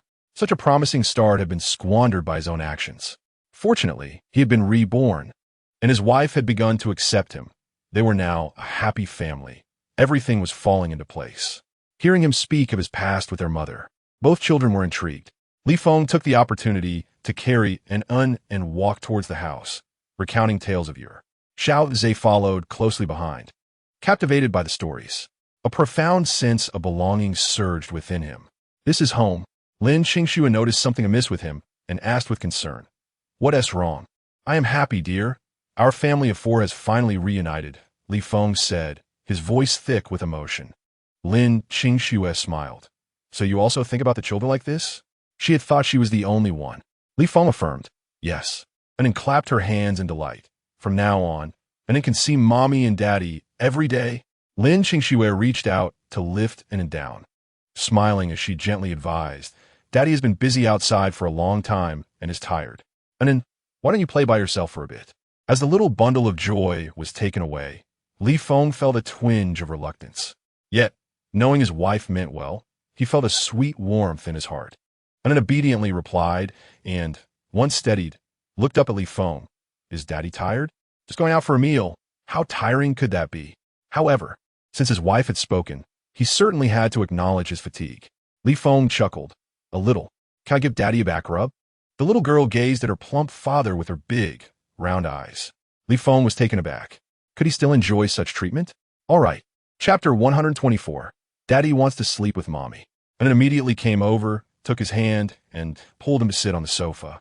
The petite child took off her shoes and climbed onto the sofa, using both her hands and feet, standing against the backrest. With her small fists clenched, she gently pounded Li Feng's shoulder. "Is Daddy comfortable?"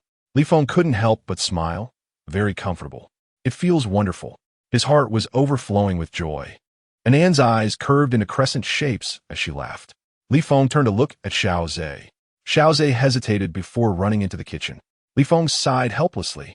This boy had just been trailing behind him, asking questions, and now he was keeping his distance. Lin Qingxue observed this and asked Li Feng, "Are you hungry? Should I cook you a bowl of noodles?" Today at the Meng family, he had been too busy chatting and hadn't eaten enough. Only his wife, so thoughtful, could consider that he might not be full. "Sure." Lin Qingxue turned and entered the kitchen. Watching her busy figure, Li Feng felt that his life was truly worthwhile. Lin Qingxue soon prepared a bowl of noodles, topped with a perfectly fried egg, golden and crispy, garnished with green onions, and mingled with minced meat. The aroma wafted up, tantalizing his taste buds. Lin Qingxue handed him the chopsticks. "Hurry up and eat. The noodles will clump together soon." Li Feng acknowledged and picked up the egg, taking a bite. The fragrant egg was crispy on the outside and soft on the inside, with the yolk flowing into his mouth. Li Feng nodded repeatedly. "Delicious. My dear, your cooking skills are truly impressive."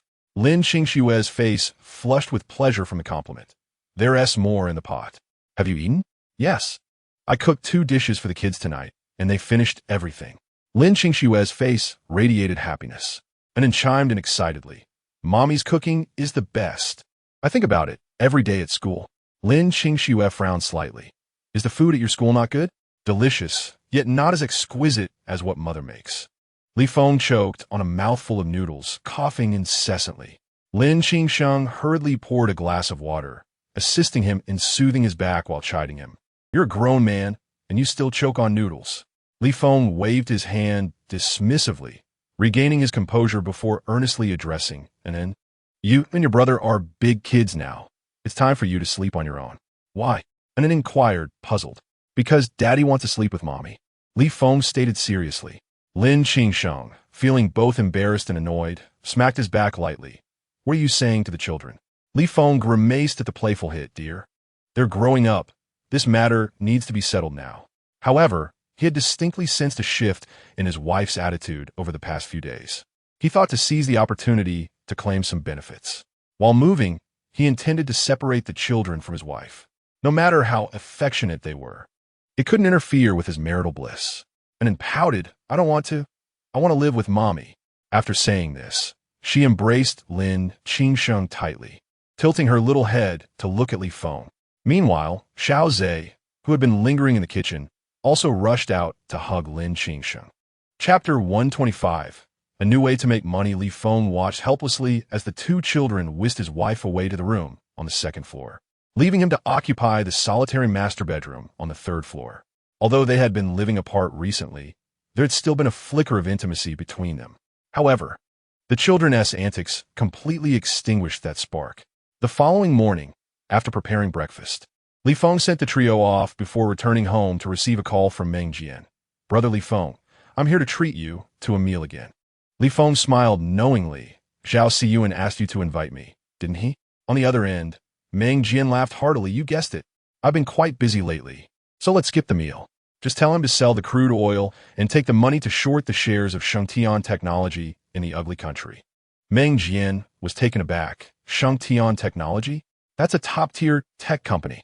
Their stock has been soaring, and their performance is exceptional. How can you short it?" Li Feng replied. "Given the current turmoil in the Russia-Ukraine situation, global stock markets are plummeting. Shengtian Technology tells a compelling story and holds a monopoly, but lacks substantial technological dominance. Under these circumstances, a significant drop is inevitable." In his previous life, after the Russia-Ukraine war, global stock markets were in disarray. Particularly, many Chinese tech stocks listed on American exchanges saw their prices plummet, with some losing up to 70% of their value. Among them, Shengtian Technology experienced the most drastic decline, plummeting from over 300 yuan per share to just 30 yuan. At that time, various institutions were proclaiming the downfall of Shengtian. Questions about the steep decline of Shengtian stock were frequently posed on platforms like Zhihu, with many analyzing the company's lack of prospects, absence of core technology, and poor management. Yet, at this moment, Meng Jian found it hard to fathom how such a colossal internet entity could be shorted. He expressed his concerns. Brother Li Feng, I know you are astute, but that is Shengtian Technology. It is one of the finest tech companies in our nation, boasting over 1.3 billion users. This user base is its moat, coupled with its extensive entertainment layout and complete industrial chain. How could it possibly suffer a significant decline? A moat can only withstand so much in the face of a global crisis. Have you seen the recent carnage in our stock market? Fund-related topics are trending, and cries of despair are rampant on Weibo. Even I, who don't trade stocks, have noticed, Li Feng countered.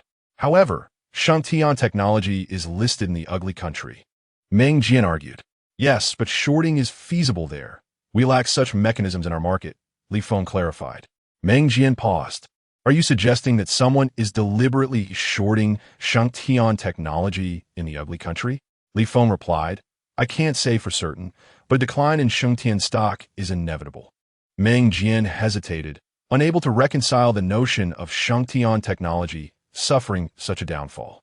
To be frank, this matter is complex, and I cannot make a decision right now. He admitted. How much are you looking to exchange? Li Feng inquired.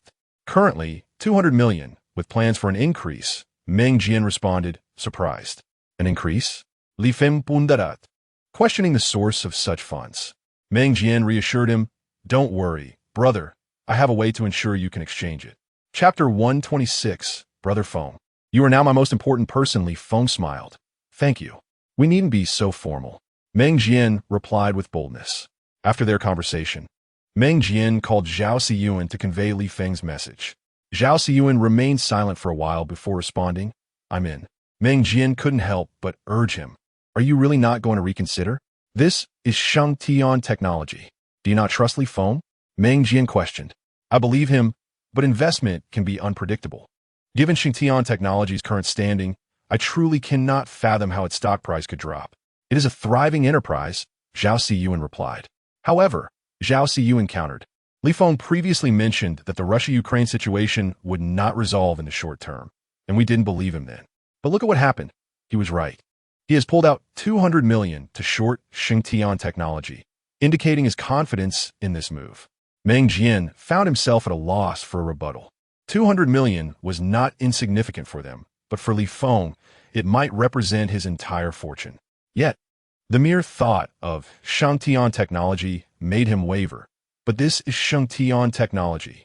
Do you genuinely believe it can be shorted? Feeling cornered, Meng Jian decided to take a chance. Fine, I'll join you in this gamble. If we succeed, it could resolve my crisis. Once the decision was made, the prerequisite was to exchange the funds for dollars. Meng Jian had connections for this and would handle it. After ending the call, Li Feng set about cleaning the neglected pool, spending the entire morning scrubbing and tidying. Ying Gaoyang, yawning, approached Li Feng. Brother, what's going on? A new way to earn money. Interested? Li Feng replied. Ying Gaoyang perked up. What is it?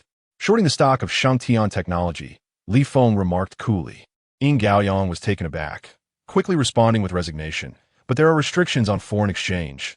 I can't convert much into dollars. I have a way. How much can you manage? Li Feng pressed. I can muster about 100 million, Ying Gaoyang replied.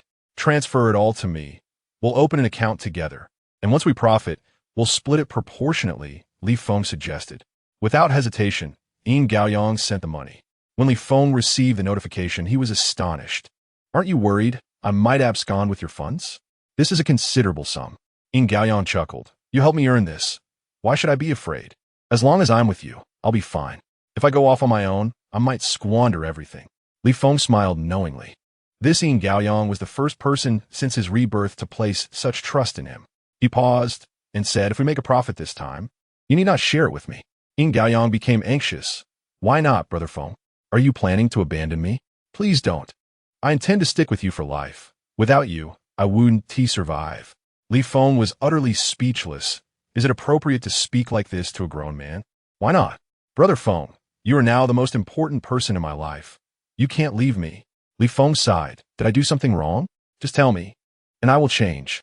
He looked skyward, exasperated. Who would have thought the first person to cling to him so desperately wasn't his wife, but rather Ying Gaoyang?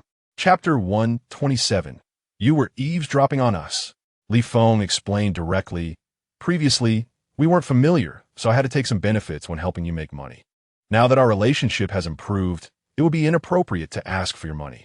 Meng Jian and Zhao Siyuan did not take a commission, so there is no reason for Yin Gaoyang to do so.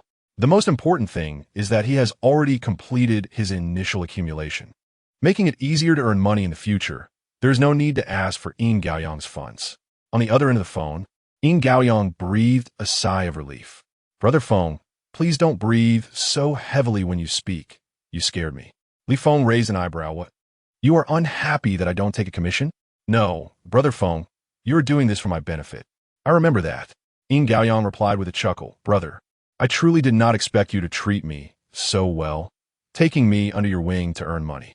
Li Feng interrupted his overly sentimental remarks. All right, I've already transferred the money abroad.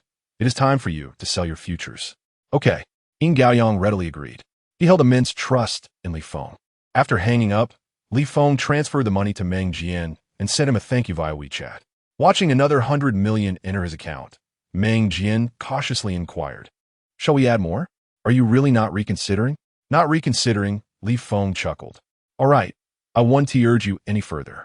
Li Feng expressed his gratitude and continued to tend to the swimming pool. The pool was exceedingly dirty, and despite spending an entire day cleaning it, he could not achieve satisfactory results. To fulfill Xiao Zhe's wishes, he spent the next 3 days organizing the swimming pool. After all the effort, he was utterly exhausted. However, the pool was finally cleaned up. Over the course of those few days, his weight unexpectedly dropped to 89 kilograms. Li Feng was quite pleased with the speed of his weight loss. Soon, he sought out professionals to handle the swimming pool. Anan, excited to swim, was stopped by Li Feng. Daddy, I want to swim too. Anan pouted, clearly displeased. Seeing his daughter unhappy made Li Feng's heart soften. After all, how could he bear to see his adorable daughter upset? Fortunately, his rationality triumphed over emotion. It's still cold outside, and the water is chilly. Going in could lead to a cold. But my brother is swimming, and pointed behind her to complain. Li Feng turned to see Xiao Zhe had already dipped a foot into the water. He swiftly lifted Xiao Zhe.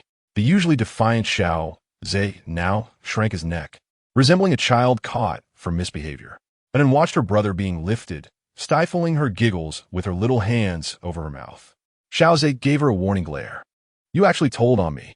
Li Feng set him down and, rubbing his forehead, patiently asked, Can you swim?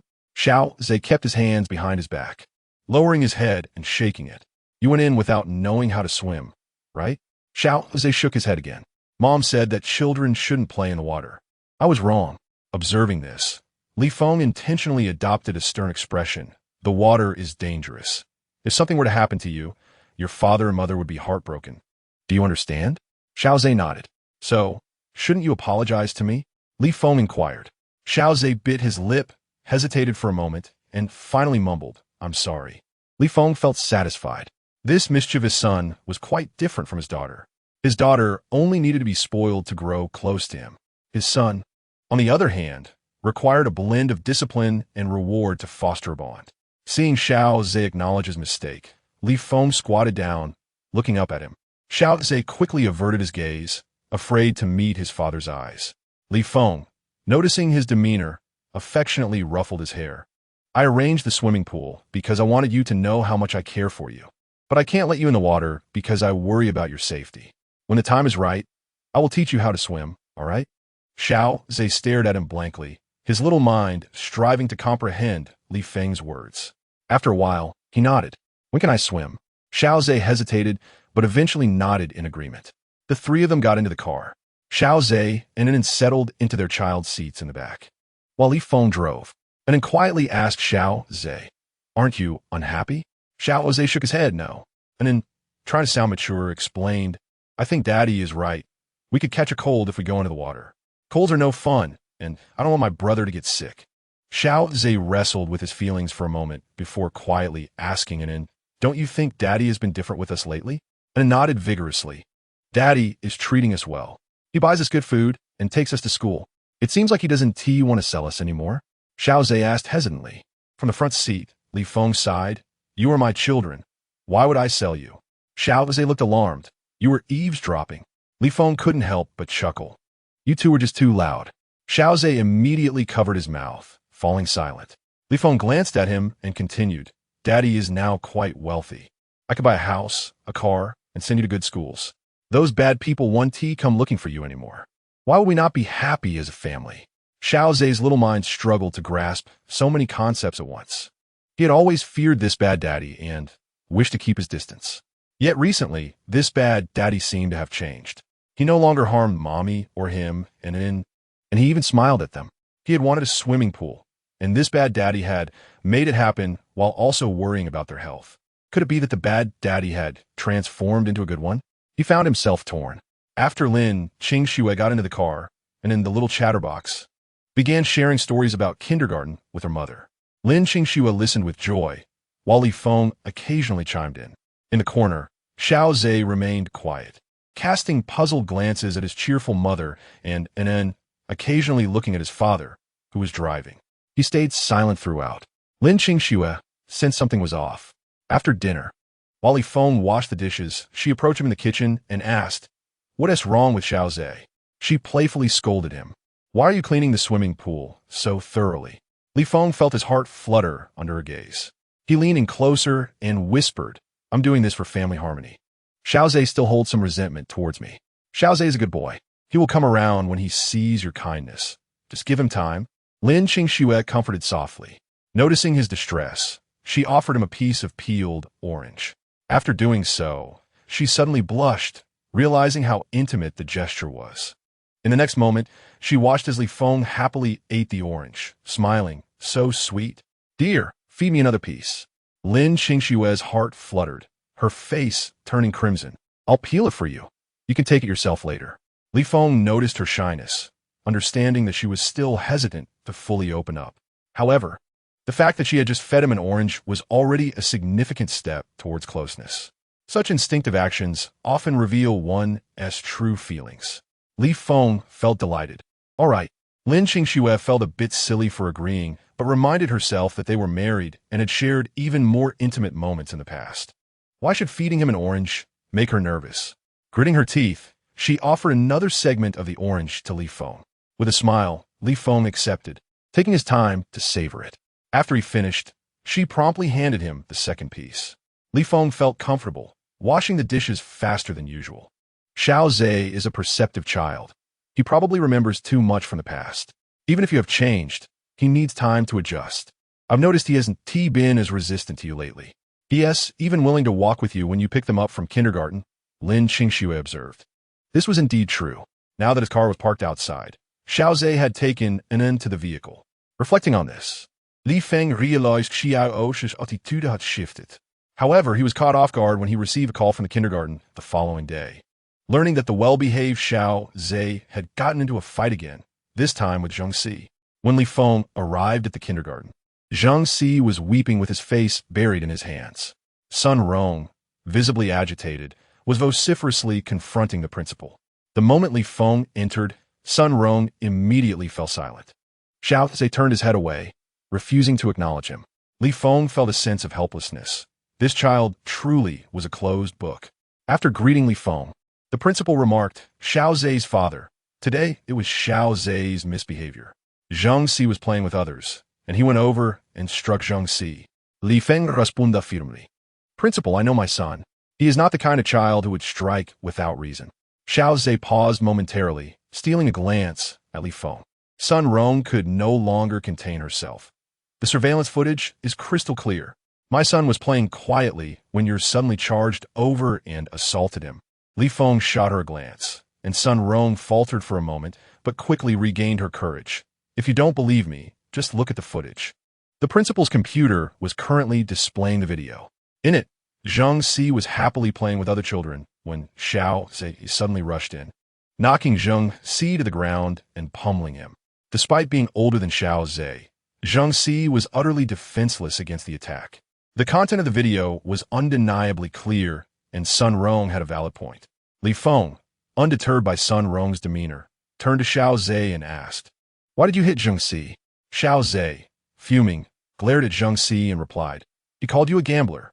He was certainly not a child who would fight indiscriminately. Li Feng paused, then burst into laughter, pulling Xiao Zhe into a hug. Good son. Xiao Zhe looked at Li Feng in astonishment. You're not angry with me?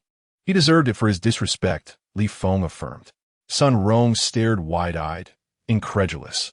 Is this how you teach your child? Faced with Sun Rong, Li Feng's expression darkened. What's wrong with a child defending his father? But you, why are you investigating me? Sun Rong, taken aback, hurriedly retorted, what nonsense are you talking? When did I investigate you? If it weren't for what you said, how would your son know to call me a gambler? Sun Rong was rendered speechless. In her frustration, she had indeed uttered some harsh words, which Zhengxi had overheard while playing with toys. Upon arriving at the kindergarten, he had relayed to the other children that Li Feng was a gambler. Xiao Zhe, upon hearing this, had become enraged and confronted him. Naturally, Li Feng felt a sense of pride that his son would stand up for him. The principal interjected, Xiao Zhe's father, physical violence is never a solution. Indeed, my child is hurt and needs to go to the hospital for treatment. You must cover the medical expenses. Sun Rong fumed. Li Feng was unperturbed. Let's go to the hospital now for an examination. If there are any issues, I will pay for the treatment. Xiao Zhe tugged at Li Feng's shirt. Don't treat him, he spoke ill of you. Son, the injuries you cause will be treated by your father. If anyone bullies you in the future, you must retaliate. I will always support you. Li Feng instructed his son in front of everyone. Sun Rong was nearly beside herself with rage. What kind of person was this? Brutish. A thug. She mentally cursed him but dared not voice her thoughts. Who knew how someone like him would retaliate against her and her son? Feeling protected, Xiao Zhe eagerly nodded in agreement. Yes. Li Feng, embracing his son, addressed Sun Rong. Let us go to the hospital. Upon seeing him, Sun Rong felt a wave of trepidation. She swallowed hard and directly stated, just give me 1,000 for the medical expenses. This was indeed more convenient. In front of the principal, Li Feng handed her 1,000 yuan before leading Xiao Zhe out of the principal's office. As soon as they stepped outside, Li Feng chuckled and asked Xiao Zhe, why did you hit him? His smile deepened. Why did you hit him just for insulting me? Xiao Zhe struggled to articulate his feelings, but managed to say, insulting you is not acceptable. Li Feng observed his son's tousled hair, unable to resist a playful rebuke. You little rascal. Xiao Zhe clutched his hair, protesting softly. You messed it up. He shot Li Feng a glance before sprinting away. Noticing a call coming in, he saw it was Meng Jian. As soon as he answered, Meng Jian's excited voice burst through the line. It's plummeting. Sheng Tian technology has dropped, down 36 today. You're amazing. Li Feng's furrowed brow relaxed. There's still more to fall. More falling? My goodness. This is Sheng Tian technology. There's no negative news. And the fundamentals haven't changed. How could it drop this much? Meng Jian was still in disbelief. Li Feng chuckled. The broader market is like this. I used to doubt it, but you just slapped me with reality. Brother Li Feng, I admire you. How did you know Sheng Tian technology would drop? Meng Jian inquired. Igasa, Li Feng raplia kazwadi. You guessed it so accurately? If I weren't familiar with you, I would almost suspect you could predict the future. Meng Jian laughed heartily. Come on, Jian Ge, do you really think that is possible? Meng Jian paused before bursting into laughter again. I was just joking. Don't take it seriously. Brother, you truly are remarkable. Everything you invest in seems to yield profit. I feel like following you is like picking up money for free. Why bother starting a company? Revitalizing the industry is the way forward. Jian Ge. Li Feng encouraged him with a smile. Chapter 129. Li Feng is extraordinary indeed. These gains and losses are fleeting. Only by having tangible assets can one truly earn money, Meng Jian concurred. Shifting the topic, he asked Li Feng, has anyone been bothering you lately? No, why do you ask? Li Feng replied. Meng Jian chuckled. That's good. I was worried my brother's reputation wouldn't be enough. But rest assured, they won't be causing a ruckus for long. Li Feng's interest peaked. Oh? What do you mean? Some matters are better left unsaid, but these individuals are part of a criminal gang and are bound to meet their downfall, Meng Jian indicated. It seemed that Zhou Ding was about to take action. This was Meng Jian subtly probing him. Li Feng smiled. That is a relief. I owe you one, Jian Ge. After hanging up, Meng Jian relayed the message to Zhou Ding. Zhou Ding frowned. Is there nothing else? No. What else do you want to hear, brother? I just reassured Li Feng. What reaction could he possibly have? Meng Jian wondered. Zhou Ding, however, was dissatisfied. He had specifically sent Meng Jian to test Li Feng, yet nothing had come of it. What was Li Feng up to lately? Meng Jian shook his head. I wouldn't know. Zhou Ding realized further inquiries would yield no additional information, so he didn't press Meng Jian. Even without concrete news, he remained convinced that the informant was Li Feng. This Li Feng was quite remarkable, managing to earn consistently amid such tumult. He understood the situation better than most. However, the immediate priority was to address the local issues rather than focus on Li Feng. While Li Feng played the role of a homemaker, Zhou Ding had already laid out his plans. He needed to celebrate with a drink. Stumbling towards his room, he noticed two young men squatting at the entrance. One of the more refined-looking men approached and inquired, "Are you Wu Hu?" Wu Hu sized up the refined man and scoffed. "What do you want with my father?" The refined man frowned, but quickly produced an identification badge. "Special police, please come with us." Wu Hu's expression shifted, instinctively tossing the object in his hand towards the refined man before attempting to flee. In the next moment, his arm was seized by a burly man nearby, yanked back and pinned down, rendering him immobile. Wu Hu, still struggling, was kicked behind the knee and fell to the ground. He heard the sound of handcuffs clicking as they were fastened around his wrists. Realizing what was happening, Wu Hu shouted, "What are you doing? On what grounds are you arresting me?" He suddenly recalled the woman from earlier that day.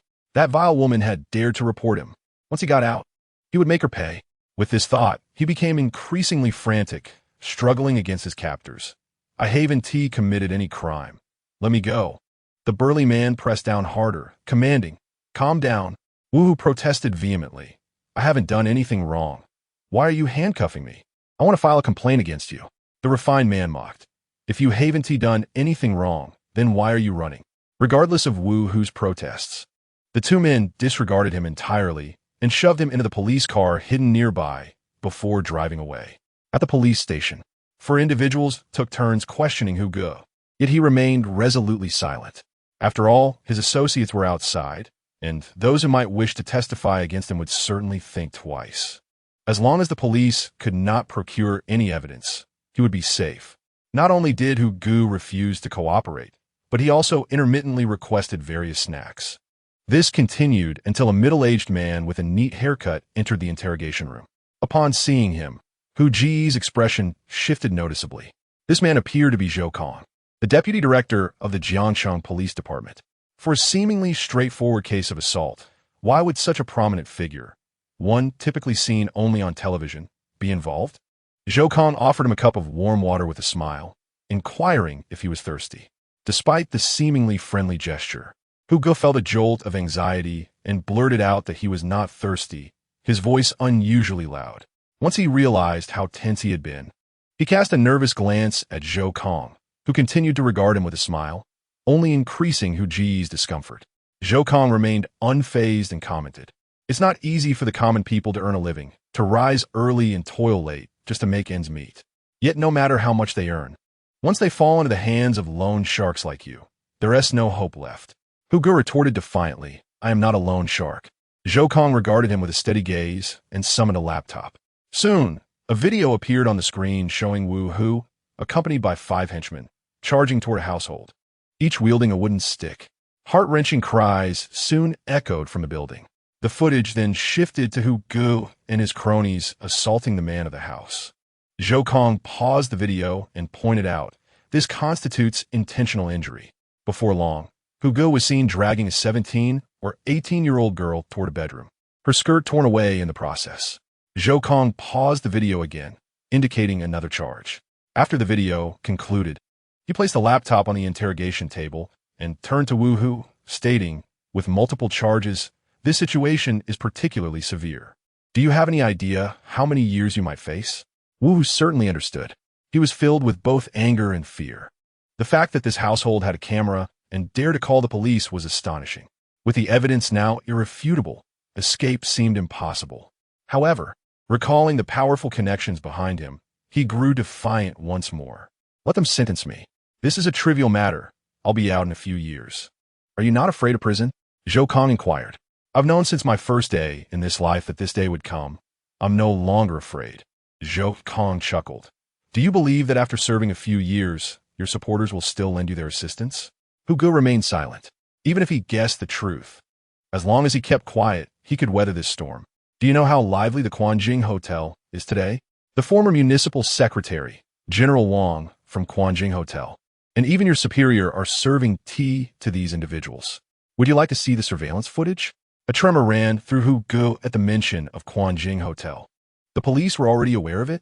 Moreover, they had even named his benefactors. Could it be that the police were not there to arrest him, but rather to compel him to reveal the individuals behind the scenes? They must have uncovered something substantial. Quanjing Hotel belonged to them. How could the police access its surveillance? He quickly resolved to maintain his silence, clenching his teeth. I don't know what you're talking about. When he glanced back, the screen now displayed his boss, the former municipal secretary, and a number of shareholders from Quanjing Hotel. The group was merrily toasting, accompanied by beautiful women. Chapter 130. The capture. Upon seeing these figures, Hu Ji's complexion paled drastically. He looked at Zhou Kong in shock. Zhou Kong closed the laptop, stating, "Confess, and you'll be treated leniently. Resist and face severe consequences. If you fully cooperate, you could become a witness for the prosecution." Hu Ge began to struggle. Becoming a witness could reduce his prison time, but if those individuals sought revenge, he would be in mortal danger. After a moment of silence, he picked up the laptop and left the interrogation room. Once outside, he hurried to report to Zhou Ding. Through the surveillance, Zhou Ding observed the suspect, known as Hu Ge, and asked Zhou Kong, "Where did you get the surveillance footage?" Zhou Kong chuckled awkwardly. "I tricked him. This was the video you provided, secretary." Zhou Ding paused, realizing the cleverness of Zhou Kong's ploy, and smiled. "You're quite resourceful. With a character like him, one must employ some cunning tactics." Zhou Ding nodded toward the video. "Can he be persuaded to confess?" Zhou Kong pondered for a moment before replying. "First, we must apprehend those individuals. Once their influence is dismantled, we need not fear their reluctance to confess. We must stoke the flames further. These individuals are all quite cunning. However, Secretary Zhou, this matter involves the former municipal secretary and shareholders of Quanjing Hotel, including Wang Jikai, the head of Tingluan Company, and Tian Inian, the head of Yaohua Group. If we take action, these two companies could suffer significant losses, and our local economy may plummet. Quanjing Hotel is a five-star establishment frequented by important figures. Tingluan Company and Yaohua Group are leading enterprises in Jiangsheng, sustaining the region's economy. If they were to be uprooted, Jiangsheng would be the first to feel the impact. Should the economy falter, it would heavily affect Secretary Zhou as well. Yet Zhou Ding's resolve was unwavering. Nothing is more important than the safety of the people's lives. This malignant tumor in Jiangsheng must be excised. Zhou Kong sincerely admired his determination and promptly stood tall, saluting yes. Thus, all proceeded according to plan. After Hu Ge was confined to the interrogation room, no one returned. He held the cup, his hands trembling. After sipping some warm water, he felt slightly steadied. However, a torrent of thoughts flooded his mind, unceasing. The backgrounds of those powerful figures behind him were formidable, far beyond the reach of ordinary individuals. Even Zhou Kong would find it difficult to confront such forces. If he confessed everything, a bleak future awaited him. But if he chose silence, he would bear the weight of all charges alone, facing at least 15 years in prison. 15 years. By the time he emerged, he would be aged. He had yet to marry or have children. His life would be effectively over. What if Zhou Kong had even greater backing? If the authorities truly dismantled Quanjing Hotel, his stubbornness would be futile, yielding no benefits. Did the deputy director have anyone behind him? The more he pondered, the more frantic he became. The interrogation room was deserted, and he had lost track of time. Yet beneath the door, he could see shadows passing hurriedly, suggesting that something significant was afoot. Hu Ge began to feel a mix of skepticism and concern. At Quanjing Hotel, the vibrant nightlife commenced. A group of individuals sat on the plush sofas of a private room, engaged in a card game. Tian Inian was having a remarkable night, winning round after round, his chips piling high. Wang Jikai, feeling envious, remarked, "What luck you have tonight. With your winning streak, we might as well pack up. Today it's my good fortune. Tomorrow it could be yours. Luck ebbs and flows. Come on, let us play another round," Tian Inian urged. Just then, Ji Hongwei, who had been cautiously accompanying them, received a phone call. After hanging up, his expression darkened. Noticing his demeanor, Tian Inian inquired, "Is something wrong?" Ji Hongwei, feeling a tightness in his chest, replied, "One of my subordinates has been arrested." Just one subordinate? A little bribe should keep him quiet, Tian Enian replied nonchalantly. Wang Jikai, ever cautious, immediately asked, how is he? He is reliable and discreet. He has handled our affairs for years, Ji Hongwei responded. The unspoken implications of our affairs were clear to everyone in the room. Tian Enian interjected, just pay him more to ensure his silence. But Ji Hongwei looked even more troubled. To silence him will require at least 1 million. It won't be easy. 1 million? What does he know? Wang Jikai immediately sensed something was amiss. Ji Hongwei replied, he knows about the former secretary. At this revelation, all 3 men in the room gasped in shock. That was their most significant support. If this came to light, their prospects would be bleak. Tian Enian slammed his hand on the table. What were you thinking? Why did you divulge everything to your subordinate? Ji Hongwei, confronted, defended himself. Mr. Tian, some matters were handled by him. It was inevitable that some information would leak. I wished to intervene, but it was beyond my control. Tian Enian, intending to chastise him, was interrupted by Wang Jikai, who interjected, enough. Xiao Ji has his own difficulties. All the shady work falls on him, so it's understandable that there are areas he might overlook. How about this? We give him 20 million to keep your subordinate quiet. Ji Hongwei expressed his gratitude to Wang Jikai, yet inwardly scoffed. He was the one burdened with the dirty work while these gentlemen leisurely pocketed the money. What right did they have to reprimand him? Each of the 3 harbored their own thoughts, and the game could not continue. As they prepared to leave, they retrieved their coats, only to find a dozen police officers waiting outside the door. Upon their emergence, the officers promptly identified themselves. Please accompany us to the police station. Wang Jikai and Tian Enian immediately turned their gaze to Ji Hongwei, whose face turned ashen. He had not anticipated that Wu, who would confess so readily. However, with the officers at the door, they had no choice but to comply. Once separated into 3 interrogation rooms, Ji Hongwei was confronted with video footage of the 3 in the interrogation chamber. His pupils constricted sharply. They had truly been caught. What hope remained for him now? Was he destined to languish in prison for 15 years without cause? No, he had merely sought a means to survive. Why should he suffer so? Zhou Kong emerged, wearing a broad smile. He has confessed. Zhou Ding shook his head. He does not know enough. We must dig deeper. Once he speaks, the remaining few will be easier to break. Zhou Kong chuckled, pleasantly surprised by the smooth progress. Zhou Ding gestured upwards. We must solidify the evidence. Otherwise, we cannot report to the disciplinary committee. Behind this lies a retired old secretary. Even if we possess evidence, we cannot act recklessly. We must be absolutely certain before proceeding. Zhou Kang's expression turned solemn as he saluted. Understood. 2 days later, Li Feng learned through the news that Zhou Ding had indeed taken action. He was astonished by the rapidity of Zhou Ding's maneuvers. Clearly, Zhou Ding had not sought to suppress the news. The television station broadcasted the arrest of 3 individuals at the Qi Hotel, detailing their crimes one by one. The news caused an uproar throughout Jiangshan. While the loan sharking might not have been shocking enough, the revelation of human trafficking to northern Myanmar was truly harrowing. The incident quickly trended on Weibo, with videos surfacing of people suffering in northern Myanmar, alongside numerous posts educating the public about the dire fates of those captured. The event's intensity surged to unprecedented heights. It appeared the powerful backers could no longer suppress the situation. Their downfall was merely a matter of time. Li Feng let out a sigh of relief. Although these individuals had ceased their harassment of him recently, their mere existence prevented him from feeling at ease. Their absence was crucial for his peace of mind. As Li Feng was engrossed in the news, his phone suddenly rang. He glanced at the caller ID. It was Meng Jian. He answered without hesitation. Meng Jian greeted him with a smile. Brotherly, have you seen the news? Care to join me for a drink? This was already Meng Jian's 3rd invitation. 3 times is a charm, and feeling it would be impolite to decline, Li Feng agreed. Upon arriving at the private room Meng Jian mentioned, he found both Meng Jian and Zhao Siyuan waiting for him. As he entered, Zhao Siyuan sprang up, hastily approaching to shake Li Feng's hand. It's quite difficult to get you out, brother.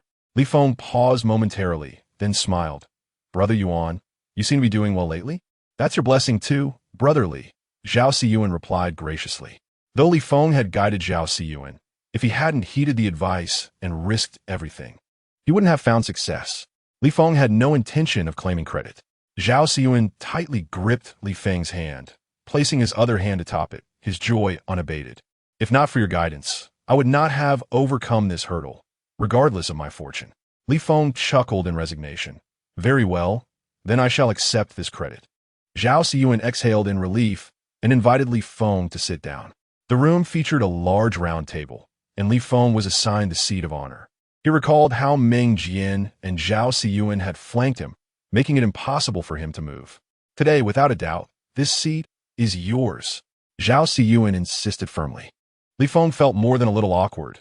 I am the youngest. It is inappropriate for me to sit in the main seat. You saved both our lives. You are our benefactor. It is entirely appropriate for you to sit here, Zhao Siyuan countered. Meng Jian chimed in with a smile. Brotherly, please take the main seat. With you here, neither of us would dare occupy it. Li Feng felt a mix of amusement and exasperation. Since the two were so insistent, he decided not to refuse.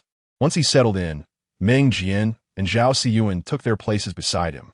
Zhao Siyuan opened a bottle of Mao Tai, poured himself a glass, stood up, and raised his cup towards Li Feng. Brotherly, I previously failed to recognize your worth and treated you with disrespect. I shall drink 3 cups as a self-punishment to toast you. Before Li Feng could respond, Zhao Siyuan tilted his head back, downing the first glass in one gulp. As he prepared to pour himself another, Li Feng quickly intervened. It's nothing serious, no need for such formality. Before he finished speaking, Zhao Siyuan lifted his glass again, his expression serious. Your magnanimity is commendable. I must show my understanding and respect. With that, he drained the second glass. After consuming 2 shots of liquor in quick succession, Zhao Siyuan's face began to flush. He wiped his mouth boldly and downed the third glass. The rapid consumption left him a bit dazed. After taking a few bites of food, he felt his stomach settle. Did you invite me for a meal, or to make me suffer? Li Feng rubbed his temples. He had barely arrived, and already Zhao Siyuan had downed 3 shots. Hearing this, Zhao Siyuan immediately set down his chopsticks. Brotherly, are you still upset? Then I shall drink 3 more as self-punishment. As Zhao Siyuan prepared to drink again, Li Feng hastily stopped him. That's unnecessary. If you get drunk, we want to be able to converse later. Meng Jian, noticing the situation, also urged Zhao Siyuan. All right, Brotherly has spoken. You should heed his advice. Zhao Siyuan hesitated, turning to look at Li Feng. Seeing Li Feng's innocent expression, as if he truly bore no grudge, he tentatively inquired. So, can I put it down? Li Feng couldn't resist taking the glass from Zhao Siyuan's hand and placing it on the table. He then said, drinking harms the body. Let us focus on the food instead. Meng Jian chuckled teasingly. We may be older and concerned about our health, but you, still in your 20s, should not be worrying about your well-being. Health must be nurtured from a young age. It's too late to start when one grows old, Li Feng replied lightly. In his previous life, he had spent countless nights entertaining clients, only to realize later the toll it took on his health. In this life, his utmost priority was the health of himself and his family. He had no desire to engage in daily drinking sessions with Meng Jian and Zhao Siyuan. Meng Jian scrutinized Li Feng, exclaiming, I feel like you've lost quite a bit of weight. Li Feng leaned forward, eyes sparkling with anticipation. Brother Meng, are you serious? I've slimmed down quite a bit. Meng Jian nodded vigorously as he assessed Li Feng. Indeed, your complexion is healthier and your spirit is much improved. Your eyes are more vibrant than before. Li Feng felt elated, as if he had just earned a fortune. Little did anyone know the hardships he endured to lose weight. In addition to household chores, school runs, and delivering meals to his wife, he spent all his spare time exercising. Even in an effort to slim down, he had to control his appetite.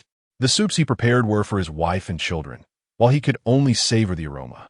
Hearing Meng Jian's compliment felt like the highest form of affirmation for him.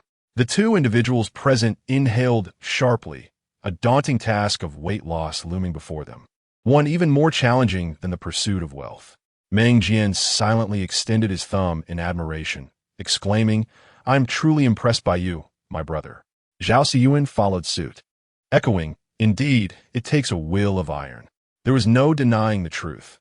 Excess weight is detrimental to health, and besides, it was this very face that had once won him his wife.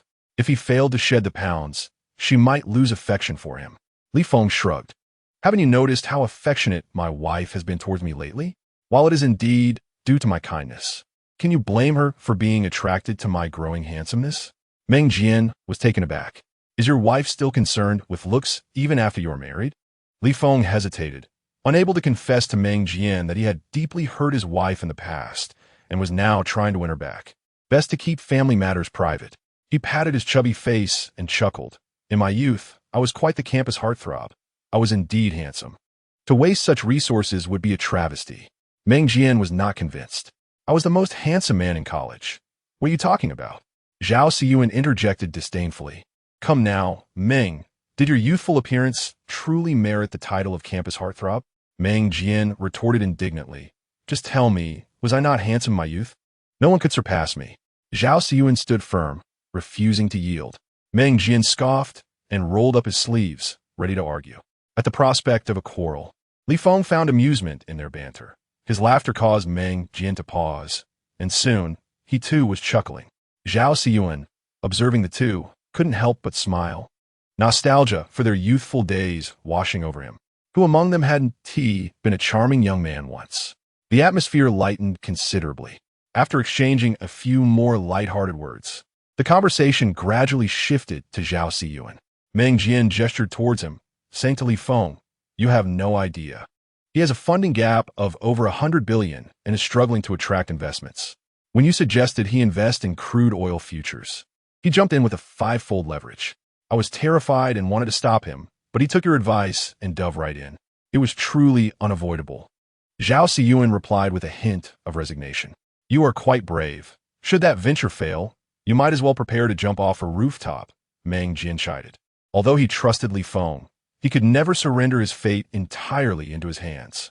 Li Feng smiled, but chose not to interject. If he did not possess absolute confidence, he would not have offered Zhao Siyuan his counsel. Well, here we are, Zhao Siyuan grinned. Looking at Li Feng, he regarded him as a deity of fortune. How else could he have amassed over 100 billion in such a short time? Li Feng, curious, inquired, what led you to trust me after initially doubting? Zhao Siyuan felt a twinge of embarrassment, recalling his earlier skepticism. He had not treated Li Feng kindly at first, but having made amends, he let bygone grievances fade.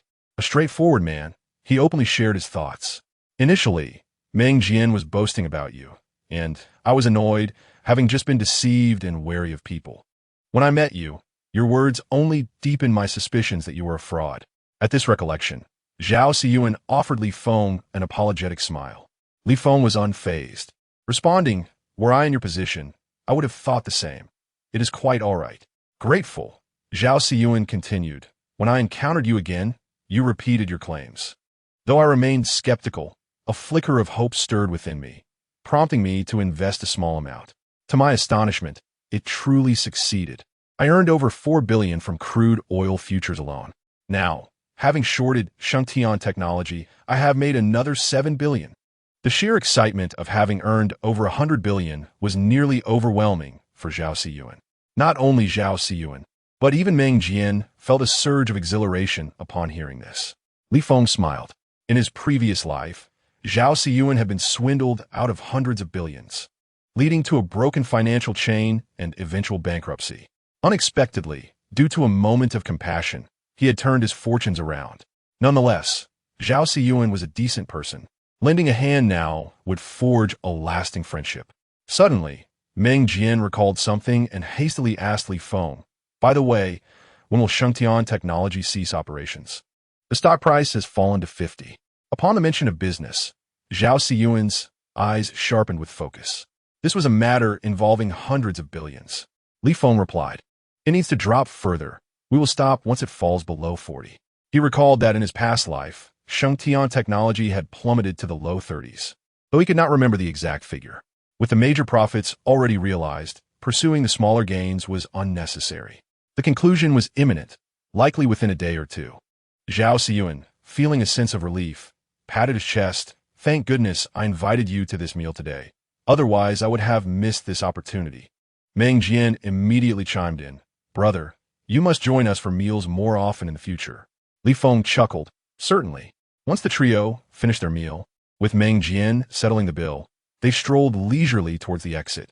Upon reaching the entrance, Meng Jian's eyes brightened as he spotted someone in the distance, calling out, "What a coincidence! Director Zhou is dining here as well." Zhou Kong turned at the sound, recognizing Meng Jian, and greeted him with a smile as he approached. The two exchanged polite handshakes and pleasantries. "What Director Zhou?" "It's Deputy Director Zhou," Zhou Kong corrected with a grin. "Isn't it only a matter of time?" Meng Jian replied with a chuckle. Zhao Xiyun pulled Li Feng towards Zhou Kong, whispering, "This is Deputy Director Zhou from the police department. You should get acquainted. It will be easier to seek his assistance in the future." As the two arrived beside Zhou Kong, Zhao Xiyun cheerfully greeted, "Deputy Director Zhou, it's Deputy Director, Deputy Director." Zhou Kong laughed, shaking his head in correction. Meng Jian added, "My friend Li Feng is quite an impressive figure. Why not let him predict when you will be promoted?" "Oh, you have such connections?" Zhou Kong asked, intrigued. Meng Jian pointed toward Li Feng, stating, "That's him. Now both Zhao Xiyun and I are following his lead." Seeing the two eager to introduce him to Deputy Director Zhou, Li Feng did not dismiss their intentions and greeted Zhou Kong with a smile. "Hello, Deputy Director." Zhou Kang's keen gaze swept over him. The police officer's intuition sensed that Li Feng was no ordinary individual. However, as long as there were no criminal implications, he remained unconcerned. Nodding with a smile, he corrected, "It's Deputy Director. You cannot casually address me as such. Currently still a Deputy Director, but I will be promoted within a week," Li Feng replied with a slight smile. Zhou Kong's smile faltered momentarily, his expression growing serious as he regarded Li Feng with a hint of suspicion. "Young man, you must not speak carelessly. Are you suggesting Deputy Director Zhou does not believe me?" Li Feng kuntarat. Zhou Kong's smile vanished completely. "I only focus on performing my duties well. My fate is determined by those above me, and I comply with their directives." Typically, he would receive compliments, with others jokingly predicting his promotion to director one day. However, those were mere jests, quickly forgotten. Li Feng was different. He had specified a time frame. Adding a deadline transformed the nature of the statement. Should a new director be appointed from above, Zhou Kang's future could become precarious. Noting Zhou Kang's serious demeanor, Li Feng placed his hands in his pockets and chose not to elaborate. He had spoken, whether Zhou Kang believed it was up to him. Chapter 133. Waiting to be proven wrong, sensing the tension in the air, Meng Jian quickly interjected, "Deputy Director Zhou, you must not doubt him. My brother has a remarkable intuition for people and matters." Zhou Kang shot him a glance. Can he really predict the future? If he can, I owe him my life. Zhao Xiyun chimed in. At this moment, he felt compelled to defend Li Feng. Zhou Kang interrupted, "I have some matters to attend to. I must take my leave." Meng Jian and Zhao Xiyun exchanged courteous words before seeing him off. Once Zhou Kang departed, Meng Jian reassured Li Feng, "He is just like that. Don't take it to heart." Li Feng was rather unconcerned, dismissing the situation with a nonchalant attitude, suggesting that there was no real loss involved. Zhao Xiyun shook his head, remarking that he now viewed Deputy Director Zhou as a reflection of his past self. Meng Jian raised an eyebrow and inquired about the feeling, to which Zhao Xiyun responded with a smile, indicating he was merely waiting for the inevitable backlash. "Do you all truly have such faith in me?" Li Feng expressed his surprise. Meng Jian approached and patted Li Feng's left shoulder, stating, "Brother, I have witnessed your remarkable abilities, and I truly admire you." Zhao Xiyun followed suit, patting his right shoulder, adding, "We all believe you can unravel the mysteries of fate. If you say he will be promoted within a week, then he undoubtedly will be. Once he is confirmed in his position, I am eager to see how he will handle you." Zhao Xiyun gleefully anticipated the unfolding drama, noting that the period of embarrassment for Zhou had already passed, and now it was time to observe others' performances. Li Feng felt a sense of helplessness, likening the situation to a cult. However, he was not particularly apprehensive, recalling that in his previous life, Zhou Kang had indeed ascended to the top of the police department during this very time frame.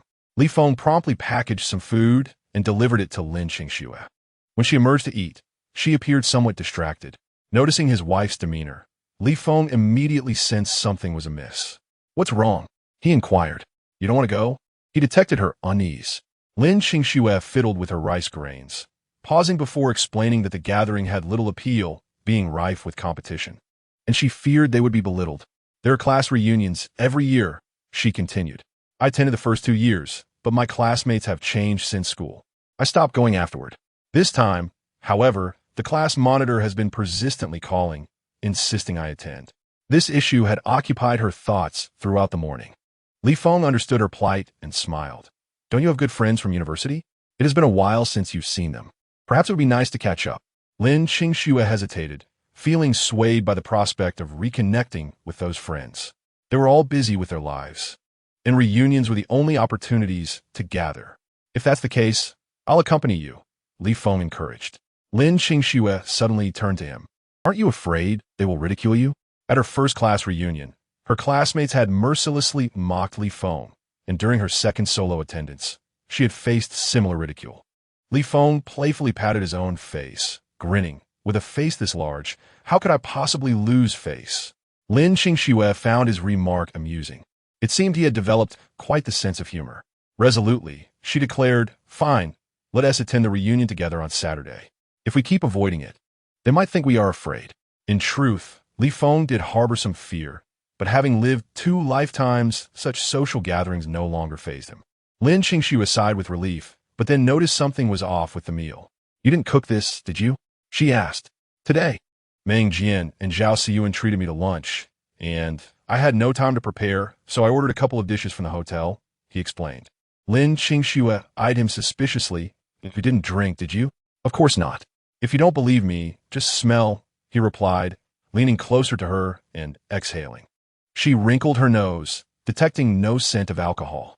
Unable to resist, she admonished him, You need to drive, don't drink. If you do, make sure to arrange for a designated driver. Li Feng reveled in her concern, allowing her to fuss over him. Seeing his playful expression, she pinched the flesh at his waist, giving it a gentle twist. He yelped in response, Dear, ease up a bit, that hurts. Lin Qingxue was skeptical. She had exerted much force, so how could it hurt so much? Nevertheless, she eased her grip and pressed on. Did you hear that? Yes, I heard. Li Feng pleaded. She released her hold, but he continued to tease. Darling, you really squeezed hard. My skin is turning red. Lin Qingxue raised an eyebrow. I didn't even try hard. Look, it's truly red, he said, lifting his shirt to show her his side. She blushed, her slender fingers clutching tightly to his shirt. Don't lift it, she protested. Li Feng, in a playful manner, urged, How will you know how bad my injury is if you don't look? Her face turned crimson, realizing they were in the car with people around. How could he be so shameless? Overwhelmed by her embarrassment, she finally relented. All right, I admit my fault. I won't twist you anymore. Li Feng wasn't merely seeking her apology. He sighed, but I've already been twisted, and it's quite the loss. Gazing at her delicate hands, he gently released his shirt. Lin Qingxue turned her head away, unwilling to look. After all, it was just a minor pinch that would soon fade. Li Feng could hardly bring himself to truly pinch her. Instead, he took her hand in both of his, tenderly massaging it. Although her hands were fair, they were not smooth.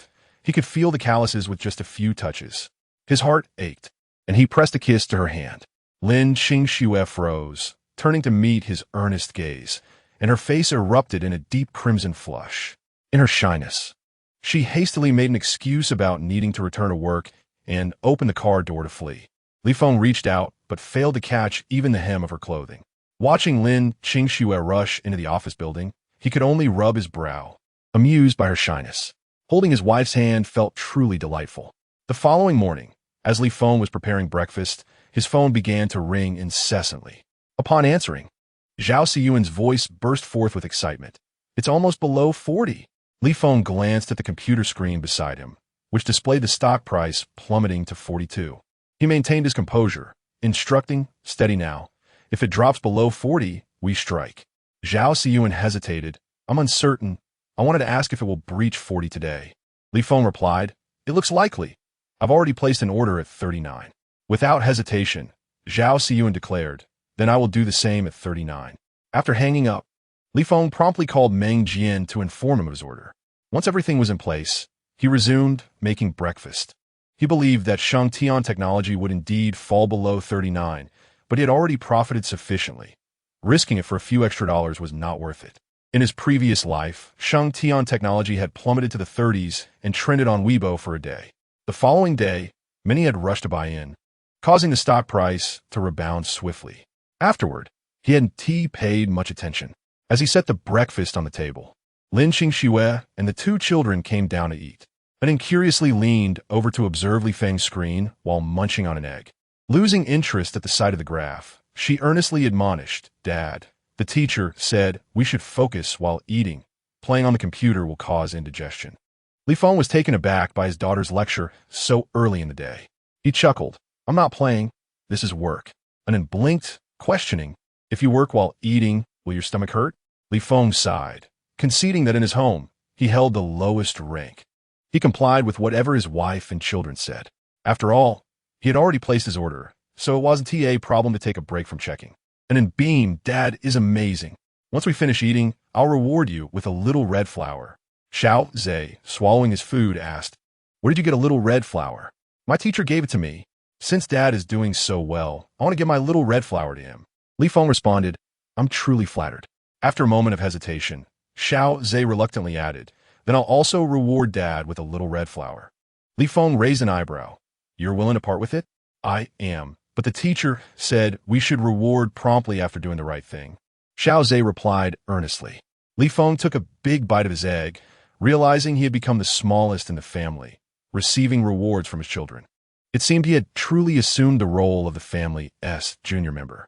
Lin Qingxue observed the complex emotions etched on his face and gently urged him, "Hurry and eat. We need to leave soon. Xiao Zhe has a bit of a stomach issue. Once you arrive at kindergarten, please inquire with his homeroom teacher about the matter." Li Feng responded with an acknowledgement. After finishing breakfast, each family member enjoyed a glass of milk before Li Feng drove the two children to school, while Lin Qingxue accompanied two bodyguards to her workplace. Upon delivering the children to kindergarten, he sought out Xiao Zhe's homeroom teacher. Just as he was inquiring about the situation, a woman's agitated voice erupted. "The semester isn't even over, and my son is no longer enrolled in your kindergarten. Why shouldn't I get a refund?" Li Feng turned to see Sun Rong passionately arguing with a female teacher. The teacher appeared quite troubled. "Ms. Zheng, this is the school's policy. I'm not authorized to make exceptions. You can make decisions when it comes to payment, but not when it comes to refunds. If you don't refund my money today, I want leave." The teacher attempted to reason calmly. "Ms. Zheng, I truly cannot make that decision. Perhaps you should speak with the principal. Go ahead and find him. I'm not afraid of you. Just because my husband has been arrested, you think you can look down on me." Sun Rong, in a domineering manner, dragged Zheng Shi away and stormed toward the principal's office. Upon catching sight of Li Feng not far away, she shot him a glare, her demeanor fiercely assertive. Li Feng, taken aback, pondered, "Why did she glare at me? I haven't said a word." The teacher, sensing the awkwardness, quickly approached Li Feng to apologize. "I'm sorry, Mr. Xiao Zhe's father." Ms. Zheng is understandably upset. Li Feng did not wish to create further discomfort for the teacher and casually inquired, what prompted her to withdraw? Her husband was arrested yesterday. The charges seem serious. With the primary breadwinner gone, their child is no longer suited for our kindergarten, the teacher explained helplessly. Li Feng's mind flickered with a thought. Which company does Zheng Baosher work for? He asked the sales manager at Tunglong Group. The teacher did not see the need to conceal this information, as it had already made headlines. Zheng Shi would indeed be leaving the kindergarten, and even if the other parents found out, it would not harm Zheng Shi. Li Feng scratched his head, realizing that this matter was indeed related to him. Sun Rong's glare, though fierce, was mild in comparison. Li Feng lost interest in further inquiries, and, upon reaching the kindergarten entrance, was unexpectedly intercepted by Yin Gaoyang, who was waiting. "Brother Feng, I knew I would find you here," Yin Gaoyang exclaimed excitedly. Li Feng, puzzled, asked, "How did you know to come here?" "Your phone was unreachable, and I had no idea where you lived, so I decided to wait at the kindergarten," Yin Gaoyang replied, scratching his head. "That's odd. I spoke with someone this morning," Li Feng said, reaching into his pocket for his phone only to realize it was still in the car. Upon retrieving it, he noticed 6 missed calls, all from Yin Gaoyang. Turning around, he saw Yin Gaoyang circling his car, eyes filled with delight. "So this Bentley belongs to you. I was wondering who had such exquisite taste to own such a fine vehicle." Li Feng chuckled, tapping the car. "This car is worth 3 million. For you now, it's not a significant sum. Considering you're now a billionaire, those funds are earmarked for gaming. 300,000 is merely enough for 2 or 3 programmers' annual salaries. Yin Gaoyang lamented. He gazed longingly at the Bentley. Developing games is costly. I need to allocate my earnings wisely. Li Feng, having checked his phone, discovered that his pending orders had been successfully completed. He smiled. Not bad. You've made 9 billion. Yin Gaoyang's eyes widened in disbelief. 9 billion? My net worth has multiplied several times. Are you serious, Brother Feng? Seeing his skepticism, Li Feng opened the app to show him. This account holds 3 billion in total. 2 billion is mine, and 1 billion is yours. Now the account has grown to 30 billion, and your share is 10 billion. Li Feng spoke casually, but to Yin Gaoyang, it was a shocking revelation. 1 billion, and it has multiplied tenfold in less than 10 days.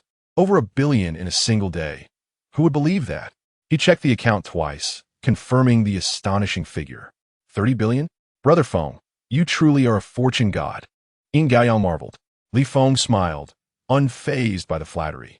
The ability to earn such wealth stemmed from his recollection of significant events from his previous life. It was indeed peculiar. This year had been filled with monumental occurrences, and he had managed to capitalize on them. It's just luck. It may not happen again, Li Feng remarked. In the past, with smaller investments, we could see growth in multiples. Brother Feng, you are being modest. You transform my net worth from millions to tens of billions.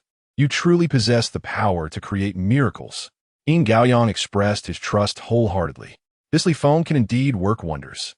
Li Feng shook his head in amusement. Previously, with smaller funds, we could swiftly enter and exit the market.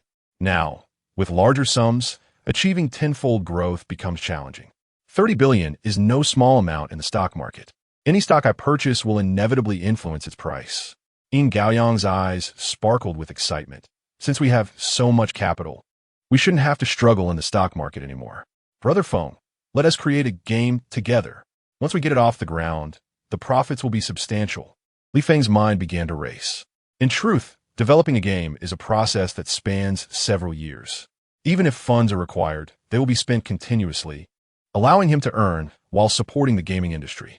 With sufficient capital at hand, he could commence immediately. Once the game launched, it would become a continuous stream of income.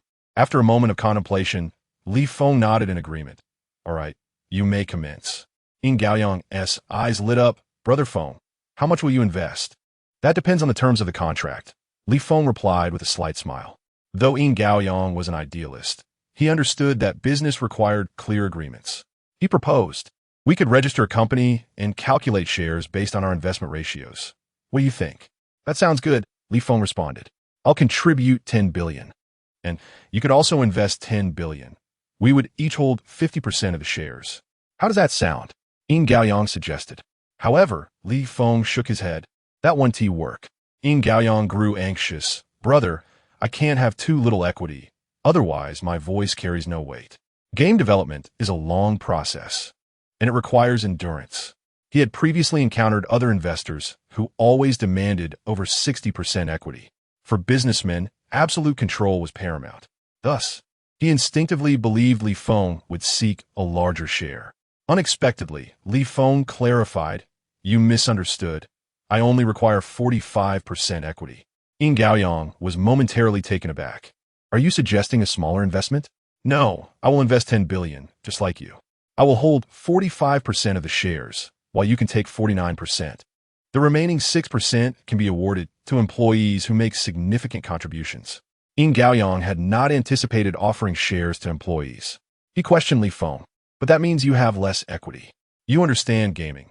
This company will primarily be managed by you, and I won't interfere with its operations. At most, I will offer suggestions. Since you are contributing more, it's only fair that you hold a larger share. Li Feng admitted his ignorance regarding game development. Since he was uninformed, he preferred to allow those who understood the field to take the lead. Brother Feng, is what you're saying true? Yin Gaoyang asked incredulously. Where is there an investor who would neglect to inquire about a company's operational status? Li Feng patted Yin Gaoyang on the shoulder, smiling as he remarked, I have faith in you. With your tenacity, it is only a matter of time before you achieve the creation of 3 major works. Yin Gaoyang felt a warmth in his eyes. Whenever he spoke to others about his aspirations to create 3 significant works, they would scoff. Those unfamiliar with the gaming industry perceived gaming as a frivolous pursuit, while those who did understand it merely doused his enthusiasm with cold water, arguing that there were barriers between China and foreign markets, and that China lacked the capability to produce such monumental works. Li Feng was the first person to believe in him and support his pursuit of dreams. Yin Gaoyang exclaimed with excitement, "Brother Feng." At the sight of his exuberance, Li Feng quickly took a step back, avoiding Yin Gaoyang's enthusiastic embrace. As Yin Gaoyang opened his arms again, Li Feng swiftly interjected, "I only embrace my wife and children, so please refrain." Seeing Li Feng's reluctance, Yin Gaoyang pressed a hand to his chest. "Brother Feng, I am deeply moved." He recalled the two initial projects he undertook after establishing the company, both of which had failed. Many of his entrepreneurial colleagues had either left or switched careers, leaving Yin Gaoyang disheartened. The media had detailed his struggles after he eventually found success. Thus, the hard times were still ahead. Li Feng then addressed the matter at hand. "I will be injecting $1 billion into the company over the course of 20 months at $50 million per month." Yin Gaoyang was taken aback. Why? At this juncture, it was unwise to reveal his knowledge of Yin Gaoyang's potential failure. He fabricated an excuse. "As you begin developing games, the funds won't be consumed as quickly. I can invest the capital elsewhere to generate greater returns. If left in your account, it will merely sit idle." Yin Gaoyang was persuaded. Over the past 2 months, he had observed Li Feng's relentless efforts.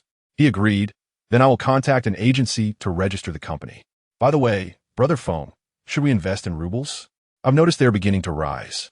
We could benefit from this uptick, although it may not rise significantly further. Those who got in early have made considerable gains.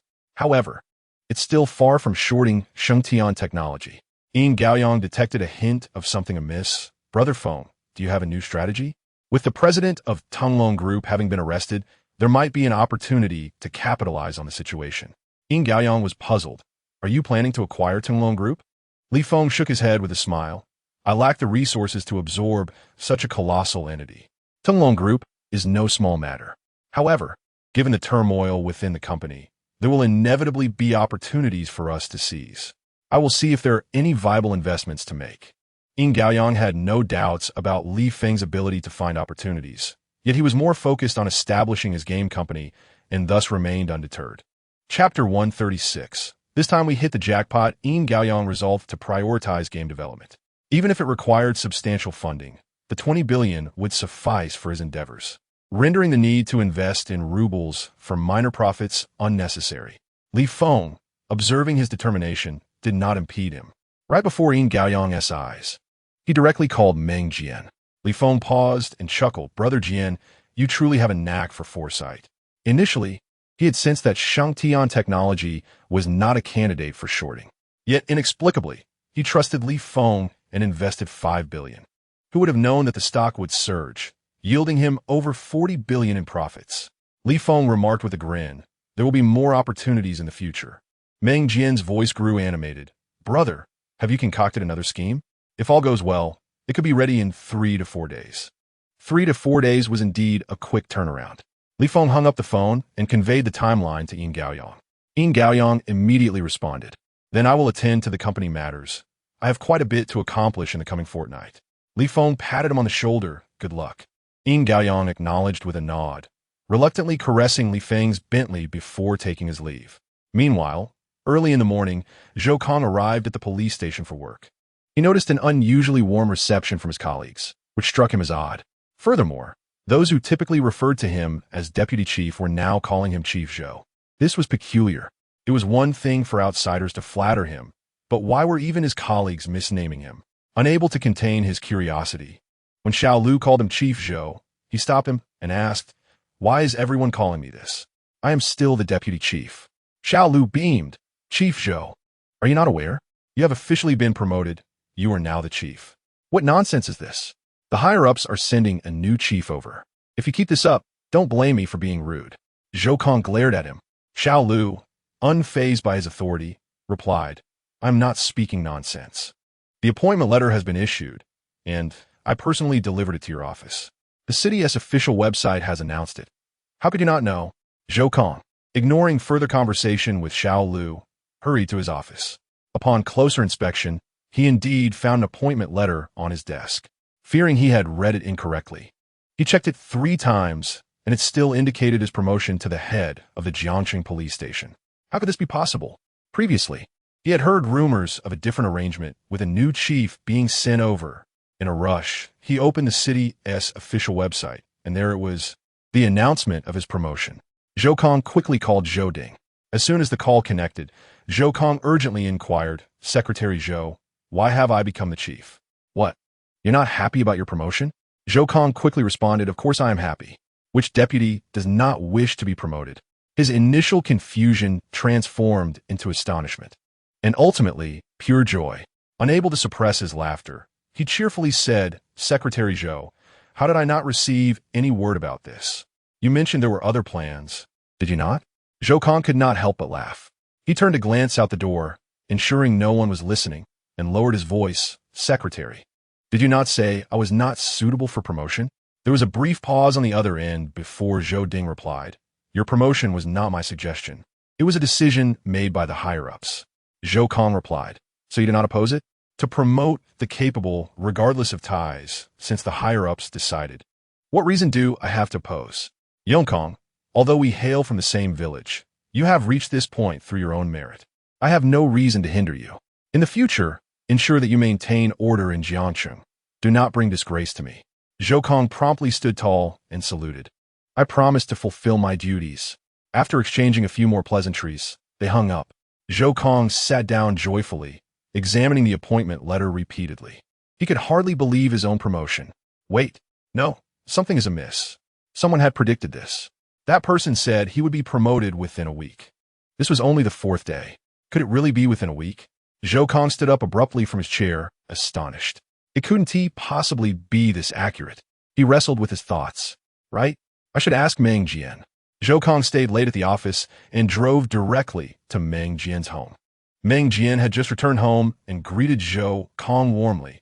"What brings you to my humble abode today?" Zhou Kong replied with a smile. "What? Am I not welcome?" "Of course, Chief Zhou's presence greatly enhances my home," Meng Jian joked. They had known each other for years and had a comfortable rapport. That was just 4 days ago. Zhou Kong was not going to inquire about Zhao Siyuan, so that left only Li Feng. "You mean the one who said I would be promoted within a week?" Zhou Kong asked directly. Meng Jian's eyes brightened. "Old brother, have you indeed been promoted? The documents were just issued today." Zhou Kong chuckled. "Indeed," Meng Jian exclaimed, congratulating him profusely. "This is a monumental occasion." Zhou Kong had already been elated all day, and Meng Jian's words only added to his joy. He echoed twice, and then said, "I never anticipated that I'd officially be a part of the team. I just wanted to ask you, is that Li Feng truly adept?" "That's impossible," Meng Jian asserted firmly. Li Feng certainly did not arrive at his conclusions by mere chance. He possesses genuine skill. "I am utterly convinced of his abilities." Zhou Kong expressed some skepticism. "Is he really that extraordinary?" "You have no idea," Meng Jian continued. "He even dreamed about my son's car accident, and the next day he was at the riverbank, saving the lives of 4 children trapped inside the vehicle. Even now, when I recall that incident, I still feel a chill down my spine. He is my only son. Had anything happened to him, I wouldn't have had a reason to live." Then there was the matter of his company, and finally, Zhao Siyuan. First, he predicted a substantial rise in crude oil futures, and as a result, Zhao Siyuan directly profited 4 billion from those futures. Later, he advised us to short Shengtian Technology. Zhou Kong countered, "The stock of Shengtian Technology has been trending down for several days. That cannot be considered a secret, can it?" Chapter 137. Is he regretting it now? While they were conversing, the trending topic of Shengtian Technology's stock price falling below 40 yuan remained active. This alone could merely be seen as a talent for opportunistic speculation. As for the earlier prediction on crude oil futures, it could be interpreted as an informed analysis of international affairs. All of these could be explained. Today, he sought to clarify whether Li Feng's words represented true foresight or were merely coincidental. Therefore, he was determined to refute anything he could. Yet, Meng Jian remarked thoughtfully, however, when he advised us to short Shengtian Technology, the stock was booming. There were no signs indicating such a significant drop. Zhou Kong was taken aback. Shengtian Technology is a genuine giant, one of the foremost technology companies in Huaguo. Who would have anticipated shorting it? Could it be that your investments were too substantial, thereby causing the stock price to plummet? Zhou Kong could not help but ask. He didn't have much knowledge about stocks, but he had seen news reports. Previously, didn't Soros short a certain country's economy by spreading rumors to incite panic, and then capitalizing on that? Meng Jian chuckled and shook his head.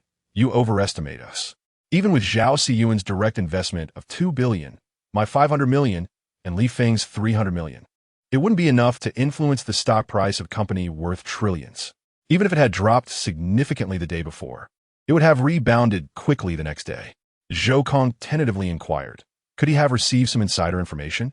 I once thought so too, but later dismissed that idea. Meng Jian replied, shaking his head. If we couldn't receive that information, how could an ordinary person like him? Director Zhou, he truly possesses extraordinary abilities. I am completely convinced of that now. Consider it. A few things might be guessed correctly by chance, but how could he consistently predict so many events accurately? Meng Jian stated earnestly, there's only one possibility. He is not guessing. He simply knows. Zhou Kong, seeing his conviction, still hesitated. Are you so certain? He found it difficult to believe that such extraordinary individuals truly existed. It completely shattered his understanding of reality. Meng Jian could not help but laugh. He certainly did not expect to encounter Director Zhou that day. Even if he wanted to inquire about information, it would have been impossible. Zhou Kong shivered at that thought. Having been in law enforcement for many years, he had an exceptional memory for faces. It was precisely this skill that had allowed him to solve countless cases. However, he realized he had never encountered a person like Li Feng before. Have you ever mentioned me to him? Zhou Kong pressed further. Meng Jian inwardly scoffed. Why would a grown man casually bring up another man? Zhou Kong was stunned. After eliminating all other possibilities, the most improbable one had transformed into a likelihood. Li Feng might truly possess the ability to predict the future. Zhou Kang's worldview crumbled. After acquiring Li Feng's phone number and address from Meng Jian, he left in a state of shock. Once Meng Jian closed the door, he called Zhao Siyuan. Upon hearing the news, Zhao Siyuan burst into laughter. Is he regretting his decisions now? That is not apparent, but he seems a bit dazed, Meng Jian replied. Before long, he'll have to apologize.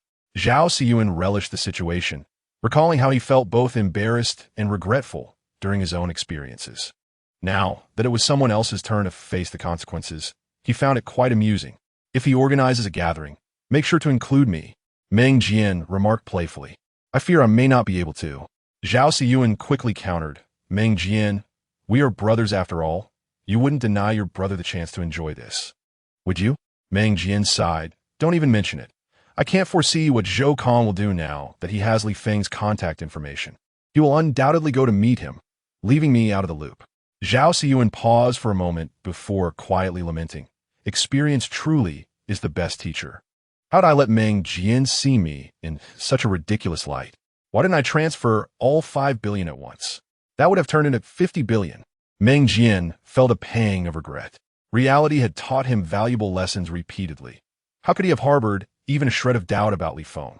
The two remained silent for a while before Zhao Siyuan finally remarked, We've made quite a fortune. My crisis is entirely resolved, and yours can be too. It's truly a blessing. Meng Jian attempted to convince himself, perhaps we should express our gratitude to Li Feng. I've been contemplating that too. What if we gifted him a villa? Zhao Siyuan suggested. Meng Jian replied, simply giving money feels too mundane. Someone of Li Feng's caliber wouldn't lack for wealth, especially when he can effortlessly generate billions. If he were here, he would probably argue that he desires more money. Unfortunately, he was not present, leaving the two free to drift further off course. By the way, I think I heard his wife works at a streaming company. You're familiar with that industry. Could you perhaps speak to the owner of that company and ask them to take good care of her? Meng Jian proposed. Zhao Siyuan immediately brightened. I know many people in the internet sector of Jiangcheng. That is a piece of cake. Which company are you referring to? I believe it's called Dolphin Entertainment. Meng Jian replied uncertainly, recalling that he had only heard Li Feng mention it once when he had been threatened by Wu Hu's associates. Isn't that one of my subsidiaries? Zhao Siyuan exclaimed. That's even better. If you arrange a good job for his wife, it would be a nice gesture from us. With that, Zhao Siyuan promptly called the general manager of his company. Outside the villa, Zhou Kong was stopped by security. initially intending to express his gratitude in person. He had to resort to calling Li Feng instead.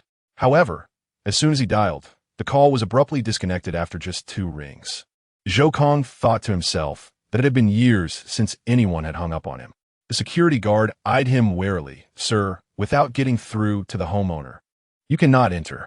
Zhou Kong, usually the one on guard, was surprised to find himself being scrutinized by a mere community security guard. Unwilling to give up, he dialed again. Inside the villa, Li Feng was busy preparing a meal when he noticed the unfamiliar number calling. He frowned and simply hung up. Chapter 138. A Personal Visit. Lin Qingxue, who was helping to wash vegetables, glanced over and asked, "Who is it?" "It's an unknown call. There's no need to answer," Li Feng replied dismissively. Having few contacts since his rebirth, the chances of receiving a call from someone he knew were slim. The likelihood of this being a scam call was quite high. Before long, his phone rang again, and seeing that it was the property management, he finally picked up. On the other end was a security guard's voice. "Hello, Mr. Li. There's a Zhou Kong at the entrance seeking to speak with you." Zhou Kong? What could he possibly want? Li Feng felt a sense of confusion, but still said, "Wait, I'll go pick him up." After hanging up the phone, he washed his hands and said to Lin Qingsheng, "Director Zhou is at our house. I'll go greet him." Lin Qingsheng, seeing him in such a hurry, didn't he have time to inquire further about who it was and took over the task he was doing, saying, "You go ahead, I can cook." Li Feng hurriedly stopped her. Lin Qingsheng shot him a playful glance. "You have guests to entertain. How can you cook?" "I'll handle it myself." Seizing the moment when the children were not around, Li Feng couldn't resist planting a quick kiss on Lin Qingsheng's cheek before turning and dashing out. By the time she turned around, he had already bolted out the door. Blushing, she lowered her head to busy herself with her tasks. Arriving at the entrance of the community, Li Feng spotted Zhou Kong and approached him with a smile, extending his hand. "Director Zhou, what brings you here?" Zhou Kong smiled back. "Just came to see you." The security guard nearby watched their cordial exchange, still in disbelief. "Mr. Li, he is truly your friend?" "Yes. He came to visit me." "Then why hasn't he answered your calls?" The guard felt hesitant to voice this question. Since Zhou Kong was indeed a friend, he refrained from stopping him. Once Zhou Kong got into the car, Li Feng followed suit and cheerfully remarked, "This community is quite large. Driving will be quicker." Zhou Kong gazed at the luxurious surroundings and remarked, "Mr. Li, your financial prowess is truly remarkable. This is one of the most prestigious communities in Jiangxing. Only those with substantial wealth can afford to reside here. The house isn't mine. I'm renting it," Li Feng candidly admitted. However, this confession only elevated Zhou Kong's opinion of him. Most people fear being looked down upon, eager to boast about their assets, but Li Feng was unperturbed by others' perceptions, openly stating that it was a rental. The car fell into a comfortable silence as they drove, but soon they arrived at a villa's yard. As soon as the car door closed, and came running over, excitedly raising her hand, "Daddy, I found a snail." Li Feng responded with a smile, and just then, Xiao Zhe rushed over. Noticing the presence of guests, he pulled in aside. "There are guests. Let us go play over there." And then gleefully boasted to Xiao Zhe about her newly discovered snail. "Look, its shell is so hard." Xiao Zhe was immediately captivated, and the two squatted side by side, their little bottoms in the air, watching the snail crawl on the ground. Zhou Kong observed, expressing his admiration, "Mr. Li's children are truly well-behaved." Talking about his children filled Li Feng with joy. He replied with a smile, "Their mother is an excellent teacher." The two children had always been under Lin Qingxing's care, while he had largely remained uninvolved. Just a few days ago, as he passed Xiao Zhe's room, he overheard Lin Qingsheng speaking highly of him, mentioning that although he had made mistakes in the past, he had changed for the better, and Xiao Zhe should give his father a chance to rectify his errors. Hearing such words stirred a mix of emotions within him.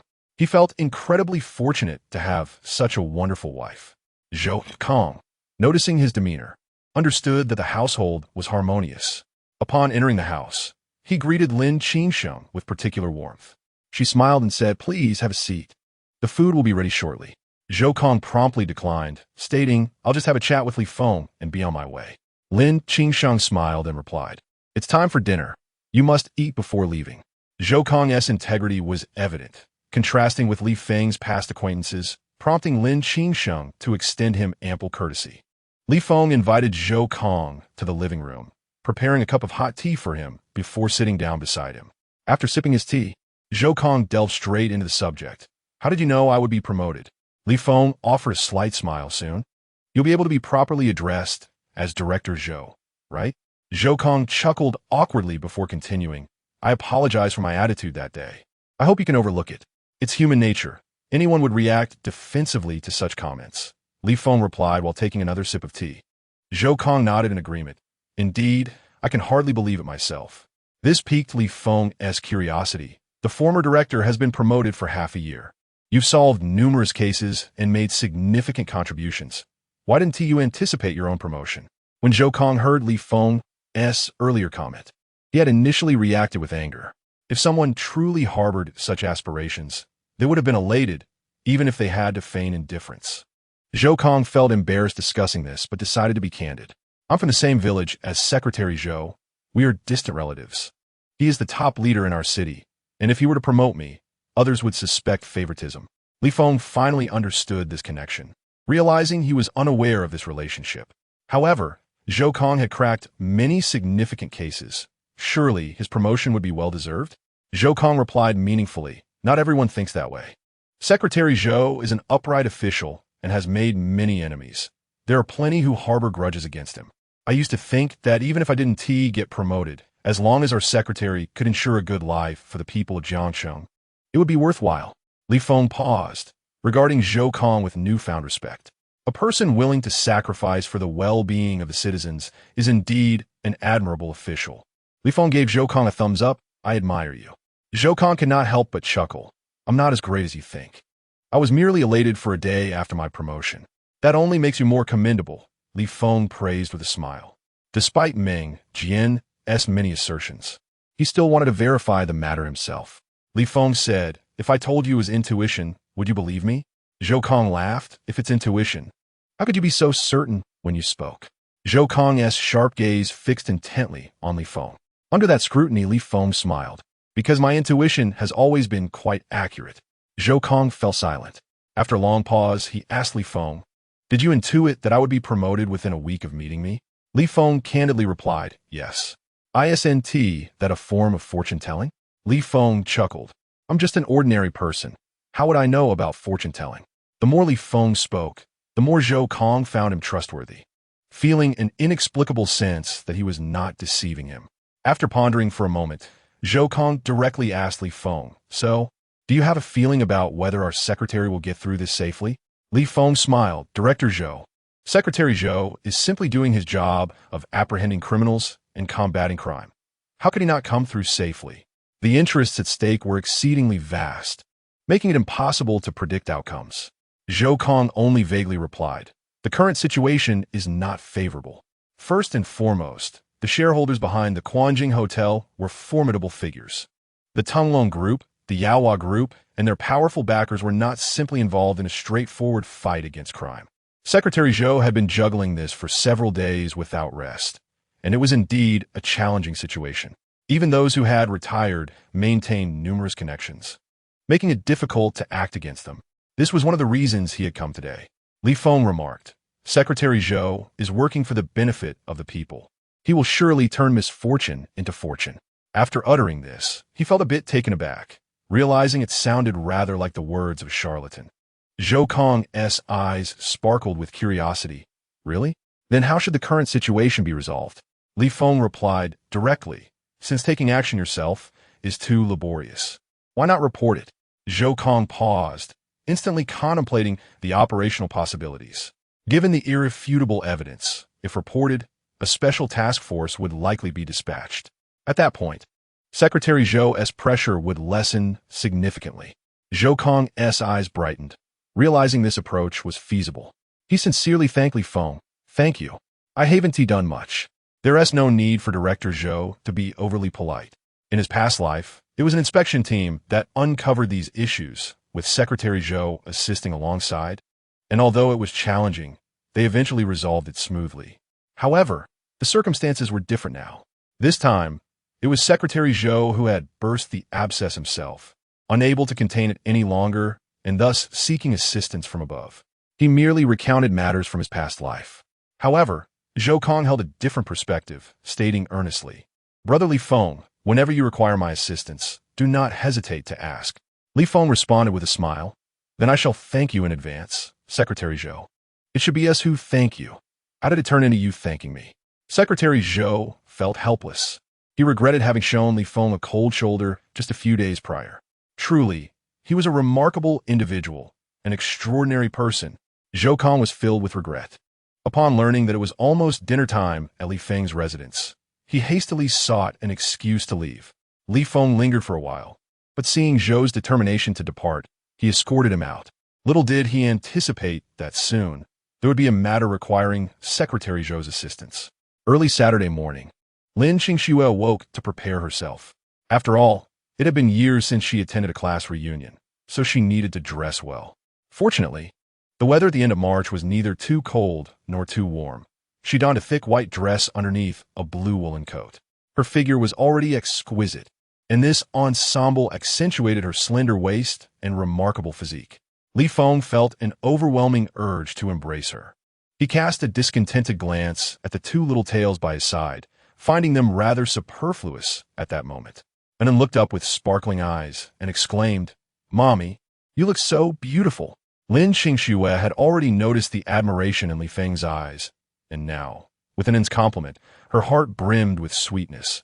If Mommy weren't beautiful, how could she give birth to such adorable children like Annen and Xiao Zhe? Annen, thrilled by the praise, bounced around Lin Qingxue.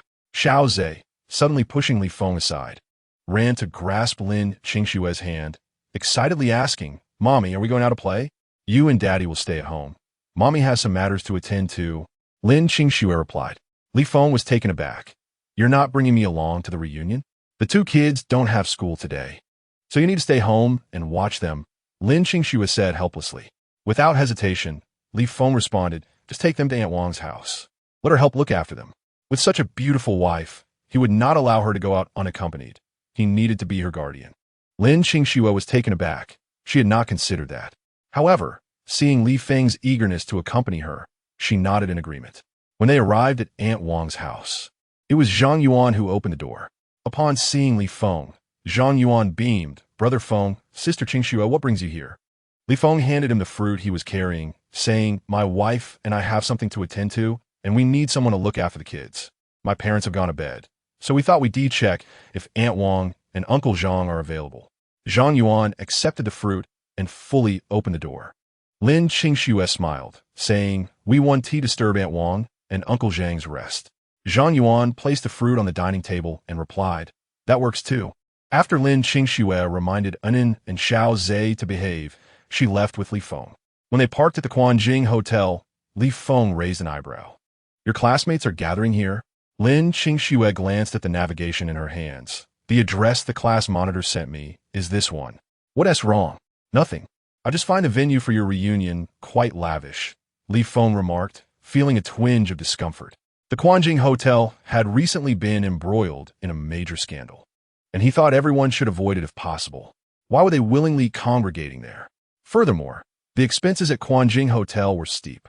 Was it really necessary for a mere class reunion to take place in such an extravagant location? Lin Qingxue couldn't explain it either. The class monitor had insisted she attend, even mentioning that someone would cover all the expenses, so there was no need for concern.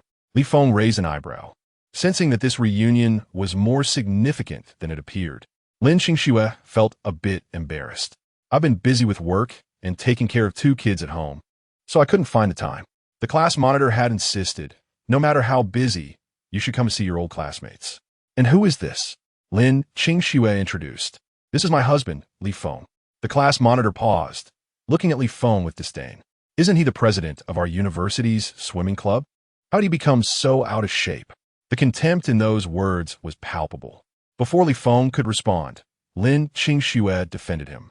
"Men tend to gain weight after marriage. You have a bit of a belly yourself, class monitor." Li Feng shook helplessly. Typically, this girl was quite docile, but when it came to protecting her own, she was fiercely formidable. Yet, he restrained himself and smiled. "You two seem to have a good relationship." Lin Qingxue playfully wrapped her small hand around Li Feng's arm, saying, "We've been married for several years, so of course, our relationship is good." Li Feng smiled. Feeling somewhat resigned, she has gotten used to bullying me, so don't mind it, class monitor. The class monitor regarded Li Feng with unmistakable disdain. Who didn't he know that Lin Qingshue's husband was a notorious gambler? How could this Li Feng still pretend before him? Chapter 140. The money earned in a year is enough for my Qingxue to buy 4 bags. However, as it was just beginning, he was too lazy to elaborate further and simply pointed to the second floor, instructing them to head up. Lin Qingxue only reached the elevator's entrance before saying to Li Feng, "Don't take it to heart." Li Feng smiled. "I don't even know him.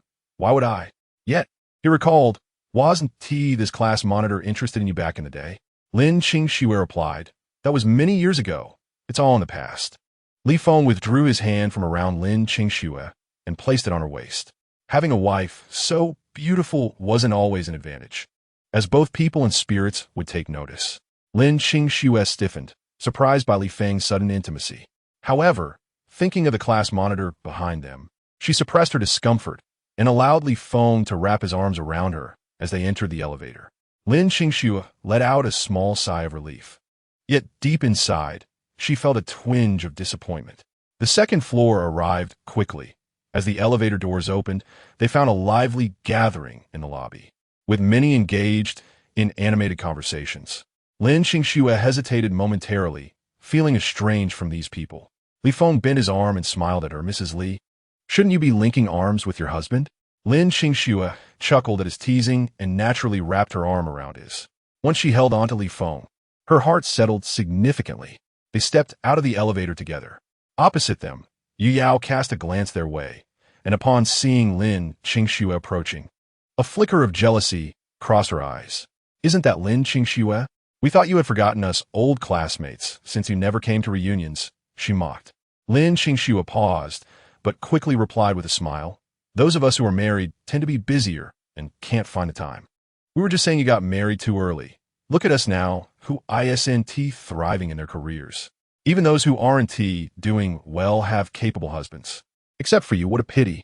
Yu Yao shook her head, feigning regret. Her expression prompted knowing smiles from those surrounding her. Once, Lin Qingxue had been the belle of the department, pursued by countless male classmates. Yet, she had made a poor choice in her husband. Whenever they heard news about Lin Qingxue, it was always about her misfortunes. Truly, she had squandered a winning hand. Lin Qingxue tightened her grip on Li Feng's shirt. Sensing her unease, Li Feng grasped her hand and offered her an encouraging look, which instantly made her feel better. Li Feng would not allow his wife to be bullied without reason. He directly countered Yu Yao. "And where are you working now?" As the conversation unfolded, Yu Yao straightened her posture, lifting her chin with an air of confidence. A man beside her chuckled, remarking, "Yu Yao is quite exceptional. She is now the deputy manager of the sales department at Shenglong Real Estate, earning over 500,000 annually." Li Feng suddenly grasped the situation. No wonder she exuded such arrogance.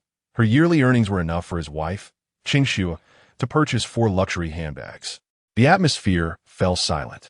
Lin Qingxue, delighted, leaned closer to Li Feng and whispered her praise, while said, This remark was bound to infuriate Yu Yao.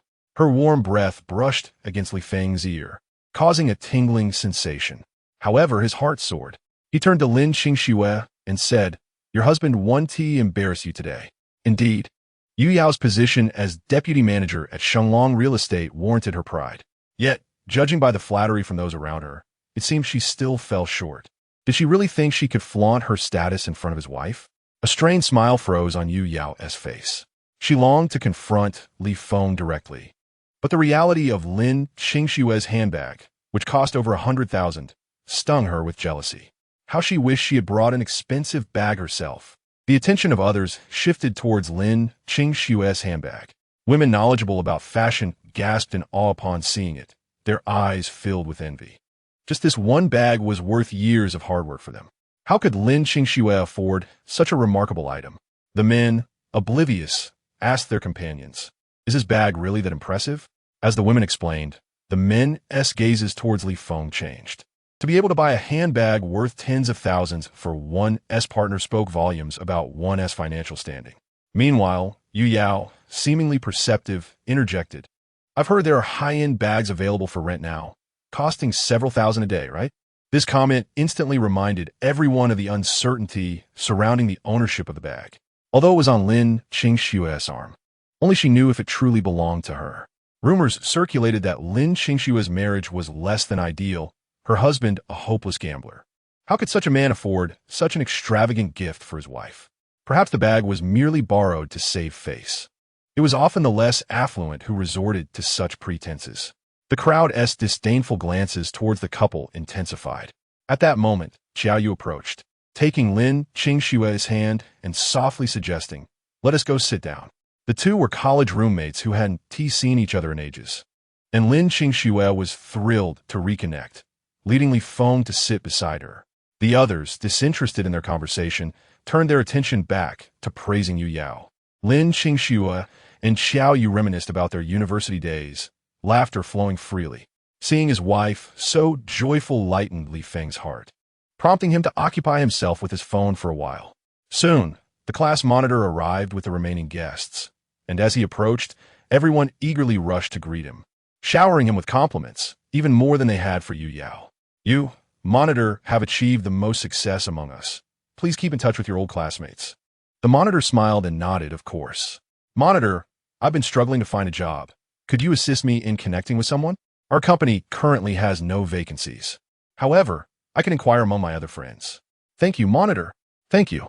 Li Feng cast a glance at the individual seeking assistance, who had just mocked Xingxue moments earlier. Wasn't he, it said, that everyone in their class was flourishing? How could someone still be jobless? His wife earned over 10,000 a month, far superior to that individual.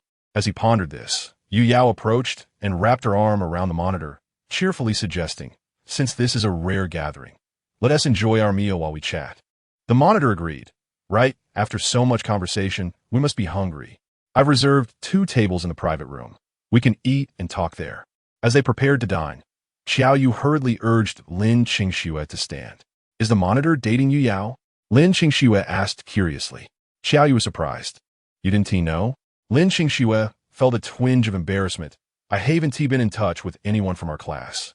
In truth, since her marriage, life had consumed her. Supporting an entire family had drained her of the energy to socialize. Both the monitor and Yu Yao were married, and Yu Yao's job had been arranged by the monitor. Xiaoyu whispered, "The monitor comes from a well-off family.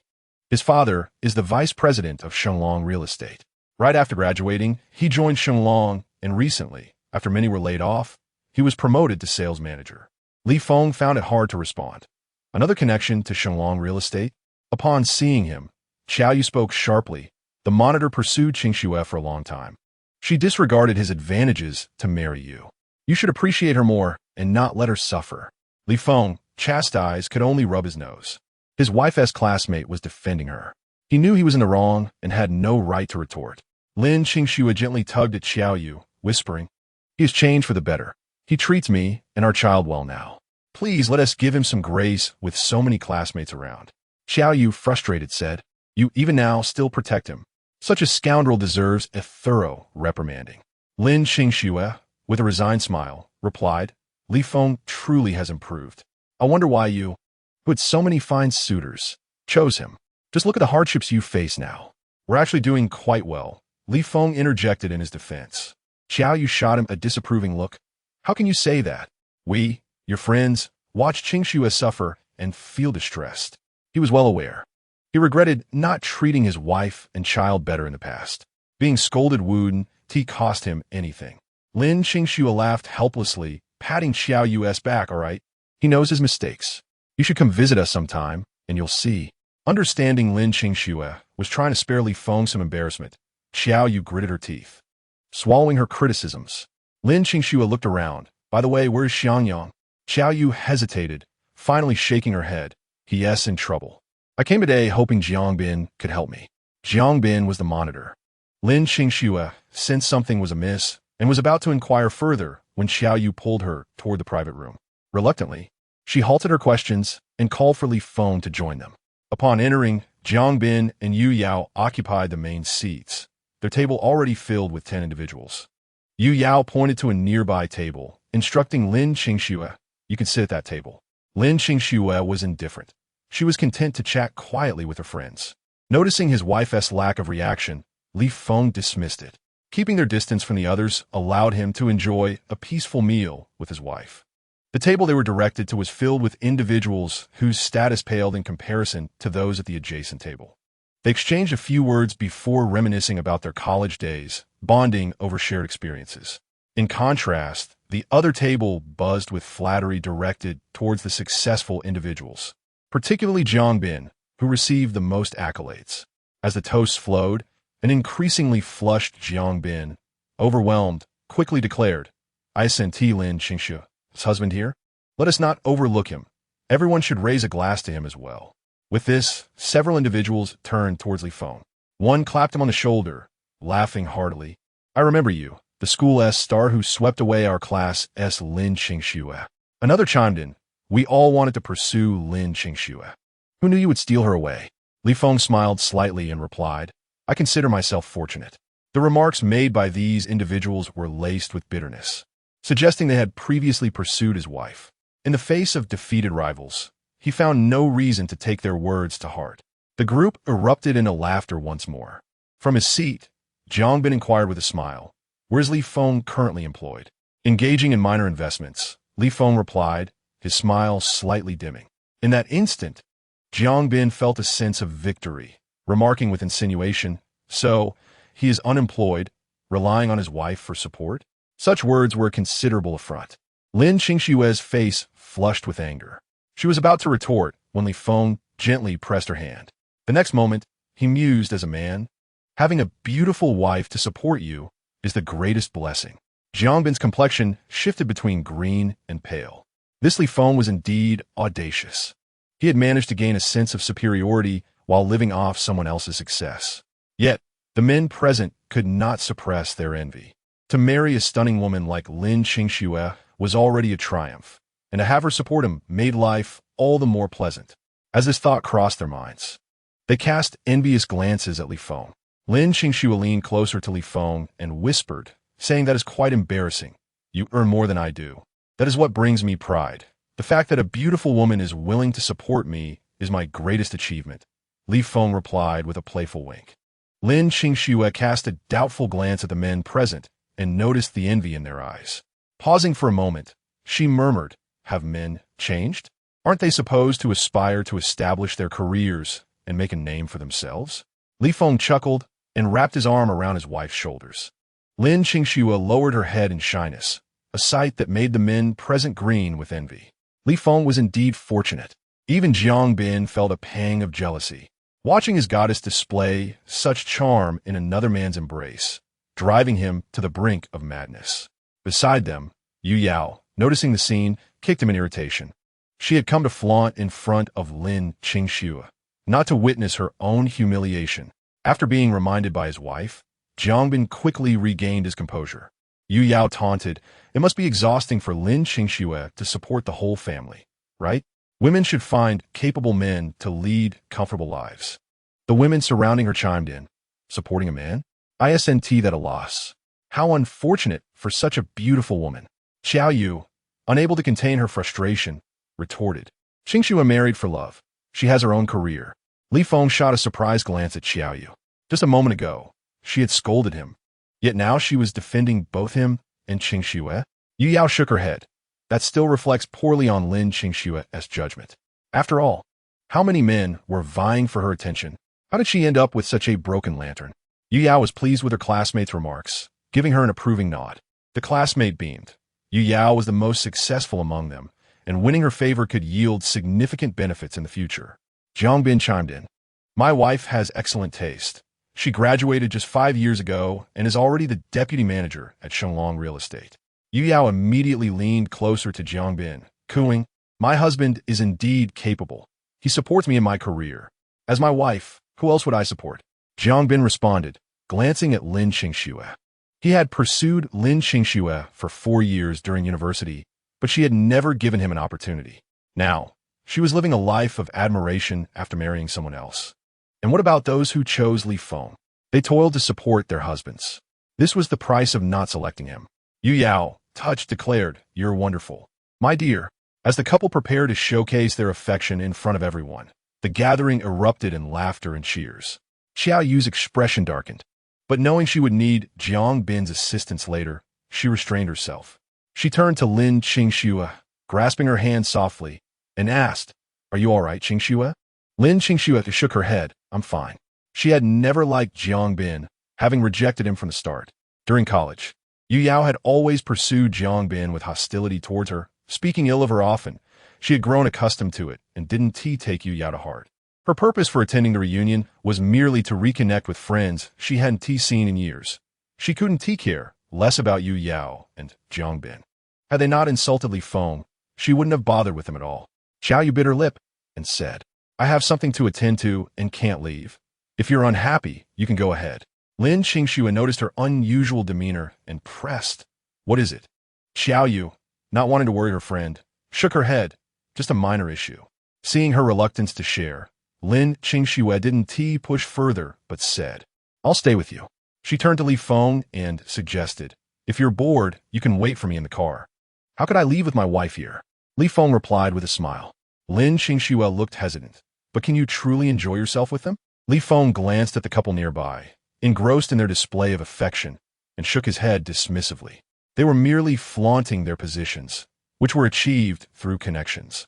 Was there a need for such ostentation? Just then his phone rang. Coincidentally, it was Meng Jian calling. With a resigned sigh, he answered, "Brother, where are you?" "At the All-Season Hotel." "The All-Season Hotel? I'm here too, where are you?" "I'll come see you," Meng Jian responded eagerly. Li Feng glanced at the couple, showcasing their affection, and smirked, providing the room number before hanging up. Within 2 minutes, the door swung open, and a group of individuals filed into the room. Upon seeing so many unfamiliar faces, the occupants were startled. "You must have the wrong place," a young man near the entrance said. Leading the group, Meng Jian replied, "We're not lost. We're here to see someone." The commotion immediately drew Jiang Bin and Yu Yao's attention. Jiang Bin recognized Meng Jian immediately. His heart raced. This was the CEO of Shenglong, Meng Jian. He had spoken at the company's annual meeting. Furthermore, his father stood right behind Meng Jian. His father knew he was attending a reunion today. Could it be that he had brought Meng Jian to support him? The thought made him nearly leap with joy. Jiang Bin hurriedly approached with Yu Yao, greeting Meng Jian with enthusiasm. "Mr. Meng, you've arrived. Please take a seat." Meng Jian, puzzled, asked, "Who are you?" Jiang Bin quickly replied, "Mr. Meng, I'm an employee of Shenglong Real Estate." The vice president behind Meng Jian smiled and said, "Mr. Meng, this is my son, who works as a manager in our sales department." Upon hearing this, everyone in the room stood up in unison. This was indeed the CEO of Shenglong Real Estate. Such a prominent figure had come to their modest reunion. Jiang Bin's status had suddenly elevated. Among those present, only Jiang Bin and Yu Yao worked at Shenglong, so this visit must be specifically for Jiang Bin. Instantly, the atmosphere shifted, and the crowd looked at Jiang Bin with renewed interest. His future was bright. Seeing the old subordinate, Meng Jian nodded at Jiang Bin. "Young man, you're doing well. Keep it up." Jiang Bin was ecstatic, nearly jumping for joy. He struggled to contain his excitement and quickly turned to Meng Jian. "Mr. Meng, please have a seat." "No, I'm here to see someone," Meng Jian declined directly. Jiang Bin fought to suppress his smile, asking, "Is there something you need from me, Mr. Meng?" Meng Jian waved his hand. "I'm not here to see you." Jiang Bin was taken aback. If he wasn't there for him, then who was he there for? Soon, Meng Jian provided the answer. The private room was visible from end to end. Though it was crowded, he put in some effort and soon spotted Li Feng sitting in the corner. He made his way straight to Li Feng, casually patting him on the shoulder with a grin, saying, "I've come all this way, and you still hide away? Did you want me to search for you?" Jiang Bin was left momentarily stunned, as were the others present. Li Feng, feeling helpless, replied, "I wouldn't want to interrupt your conversation with your employees." Meng Jian chuckled, giving him a friendly pat on the shoulder. "It's just a quick chat. Why worry about taking up time?" "Brother, I actually need to discuss something with you. Care to step outside?" Li Feng, sensing the urgency in his tone, understood that there was indeed something important at hand. Although Lin Qingxue didn't know Meng Jian, she smiled in response to the familiarity he shared with Li Feng. Under the astonished gazes of everyone in the room, Li Feng stood up and walked out with Meng Jian. As soon as the door to the private room closed, the atmosphere erupted. Is that really Meng from the Shenglong group? Such a prominent figure is on such familiar terms with Li Feng. Some thought he had come to see Jiang Bin, only to discover he was there for Li Feng instead. Jiang Bin had approached him earlier, and his father stood behind Meng Jian. He was the vice president of Shenglong Real Estate, yet merely a subordinate of Meng Jian. The murmurs of the crowd pierced Jiang Bin's heart like nails. He gritted his teeth, glaring at those who were chattering away. These were the very individuals who had once fawned over him, and now they turned their backs to gossip about him. When he glared, they quickly averted their eyes and crowded around Lin Qingxue. Chapter 143. How wealthy must Li Feng be? What exactly does your husband do? How could he possibly know Meng from Shenglong Real Estate? Lin Qingxue was just as perplexed. Typically, she was at work, only sharing meals with Li Feng. She knew he was quite successful, but the specifics of his partnerships were a mystery to her. However, since they were inquiring, she figured it was a good opportunity to elevate her husband's status. He often engaged in investments and collaborated with many. So Meng Jian must be one of his investment associates. A ripple of realization swept through those surrounding her. Li Feng had indeed mentioned his investment ventures. Yet, when Jiang Bin had labeled him as a ne'er-do-well, they had taken him at his word. So, he was actually a significant businessman, a big boss who could casually call Meng from Shenglong Real Estate his brother. The women quickly pieced it all together. No wonder Lin Qingxue carried the latest Hermes bag. Yi Yao had suggested it might be rented, but it was indeed a gift from her husband. To casually afford a bag worth over 100,000, Li Feng must possess considerable wealth. Lin Qingxue felt uncomfortable being the center of attention. With a polite smile, she remarked, "I'm not too clear about his business." Seeing that nothing more could be extracted from Lin Qingxue, the group remained undeterred. Someone even dragged a chair over, squeezing into the table. Originally accommodating 9, it now held 15. As they crowded closer to Lin Qingxue, Yu Yao clenched her fists. She thought she had finally outdone Lin Qingxue, but now it appeared Lin Qingxue had married far better. Wasn't her husband supposed to be a gambler? How had he become an investor? Meanwhile, her own husband, whom she had fought hard to secure, was merely a laborer. Lin Qingxue casually flaunted a $10,000 Hermes bag, while she had to consider her in-laws' opinions before buying a bag worth 50 or 60,000. The more she thought about it, the angrier she became. She plopped down on a chair and downed a glass of red wine in one go. Seeing this, Jiang Bin's face darkened even further. "What, do you feel inferior to Li Feng now?" Yu Yao paused, quickly suppressing her resentment and anger. She had worked hard to marry Jiang Bin and couldn't afford to jeopardize their relationship. With that thought, she swallowed her frustration and immediately stood to comfort Jiang Bin. "Darling, you know I love you dearly. How could I ever think of you as less than other men?" With her soft, gentle touch, Jiang Bin's anger lessened. He scoffed.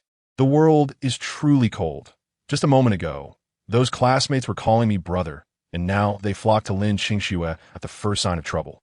His voice was loud enough for everyone in the room to hear.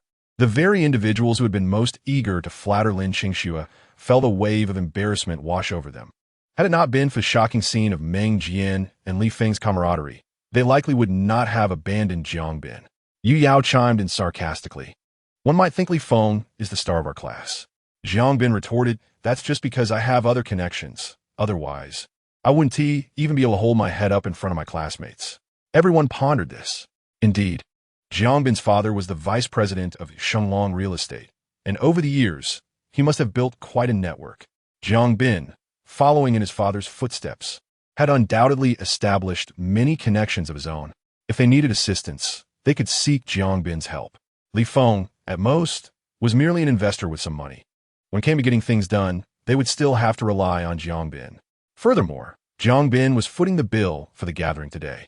If they offended him, they would have to share the expenses themselves. With this in mind, the crowd's demeanor shifted. Someone chimed in with a smile.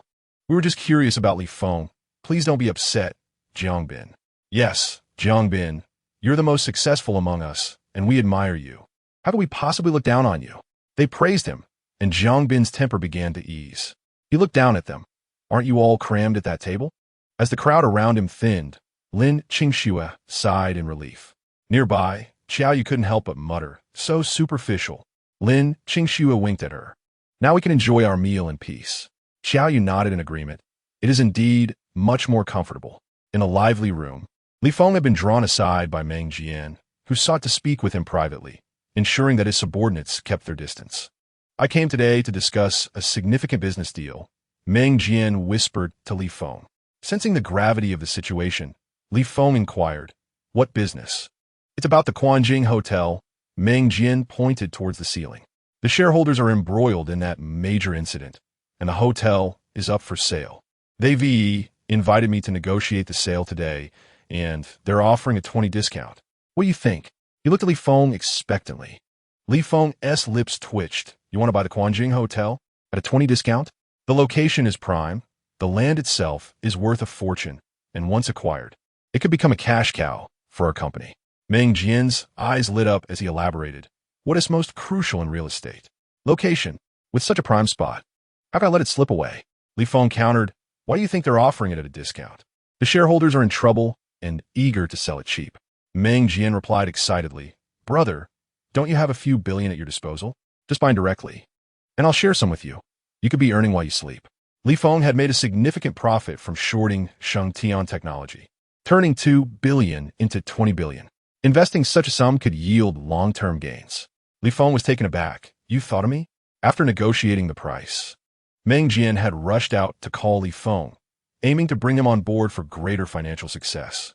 Li Feng rubbed his forehead, grateful for Meng Jian's consideration. However, he had to decline. "You can't take on this hotel." Meng Jian was taken aback. "Why not?" "This is a guaranteed profitable venture. A 20% discount means a quick profit of 1 billion. Li Feng remarked. "Isn't the shareholder behind this hotel embroiled in a scandal? Now, their intent in selling the hotel is merely to liquidate their assets. If you purchase it, you are essentially handing over money to them, facilitating their asset transfer. Moreover, this hotel has a notorious history as a haven for various crimes. Its reputation has spread, causing those of a certain standing to avoid it. Acquiring it will yield no clientele." In his previous life, Meng Jian found himself in a predicament at this point, with no opportunity to engage with the Quanjiji Hotel. However, other companies did pursue it. Chapter 144. The brink of bankruptcy, he recalled that one such company invested all available funds in an effort to acquire the Quanjiji Hotel. After its purchase, business consistently faltered. Gradually, as commerce shifted towards Ziyuan Mingdu, the hotel saw a dwindling number of guests and declining profits, ultimately leading to the company's bankruptcy due to the hotel's burdensome financial strain. To his surprise, upon his arrival, it was Meng Jian who first approached to negotiate the purchase of the hotel. After a moment of contemplation, Meng Jian inquired of Li Feng, "Brother, are you suggesting that I should not buy this hotel?" Li Feng replied, "It's not entirely unfavorable, but it is certainly on the brink of bankruptcy." Trusting Li Feng's judgment, Meng Jian promptly resolved, "Since you advise against it, I shall refrain from the purchase." The two reached a consensus, and Meng Jian returned to his company's leadership, announcing, "Immediately halt all negotiations concerning the Quanjiji Hotel." His subordinates were taken aback, questioning, "Meng, we have nearly finalized discussions. Must we stop now? This is a highly lucrative project. Are you not reconsidering?" Despite their protests, Meng Jian remained steadfast. "I will not proceed with the purchase. Our Shenglong real estate has only just stabilized. We cannot afford to allocate such substantial funds. This decision is final." With their leader's resolution established, they could say no more. Meng Jian departed with his team. As Li Feng entered the private room, he noticed Jiang Bin animatedly gesturing as he spoke to the others. He appeared to be recounting something of great pride. A few individuals greeted Li Feng upon his arrival. Jiang Bin squinted. "Li Feng, you know our Meng general manager?" Li Feng, usually disinclined to expend energy on such individuals, merely acknowledged, "I know him," before moving to Lin Qingshua's side. In a hushed tone, Lin Qingxue asked, "Are you finished?" Li Feng replied, "It was merely an unsuitable project. I declined." Lin Qingxue glanced at him, a flicker of curiosity igniting within her. Although she had never previously inquired about Li Feng's affairs, her encounter with Meng Jian piqued her interest. She wondered what he engaged in daily and with whom he associated. However, the setting did not permit extensive questioning, so she held her tongue. Meanwhile, Jiang Bin, observing Li Feng, sneered and boasted about his connections. "Just the other day, I dined with our city's deputy director and the chief surgeon from the first hospital. They assured me that I could count on their assistance whenever needed." The surrounding classmates' eyes lit up at this revelation. Jiang Bin had connections in both the police department and the hospital. In ordinary life, when faced with challenges, one often seeks assistance from these very institutions. Everyone raised their glasses to Jiang Bin, showering him with praise. Li Feng chuckled and took a sip of water. Suddenly, Xiaoyu stood up. Lin Qingxue grasped her arm, asking, "Where are you going?" Xiaoyu bit her lip, stating, "I'm going to toast Jiang Bin." Typically, she would not partake in such revelry, but sensing something amiss today, she likely sought Jiang Bin's aid. Indeed, Xiaoyu approached Jiang Bin, raising her glass. "I would like to toast you." Jiang Bin glanced at Li Feng, responding with pride as he clinked glasses with Xiaoyu. However, while Xiaoyu gulped her drink, he merely sipped. Summoning her courage, Xiaoyu inquired, "Do you truly know the deputy director?" Jiang Bin laughed heartily. "Of course I know him. Vice Director Wei often dines at my home." Xiaoyu promptly filled her glass with red wine and downed it before asking, "For the sake of our old school ties, could you lend a hand?" Jiang Bin gestured towards Li Feng. "Isn't Li Feng quite capable? Why not seek his assistance?" Since university, Xiaoyu had maintained a close relationship with Lin Qingxue. Until now, she had been seated beside Lin Qingxue. By approaching Jiang Bin instead of Li Feng, it seemed as though she was conceding defeat to him. What did it matter that he knew Meng Jian? Ultimately, she would still have to rely on Li Feng. The more Jiang Bin pondered this, the more delighted he became, seeking to humiliate Xiaoyu. At that moment, humiliating Xiaoyu would simultaneously strike at Li Feng. Xiaoyu bit her lower lip until it turned pale. Yet, she dare not speak further, only pleading, "Jiang Bin, you are the only one among our classmates with connections in the police. Please help." Jiang Bin disregarded her plea, calling out to Li Feng, "Xiaoyu is a friend of Lin Qingxue. Won't you help her out?" His words elicited laughter from the room. Lin Qingxue was infuriated. What did Jiang Bin mean by continuously mocking Li Feng? Had it not been for Xiaoyu's request, she might have lashed out. Watching her cheeks puff in anger, Li Feng chuckled and playfully poked her cheek. "Look how upset my wife is." Lin Qingxue, exasperated, swatted his hand away and directly confronted Jiang Bin. "You just said that anyone in trouble could seek your help. Xiaoyu is in trouble now. Do you not wish to assist?" The atmosphere fell into silence once more. Li Feng's amusement d'appenat. This young woman certainly knew how to provoke. Jiang Bin had initially boasted to impress, but now that someone was appealing to him for help, he would undoubtedly deflect. His primary intent was to aggravate Li Feng. Jiang Bin scanned the room, realizing that while laughter persisted, the warmth had faded. He recognized the suspicion brewing among them. He hastily declared, "While I am familiar with those in the police department, those connections are personal. They will assist me only if I require aid. The bonds of classmate camaraderie are too distant to guarantee assistance." This explanation further chilled the sentiments in the room. They had been courting Jiang Bin's favor, hoping for his support in crucial times. If he deemed their relationship too flimsy to warrant assistance, their efforts would be in vain. Xiaoyu's heart sank, despair engulfing her. "You can't help at all?" Jiang Bin, ziting internali, thought it absurd that he had merely come to boast and was now being sought for assistance. Clearly, she lacked awareness. Li Feng asked Xiaoyu, "What do you need help with?" Her eyes reddened, glistening with tears. She sniffed before revealing, "A female colleague from Xiangyang Company has been the victim of domestic violence from her husband. When she intervened, the man attacked her, leading to a heart attack and a subsequent death. Now, she has been taken in by the police. Could you assist her? She was merely acting heroically, yet now she faces potential imprisonment due to circumstances beyond her control." Chapter 145. Who are you trying to fool?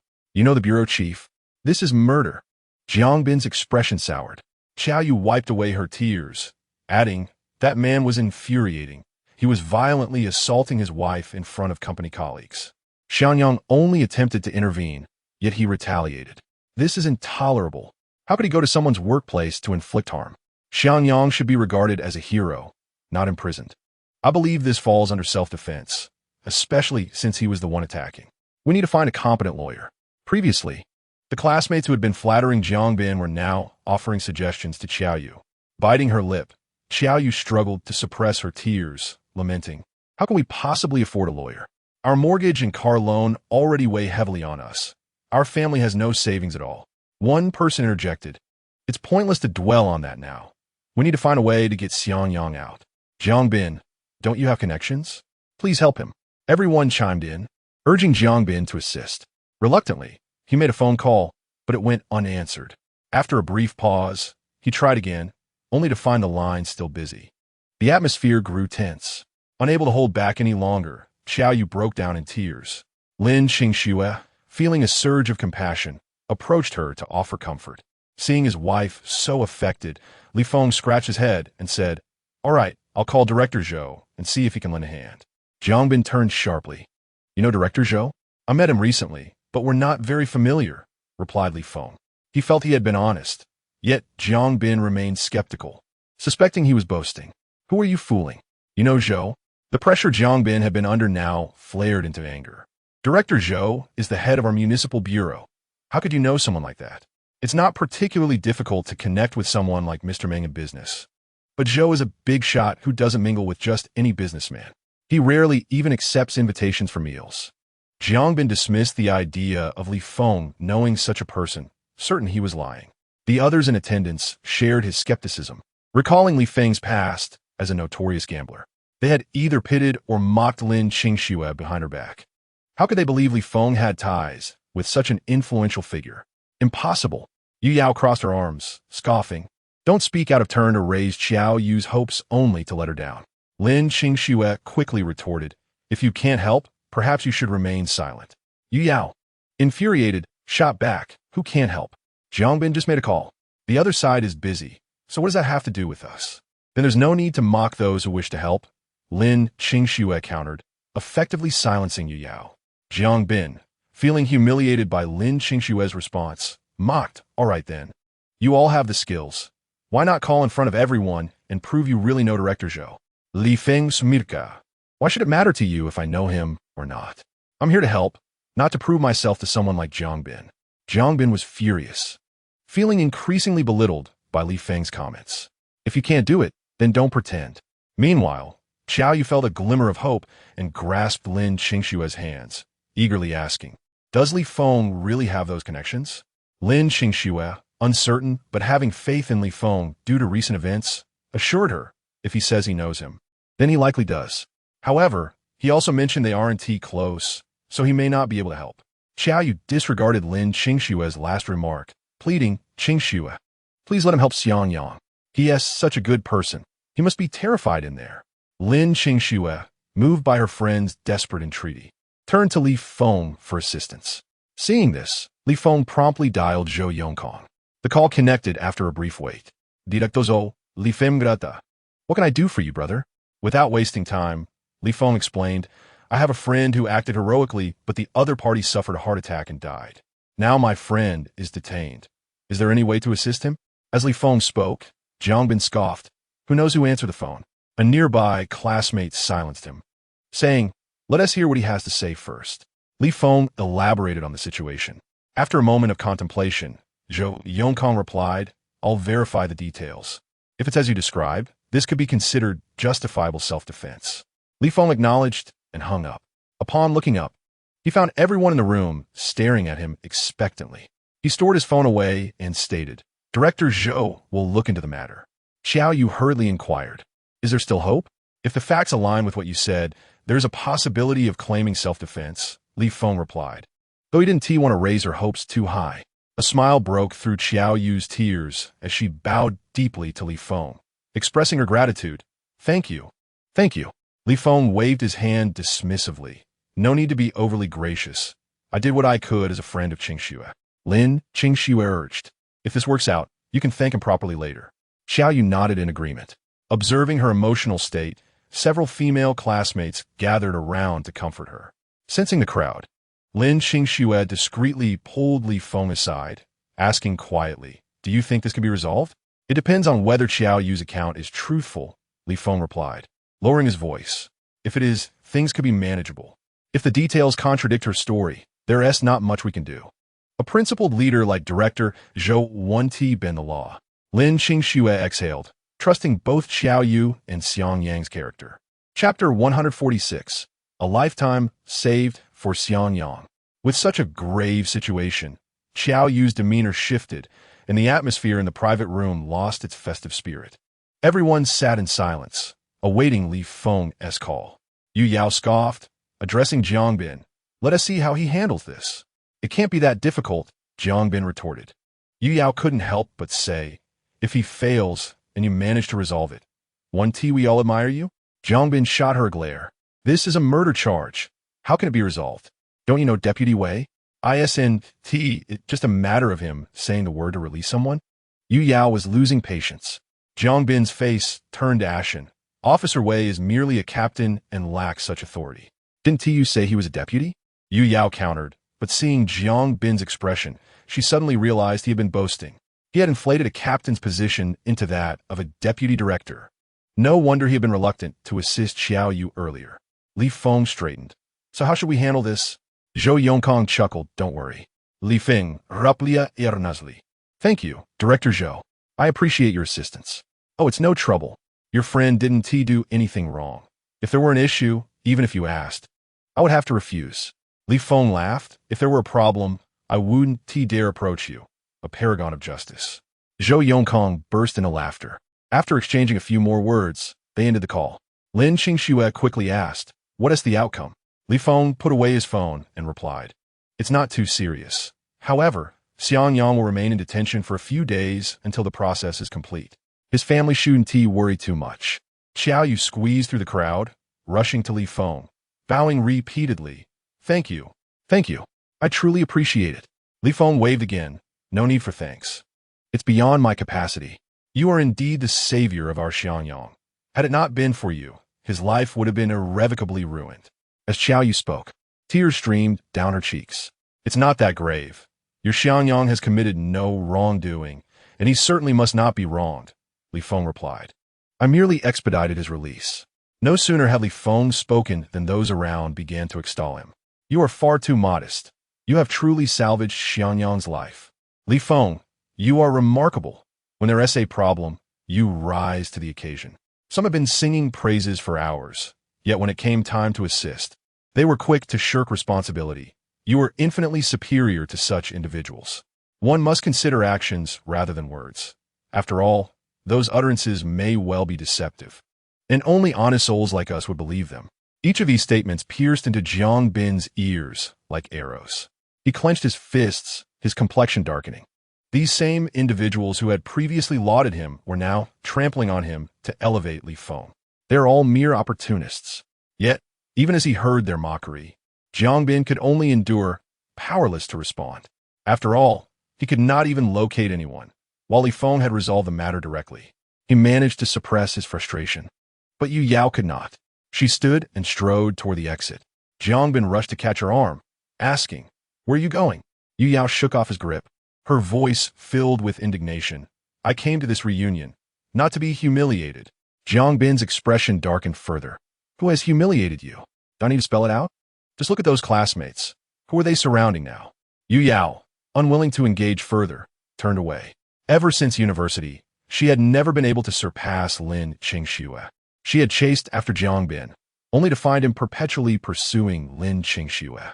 It was only after Lin Qingxue had married that she finally acquired the man Lin Qingxue had discarded.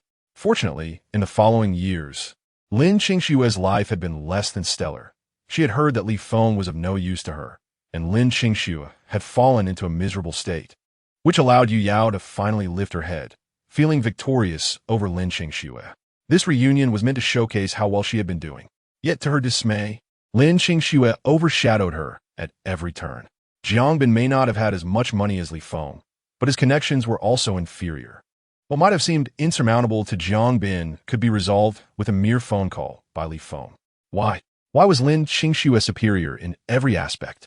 Why was her man even better than hers? No, she could not concede defeat so easily. Li Feng, was it? She would see just how sincere he was towards Lin Qingxue. Yu Yao clenched her fists, having made up her mind. At that moment, Lin Qingxue remained unaware that a man had already set his sights on her husband. With the matter resolved, Jiang Bin and Yu Yao departed, and the others prepared to leave as well. As they had not settled the bill, Xiao Yu insisted on covering the expenses for Li Feng and Lin Qingxue.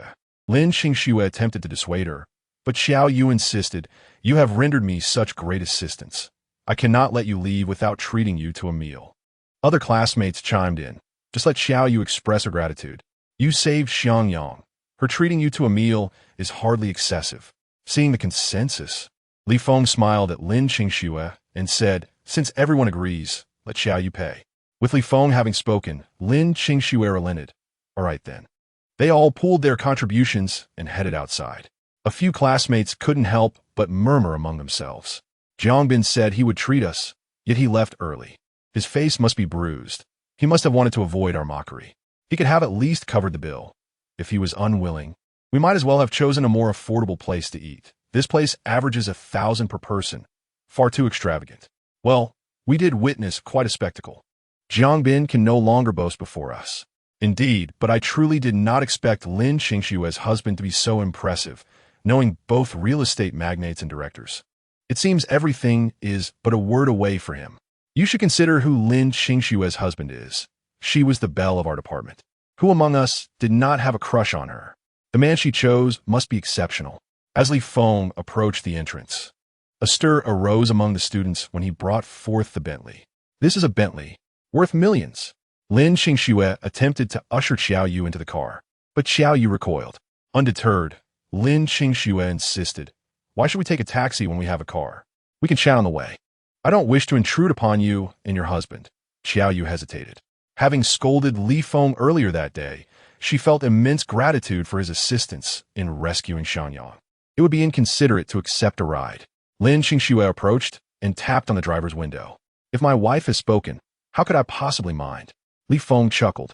Xiao Yu glanced at Lin Qingxue, then at Li Feng, and instantly understood. Their relationship was indeed quite intimate. She ceased her objections and, amidst the envious gazes of her classmates, climbed into the Bentley.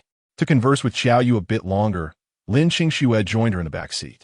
Li Feng inquired about Xiao Yu's address, set the navigation, and obediently assumed the role of the driver. In the back seat, Xiao Yu quietly asked Lin Qingxue, how did you suddenly come into such fortune? Moreover, among their dormitory of 4, only she and Lin Qingxue remained in Jiang City, making her even more concerned. Xiao Yu cast a surprised glance at Li Feng and whispered to Lin Qingxue, he wouldn't deceive you, would he? He can put on a facade, but his genuine care for me and the children is unmistakable.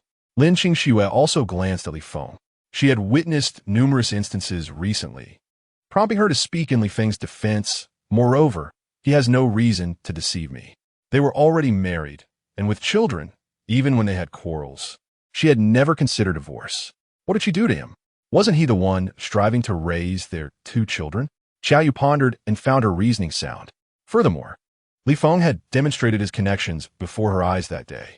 If he lacked capability, how could those magnates treat him as a brother? Having realized this, Xiao Yu expressed her heartfelt happiness.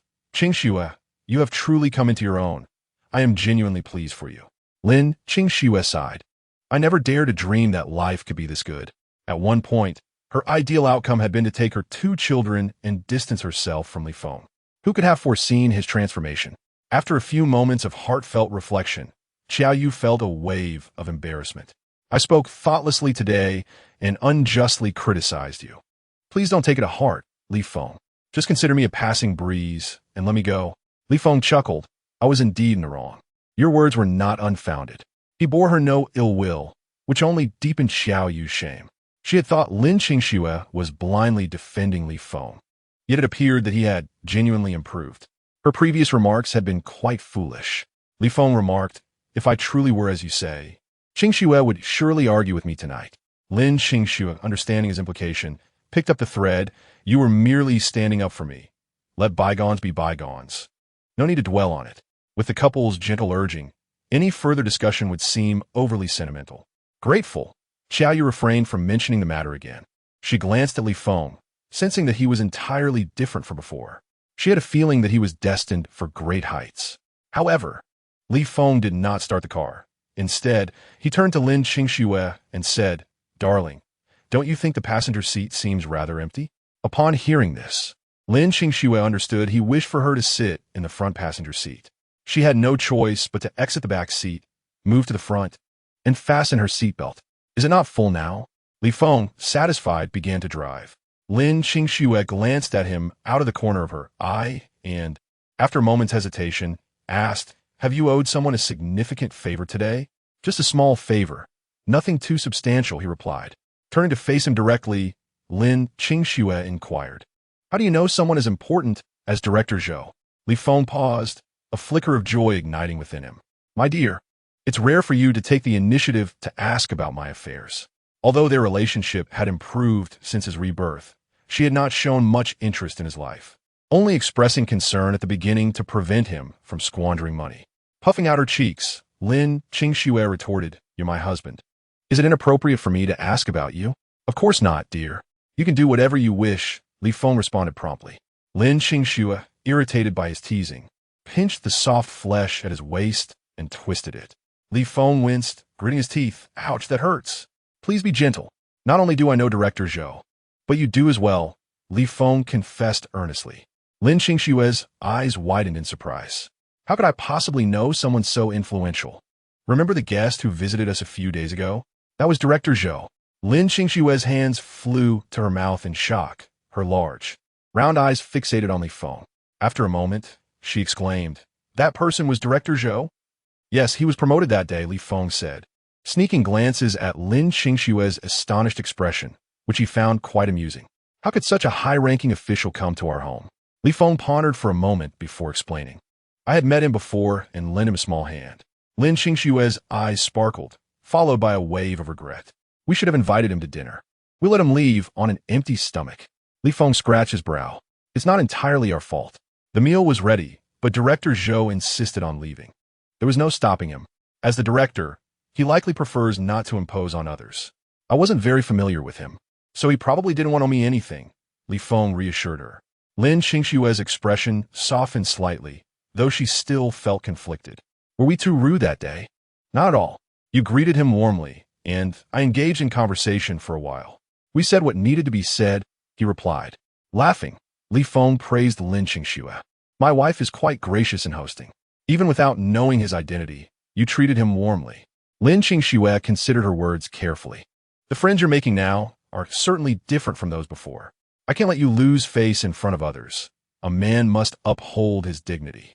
Li Feng felt a warmth in his heart. Even after all the chaos he had put Lin Qingxue through, she still thought of preserving his reputation among outsiders.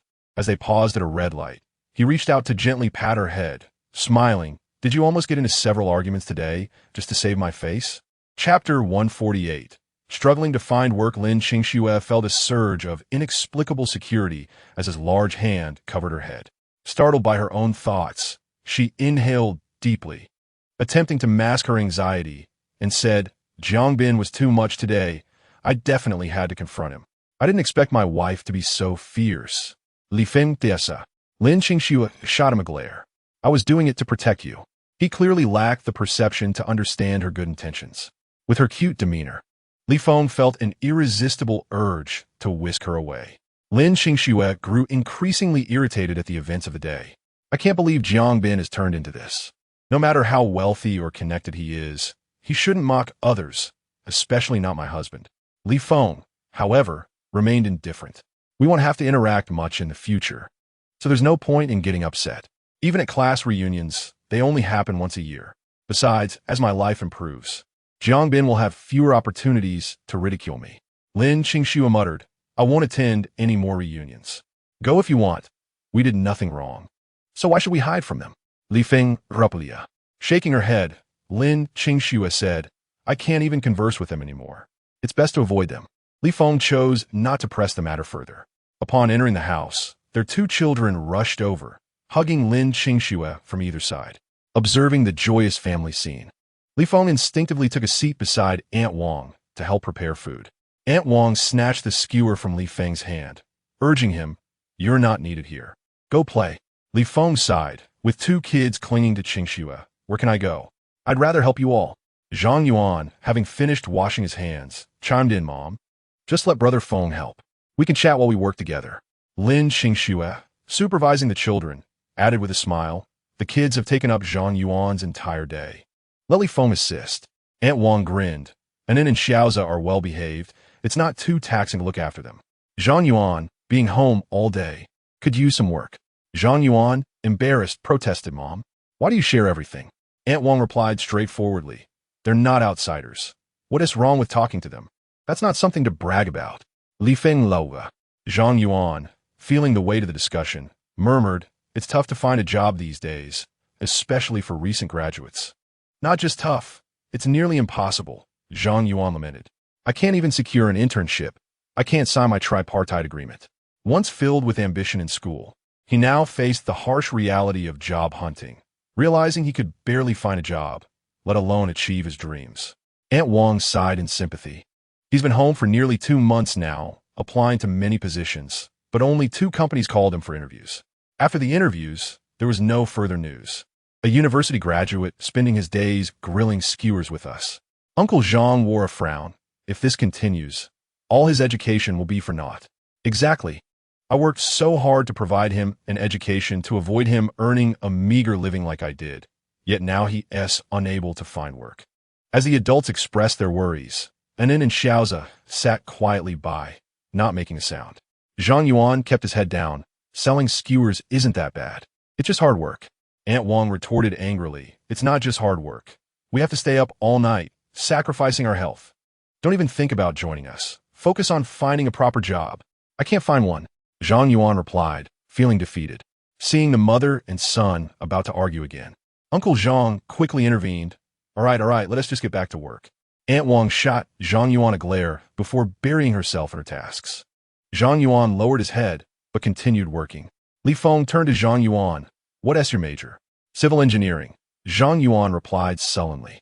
Li Feng raised an eyebrow. Why would you choose that? My dad said it would be a good field for job prospects. Zhang Yuan confessed, feeling sheepish. Uncle Zhang, caught off guard, stammered. I just heard from others. I thought with the high housing prices, there would be plenty of jobs on construction sites. But it turns out there are none. Uncle Zhang lamented. Li Feng remarked, construction work is tough. You have to travel a lot, which means less time with family. But it's still a legitimate job, ensuring a steady income. Uncle Zhang weakly countered, it's hard work, not much better than selling skewers. Given the difficulty in finding a job, why not consider changing your field? Li Feng suggested.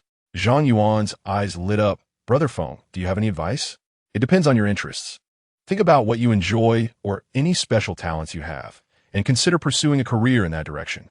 Zhang Yuan cautiously glanced at his parents before whispering, I enjoy playing games and watching anime. Aunt Wang couldn't help but express her opinion. He has loved playing video games and watching cartoons since he was a child. What good are these pursuits? They won't put food on the table. However, times have changed. If he could turn these interests into a profession, he could indeed earn a living. Although the gaming and animation industries in China are still maturing, the compensation for professionals has significantly improved over the years.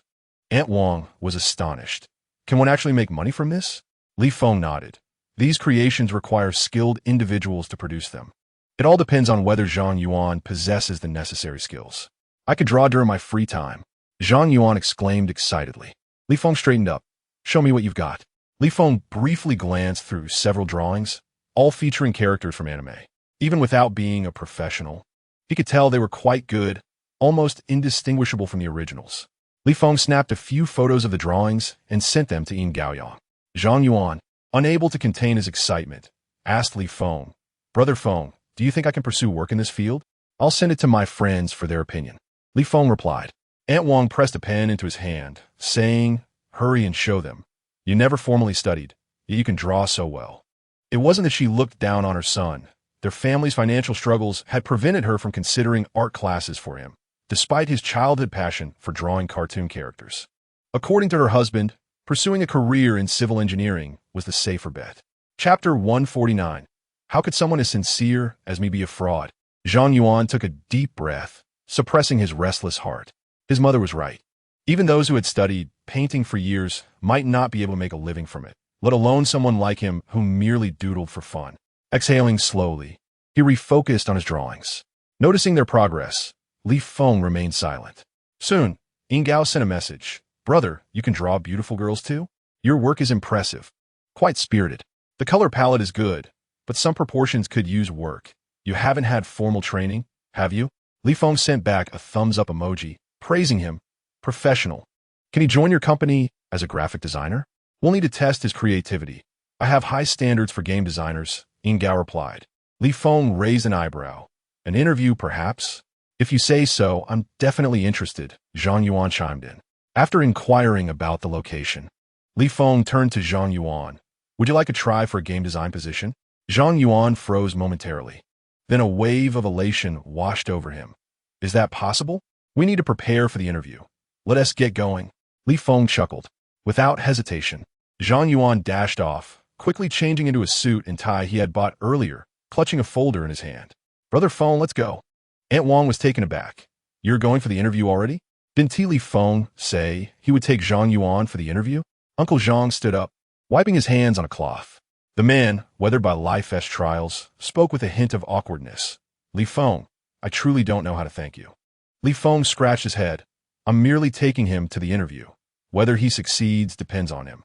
Just getting an interview is an achievement in itself. You should be the one to be thanked. Uncle Zhang nodded and exchanged glances with Aunt Wang, who quickly pulled out 200 yuan for Zhang Yuan, advising him, buy some water if you're thirsty and get some food if you're hungry, understood? Aunt Wang insisted on stuffing the money into his pocket. If you're not hungry, what if Brother Feng is? You silly boy. Zhang Yuan finally realized, mumbling a couple of times as he accepted the money. Li Feng smiled at the scene and turned to Lin Qingxue. Are you coming with me? I'll stay and help Aunt Wang and Uncle Zhang. Lin Qingxue replied, busy with her tasks. Li Feng felt a tinge of regret. He had wanted to take his wife to see the game company, but there was nothing prepared yet, so it would be futile. He left with Zhang Yuan. Upon seeing Li Feng enter a Bentley, Zhang Yuan's jaw nearly dropped. What are you standing around for? Get in. Li Feng called out. Zhang Yuan stammered. Brother Feng is driving a Bentley? This is a Bentley. Li Feng glanced at the car, exasperated. Other parents at Xiaozhe and Annen's kindergarten drive nice cars. So I thought I should have a decent one too, or they might get bullied. Zhang Yuan was stunned. Is that really the issue? How can you afford a Bentley? After a moment of internal turmoil, Zhang Yuan got into the car at Li Feng's urging. Li Feng followed the GPS provided by Ying Gaoyang to Dingfeng Building, took the elevator straight to the 22nd floor, and entered office 2202. The company already had a dozen empty workstations, and the computers were neatly arranged. Observing the vacant office, Zhang Yuan felt a cold splash of reality dampen his enthusiasm. Brother Feng, is there really no one here? Even as a fresh graduate, he understood that this was not the right time to start business. Who would open a company now? Li Feng surveyed the room. It was indeed spacious and well-lit, with floor-to-ceiling windows offering a view of the bustling marketplace outside. There was a restroom, a pantry, a conference room, and the rest was office space. He led Zhang Yuan to the front of the office and knocked on the door. Ying Gaoyang, busy inside, looked up, quickly standing to greet them. Brother Feng, you arrived quite swiftly. You're even faster. The company is already taking shape, Li Feng replied, scanning the area. The office was small but well-equipped. Well, the registration isn't finalized yet. I've just rented the office and purchased computers, and I'm currently looking for suitable candidates to join us. Li Feng was surprised.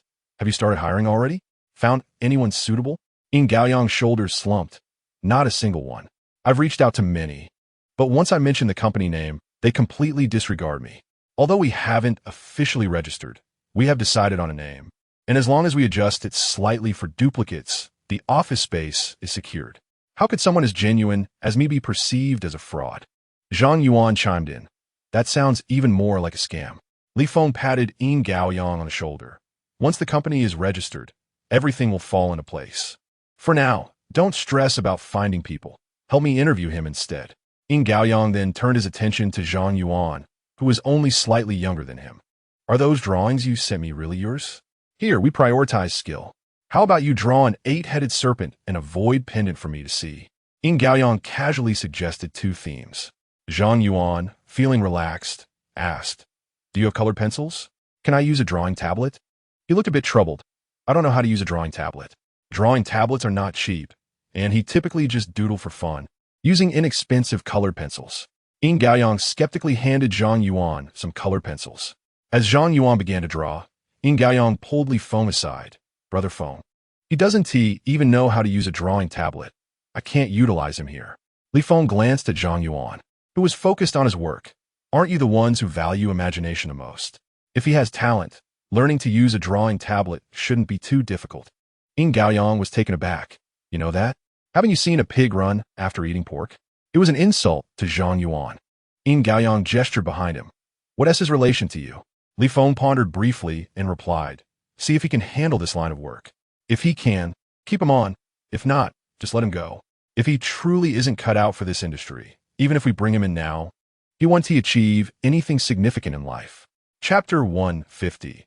Acceptance. Zhang Yuan was still young, with infinite possibilities ahead. He needed to find the path best suited for him. Yin Gaoyang sighed in relief. "Now I can rest easy. Are you feeling a lot of pressure?" Li Feng countered. His previous company was rife with nepotism, where ordinary employees, lacking connections, were burdened with the most menial tasks and received meager salaries. Whenever issues arose, it was invariably the ordinary staff who bore the brunt of the blame. It was his disdain for such management practices that compelled him to resign in indignation. Thus, when Li Feng recently sought to recommend someone, he felt a tremendous weight on his shoulders. Li Feng admired his sentiments, remarking that many businesses had collapsed due to excessive favoritism. He reiterated, "The management of the company is solely your domain. I will merely provide an opportunity for him to prove himself without interfering in your governance." Yin Gaoyang was so moved he nearly wept. "Brother Feng, you're the finest investor I have ever encountered. Meeting you is a blessing I must have earned over 8 lifetimes." Li Feng shuddered at the flattery. This Yin Gaoyang could be unbearably sentimental. He rubbed the goosebumps that had risen on his arms and insisted, "Just manage the company well and refrain from excessive flattery." "All right, Brother Feng, I promise to create 3 monumental works that will astonish Huagua," Yin Gaoyang declared with unwavering confidence. Unfortunately, his inaugural game failed. However, this setback might serve him well. Yin Gaoyang was still quite young and needed to experience adversity for growth. In his past life, after encountering failure, Yin Gaoyang had spent 6 months in silence before rising again. If Li Feng could accompany him through this low point, it would only deepen Yin Gaoyang's loyalty in the future. While Zhang Yuan was painting, Yin Gaoyang shared the challenges he had faced in recent days with Li Feng. Upon listening, Li Feng recognized them as trivial matters. Having built his own fortune from scratch in his previous life, these minor issues were hardly significant in his eyes. He offered guidance and suggestions to Yin Gaoyang, who grew increasingly in awe of him. "Brother Feng, you are far superior to me. Perhaps you should manage the company instead." Li Feng firmly declined, stating, "It is best for one person to have the final say in a company. Since this is your dream, you must pursue it yourself. My role is to invest in you and offer some advice." Yin Gaoyang felt helpless, "But I know nothing. Lack of knowledge can be remedied through learning. You will inevitably master it, and then our 3 masterpieces will come to fruition," Li Feng encouraged. With a hesitant breath, Yin Gaoyang asked, "Brother Feng, do you truly believe in me?" Li Feng affirmed, "You possess dreams and persist in your endeavors. You will undoubtedly succeed." In his past life, he had witnessed Yin Gaoyang becoming the father of gaming in Huagua. Yin Gaoyang felt tears welling in his eyes. He extended his arms for a hug, but Li Feng pushed him away in mild disdain. "What are you doing? Men don't hug," Yin Gaoyang exclaimed. "Brother Feng, you understand me better than anyone. Your faith in me makes you my confidant." "All right, enough of that. Just focus on making money for me," Li Feng replied. Yin Gaoyang nodded earnestly. "Rest assured, I will not let the company incur losses." Li Feng held little hope for that promise. Little did he know, the gentle flutter of his butterfly wings would bring about significant changes, including the journey of Yin Gaoyang's entrepreneurship. Zhang Yuan completed his illustration of the Yamada no Orochi and presented it to Yin Gaoyang. Li Feng took a glance and found it utterly unappealing. However, Yin Gaoyang's eyes lit up, and he turned to Zhang Yuan. "How did you create this?" Zhang Yuan candidly replied, "I've played numerous games and noticed that the finer details of game design are intricate. The best games possess a sense of graininess and authenticity rather than merely aiming for aesthetic appeal. Thus, I attempted to illustrate one."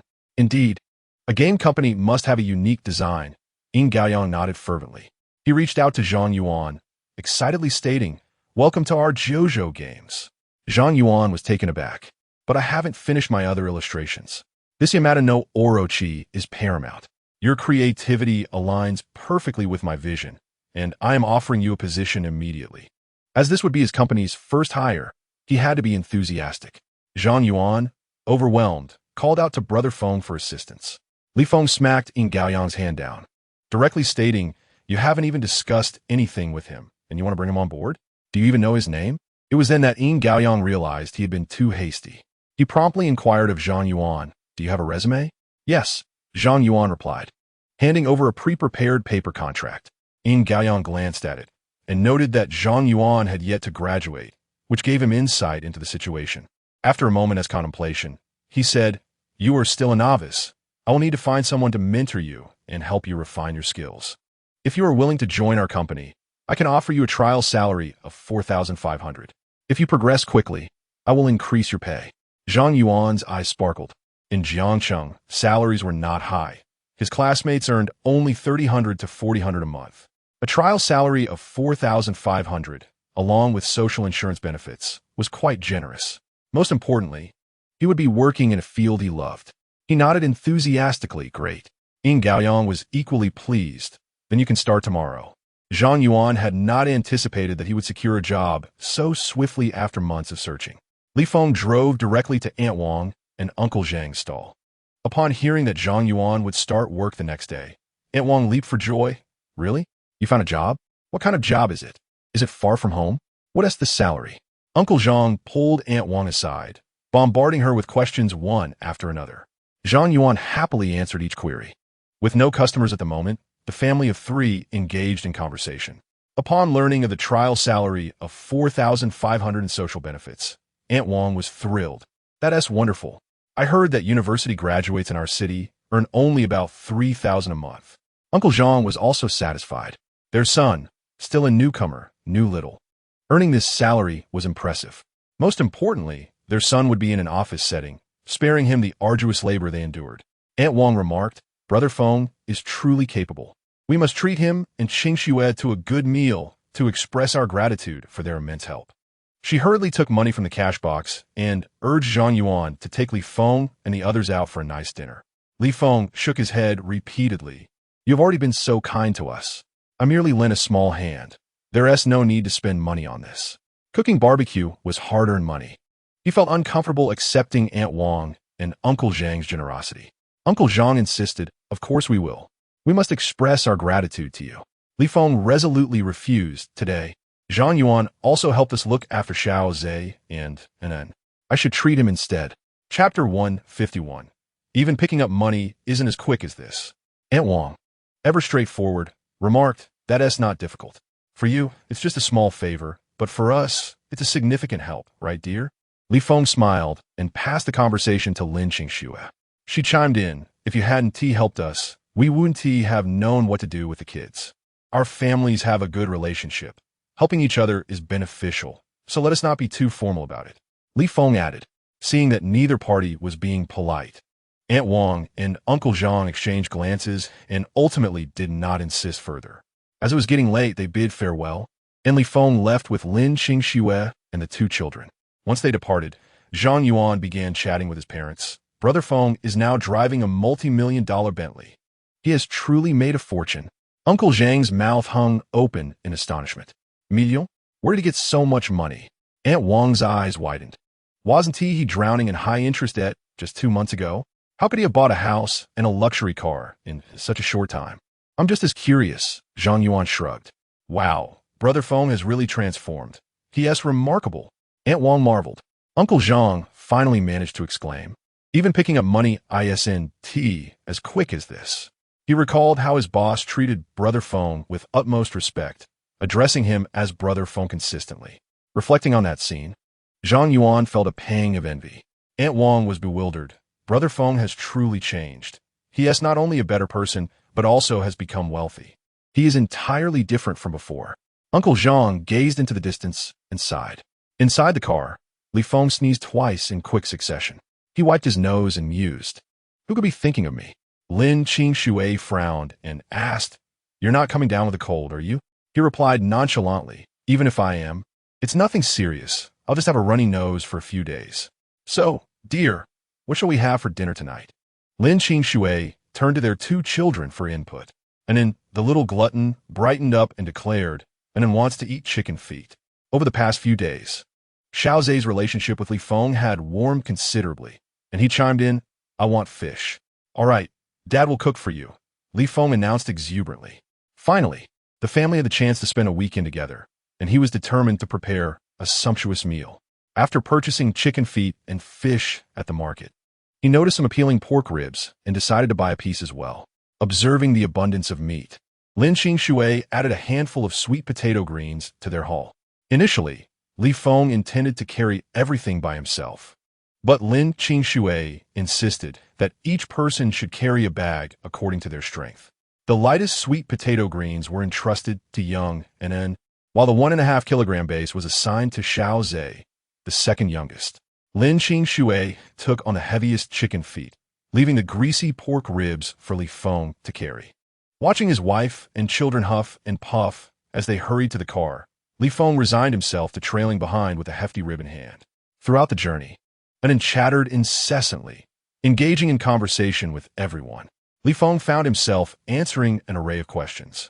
Upon arriving at the villa, Li Feng and Lin Qingshui ushered their children into the kitchen to prepare dinner. En extended her little arms towards Li Feng, requesting, "Daddy, please help me roll up my sleeves." How could Li Feng refuse such an adorable plea? He squatted down to assist her in rolling her sleeves up to her elbows and then lifted her onto a stool. En earnestly imitated Lin Qingshui as she washed the sweet potato greens. Being quite young, her washing was not thorough, prompting Lin Qingshui to take what she had washed and rinse it again. Meanwhile, Xiao Zhe was bustling about, running errands. The task of chopping vegetables fell to Lin Qingshui, while Li Feng was responsible for cooking. After chopping the pork ribs, he marinated them with seasonings. As for the chicken feet, each one required scoring, and the bones had to be extracted before marinating. Lin Qingshui watched in astonishment as he skillfully deboned the chicken feet and asked, "How did you learn to do that?" "It's a skill usually reserved for chefs." Li Feng, unflustered, replied, "I picked it up from cooking videos I used to watch. It's quite handy." He didn't want to sit idly by, so he took to cooking at home. No matter how complex or time-consuming the dish, he learned to prepare it. Over time, these techniques became second nature to him. And it chimed in with her sweet voice, "Daddy's cooking is really delicious." Lin Qingshui turned to her and inquired, "Is Daddy's cooking better, or is Mommy's better?" "Both are delicious." And it was no fool. Xiao Zhe tugged at An's hand and admonished, "Little kids should be honest." After a moment of contemplation, An quietly declared, "Daddy's cooking is tastier." Li Feng beamed at Lin Qingshui, who huffed and turned away, saying, "If my cooking isn't as good as yours, then you could take over from now on." Li Feng readily agreed, "All right, I will prepare delicious meals for you every day, ensuring you all grow plump and healthy." After 2 months of diligent effort, both his wife and children had gained a bit of weight, particularly In, whose little face had begun to take on a rounder shape. Watching her cherubic face made Li Feng long to pinch her cheeks, though with his hands covered in oil and seasonings, he had to suppress that urge. Xiao Zhe, however, was contrary, stating, "Teachers say being chubby isn't good. We need to lose weight." Li Feng immediately corrected him. "That's an adult's view, favoring slenderness. You children need to eat well to grow tall." Speaking of height, Xiao Zhe felt a pang of urgency. He anxiously turned to Lin Qingshui, asking, "Mom, am I short?" "Not at all," she reassured him. "But many boys in my class are taller than me." Xiao Zhe lamented, worry etched on his brow. Previously at home, he had always felt tall standing next to An, but upon entering kindergarten, he realized he was smaller than his peers. His teacher had even commented on his stunted growth. This had weighed on his mind, and he would sometimes wake up in the middle of the night feeling a twinge of sadness. Hearing Li Feng talk about height made him anxious once more. Li Feng scrutinized Xiao Zhe for a moment and noted that he was indeed slightly shorter than other children his age. "It's because we didn't have a rich diet before, which hindered your growth.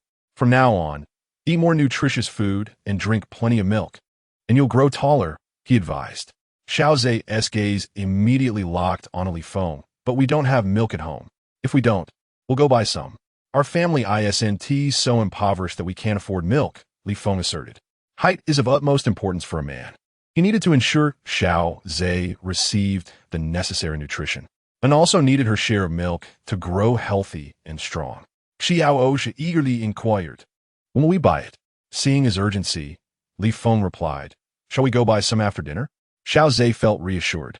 Li Feng was quick in the kitchen, preparing braised pork ribs, steamed base, soy-flavored chicken feet, and sweet potato greens. As the dishes were served on the table, Their enticing aromas wafted through the house, whetting everyone's appetites. Each person eagerly held their rice bowls, savoring the delightful flavors. Perhaps in hopes of growing taller, Xiaoze ate even more than usual that evening. Chapter 152. Promotion and raise. When the flowers were presented to Lin Qingshui, her face lit up with surprise. As she accepted the bouquet, her cheeks flushed. "Thank you." Li Feng was momentarily taken aback. It was just a bouquet, yet it brought her such joy. It seemed he ought to buy such things more often. Gazing at the flowers, she became lost in thought. After a while, her heart continued to race. This side of Li Feng was quite appealing. If she could spend a lifetime with him like this, it wouldn't be so bad. As such thoughts bubbled up, the next day, when she encountered Li Feng, she hastily averted her gaze. Li Feng, bewildered, scratched his head, unsure of what he had done wrong. Before they knew it, Monday arrived. Lin Qingshui was busy at work when she was summoned by the HR department. Her heart raced. Were they going to lay her off? With that thought in mind, she discreetly activated her voice recorder, hoping to capture any conversation that could serve as evidence should the company deny her compensation. HR brought a cup of hot water and set it before Lin Qingshui. She politely thanked the HR representative, a woman in her 30s who smiled and said, "We're all colleagues here. No need for formality." Lin Qingshui pressed her lips together and refrained from further discussion. Once seated, the HR representative began to make small talk. "Qingshui, it's been 5 years since you joined our company, hasn't it?" "Yes, I started working here right after graduating from university," Lin Qingshui replied casually. According to labor laws, if the company terminated an employee, they were required to provide 1 month's salary as severance. With her monthly salary at 10,000, she would be entitled to 60,000 if laid off. HR continued smiling. "You're one of our veteran employees. You've always been diligent in your work. It's about time for a promotion." Lin Qingshui froze. "A promotion?" The realization snapped her out of her earlier despondency, and she eagerly nodded. "I would love that." The HR representative smiled. "We'd like to promote you to the manager of the safety department, primarily responsible for managing platform safety personnel to ensure our live streaming platform remains a safe environment. The workload is substantial, and the company has decided to raise the salary for the safety manager position to 20,000. 20,000? Her salary would double. Lin Qingshui expressed her gratitude profusely. HR interrupted her, saying with a smile, "Now you need to work hard." "I will definitely dedicate myself to my work," Lin Qingshui declared, filled with resolve. Although she had not previously been a safety officer, she was confident that with effort, she would adapt quickly. As their conversation drew to a close, HR seemingly casually asked, "Do you know anyone from the headquarters?" Lin Qingshui shook her head. "No, I don't know anyone." "That's curious," HR murmured softly. Lin Qingshui sensed something was amiss. "What's wrong?" The personnel chuckled and remarked, "It's nothing much. It's just that your appointment came from a directive from the headquarters. I initially thought you had some connections over there." When lunch arrived with Li Feng bringing food, she shared this matter with him, not knowing anyone at the headquarters. The only person who came to mind was General Zhao, whom you had mentioned before. Li Feng cautiously inquired, "If my connections facilitated your promotion, would you be displeased?" Lin Qingshui smiled, revealing a row of neat white teeth. "Why would I be unhappy about a promotion and a raise?" Seeing her relaxed demeanor, Li Feng breathed a sigh of relief. "I was worried you might overthink it." Lin Qingshui, full of ambition, asserted, "Even if I climbed up through your connections, I believe I can still excel in this role." After she departed, Li Feng called Zhao Siyuan. "Brother, thank you." Zhao Siyuan chuckled on the other end. "Brother, you've helped me earn over 20 billion. Is a mere position adjustment for your wife worth your gratitude? 20 billion? Shouldn't be 50 billion? Zhao Siyuan sighed.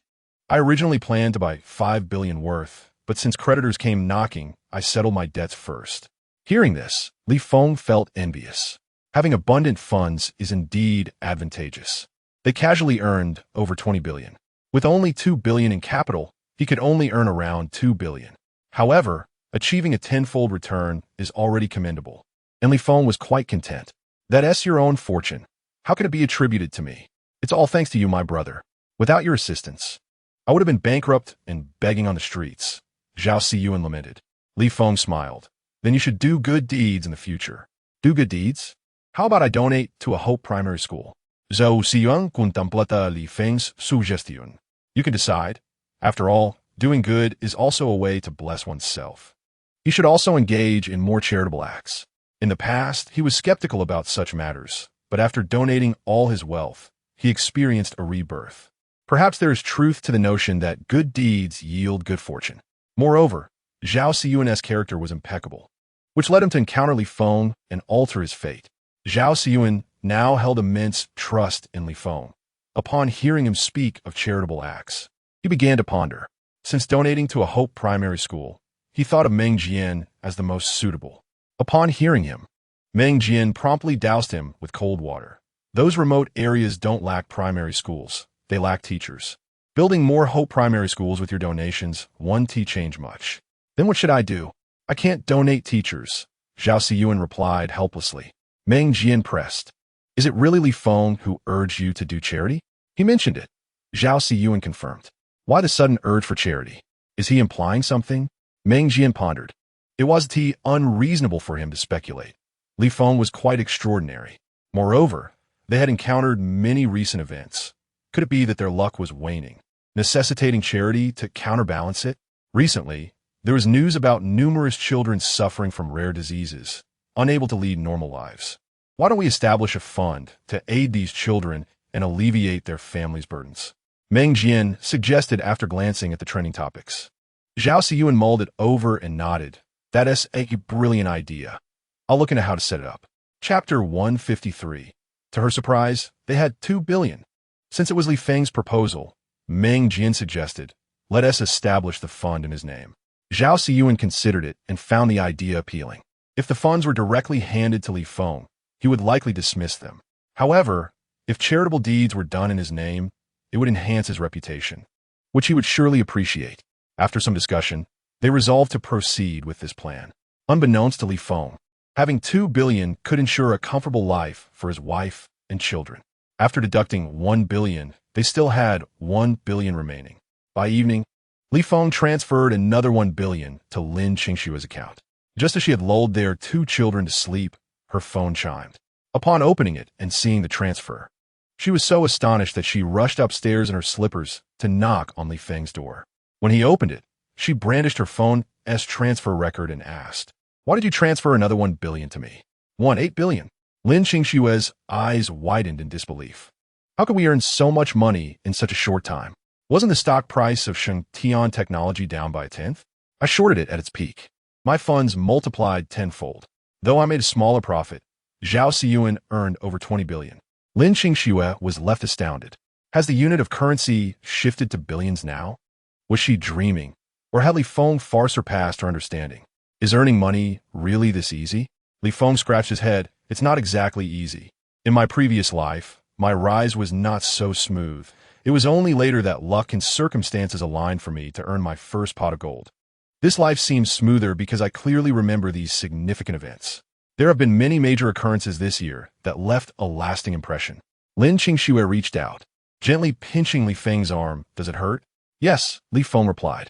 The light in Lin Qingxue's eyes began to sparkle, and a smile gradually spread across her face. We are so wealthy. Li Feng found himself smiling along. Indeed, over 2 billion can be considered quite affluent. In the next moment, Lin Qingxue grabbed Li Feng's hand and began to hop excitedly. We have over 1 billion now. We are billionaires. It's actually 2 billion, Li Feng corrected her. Lin Qingxue was even more thrilled. We actually have 2 billion. This means financial freedom, right? If we simply consider the interest from a large bank deposit at 4%, we would earn 80 million a year just from interest. With so much money, how do you want to spend it? Li Feng asked with a smile. Lin Qingxue replied without hesitation. Save it and live off the interest. That way, we'll have the living expenses and tuition for both children covered. Li Feng wasn't entirely satisfied with this suggestion. While saving for them is necessary, what about you? Now that you have money, what do you want to buy for yourself? I have nothing I want. We already have a house and a car, and our daily needs are met. I have no further aspirations. Seeing her lack of ideas, Li Feng pointed to the villa and asked, What do you think of the villa we live in? It's great. It has mountains and water. The house is beautifully decorated. There's a large yard, and the community environment is lovely. Lin Qingxue responded casually. But her mind lingered on the 2 billion. To think her family had 2 billion. Goodness, who could have imagined? Li Feng, amused by her joyful bouncing, gently smiled. How about we buy this villa? Lin Qingxue exclaimed. Isn't it too expensive? We have over 2 billion, Li Feng reminded her with a grin. Upon hearing this, Lin Qingxue began to bounce with even more enthusiasm. 2 billion is an immense sum. So, do you agree to buy it? I'm following your lead, Lin Qingxue said excitedly. Li Feng was charmed by her delight. This villa was indeed splendid. He found it comfortable and genuinely wished to purchase it. Feeling they had discussed enough, Li Feng urged her to sleep. You have work tomorrow. Go to bed. Lin Qingxue replied cheerfully and descended to the second floor. Li Feng closed the door and lay down on the bed. Suddenly, his phone pinged with a message. Wife, do we really have 2 billion? Li Feng, yes. Shall we discuss the accounts?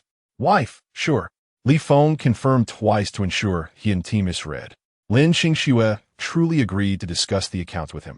He pondered and sent another message. It's inconvenient to discuss accounts via phone. Why don't you come upstairs? Soon, he heard gentle footsteps ascending the stairs. Li Feng quickly turned and pulled the door open just as Lin Qingxue was about to knock. Seeing her, he invited her in. Once the door was closed, Lin Qingxue sat on the sofa in the master bedroom, gazing up at him eagerly. Observing this, Li Feng grabbed a blanket, covered her, and sat on the opposite side of the sofa, tucking his feet under the blanket as well. This could be considered sharing a blanket as a couple. The two individuals sat facing each other, their gazes locked. Lin Qingxue tilted her chin slightly towards him and said, You should begin by counting your assets. Li Feng chuckled in resignation, retrieving his phone to access his bank account. He opened the first card, revealing a staggering one. 9 billion. Lin Qingxue leaned in closer. You need to be precise down to the last digit. Li Feng, taken aback, replied, Is it really that strict? Lin Qingxue had already opened the calculator on her phone, declaring, We are reconciling accounts, so accuracy is paramount. All right then, it's 9 billion and 300 million, he stated. Lin Qingxue entered a series of numbers into the calculator. Eagerly anticipating Li Feng's next card, complying, he opened the second card, which displayed just over 1 million. Lin Qingxue swiftly added that to her calculations. Li Feng shrugged. That's all I have. Lin Qingxue blinked. Really? There's nothing more? You can check for yourself, he offered, extending his phone towards her. To see better, Lin Qingxue inched closer. Feeling a sudden impulse, Li Feng asked, Can you see clearly? It's fine, she replied, oblivious to any awkwardness. Li Feng shifted his legs to the ground, leaning closer to her and handing over his phone. As she reached for it, he playfully pulled it back, saying, I'll hold it so you can do the calculations. Trusting him, Lin Qingxue tapped the numbers, adding them one by one again. After finishing with his account, she opened her own to augment his assets. Li Feng, resting one hand on the back of her sofa, encircled her in a loose embrace. Seated so close, he could detect a faint fragrance emanating from her. Immersed in her calculations, Lin Qingxue remained blissfully unaware of his intentions. Once she completed her tally, she urged Li Feng to reveal more cards for her scrutiny. Li Feng, sensing a shift in the atmosphere, leaned in, his face nearly brushing against Lin Qingxue's. Did you perhaps miscalculate a number? He inquired, his voice low. Lin Qingxue eyed the digits. Which one? He pointed casually, this one. After verifying against the card, she confidently declared, It's correct. In that moment, she turned her head, their cheeks brushing against one another. Chapter 154. Shall I give you a massage? Lin Qingxue suddenly realized how close they were, almost touching. She quickly recoiled and pushed Li Feng away. You need to sit further back. Li Feng feigned ignorance. If I sit far away, I won't be able to see your screen. How can we reconcile the accounts then? Lin Qingxue pressed a hand to her racing heart. I got the calculations right for you. Wife, are you doing the math behind my back? Li Feng feinat harbrak. Lin Qingxue opened her mouth, speechless in her defense. Since they were reconciling accounts together, she decided, I'll just give you my phone. You can calculate it yourself. With that, she tossed her phone to Li Feng and tried to make a quick escape. Li Feng gasped, clutching his chest dramatically as he fell back onto the sofa, groaning in feigned agony. The phone hit my heart. It's painful. He lamented, his eyes squeezed shut. Lin Qingxue, flustered, had completely forgotten whether she had truly struck him. However, seeing him in such distress filled her with guilt. What if he truly was hurt? After a moment of hesitation, she asked, "Should I take you to the hospital?" "To the hospital?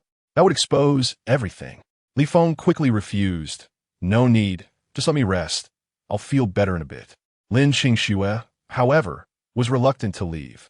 She pondered for a moment and offered, "How about I give you a massage?" Li Feng felt a surge of delight, though he pretended to deliberate before responding. "All right then." He then relaxed, exposing his chest to her. Lin Qingxue, through the fabric, gently began to massage his chest. As her soft hands glided over him, Li Feng felt his heart race. Noticing his change in demeanor, Lin Qingxue inquired, "Is it feeling any better?" "It's improved," he replied, though his furrowed brows belied his words. Clearly, he was still uncomfortable. Lin Qingxue, feeling the weight of the situation, remained beside him, massaging his chest in a clockwise motion. After some time, noticing his persistent distress, she frowned.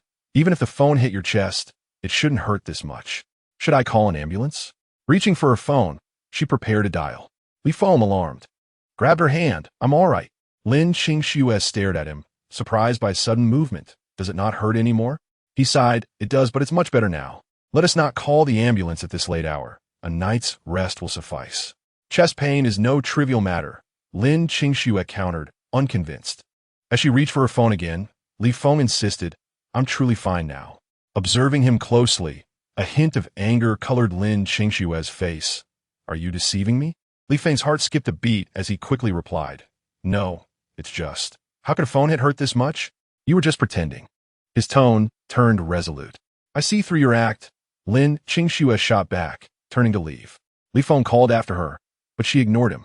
Once she was gone, he chastised himself, realizing he should have acted more convincingly. Yet, he couldn't help but appreciate the softness of his wife's hands. Clearly, he needed to employ more cunning strategies in the future. After all, a wife wouldn't simply come running after him. He felt confident in this regard, as he had once pursued her from a pack of hungry wolves. That night, Lin Qingxue lay in bed, tossing and turning, unable to find sleep. The thought of being deceived by Li Feng's clumsy act infuriated her. How could she be so foolish after all these years? He shouldn't expect her to treat him kindly after this. As she contemplated, she bit her finger in frustration. Had he truly been in pain? What if something was genuinely wrong? She pulled out her phone and discreetly searched the reasons for chest pain, growing increasingly anxious with each passing moment. The next morning, she appeared in the dining room, looking haggard. Li Feng was startled by her disheveled appearance. "What happened, dear?" Lin Qingxue cast him a resentful glance. "I didn't sleep well last night. Was it really that bad?" He only tricked her for a brief moment, after all. Lin Qingxue's gaze involuntarily fell to his chest. "Why don't you go for a checkup today?" "I'm fine," he insisted. "You can't keep saying you're fine. You're overweight, which puts a strain on your heart. There could genuinely be an issue. Get a full-body checkup. If something's wrong, it's better to address it early." Li Feng found it amusing, "I assure you. I'm perfectly fine." He had no heart issues. He had merely been acting the night before. Lin Qingxue glared at him. "You must get checked. The doctor must confirm you're okay. Your word isn't sufficient." Li Feng attempted to argue, but Lin Qingxue snatched the plate from his hands. "You need to go for your checkup, so no breakfast for you." At that moment, he truly understood the meaning of shooting oneself in the foot. In truth, he was perfectly fine, but Lin Qingxue offered him no opportunity to refute her. With swift movements, she placed breakfast on the table. Just then, and then came bounding down the stairs, exclaiming, "Mommy, Daddy, and it is all clean?" Seeing the little whirlwind rush towards him, Li Feng quickly stepped forward and scooped her into his arms. "Let me smell if it is fragrant," and then pressed her little face against his nose. "Daddy, smell me." Li Feng planted a kiss on her cheek, and then giggled, "Daddy's beard is prickly. You can't kiss me anymore." After pondering for a moment, and then decided it was only fair and nodded, "Okay." She planted a big kiss on Li Feng's face, then burst into laughter. "Now we're even." Watching her daughter so easily manipulated by Li Feng, Lin Qingxue shook her head in disbelief. "Silly girl." Li Feng frowned. "You kissed me once. Now I must return the favor." And then, noticing his displeasure, instinctively sensed he had suffered a loss. With a generous spirit, she leaned in. "Then let me have another kiss." As Xiao Zhe descended the stairs with 2 backpacks, he spotted his sister being deceived by their father. He frowned slightly. "Dad is tricking you." And then, puzzled, replied, "Dad kissed me, and I kissed him back." I didn't lose anything. But Dad has a beard that can prick you, and you don't, Xiaozhe earnestly stated, and then suddenly understood. Oh yes, that means I did lose out. Li Feng nearly burst into laughter. Chapter 155. Rear-end collision and in, much like her mother, possessed an innate innocence. He then said, how about I kiss you once? And you kiss me twice? That way, you won't be at a loss. Before Nin could respond, Xiaozhe had already encouraged her, don't listen to Dad. Kissing 10 times 1T hurt. But Nin found this reasoning compelling and promptly rejected Li Feng's suggestion. I don't want to play kissy with Dad. Enjoying a delightful moment with his daughter, Li Feng gritted his teeth, glancing at Xiaozhe, who was looking up at him like a little adult. That rascal of a son, lacking the charm of his daughter, was sabotaging his good times. Li Feng had no choice but to set down the squirming and head to the kitchen to fetch breakfast from Lin Qingxue. However, Lin Qingxue firmly stated that he was not allowed to eat breakfast, and she meant it. After sending the 2 children off, Lin Qingxue specifically reminded Li Feng, remember to go for a health check. Li Feng, feeling helpless, acknowledged her and walked towards his Citro Inn. As he approached, he noticed 2 bodyguards stifling laughter. He sighed. No family status indeed. Driving to the hospital, after completing the health check, it was already 10:30. While passing a traffic light, he braked, only to be rear-ended. Stepping out of the car, he found himself indeed hit by a red BMW. Li Feng snapped a couple of photos of the accident and approached the BMW, tapping on the driver's window. The glass slid down, revealing a familiar woman's face. Oh, it's you, Mr. Li? Li Feng raised an eyebrow. Yu Yao? What a coincidence. Just days after the class reunion, we meet again. Yu Yao, surprised, exclaimed, Mr. Li remembers me? Of course, you are Jiangbin's wife, Li Feng replied casually. Yu Yao paused, then smiled. I thought you remembered me. Li Feng scoffed internally. In his past life, after achieving success, numerous women flocked to him, and this was a scenario he had witnessed often. He had not expected to encounter it again today. Dismissing her flattery, he pointed at his car. Your vehicle hit mine. Do you wish to go through insurance, or settle privately? Yu Yao exclaimed, stepping out to inspect the damage. Upon seeing it, she laughed. It's just a bit of paint scratched off. Let us settle privately. How much compensation does Mr. Li want? Li Feng, not intending to extort her, replied directly. 300 should suffice. 300? Isn't that a bit much? Yu Yao inched closer to Li Feng, her overpowering fragrance making him feel nauseous. He took a step back. That's just for the paint job. If I go to the dealership, it'll be more. 300 isn't excessive. Yu Yao pouted playfully, attempting to charm him. Brother Feng, considering our relationship, can't you ask for less? What relationship do we have? Yu Yao was undeterred by his coldness, retorting, we are acquaintances, after all. Li Feng, reluctant to waste time, stated, if you're reluctant to part with the money, I'll call the police and let insurance handle it. Just as Yu Yao was about to say something, she noticed Li Feng genuinely starting to dial. She conceded, let us settle privately. Add me as a friend. I'll transfer the money. Li Feng promptly opened his payment QR code and presented it to her. No need for complications, just scan. Yu Yao felt a pang of frustration. After all the effort to run into him, she couldn't even add him as a friend. It felt like a loss. But sensing Li Feng's impatience, she realized that further entanglement would backfire. She scanned the code and transferred the money. Once he received the payment, Li Feng turned to leave. After he drove away, Yu Yao made a phone call. Did you get the pictures? A man's voice replied. Beauty, you were standing too far apart. I couldn't get a good shot. Yu Yao, irritated, snapped. You're useless. The man retorted. This isn't my fault. You two had no intimate gestures. What could I do? Then refund me. That's unreasonable. You were too far from me to capture anything. Why should I refund you? Yu Yao was seething with frustration. That Li Feng was truly oblivious. When the tables turned, she would make him beg for mercy. The thought brought her some solace. After a moment, she added, if you don't want a refund, then keep an eye on Li Feng for me. Notify me of his next appearance, and send this information to Lin Qingxue. Meanwhile, Lin Qingxue, engrossed in her work, suddenly received an email. Upon opening it, she found an attachment. Downloading and unzipping it revealed a series of photos. At first glance, she froze. The photos prominently featured Li Feng, with a slender woman obscuring the lens. Dressed in a red dress, The woman leaned towards Li Feng, seemingly engaged in conversation. Her heart raced, and she immediately clicked to the next photo. This time, the woman was even closer to Li Feng, pulling out her phone. The subsequent images showed the woman scanning Li Feng's phone, likely to add him on WeChat. Lin Qingshue's heart sank, leaving her momentarily paralyzed. Li Feng had added another woman on WeChat? What was their relationship? The more she pondered, the more her heart ached. Was it possible that Li Feng was unfaithful? The mere thought rendered her numb. It felt as though an unseen hand was crushing her heart, making it difficult to breathe. Tears began to well in her eyes, and she reviewed each photo once more. Now that he had achieved success, it was expected that many women would be drawn to him. With that thought, tears cascaded down her cheeks. She wiped her tears with the back of her hand and sniffed. Yet, the pain in her heart persisted, and her tears flowed freely. The usually strong Lin Qingxue felt as if she were a wounded creature, quietly sobbing. Fortunately, after her promotion, she had her own office, allowing her to conceal her distress from others. It was only when Li Feng's WeChat notification chimed that she paused, sniffing back her tears. She dabbed at her eyes with a tissue, took a deep breath, and grasped her phone to confront Li Feng. She needed to clarify who that woman was. She could not be misled without a fight. When Li Feng saw Lin Qingxue get into the car, he approached with the meal. Turning around, he noticed her eyes were red like a rabbit's. Startled, he asked, "What's wrong?" Lin Qingxue, devoid of her usual playful demeanor, furiously questioned, "Have you done anything to betray me?" There were indeed many things Li Feng had done that could be deemed betrayals. Caught off guard by her tone, he stammered, "Which incident are you referring to?" Lin Qingxue bit her lip, her eyes brimming with defiance.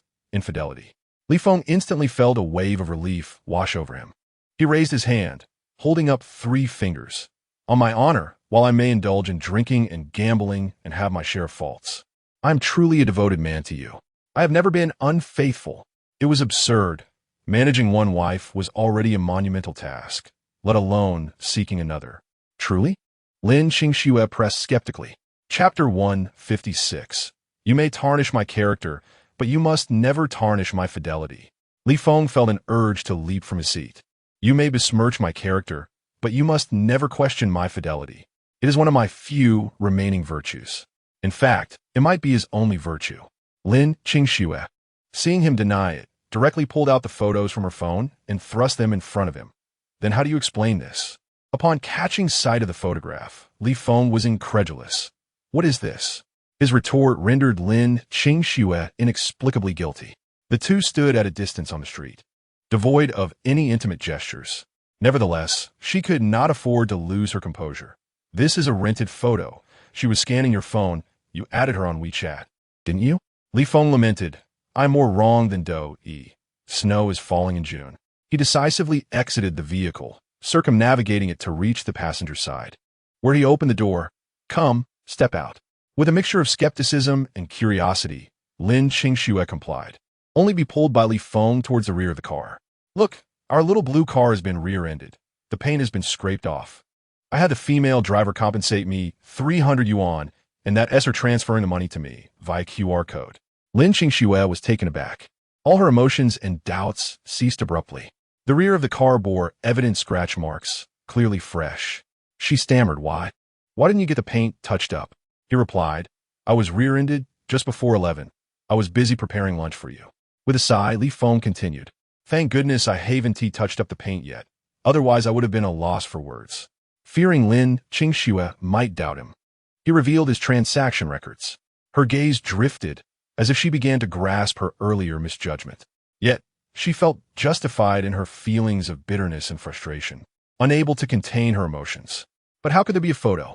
It was sent to my email, as if to provoke me," she weakly defended herself. "If it were merely an ordinary accident, how could there be a photograph?" Li Feng exhaled deeply. "Do you know who crashed into my car?" Lin Qingxue seized upon the inconsistency in his words. "I know her. Yu Yao, your university classmate." Lin Qingxue was astonished. What a coincidence. I hadn't thought much of it before, but now it seems it's not just by chance. He arched an eyebrow at her. "Wife. I seem to have caught the attention of another woman." Her heart raced, but she quickly regained her composure. "Yu Yao is already married. Marriage does not preclude divorce." He countered. Lin Qingxue shook her head adamantly. No, Yu Yao is quite fond of Jiangbin. She pursued him for 4 years in college. It took her a great effort to marry him. How could she possibly be interested in another man? Li Feng could not help but pinch her cheek. Do you think everyone is as sentimental as you? She may be enamored with Jiangbin, but perhaps it is his status that attracts her. How can you know? Stunned by his words, Lin Qingshue's eyes widened. She was only 18 when she entered university. Could she have considered such things? Many are quite astute. She is not someone you can compare to, Li Feng chuckled. Offended by being called foolish, Lin Qingxue pushed his hand away, fuming. If you're so clever, how could you fall for her schemes? His silence spoke volumes.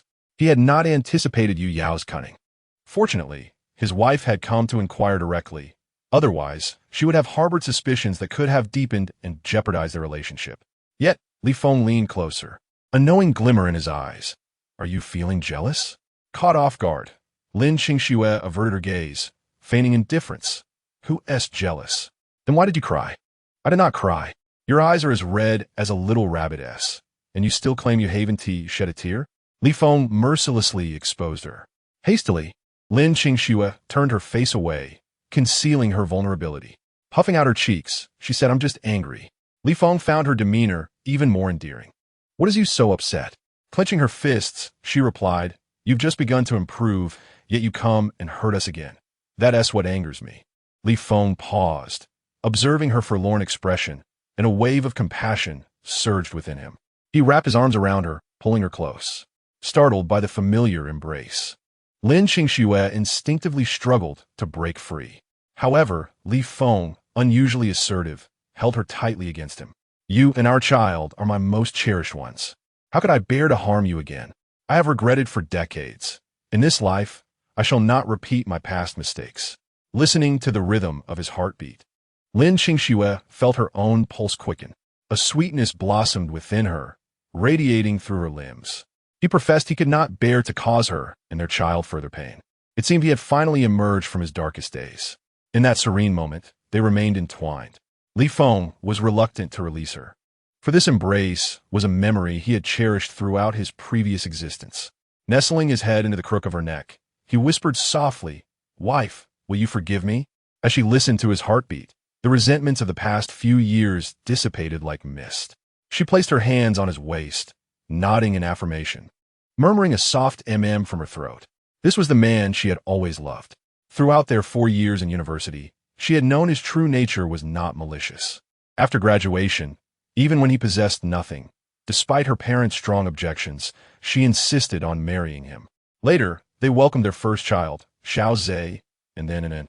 Even though life was fraught with hardship, as long as he was by her side and treated her and the children well, she could endure. Yet he gradually changed. His temperament soured, and his words became laced with cruelty. He claimed her parents looked down on him and that she too held him in contempt, believing everyone scorned him. Eventually, he abandoned work, spending his days drinking at home. Somehow, he fell into gambling, and from that moment, her life plunged into despair. Despite her desperate struggles, there seemed to be no glimmer of hope. Fearing for her children's safety, she broached the topic of divorce, only to be met with violence. Determined to leave, she found herself beaten every time she raised the subject. Gradually, she surrendered. She could not bear to see her children suffer. She loathed him, wishing she had never met him. She dreamed of escaping with her children to live a peaceful life. Yet Li Feng suddenly awoke to his responsibilities. He began to work hard, treating her and the children with kindness, even bringing her meals daily. The current Li Feng surpassed most husbands in his attentiveness. She had witnessed the change, yet dared not let her guard down, fearing he might revert to his former self. Thus, she compelled herself to remain distant. But her heart was tender, and little by little, she found herself succumbing once more to his kindness. Chapter 157, Jealousy Today. Upon seeing the photograph, her mind spiraled into confusion. She felt distressed, heartbroken, and angry. Why? Just as she had begun to accept Li Feng, did he once again stab her in the heart? The more she pondered, the more infuriated she became, tears streaming down her face. She could not allow herself to be wronged without understanding the situation, which is why she confronted Li Feng. After clarifying everything, she realized her misunderstanding. With her defenses shattered by his words, She resolved to embrace a better life with Li Feng, raising their children together. Li Feng, filled with excitement, pulled back slightly, his eyes gleaming. Have you truly forgiven me? Under his gaze, Lin Qingxue nodded. Yet, in the next breath, she playfully issued a warning. You must not cheat. Li Feng chuckled. What could other women possibly want with me? My weight? Or the fact that I have a wife and children? Perhaps they are drawn to your wealth. Lin Qingxue remarked, casting him a sidelong glance. Li Feng's expression darkened. Am I foolish enough to think a woman would harm someone like me for my money? Lin Qingxue's cheeks flushed further at his words. Who would desire you? Do not speak nonsense, she retorted, poking his chest with her finger. Li Feng, stirred by her playful teasing, felt a rush of affection. He grasped Lin Qingxue's restless hand, leaned close to her ear, and whispered, Darling, will you sleep with me tonight? Lin Qingxue, no longer a naive young girl, fully understood the implications of his words. Her cheeks flushed even deeper. However, as husband and wife, it was time to express their feelings for each other, and she gently nodded, all right. Li Feng felt as though he might float away. Could his long-standing desires finally be fulfilled? Fate had truly smiled upon him. As the couple indulged in their sweet nothings, they suddenly noticed passers-by glancing their way. Lin Qingxue's face turned crimson, and she quickly pushed him away. There are so many people watching. Li Feng, unabashed, replied, What is there to fear? We are legally recognized husband and wife. It is entirely reasonable for me to hold you. Lin Qingxue chuckled. Then are you not going to let me eat? After their meal, he cheerfully drove to a flower shop, purchasing a generous bouquet along with balloons and streamers. Typically, his afternoons were spent exercising, but today was dedicated to preparations for the evening. Since he would be spending a delightful night with his wife, a thorough cleaning of their home was in order. He didn't hire anyone. Instead, he rolled up his sleeves and got to work, humming to himself. The house was not particularly dirty, but the bed linens needed to be freshened up. By the time he finished, it was already 3 o'clock. Fortunately, he had purchased an automatic pump, making it easy to inflate the balloons, although sticking them to the wall proved somewhat challenging. He created a backdrop of balloons across the room and even floated some to the ceiling. After completing his tasks, it was 4 o'clock. With no time to spare, he placed the flowers in the center of the bed and hurried off to pick up the children from kindergarten. As soon as Anin and Xiao Zhe got in the car, they noticed their father's beaming smile. Anin chimed in, Daddy looks so happy. Li Feng laughed. Did you notice, Anin? Did you secretly eat ice cream? She asked, her big eyes blinking innocently. In her little world, even a single ice cream cone could bring immense joy. Xiao Zhe, however, interjected, Dad is an adult. He can have ice cream whenever he wants. That can't be the reason for his happiness. Anin looked at Li Feng with envy. I want to grow up quickly too, so I can eat lots of ice cream. Li Feng found this amusing. Children yearn to grow up swiftly, while adults often wish to remain children. Xiao Osha, unable to contain his curiosity, asked, Dad, why are you so happy? Of course, it was because his desires would finally be met tonight. Could he share this with his young children? Certainly not. Li Feng casually fabricated a reason. Your mother received a promotion and a raise. It was true, though he hadn't disclosed this to the kids yet. The two children exchanged puzzled glances, and then with her sweet voice, asked, What does promotion and raise mean? Li Feng explained, and although they were still a bit confused, they understood it was a good thing and that their mother was quite impressive. Li Feng smiled and said, Tonight, we will be having Western cuisine. It was the perfect occasion for a candlelit dinner. The children had never experienced Western food before, their curious eyes wide with anticipation. He drove directly to the grocery store, purchasing the finest steak along with some side dishes. To create the right atmosphere, he even bought a bottle of red wine. Once home, he busied himself in the kitchen, while the two children followed him around like little shadows. Li Feng nearly bumped into them several times. To keep them safe, he brought over 2 stools and lifted them up so they could watch him prepare the steak. The children, ever inquisitive, bombarded him with a flurry of questions. As he worked, he patiently explained everything to them. Just then, the door swung open, and the children dashed out to greet Lin Qingxue. Mom, Dad is making delicious food. Does Mom like steak? Is steak tasty? Mine has never had it before. Lin Qingxue responded while walking over with the kids, her nose twitching. It smells wonderful. Li Feng turned, his expression playful. I've specially prepared steak. It will be ready shortly. Upon seeing his expression, Lin Qingxue instantly understood his unspoken intentions. Her cheeks flushed. What made you think of cooking steak all of a sudden? Such a splendid day deserves a touch of romance. He signaled to Lin Qingxue with his eyes. Xiao Osha, perplexed, asked, Dad, are your eyes bothering you? Li Feng, Ruplia, no. And then with her little body swaying, rushed over, tugging at his shirt, and tilted her head upward. Daddy must have something in his eye. Let me blow it away for you. He was merely flirting with his wife. But when faced with his daughter's concerned gaze, he softened and squatted down, allowing it to blow gently into his eyes. After a couple of puffs, and then inquired, Is Daddy better now? Yes, yes. Li Feng Raplia dismissively. Xiao Zhe, however, retorted, and then can't really blow. Daddy is just going along with it. His mischievous son didn't need to expose him like that. The next moment, his usually stoic son approached, prying open Li Feng's other eye to blow as well. And then, seeing this, quickly joined in.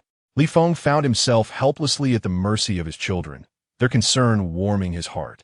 Lin Qingxue, watching with amusement, approached and shooed them away. Go blow somewhere else. If you linger here, the pan will burn. Li Feng, surprised, asked why if he can grill steak. Lin Qingxue replied, I can't. Chapter 158. Couldn't it be a curry bot? Li Feng hurriedly interrupted the children. I'm fine now. You both go play. The two children scrutinized him for a moment, ensuring his eyes were truly all right before they felt reassured. Xiao Zhe took his sister by the hand.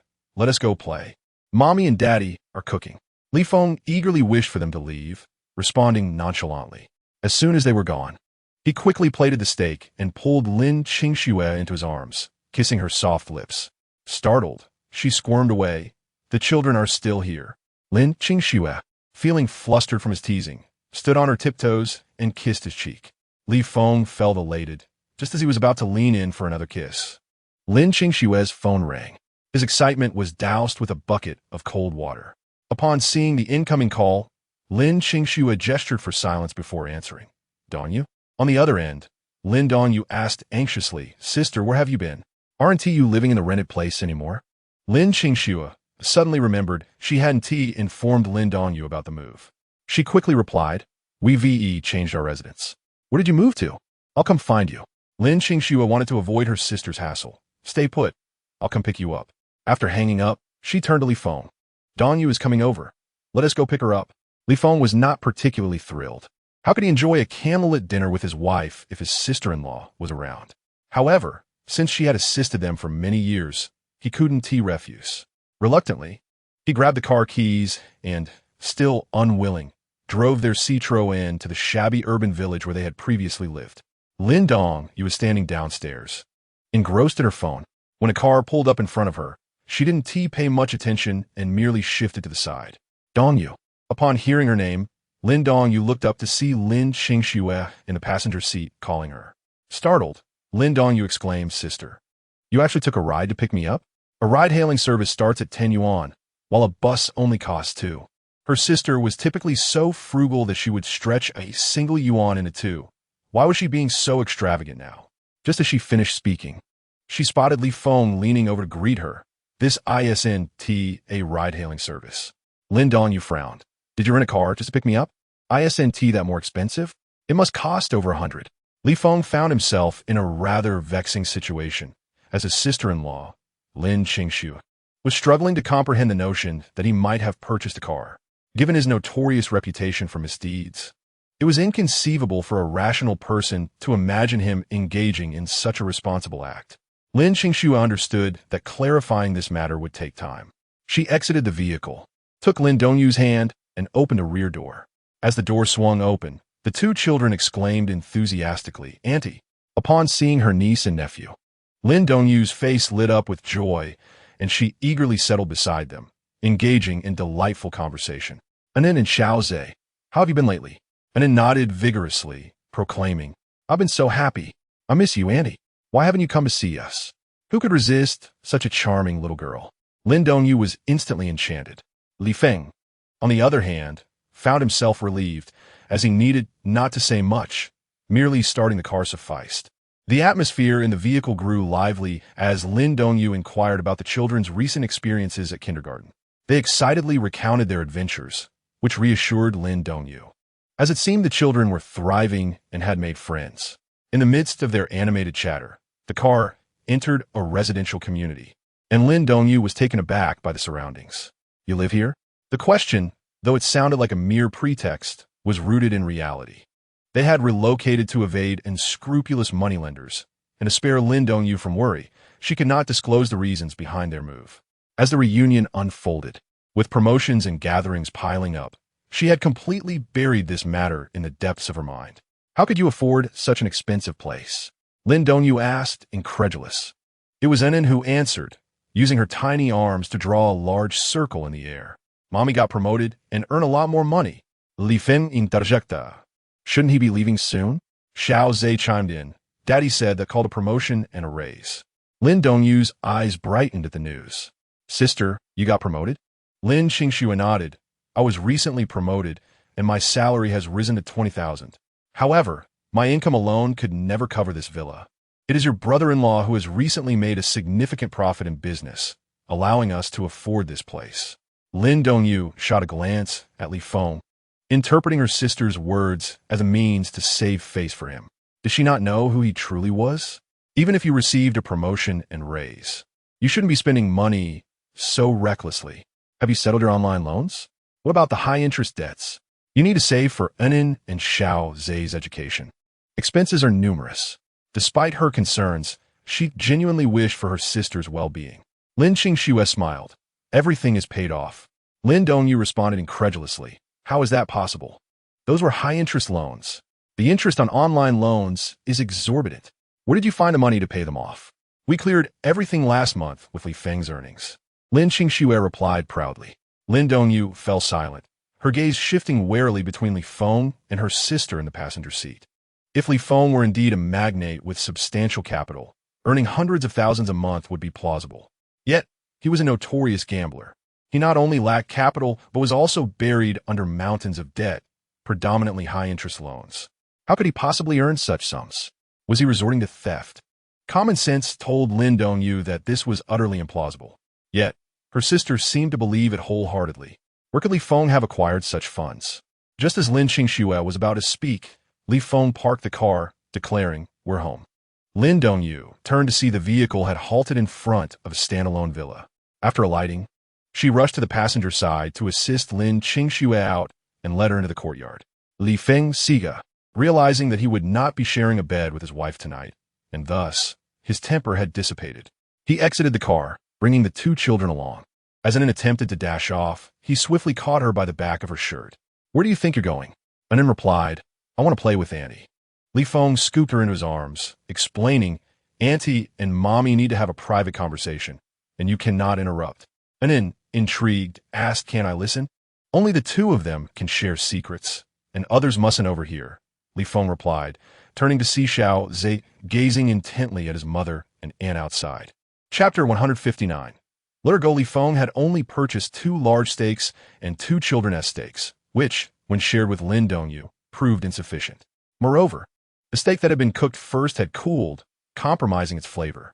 After a moment of contemplation, he decided to cut the steak directly, rummaging through the refrigerator for some celery to stir-fry, resulting in a generous platter of celery beef. There was also a small amount of garlic sprout left, which, combined with the beef, could make another dish. Fortunately, he had bought ample pasta, so he boiled extra, ensuring each person had serving. While busy in the kitchen, he enlisted the help of the 2 children, asking them to wash vegetables and fetch plates. The children busily scurried about. Outside in the yard, Lin Dongyu was scrutinizing Lin Qingxue. "Sister, do you genuinely believe that Li Feng earns so much money each month? Paying off high-interest loans, affording such a lovely home, and sending Enin and Xiao Zhe to school?" Lin Qingxue chuckled softly, retorting, "If he hadn't earned it, where would he have acquired such wealth?" Lin Dongyu faltered, unable to conjure an explanation for the source of his sudden affluence. Could it be borrowed money? No sooner had the thought crossed her mind than she regretted it. She couldn't even convince herself of that excuse. How could Li Feng possibly lend money? Seeing her expression, Lin Qingxue recognized that Lin Dongyu was at a loss for words. Li Feng was once quite unreliable, but look at him now. He handles all the household chores, works diligently to earn money, and even buys homes and cars. Is that car really purchased? Lin Dongyu questioned, her disbelief evident. Yes, Lin Qingxue replied, shaking her head in amusement. Lin Dongyu's expression reflected sheer astonishment. So this villa is also his? Lin Qingxue waved her hands dismissively. This villa is rented. Finally, Lin Dongyu breathed a sigh of relief.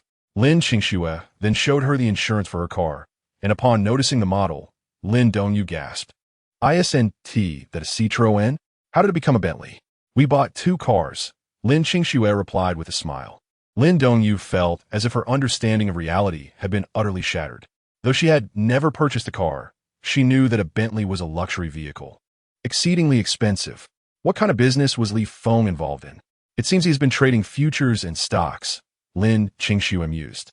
Recently, he appears to have shorted Shengtian technology and made quite a profit.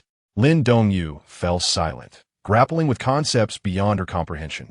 Before they could clarify further, Anan burst exuberantly from the house, announcing, "Dinner-s ready.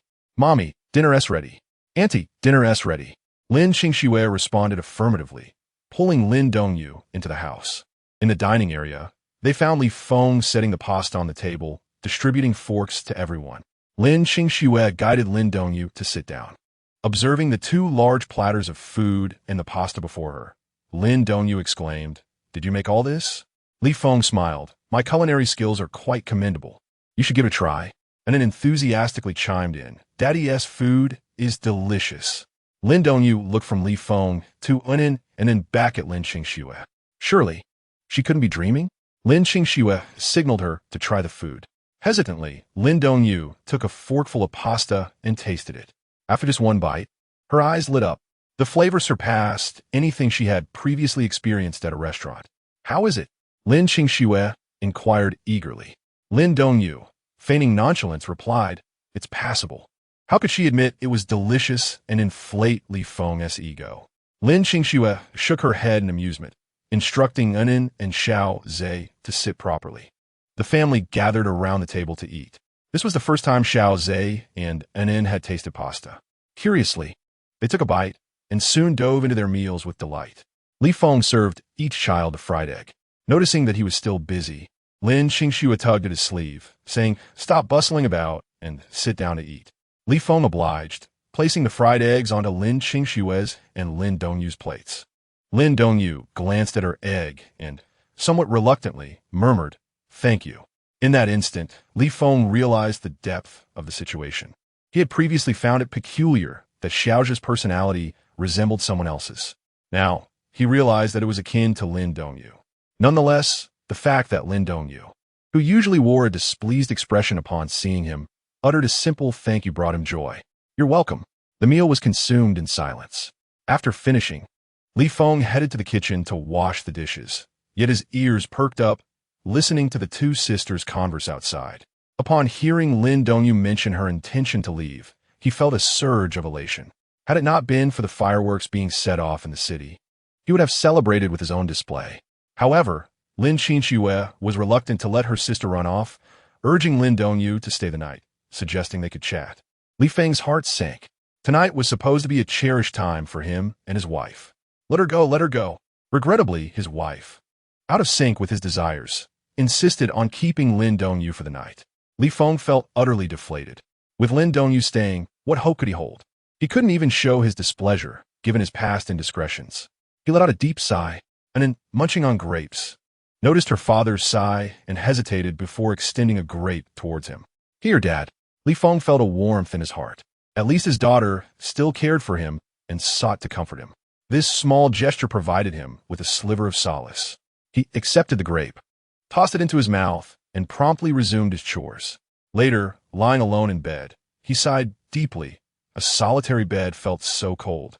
Lin Qingxue prepared the guest room and began chatting with Lin Dongyu that evening. She recounted all the recent actions of Li Feng to her sister. Initially, Lin Dongyu would refute her claims, believing Li Feng had ulterior motives. However, gradually, she fell silent. Few could match Li Feng's efforts. "You are married. You can forgive him." Lin Dongyu then shifted the conversation, saying, "But I cannot, sister. For so many years, I have witnessed him hurt you, and I find it impossible to forgive him. Lin Qinxue smiled gently, stroking Lin Dongyu's hair. You have made many mistakes in the past. You must strive to demonstrate your worth to alter others' perceptions of him. Lin Dongyu turned to face her sister. Sister, why don't you encourage me to treat him better? Why should I? You have eyes to see, ears to hear, and your own judgment. Once you witness enough to sway your views, your attitude will naturally shift. Even Lin Dongyu, the one most deeply wounded, began to alter her perception of Li Feng after witnessing his significant transformation. The two children, who initially feared him, had grown closer to Li Feng over time. Human hearts are tender. They can always be warmed. Lin Dongyu breathed a sigh of relief, then bitterly remarked, Sister, you are such a wonderful woman. Yet Li Feng fails to cherish you. He's truly blind. Chapter 160. Something happened to Dad. Lin Qinxue agreed. Indeed, he was both blind and wicked in the past. He caused you both so much suffering, leading to a rift between you and our parents. Speaking of this, Lin Dongyu's dissatisfaction with Li Feng deepened. Their family had once been harmonious, but Li Feng's intrusion had shattered it. To her, Li Feng was not merely her brother-in-law. He was the one who disrupted her family. Lin Qinxue's expression shifted. What has happened to our parents? Dad's blood pressure is quite high. He has been on medication and has been feeling dizzy lately. As she spoke, Lin Dongyu grew concerned. Mom applied for early retirement to care for Dad. Lin Qinxue panicked. Is it that serious? Her eyes reddened. She had heard that high blood pressure could be dangerous. Lin Dongyu turned in bed, saying, Think carefully. If anything were to happen to Dad and you continue to hold a grudge, you will surely regret it. Lin Qinxue fell silent. I came to bring you living expenses today, but since you're doing well now, I won't give you any. After saying this, Lin Dongyu turned away from Lin Qinxue. The next morning, when they rose, Li Feng had already prepared breakfast. Lin Dongyu sat down in astonishment as Li Feng presented her meal with a cheerful smile, warmly suggesting, Shall I drive you to school later? Let the bodyguards take her. It will be more convenient. There are no bus stops near our neighborhood, Li Feng proposed. Lin Dongyu shot him a surprised glance. There are bodyguards. This time, she did not refuse. Why take the bus when she could ride in a car? She was not foolish. Li Feng, however, was unconcerned about her thoughts. He was in high spirits. Although he had not slept with his wife the previous night, he looked forward to tonight. Soon, he would send Dongyu off. The thought of the evening filled him with joy, making him even more enthusiastic towards Lin Dongyu. After breakfast, she was indeed escorted away by two bodyguards. Once she was gone, Li Feng moved closer to Lin Qinxue, lowering his voice, Wife tonight. Lin Qinxue forced a smile and nodded. Noticing her unusual demeanor, Li Feng furrowed his brow. What's wrong?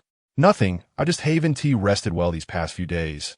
I must be tired, Lin Qinxue replied evasively. Observing her state, Li Feng sensed she was not being truthful. Just the night before, she had seemed fine. After waking up, she had changed. From their interactions, it was clear that the sisters were no longer at odds.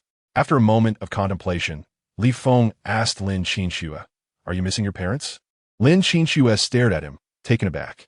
She said nothing. How did this man know? Upon seeing her expression, Li Feng realized he had guessed correctly.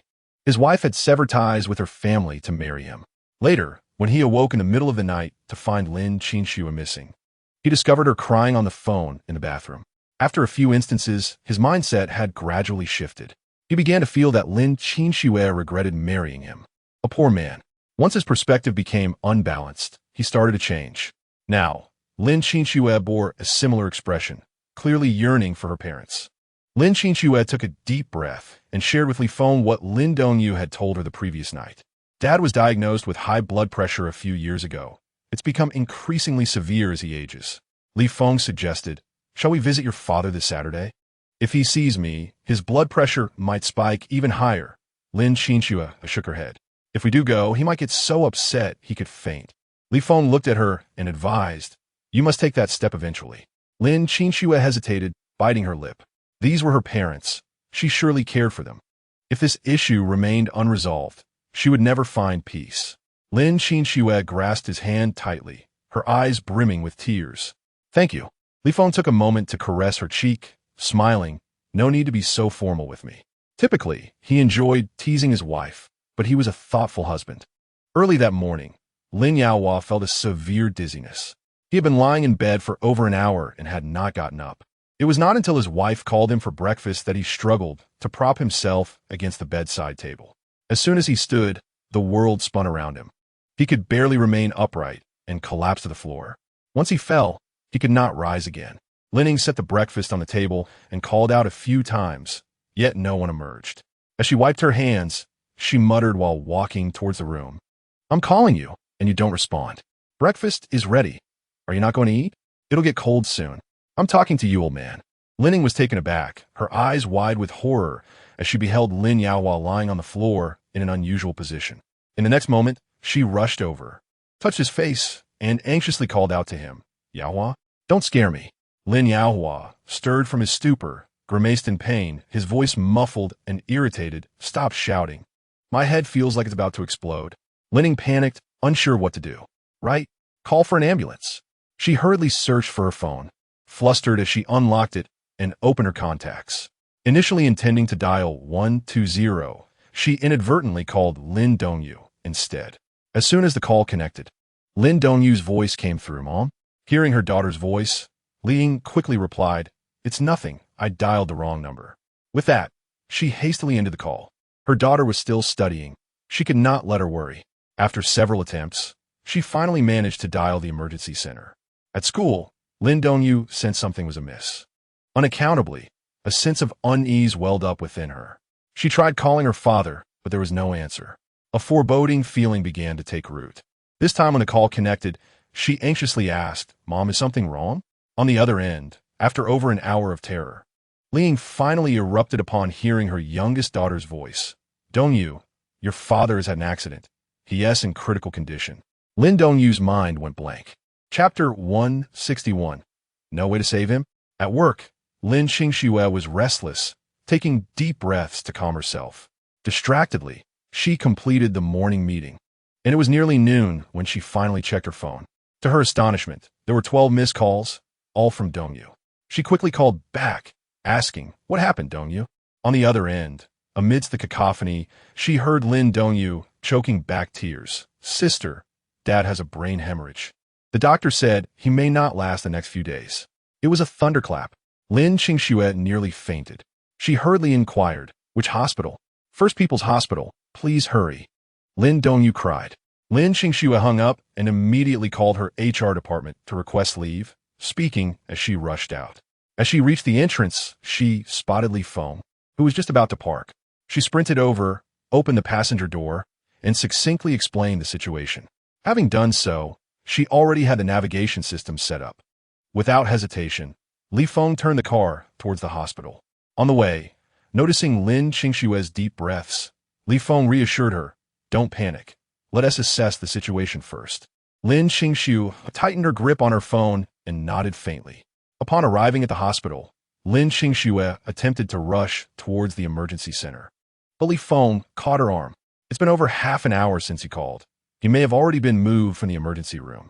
First, check where he is." Lin Xingxue complied, and upon calling, learned that Lin Yaohua had indeed been transferred. They hurried over and found Li Ying and Lin Dongyu, both in tears. Upon seeing Lin Xingxue, Lin Dongyu cried out, "Sister." Li Ying looked at Lin Xingxue, her eyes red. It had been years since mother and daughter had seen each other, and they had not anticipated meeting under such circumstances.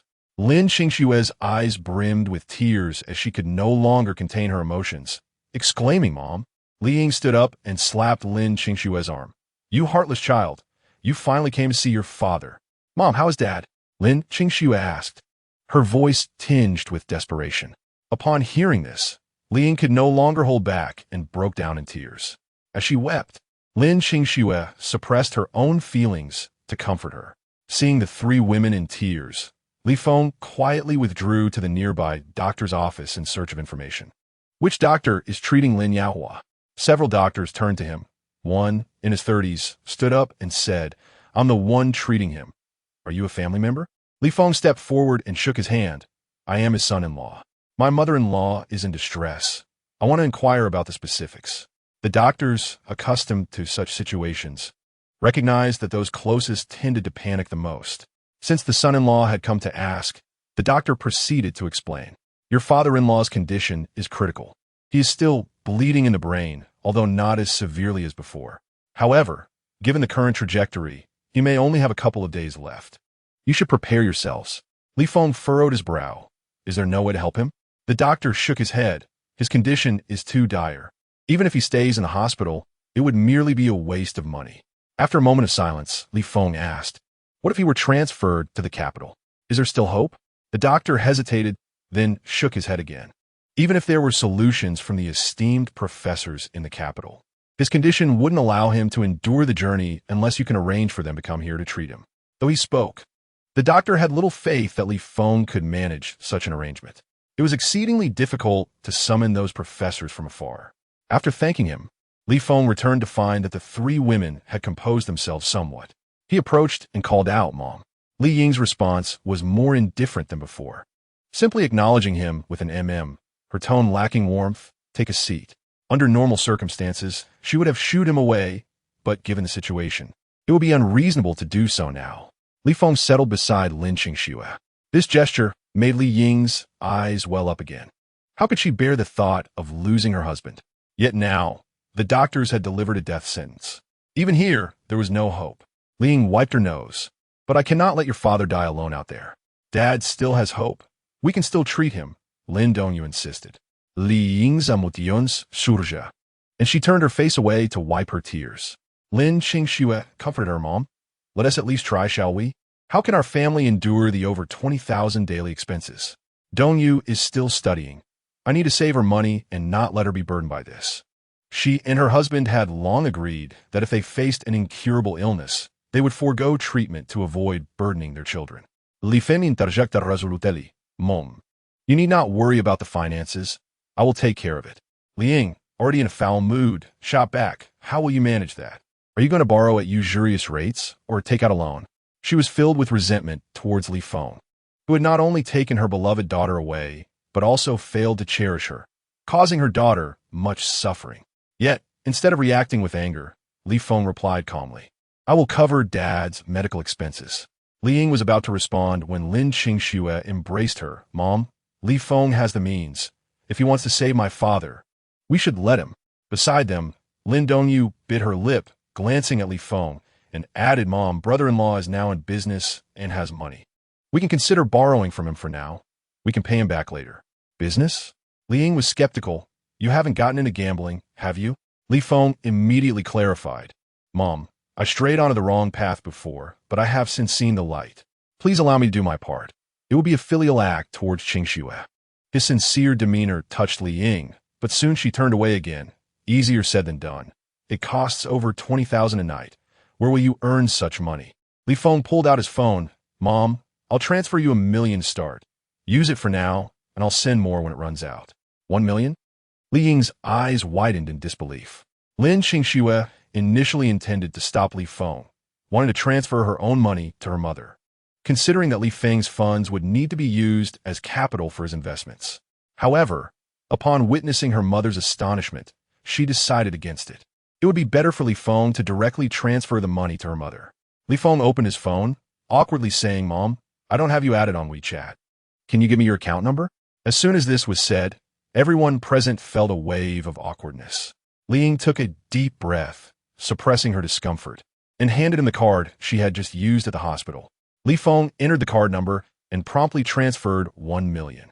Soon, Li Ying's phone pinged with a notification. Chapter 162. A private plane to fetch him, counting the zeros. Her eyes widened in astonishment. It was indeed 1 million. Li Feng had truly transferred her 1 million. How could you have so much money? Li Feng smiled. I have a knack for stock trading and have made quite a bit. Stock trading? Isn't that just a scam? Many people lose money in it. Li Ying probed cautiously. Li Feng chuckled. Some lose money while others earn. I'm among those who profit. Li Ying was so shocked that her mind went blank. After a lifetime of working alongside Lin Yaohua to raise 2 daughters, they had managed to buy a house, but their savings amounted to merely around 200,000. Yet here was Li Feng, casually spending 1 million in one go. A few years of his endeavors equated to a lifetime of toil for her and Lin Yaohua. Li Ying felt a mixture of shock and discomfort. Having accepted his kindness, she could not afford to show displeasure, lest she seem ungrateful. However, her long-standing animosity towards Li Feng was not something that could dissipate quickly.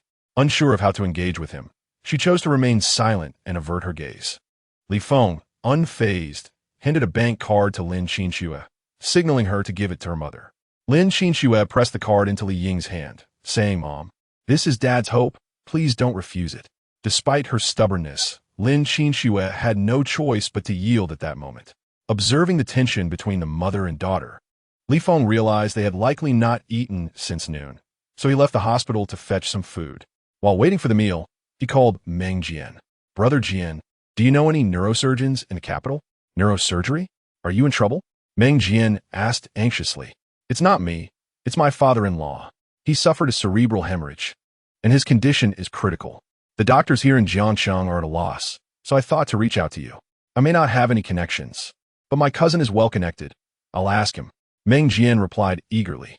Li Feng expressed his gratitude, saying, "No need to thank me now.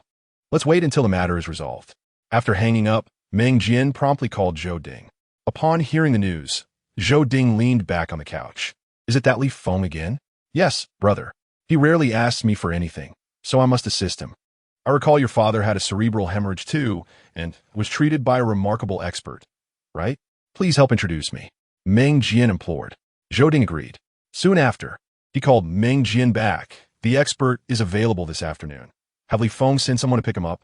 We'll need to borrow a private jet. Brother, please arrange with the old Chinese doctor. I'll contact Zhao Siyuan for the plane."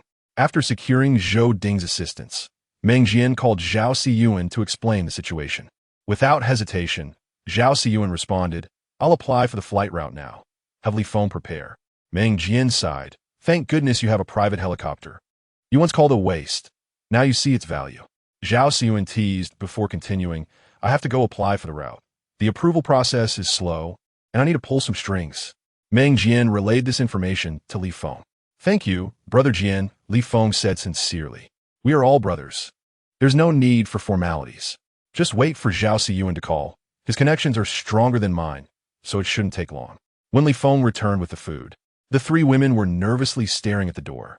He set the meal down. "Come, let's eat." Lin Qinxue handed a bowl of rice to Li Ying, who shook her head. "I can't eat. You all go ahead." After much coaxing from Lin Qinxue and Lin Dongyu, Li Ying reluctantly managed to take a few bites. However, they remained anxious. Suddenly, Li Ying's legs gave way, nearly causing her to collapse. Thankfully, Lin Qinxue supported her, preventing a fall. "Is there truly no hope left? I heard there are surgeries that could alleviate his condition." Li Ying grasped at the doctor, desperate for answers. The doctor hesitated before responding. "For him, at this stage, surgery may not be significant, but if you insist, we can arrange for it." "Arrange it now." Li Ying urged anxiously. "He's only 50. He can't just leave us." The doctor complied, heading off to arrange the procedure. Yet, after all this turmoil, tears streamed down Li Ying's face. Lin Qinxue, also tearful, became a sobbing mess. Li Feng called Lin Qinxue aside, gently wiping her tears. "Enough now. If you keep crying, your mother won't be able to bear it." People often reflect on their inadequacies when a loved one is nearing death. Lin Qinxue regretted her past insistence on marrying Li Feng, which had strained her relationship with her family. Even now, she had not reconciled with her father, and this situation only deepened her remorse. Li Feng embraced her, reassuring her. "No one can foresee such events. Don't panic. I will go fetch the expert from the capital shortly." Lin Qinxue was taken aback. "You know an expert in the capital? With the right connections, one can always find help." "I must leave now. You should comfort your mother." "A helicopter?" This was far beyond Lin Qinxue's comprehension. Yet, having witnessed Li Feng's numerous miracles recently, she felt an inexplicable trust in him. Li Feng couldn't resist touching her rosy nose, giving her a gentle hug before leaving the hospital. Lin Qinxue quickly relayed this news to Li Ying. "Li Feng is going to the capital to bring back a neurosurgeon for Dad's treatment," she conveyed. Li Ying frowned. "Is he really going to fetch an expert?" "That's what Li Feng told me," Lin Qinxue replied. However, Li Ying shook her head, utterly unconvinced. "Qinxue, how can you still not see through Li Feng? He is nothing but a rogue. Someone like him could never know a capital expert. If anyone else had said this, I would believe it. But he is a fraud who used sweet words to win over my eldest daughter. Now he boasts about bringing in an expert." The coldness in Li Ying's expression deepened, and her words turned harsh. What is his purpose in making such claims? To elicit our gratitude? Mom, Li Feng is not that kind of person. If he says he can bring an expert, he surely can, Lin Qingxue insisted. Yet, Li Ying was even angrier. If he is so capable, why doesn't he find a stable 9-to-5 job? Is he here to deceive us now? Qingxue, my heart feels like it's being stabbed. His deceit is like twisting the knife deeper. She pounded her chest in frustration. Lin Qingxue bit her lip, swallowing her defense of Li Feng. At this moment, her mother was in too much distress. She could not bear to add to her pain. Lin Dongyu, still holding Li Ying tightly, offered a few words of comfort, which calmed Li Ying somewhat. Only then did Li Ying soften her tone, addressing Lin Qingxue. This time, I did not chase him away because of you. He came to see your father out of concern. If you continue to stir trouble, do not blame me for sending him away. Lin Qingxue clenched her fists. At this point, any further words would only seem childish. Originally, she wished to comfort her mother, but her mother was not receptive and only grew angrier. It was no wonder Li Feng had advised her to keep quiet. He had anticipated her mother's reaction. At 4 o'clock, Lin Qingxue called the kindergarten, arranging for her 2 children to stay overnight at school. The 3 women sat in silence until after 8 in the evening. Their bodies stiffened from sitting.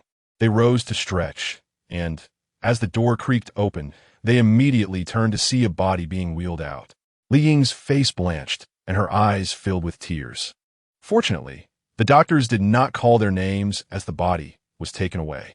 Li Ying cried out helplessly, "What do we do? What will happen to your father?"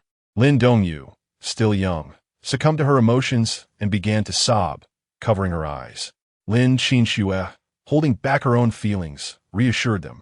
As long as they haven't called our names, everything will be fine. She was still waiting for Li Feng, firmly believing he would indeed bring the expert to save her father. Exhausted from crying, Li Ying numbly stared at the doorway. At that moment, her heart was growing colder. Perhaps the old companion truly cannot be saved. Perhaps she should allow him to vent his frustrations at home. The more she pondered, the colder her hands and feet became. She expressed her thoughts to her 2 daughters. But what if your father is truly gone? We wouldn't even get to see him one last time. Li Ying's voice broke as she spoke. Father can still be saved. I believe he can, Lin Dongyu stubbornly asserted. The disagreement between mother and daughter escalated, and just as tensions rose, the elevator chimed suddenly. Lin Qingxue immediately turned to see a group of individuals clad in white lab coats emerging from the elevator. The man in the front, who appeared to be in his 60s, bent slightly and greeted warmly. "This way, please, Old Chun." The elderly man, referred to as Old Chun, who was already over 70, stepped forward and the others followed suit. Among the crowd, Lin Qingxue's eyes brightened upon spotting Li Feng, who was not in a white coat. She quickly approached him. At that moment, Li Feng also noticed her and hurriedly stepped aside to support her. "Why are you in such a rush?" Lin Qingxue, too anxious to respond, grasped his hand and asked urgently, "Has the expert arrived?" Li Feng smiled and nodded. "Yes, it is Old Chun." The elderly gentleman paused and turned to Lin Qingxue. "You must be a family member of the patient?" "I am his daughter," she replied hastily. Old Chun nodded at her and entered alongside the hospital staff. "Is he truly an expert from the capital?" "Indeed. Old Chun Gen is a renowned traditional Chinese medicine doctor in our country," Li Feng explained. Lin Qingxue was taken aback. "Isn't he a neurosurgeon? How did he become a traditional medicine doctor?" "I initially believed he was a neurosurgery expert as well, but upon arriving in the capital, I learned he is a traditional medicine doctor." The details were not clearly conveyed over the phone. However, upon meeting Old Chun, my heart felt at ease. He is no ordinary doctor. His skills in traditional medicine are exceptional, having cured many difficult ailments. In his previous life, he was wronged by business rivals and became paralyzed, unable to stand. He consulted numerous world-class specialists to no avail until he sought out Old Chun, who, after a year of treatment, helped him regain his ability to stand. Unfortunately, Old Chun has his own sorrow. His only grandson passed away due to an accident. In this new life, he has been busy making a living in Jiangsheng and has yet to visit the elderly man. Even if he wished to visit, it would be difficult, as such a distinguished figure is not easily accessible. Lin Qingxue expressed some doubt. Can traditional medicine really work? Li Feng chocolate. Do you know who was just walking in front of Old Chun? Who? The president of this hospital, Li Feng replied meaningfully. Lin Qingshue's eyes widened in astonishment. Even if she did not recognize old Chun, she understood the significance of the hospital's president.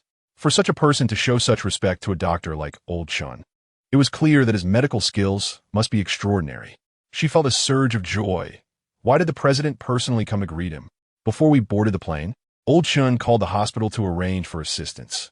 And to our surprise, the president was already there to welcome us when we arrived, Li Feng explained. Can such an esteemed individual truly heal my father's condition? Lin Feng replied, at the very least, we hope for a greater chance than before.